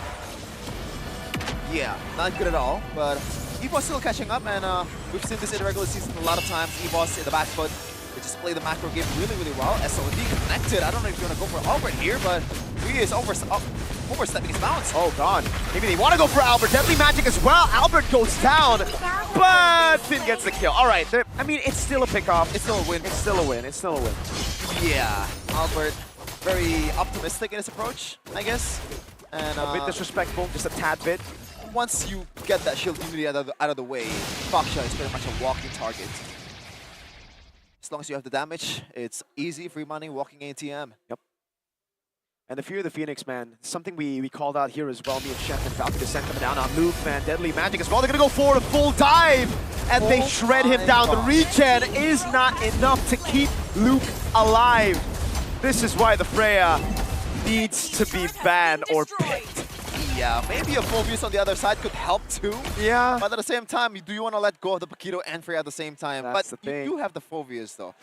Yeah, it's if buts and maybes at this point. Look at this Freya. He's just doing whatever he wants to do. Shogun can do whatever. Yeah. And again, we were talking about the Zetian pick. Fear of the Phoenix is great to respond to a Tsunami Slam. Especially this kind of competition when it's kind of all in for EVOS' frontliner. There you go. Albert's there. He's there. But thankfully, though, they have constant damage at Few and also Erlan at the same time. Albert with the walk-up, double taunt now with Fear of the Phoenix, and it's the full lock on Few with the AOG of Finn. Luke with the knockout strike, and BTR with a secure on the neutral objective finally sends the gold lead past the 2K mark. Dude, every single Fury of the Phoenix, I'm telling you, cannot be more perfectly timed by the maestro. He's conducting the orchestra. Wow. All with a glowing wand. At this point, he should have built Lightning Truncheon. I'm joking. But, you know. I think might be the second item, no? Yeah, I think so. He just wants to go for that burst. And the thing is, it's so difficult because this is why we were skeptical about the Kimmy choice, right? Yes, you have that combo. You have the synergy with the Baksha and the front to back that you're building. But in lane, you can't bully the Zetian. If that happens, that means it's so free for the Zetian to just scale up, get those items, pop an ability, and stun 5. Looking at the bright side though, the clear is still decent with EVOS, even though they're behind in this early of a game. Yep. Push come to shove when you're turtling the base with all inhibitor turrets intact. That is where EVOS is, unironically, the most dangerous. And this Bargain Hunter has really paid dividends, dude. My lord, he's already almost on the Golden Staff, so he's going to be a whole item ahead of Erlan if this keeps on going. It seems greedy, but when things fall into place, it is just huge for Eman right now. And right now, a lot of damage dealers from BTR's side. And I always say this in the regular season, if you want to go against the Kalea, make sure that you have more than one basket that you want to pour the eggs on. At that point, Kalea is forced to pick and choose on who is the greater threat. And at this point, who is it even? Do you want to go for Shogun with a vengeance? I mean, you can burst him down, but at the same time, there's going to be too much resource that you have to burn. With how behind they are, I don't even think they can burst Shogun down because their damage comes through. Maybe with turret aggro. Yeah, okay, with turret aggro, sure, but like, when is Shogun going to be under turret? That requires a crazy biggie choke. But it can happen. Moreno in the mid lane with a flicker. He has the passive, not burnt out just yet, and that's why he's so comfortable walking up. Another very good source to deal with the Kalea. Still waiting game right now, EVOS. Waiting for the opportunity, waiting for K to pull the trigger. I feel like that is too much burden for the El Momento, but Wishing Lantern, second item. I guess he knows that his target is most likely Key and also Albert. So Lightning Truncheon against the frontliners is not going to be that impactful compared to Wishing Lantern. It's all about the poke. And it makes sense. And Mount playing it safe. He already has the Golden Staff now, building towards the Wind of Nature. The only guy now that can really be threatening to him would be the Claude and the Paquito. He's even online the Claude right now. No, I guess but like, he is. but with those are the only DHS dudes. And the corrosive sight. He's on his way to a DHS, I believe, Golden Staff. Oh, there you go. Big item, Chastise Pauldron. Very big. Should be able to deal with it. And Man with a step gets away from the shield unity, but Shogun's waiting right there in the bush. Gotta say, that's the blast. BTR is playing this incredibly passive, and I like that. Yeah. With the Zetian, you can just poke around and wait for the opportunity, and it has been working so far with the Fear of Phoenixes. No reason to rush. Finn with the Unbreakable. Shogun with the back of his head. There you go. That's a bit of a rush right now. Shogun comes into the back line, but now he's giving the jump all the way. AOG coming out, and Shogun pops in a vengeance. That's going to be the kill over on Key as Albert takes a lot of damage as well. Nile comes around. Poke coming down from the Maestro. Shooting it around. Now they'll go for the Retribution, and he wins it out. Fear in the midst of it all, burst it down already, but Nael and Moreno walks in. SOD! And the Red Raider walks up and he gets sunned up. And with a killing spree on Nael and a wipeout on BTR. The robots are using hacks. He is immortal. Eman cannot be killed at this point. And they are marching through the second tier turrets of EVOS before the Lord even hits. Red team turret has been destroyed. How did that happen? EVOS took the gamble. They thought they could fight. The Red Raider on Moskov. He didn't even have that one item advantage. Only now does he have it, so it's... Oh God! Yeah. Kind of a questionable engage by Shogun, but maybe that is intentional? Because at the same time, you want to bait EVOS to use the dashes, right? So that the Fury of the Phoenix has more value. But by the way, Finn with a clutch Unbreakable, I believe, to Albert at the last moment where the 50-50 happens. And it's not even a 50-50 at that point, it's a 100-0 for Nile. Such a scattered fight, though, that they weren't able to capitalize on the Lord. They were all so low, they had to recall. We get a replay again, and even the replay can't believe it. It's like, which one do we replay? Here's the moment. Finn goes in the back, zones them, the AOG into the Tsunami Slam. Oh my god, the heal also as well. Yep. I thought we saw only the Unbreakable. The AOG was so clutch. And how unfair is it when you're playing against a Kalea, you have a Gathon in front of you, and also the Zetian? You cannot expect a good follow-up at all. This dude, I thought it was a mistake here. He got the kill first. He purifies skill 2, throws him back, feeds him to the fishes, or rather the sharks, or the robot. Yeah, I don't get any references. But yeah, now 6k gold lead for BTR. EVOS, they're in the brink of elimination here in the stage that they're mostly known to perform. I mean, they're second placer only to Onyx in this stage. The Velodrome has always been magical for the Tigers. And it's disastrous for BTR, so it's so jarring to see that BTR is dominating the Tigers right now. Don't call it off just yet. Don't jinx it. I think BTR is gonna win this miracle. Oh god, now convincingly as well. Sugar. All right, Finn. It's just all about the slow game now, though, right? It's all about the slow game. EVOS are trying to scale up. BTR have proper scaling as well. They are going to do very, very well. But as they move towards the siege, that's actually when they begin opening up their composition. That's where, again, like you said, the Tsunami Slams can bring Shogun under turret. Then we'll have some of those moves where Luke could possibly flank Moreno. That's why BTR are playing it so safe. They know there's a chance for EVOS to look for that flank, especially with Key on a hero like this. And the respect is given from BTR too. I believe Shogun is actually building towards the already built Chastise Cauldron. So he knows that at this point, even though he is a well-fed Freya, despite the KDA, he's still kind of a main tanker in a way. Yep. You know, aside from Finn, obviously. Very good Lord Dance here. Slow push top, gonna have to send the Paquito, and this means that BTR can go for a 4v5 if he shows. BTR are not going to let go. They're going to constantly put pressure on the Lord. Half HP already, and that's why Luke doesn't show.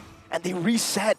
They know Luke is afraid to show. Any bit of hesitation can kill EVOS here. EVOS is getting a taste of their own medicine. The Lord here. dance. Yes, and all the turrets are Luke, don't show. For Luke, BTR. You cannot show, Luke. Pull the trigger here. It's such a good Lord dance. Valkyrie's Ascent. It's low enough for them to go for the gamble. Now Finn with the Doom and taunt. Fury the Phoenix coming out as well. It's an all-in over on Albert, and the Lord isn't going to be taken down. They have just sown EVOS away, and they still have a wave up top. They're doing two things at the same time, by the way. Beautiful. Two damage dealers. Eman and Nile was focusing on the Lord, and the rest of the three was just zoning EVOS away. It was a 3v5, 3v4 team fight, and they were losing. What a Fury of the Phoenix again. The timing. I mean, at this point, it's warranted, man. Yeah. It always lands, and also the synergy, man. I feel like they gotta practice it in a way. That was such an impeccable Lord dance. Like in custom practice, we gotta figure out the timing here with the Fury of the Phoenix. Yep. It's something honed through only practice. And they have practiced a lot. They've programmed a lot of these skills together. Bottom wave pushing. Freya up top as well. They're gonna hold the mid wave for a 3-way push straight up. But no, Shogun takes a safe approach. He knows there might be a chance of an EVOS ambush up top. Yeah. I don't think it's gonna be the end game just yet, but there's a small chance of it happening. Yeah. Nile! Oh my god. Oh! Yo! That was almost a kill! Luke was able to get a little bit of HP. Now walks up again. Mid base is really gonna fall already. And EVOS deal with the Lord. Very good decision by EVOS to hold the far lane base turret and just to sacrifice the mid. Now, is it EVOSable in this position? They do have the heroes that they needed to pull this one off. You have the Phoenix. Zoning away. Oh my god, damage on Airline's gonna get to the fountain in time. And Finn's the one who gets caught with a Tsunami Slam, and Shogun is free to hit. Base turret in the far lane taken down already as Moreno goes for the poke. BTR call it off. This isn't BTR, brother. Usually they would just go in the base. Yep. Very jarring to see. A disciplined BTR? What the hell is that? That's not in my dictionary. Hey, if BTR can learn that word that you just said, that isn't in my vocabulary until this game is over, they might be the best. If you pull up the dictionary, Merriam-Webster, and you search up the word choke, there's gonna be a link on BTR's page. No. They went from C to D. Now it's discipline. Dang. Fear the Phoenix. For the love of the game. Nah, for the love of the game. Nah, come. Okay, sure. For vision, they see all of them there, and now they control every other wave up top. 9K gold with almost 10K. Just gotta make sure don't get it over 18K, man, because at that point you're doomed. EVO still have a way to come back. Yeah. Hopefully that's the case without his stuff as well. They have scaled. Airline is full items. Few isn't, unfortunately. But Luke has gone to a point where I think he should be able to finally hold these waves before the Lord spawns. But even then, you can see him hesitating. Oh, very much so, man. Like, Nile, he showed his understandable earlier. Valid safety. I mean, even against M-Man, which he already secured the Wind of Nature, he's most likely the one that's going to be handling the long lane. Yeah. You do not want to go 1v1 against this Moscow. And to make it even worse, they have that global far lane. Oh, EVOs are just gonna go for it, dude. They have to just... This is Hail Mary. Hail Mary. No, they can't do it. Finn zones them away from it. It's too risky to take. He's gonna go for the jump right now, but he cannot get it. Finn gets caught by Attraction Pulse and a Mobilization Field. Evolve Lord already now. Lord taking out a half HP. Reset again. The wave in the bottom lane is gonna build, and EVOs are gonna go for the conceal up top. But there's just no one there. They're grasping at straws. They're trying to find a way to pull this back in favor. Look at Finn. Unbreakable. Here the Phoenix lands on everybody! Shogun in the back with the Valkyrie's Ascent. The Lord is a paid actor on Albert. Shogun falls. But look at the Lord right now and look at the wave in the bottom lane. It's the jungle taken down for the XP lane. BTR will take that trade any day of the week. And all the Lords is for the Red Robots. This might be the nail in the coffin, the card that they need to break through the jungles of EVOS. They are one step away to the next stage against Onyx. The robots march on. As technology finally gone to better the nature, the White Tigers are crumbling to the Red Robots. BTR playing it so slow. Back to their Season 7 form of program to win, discipline over anything else. Eman doesn't call the he calls the bluff rather. He knows something is happening, but he has a Purify, and EVOS cannot hold that push. Oh, look at that wave management. 2 waves are going to be crashing in the mid lane and also top lane. BTR. Time is now. They're looking for the throat. Eman lands the first shot of the fight. Courtesy Point Sounds, they're going to burst him down. Due to the Phoenix catching him again, but they're all able to evade for a minute. Down below, it's Nile up against Luke, and he's going to be taken very low. Tsunami Slam over to Shogun, but he's able to survive right now. Spin gets taken down, but Eman is going to stay locked into the base. Bigetron move to the upper bracket semifinals, and they knock EVOS out of Paris contention. Congratulations to the Red Robots. As the fans cheered and cheered to EVOS fans. This stage was once EVOS's, but today BTR will deny the Bigot Choke allegations. It's no longer Bigot Choke. Right now the cope is strong and it's real. They have their eyes set on Paris, so it's only cool to call them Bigetron.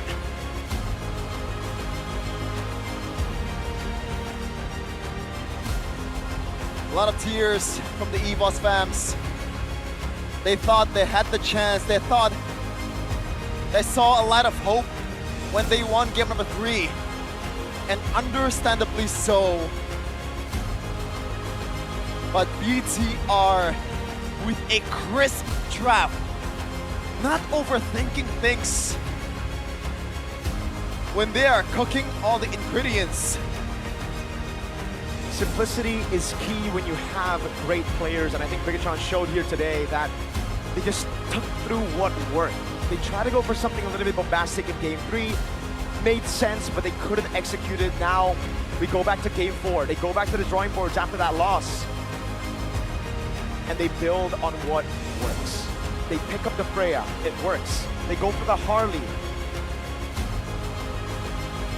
A fantastic performance. The reaction over as well from the Gato Catch-up pick to the Kalea.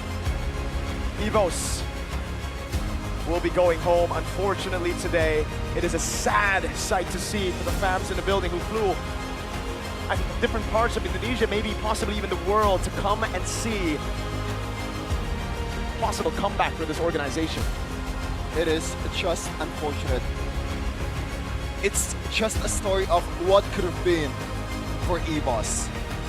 We saw one of the best match, one of the best execution macro-wise in the regular season for this team, but they are forced to bow down to Bigetron by Vitality. Next on the board is the final boss. They've toppled down the Porcupines twice in each leg of the regular season, but the playoff is a different beast. The Quails are sharper than ever for the Kings, for the one that's residing the throne of this so-called Farmers League called MPL Indonesia. The Jakarta International Velodrome knows no champion but Onyx. It's only been one ever since we started having the playoffs here in this very historical arena. As we're gonna say goodbye to EVOS.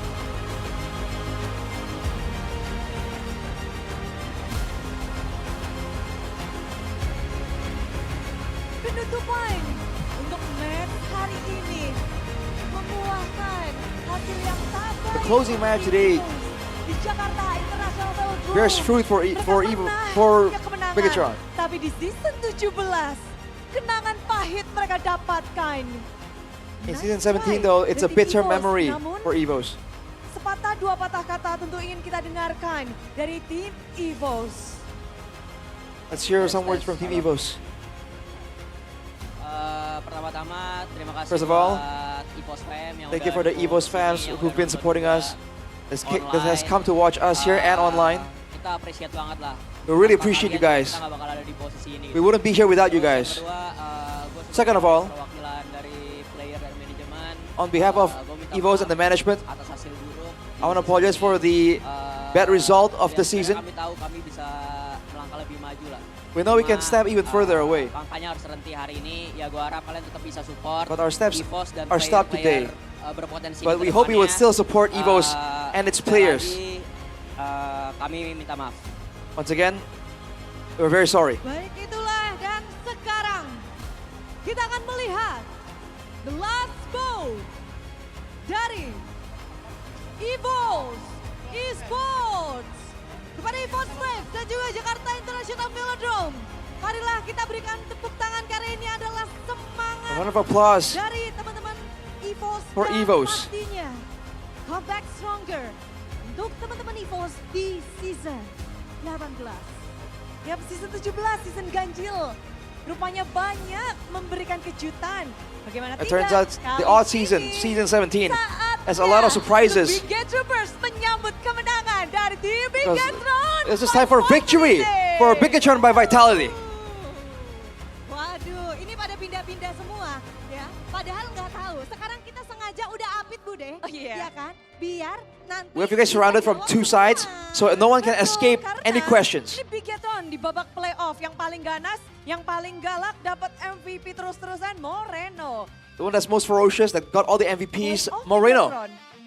Kelihatan Playoffs beda. Bigetron. Looks different, doesn't it? Beda, Bude. It is Apa different. nih yang berbeda?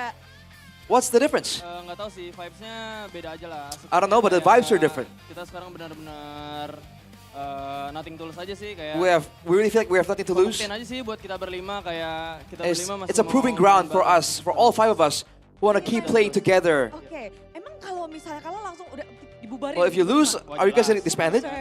Enggak tahu juga. Well, Cuma maybe, kayak, but ya pembuktiannya lah ke diri kita. but we want to prove it to Kita ourselves masih pengen bareng-bareng. that we want to be together as five. Tapi kalau misalnya dari Moreno sendiri nih, ya, melihat hasil kalian yang tadi, walaupun sempat terpeleset. Looking at your result earlier, Beda banget dan even though there was a slip up, dan teman-teman, it's very different. nih, kalau Bigetron di playoff katanya beda mainnya, tapi ini bedanya luar biasa. You're able to disapprove people who said Bigetron, they don't perform the same Teammate in sih, the playoffs. pasti kayak wow, ternyata kita benar-benar lepas dari kutukan gitu. Kayak But turns out we really have escaped the curse. Fun fact-nya Fun fact. Gua sama Eman juga selama di Velodrome ini Oh, nggak and pernah ada Eman? menang sama sekali. Season 13, season 15, jadi kayak pembuktian aja gitu buat diri sendiri kayak. Oh, in the past seasons when we were in the Velodrome, me and Eman, we have not achieved any victories. So it's a big moment for us as well. Dilakukan oleh Moreno di babak playoff ini sehingga membuat Moreno What have you satu done, nama Moreno, yang bahkan para talent to make this Mirko name, tadi sampai Moreno, langsung bajunya dibawa. My God, that has made even like Mirko, the talent earlier, khususnya untuk kamu Moreno. lift his shirt and say, "My goat, my Sebenarnya goat." enggak juga lah, karena fokus aku bukan ke individual aja sih, kayak. Oh, my focus isn't on individual Empat sih, performances. maksudnya 4 yang lainnya kayak kita fokus gimana chemistry kita, gimana. I want to focus on itu aja sih. our Kayak chemistry and nggak our peduli connection. pencapaian individual segala macam. So we don't really think much about the individual aspect. 2 minggu ini ngapain aja Moreno? Ya What have you been doing for the past 2 weeks though? Teman-teman kayak fokus di. We've been practicing and we have been Connection, communication. talking about the communication, the chemistry. Sepertinya di 2 minggu itu benar-benar ngebangun koneksinya tuh lebih-lebih ya. Jadi makin mengenang satu sama lain gak sih? Apa? Makin mengenang satu sama lain di 2 minggu itu ya. Makin apa? Makin mengenal. Kenal. Makin mengenal. Makin mengenal. You get to know each other even better in the past 2 weeks here. Chemistry-nya naik berapa persen Moreno? How many percent did the chemistry improve by? Mungkin dibanding season lalu jauh sih. Kayak Compared to last ini season? kita Oh, massive. Cukup besar lah menurut aku. Kita berlima. I think it's kayak very significant. Rasa care kita satu sama lain, segala macam itu sih. How much we care about each other. Oke, permainan yang menarik. Bukan hanya kita saksikan, kita lihat di game 1, 2. Semuanya sih menarik banget. Well, all Kalau boleh games dibahas, Shogun, in this match were very interesting. game terakhir. But at the kalian last was-was game, nggak sih? Ini were you bisa guys jadi nervous? ke This game could be kelima. the 5th game. This can go all the way. Kayaknya enggak sih, soalnya kita udah Not really. so well prepare gitu. Because we feel so well prepared. Ya all out aja sih di every game ya. Nggak cuma Just go all out every game. Di kelima, keenam, pokoknya semuanya. There's no game 5, game 6. Doesn't matter. We just go all out. Kalian melawan EVOS, apakah In your dari prep segi against draftnya EVOS, atau from dari the segi drafting apa, phase, Shogun? or what did you focus on to prepare against Connection aja sih EVOS? sama chemistry antar tim, soalnya menurut aku itu yang paling penting. Connection and chemistry among the Kalau teams, lihat because musuh, kita fokus ke diri sendiri. there's no need for us to focus on the opponents. We have to focus on ourselves. We feel like that's the most important point. Cuman kalau misalnya dari Shogun sendiri melihat match yang tadi, gimana nih? Apa udah At the previous match, Shogun, prediksi kalian? Coba Shogun. did it go as Udah according to your maju lagi. prediction? Nah, kayaknya takut kalau ditanya aku, Bude. Gimana Shogun? Sesuai prediksi menang maksudnya. Ya, sudah Well, prediksi menang atau the victory is according to our prediction. prediksinya 3-0 gitu. Atau gimana? How would the score though? Mau berapapun skornya yang penting menang. The score doesn't matter as long as we win. Menang. Tapi yang menarik di match kali ini, Vin, kasih tau Bude, But in kenapa this banyak match, banget hero-hero unik Vin, di match kalian nih? So many unique heroes here Juga, in your dari match. tim EVOS juga. From you and also from EVOS. Perbanyakin hero aja sih. Memang 2 minggu ini kalian Just want to keep membanyak adding hero gitu, more Barry heroes to the pool. muncul. Iya. Oke itu, tapi kalau ngebahas tentang dari permainan hero kalian, apakah memang kalian dipaksa untuk bisa punya pool hero lebih luas lagi? Were you guys forced to actually have a wider hero pool? Ya, Was it demanded of you from the team? Masing-masing dari diri sendiri. Kalau No, it yang just comes from di us. belakang ada, We want to Coach have Panda options. datang. Iya. Hadir untuk khusus playoff nih. Oh yeah, your coach came over here, Apa especially efek yang for dibawa playoffs. oleh Coach Panda untuk playoff season What's the 17 effect ini, from Vin? Coach Panda for this playoff stage, Finn? Mentality sih paling ngaruh. Kayak There's a lot of impact banyak mentality-wise. kayak di playoff kan udah ngerasain banyak juga kan playoff. Jadi ya pengalaman dia udah banyak. Jadi kita terlatih lah buat ngelatih mentality kita. We feel trained mentally because Secara mental. that guy has a lot of experience under his belt. Bisa sedikit di-spill nggak sih? Kasih tahu dong sama kita. Can you apa spill a sih? little bit? Misalnya kayak dikasih motivasi kah atau gimana? Did he just give motivation? Was there certain kind of advice? Dibisikin apa? Sama Coach Panda. Sama Coach Panda. Kata-kata yang paling ngena di tim Bigetron nih. What's something you remember? Some words or threats from Coach Panda that really left an impression. Yang paling diingat play like a boss. Play like a boss, Show them apparently. who the boss is. Oke. Dan permainan mereka begitu percaya diri, Sabila. Betul sekali, benar-benar like a boss banget ya. Jadi memang sepertinya motivasinya langsung nih masuk. Dan juga mereka bisa implementasikan dengan luar biasa di match kali ini. Tapi Nanael, hari ini kamu kaget gak sih tiba-tiba kamu harus melawan But hero-hero Nile, unik juga? were you surprised you have to Melawan go up Albert against di some really panggung unique ini, heroes di today match yang begitu in crucial. this stage? Bagaimana sih in this Apakah crucial spesial match. Untukmu di match ini. Was that special for you? Melawan Albert untuk match yang krusial di babak play-ins. Sebenarnya nothing special sih. To be honest, Menangnya tuh satu. nothing special. Balik lagi kita diremehin banget. I want to win because Terus yang kedua, we were underestimated. Onyx udah nunggu kita. Kan mereka And last second of match all, bilang pengen nunggu kita kan. our friends Jadi Onyx kalau are kita waiting kalah, for enak us aja gitu, because karena udah ditunggu. last match they told us Kalian jawab. they're gonna wait for us, so we don't want to let them down. Halo. baik. Tapi Bude, ini kita sudah menyiapkan ya. But we've prepared video yang a video teman-teman dari BTR bisa langsung that our melihat langsung saja. Bigetron friends here can react to. 3, 2, 1, ini dia. This is it. Nah, di momen ini. Gimana? Gimana dari Nael mungkin? From now maybe. Momen ini gimana Nael? What do you think about this moment? Udah benar sih itu job desk si Luke. Soalnya aku gak ada kuda juga kan. It's good because I have no Phantom Steed, so Luke did his job. Gak connect. I mean, Jadinya harus the play just did not connect well, kira-kira nih. but that was the play we wanted to look for. Pesan mungkin buat Luke. Ya buat Luke semangat aja. Kayak gua tahu lah potensi lu lah. Soalnya M5 bareng kan kita kan. Well, for Luke, you gotta keep your head up because I know your potential, man. We were in M5 together after all. Masih ada di situ. Mereka pernah berjuang bersama. Tapi Saber muncul di MPL Indonesia untuk kali pertama. By the way, Saber showed up for the first time here. Sudah tahu, sudah expect atau gimana? Niall, did you expect it? Were you ready for that? Expect cuman gak nyangka mereka yang make gitu. Expect, but I wasn't sure. I wasn't expecting them to be the ones who bring it out. Gitu, GEEK Fam atau Liquid. I thought maybe GEEK Fam or Liquid. Kaget sih kaget. From EVOS, that was surprising to us. Dari Saber EVOS, apa yang kamu paling shock ketika melawan EVOS hari ini? From that Saber, what else really surprised you? That was really unexpected. Melissa. Apa ya? Skor ini 3-1? Was the score unexpected? Iya sih, soalnya tadi harusnya game 3 kita bisa Yeah, because we menang lah hitungannya lah. should have been able to win game 3, I think. Baik, tapi kalau misalnya dari Eman sendiri, hai From Eman though. Gimana Eman untuk match kali ini? How do you feel? Seru banget dan senang, soalnya banyak begitu Very exciting. sudah datang juga. Because there's so many Biget Troopers who have come to support us as well. Masih harus berjuang lagi. You must struggle again tomorrow. Gimana, Eman? Besok masih harus bermain lagi. How do you masih feel harus about that? Berjuang lagi, masih harus serius lagi. Gimana, Eman? Persiapannya untuk besok?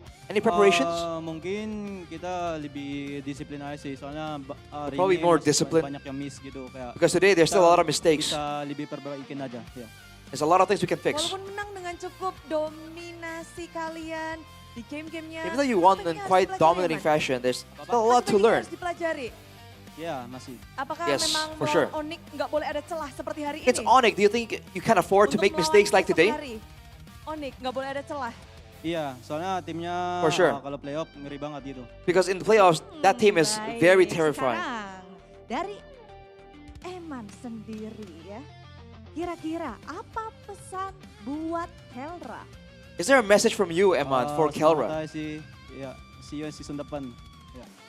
Oh, see you season depan. See you next season. Iya, tiba-tiba lompat nih. Lompatnya agak jauh ya, memang ya.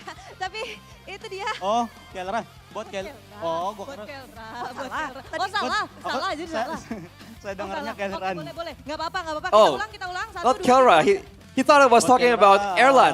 For Kelra, hey, this time. Ya, good luck, have fun, dan kita kasih yang seru. Good luck, have Besok, fun. semua yang datang. Ya. Let's make an exciting match happen for all the fans who will attend. Good luck, Evan. Kita kasih yang seru untuk di match besok pastinya karena akan berjalan lebih panas lagi dan kita Tomorrow's matches are going to be menentukan even more intense, even bagaimana hotter. berjalannya match untuk di hari esok. Let's see what happens Dan memang momen ini yang in the days to come. Bigetron benar-benar program to win. Kemenangan hari ini, tolong sampaikan sesuatu. Ke siapa? Terima kasih buat Biget Troopers Thank you for the Biget Troopers. yang udah senantiasa nonton kita selalu dari playoff sebelumnya sampai sekarang. That has been watching us from the previous playoffs till this playoff. Dan For terima once, kasih lah buat it's not an tim early gua. exit. Kita masih bisa melangkah lebih jauh. We can step even further. Dan semoga Biget Troopers besok makin banyak aja udah. Let's Hopefully tomorrow there'll be even more bigger troopers. Let's go. Baiklah kalau begitu, Bigetroopers, marilah kita sambut. Ini dia, Bigetron by Vitality.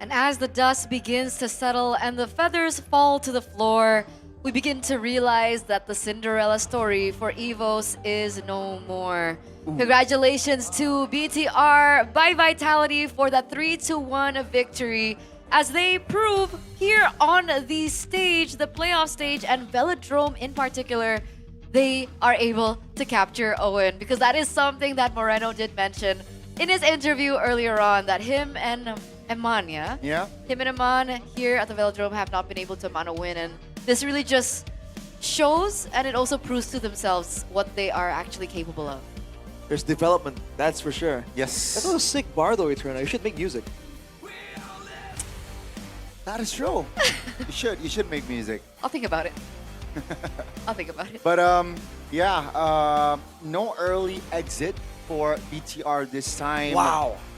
But unfortunately, EVOS, their journey says season 17 has come to an end. On to the next stage, on to the next phase. 4 teams left, 2 slots for Paris, 1 champion. For Paris? I love it. I love how fast-paced playoffs is. We're already, like, it took us, what, 9 weeks? 9 weeks. To figure out top 6. Yep. One day, top 4. That's it. Bang. Exactly. We ain't got the It's time, insane. man. We ain't got the time. Chop, chop. Yeah, because Arashi's getting really old and he's... Whoa. Arashi is getting old. You're right. Arashi needs more time. But of course, congratulations to the player of the match, Moreno. He deserves it. He deserves it. That last final performance on the Zetian was chef's kiss. Really good. I thought you were about to say Chefin.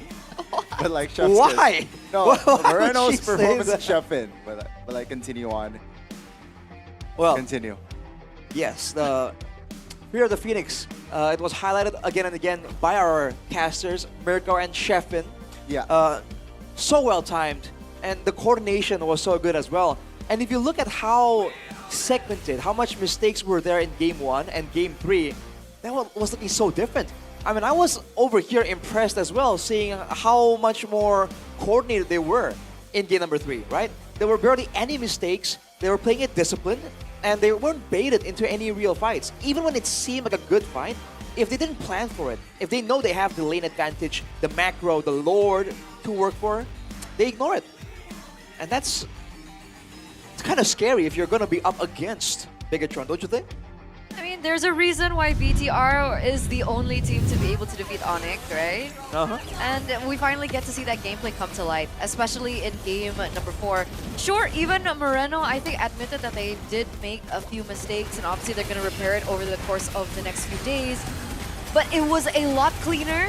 Yes. And it's top 2 worthy, to say the least. Top 2 worthy. Top 2 worthy. Oof. I mean, definitely was impressive. And again, not just in the game, in the drafting phase too, right? This was the moment where EVOs, were forced to make a move. They went for the Marcel ban. And yet, Bigetron just pivoted effortlessly, right? They still got that Freya. They countered the Kalea with the Gatot. So, hey man, it really is impressive.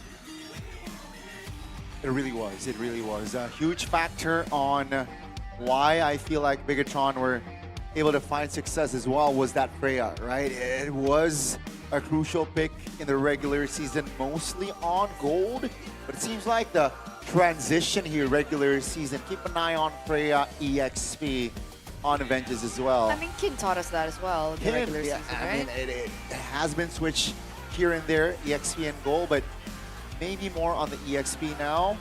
But Amon again, right, displayed also another great Moscow game.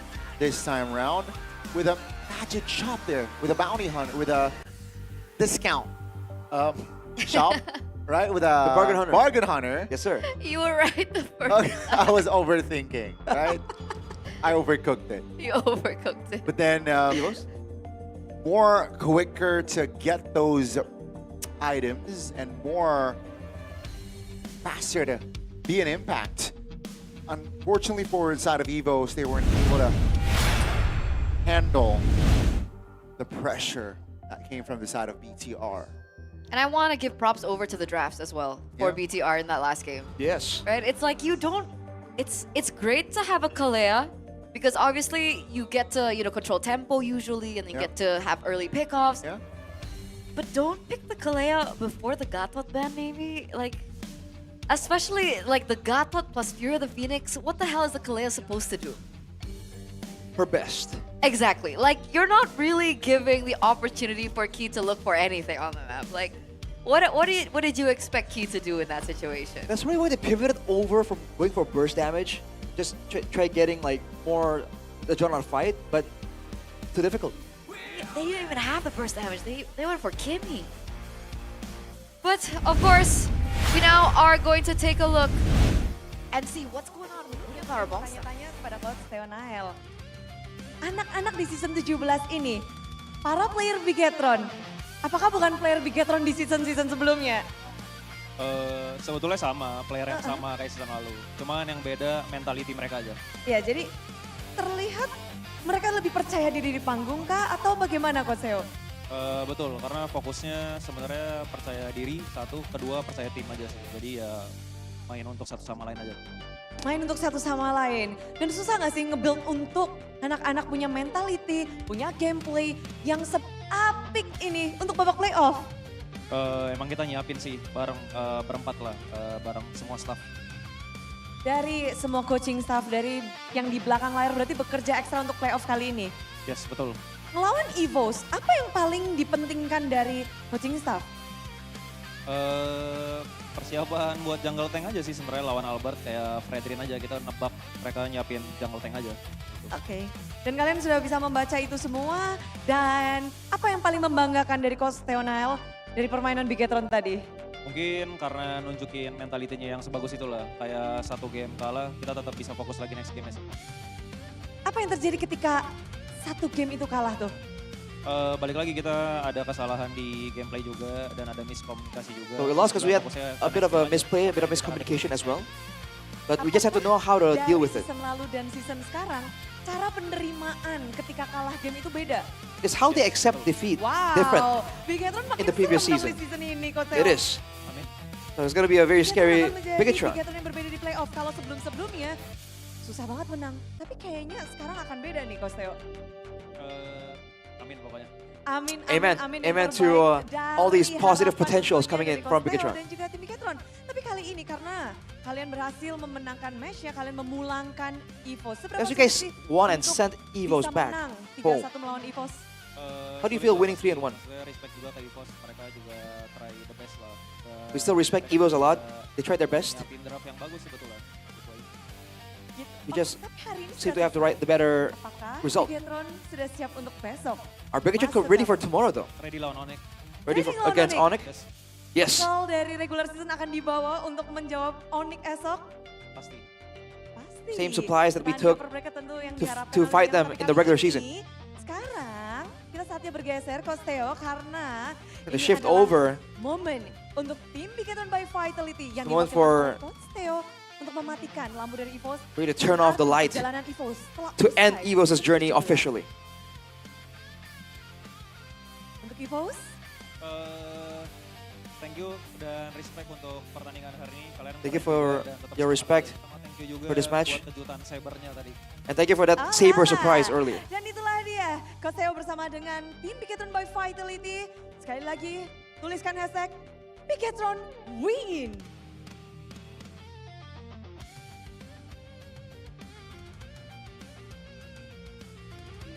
And there you have it, 2 play-in matches. 2 teams will unfortunately have to pack their bags and say goodbye to their hopes to be able to represent MPL ID at EWC. And in this regard, we get to celebrate Bigetron by Vitality for once again a beautiful performance. And unfortunately, the jersey gets turned off. I think it feels like it could. It's a good symbol. It's a good symbolic showing. Very dramatic indeed. Yes. Right? And dramatic. 2 jerseys light has been turned off. That's true. But tomorrow we won't be seeing elimination matches. No. Right. Still have the lower bracket tomorrow. Still gonna be all in a best of 5, but we get to finally see our upper bracket teams come to play. Onyx waiting for BTR. TLID. BTR and Onyx again? That's so epic. Yeah, I think that's why we were building towards the interview. The 3rd rematch. Bro, are they gonna lose again? Ooh. What about the other upper bracket though? TLID, a GEEK Fam. GEEK Fam. I'm nervous. I'm nervous, guys. I mean, you have to be seeing how GEEK Fam are performing today. It's so weird. It's like a different Geek. It's like they woke up and chose violence today. It's playoffs GEEK. That's true. It's a whole That's different true. beast.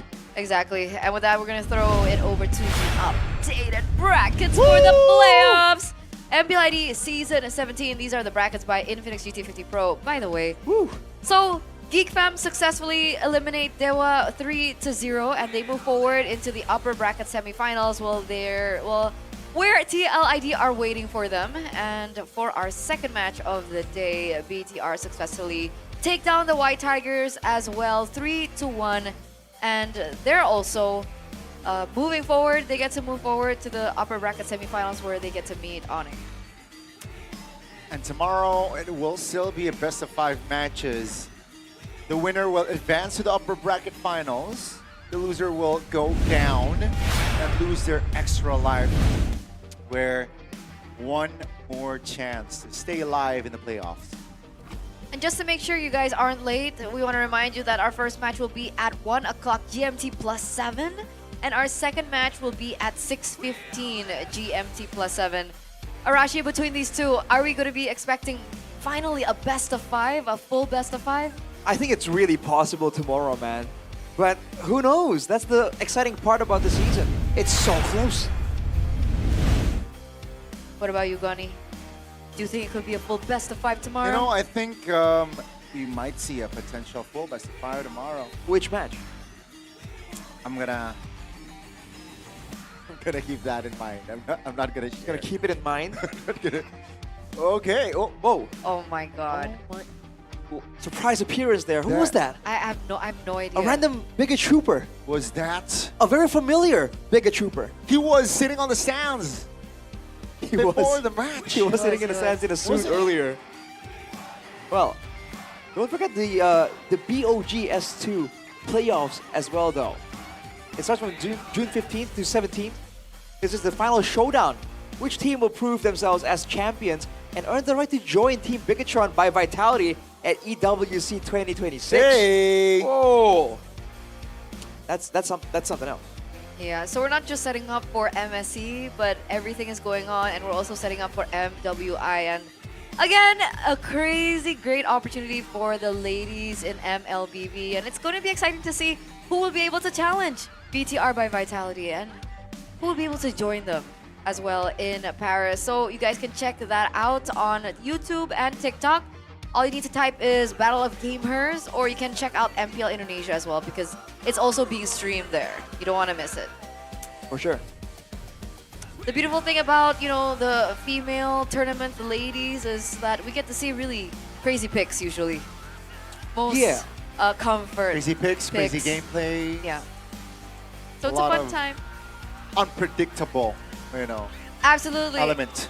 And if we're talking about unpredictability and, of course, you know, just having fun in general, right now there's something huge happening in MLBB at the All-Star event. For you real? can find all kinds of treasure, including 55 million diamonds, 2,000 gold merchandise prizes, and of course you can also claim the free Yuzong skin, the Tide Scale Sea Lord.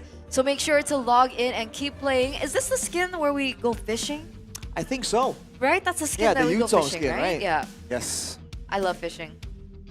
It's Yeah, I really fun. recall you were really into fishing for a long time. In Mobile Legends. Yeah.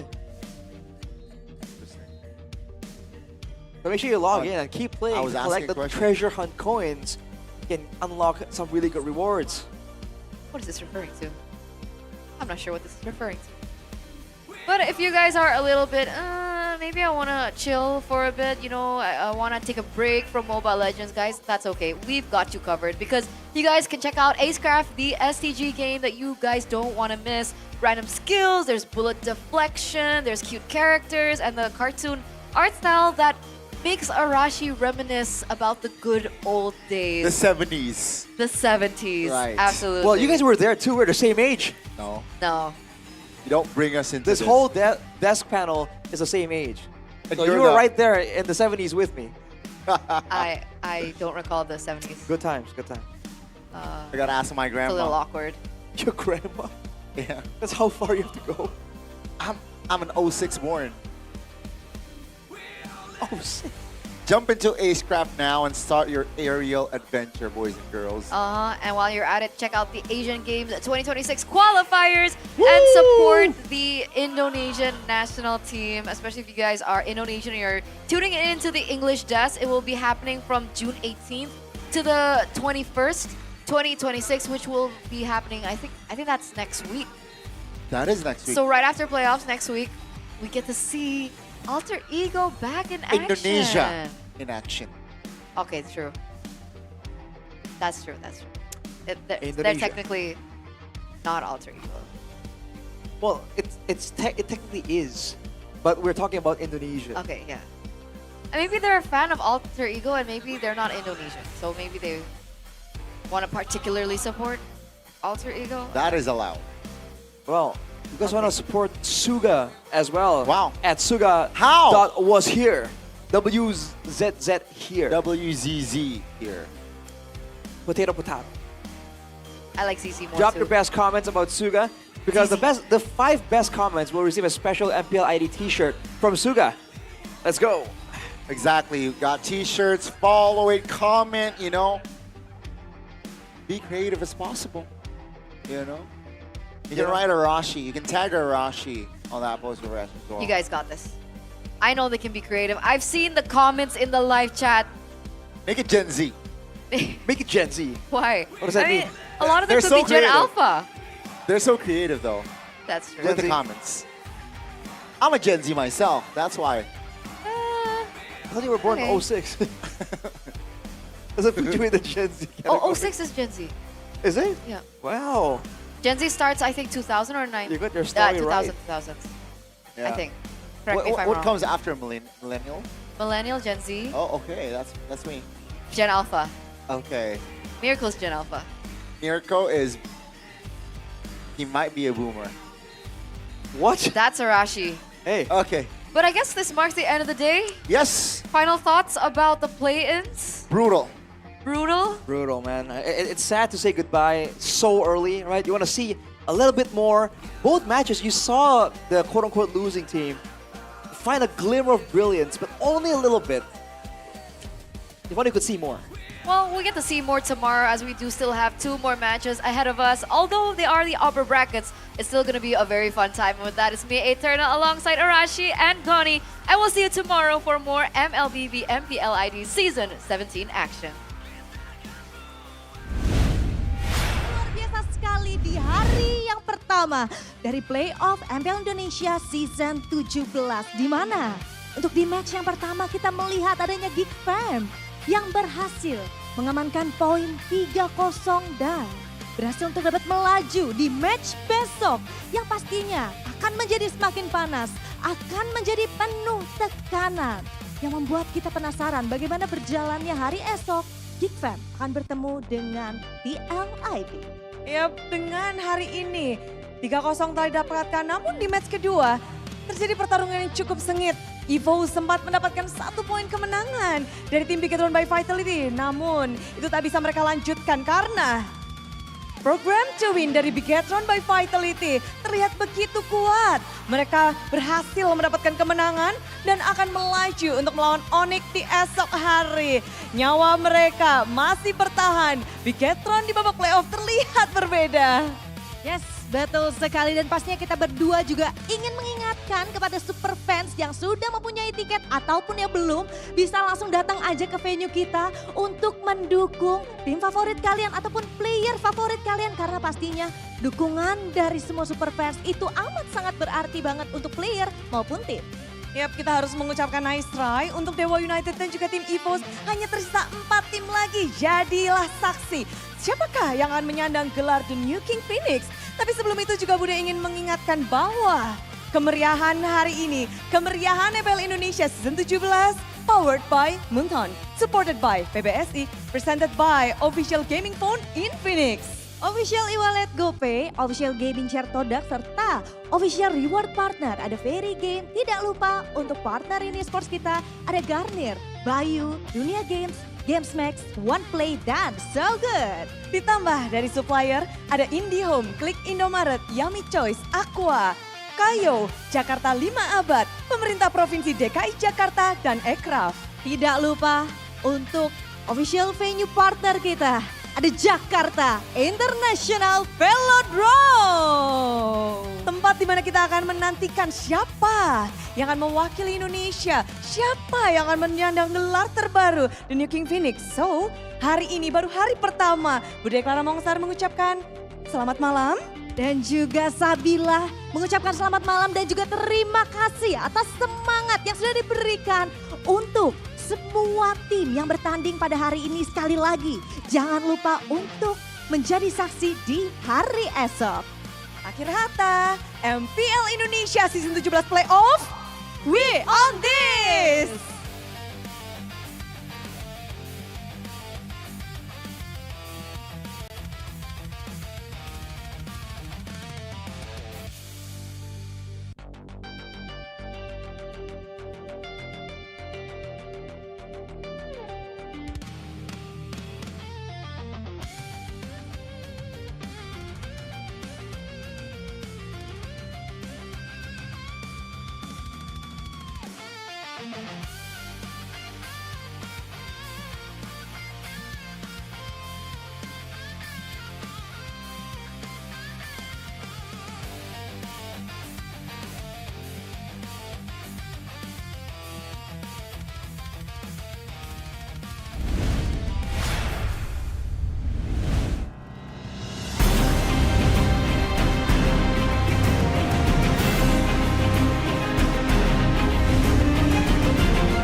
dan terus berlari, terus ke arah puncak tertinggi.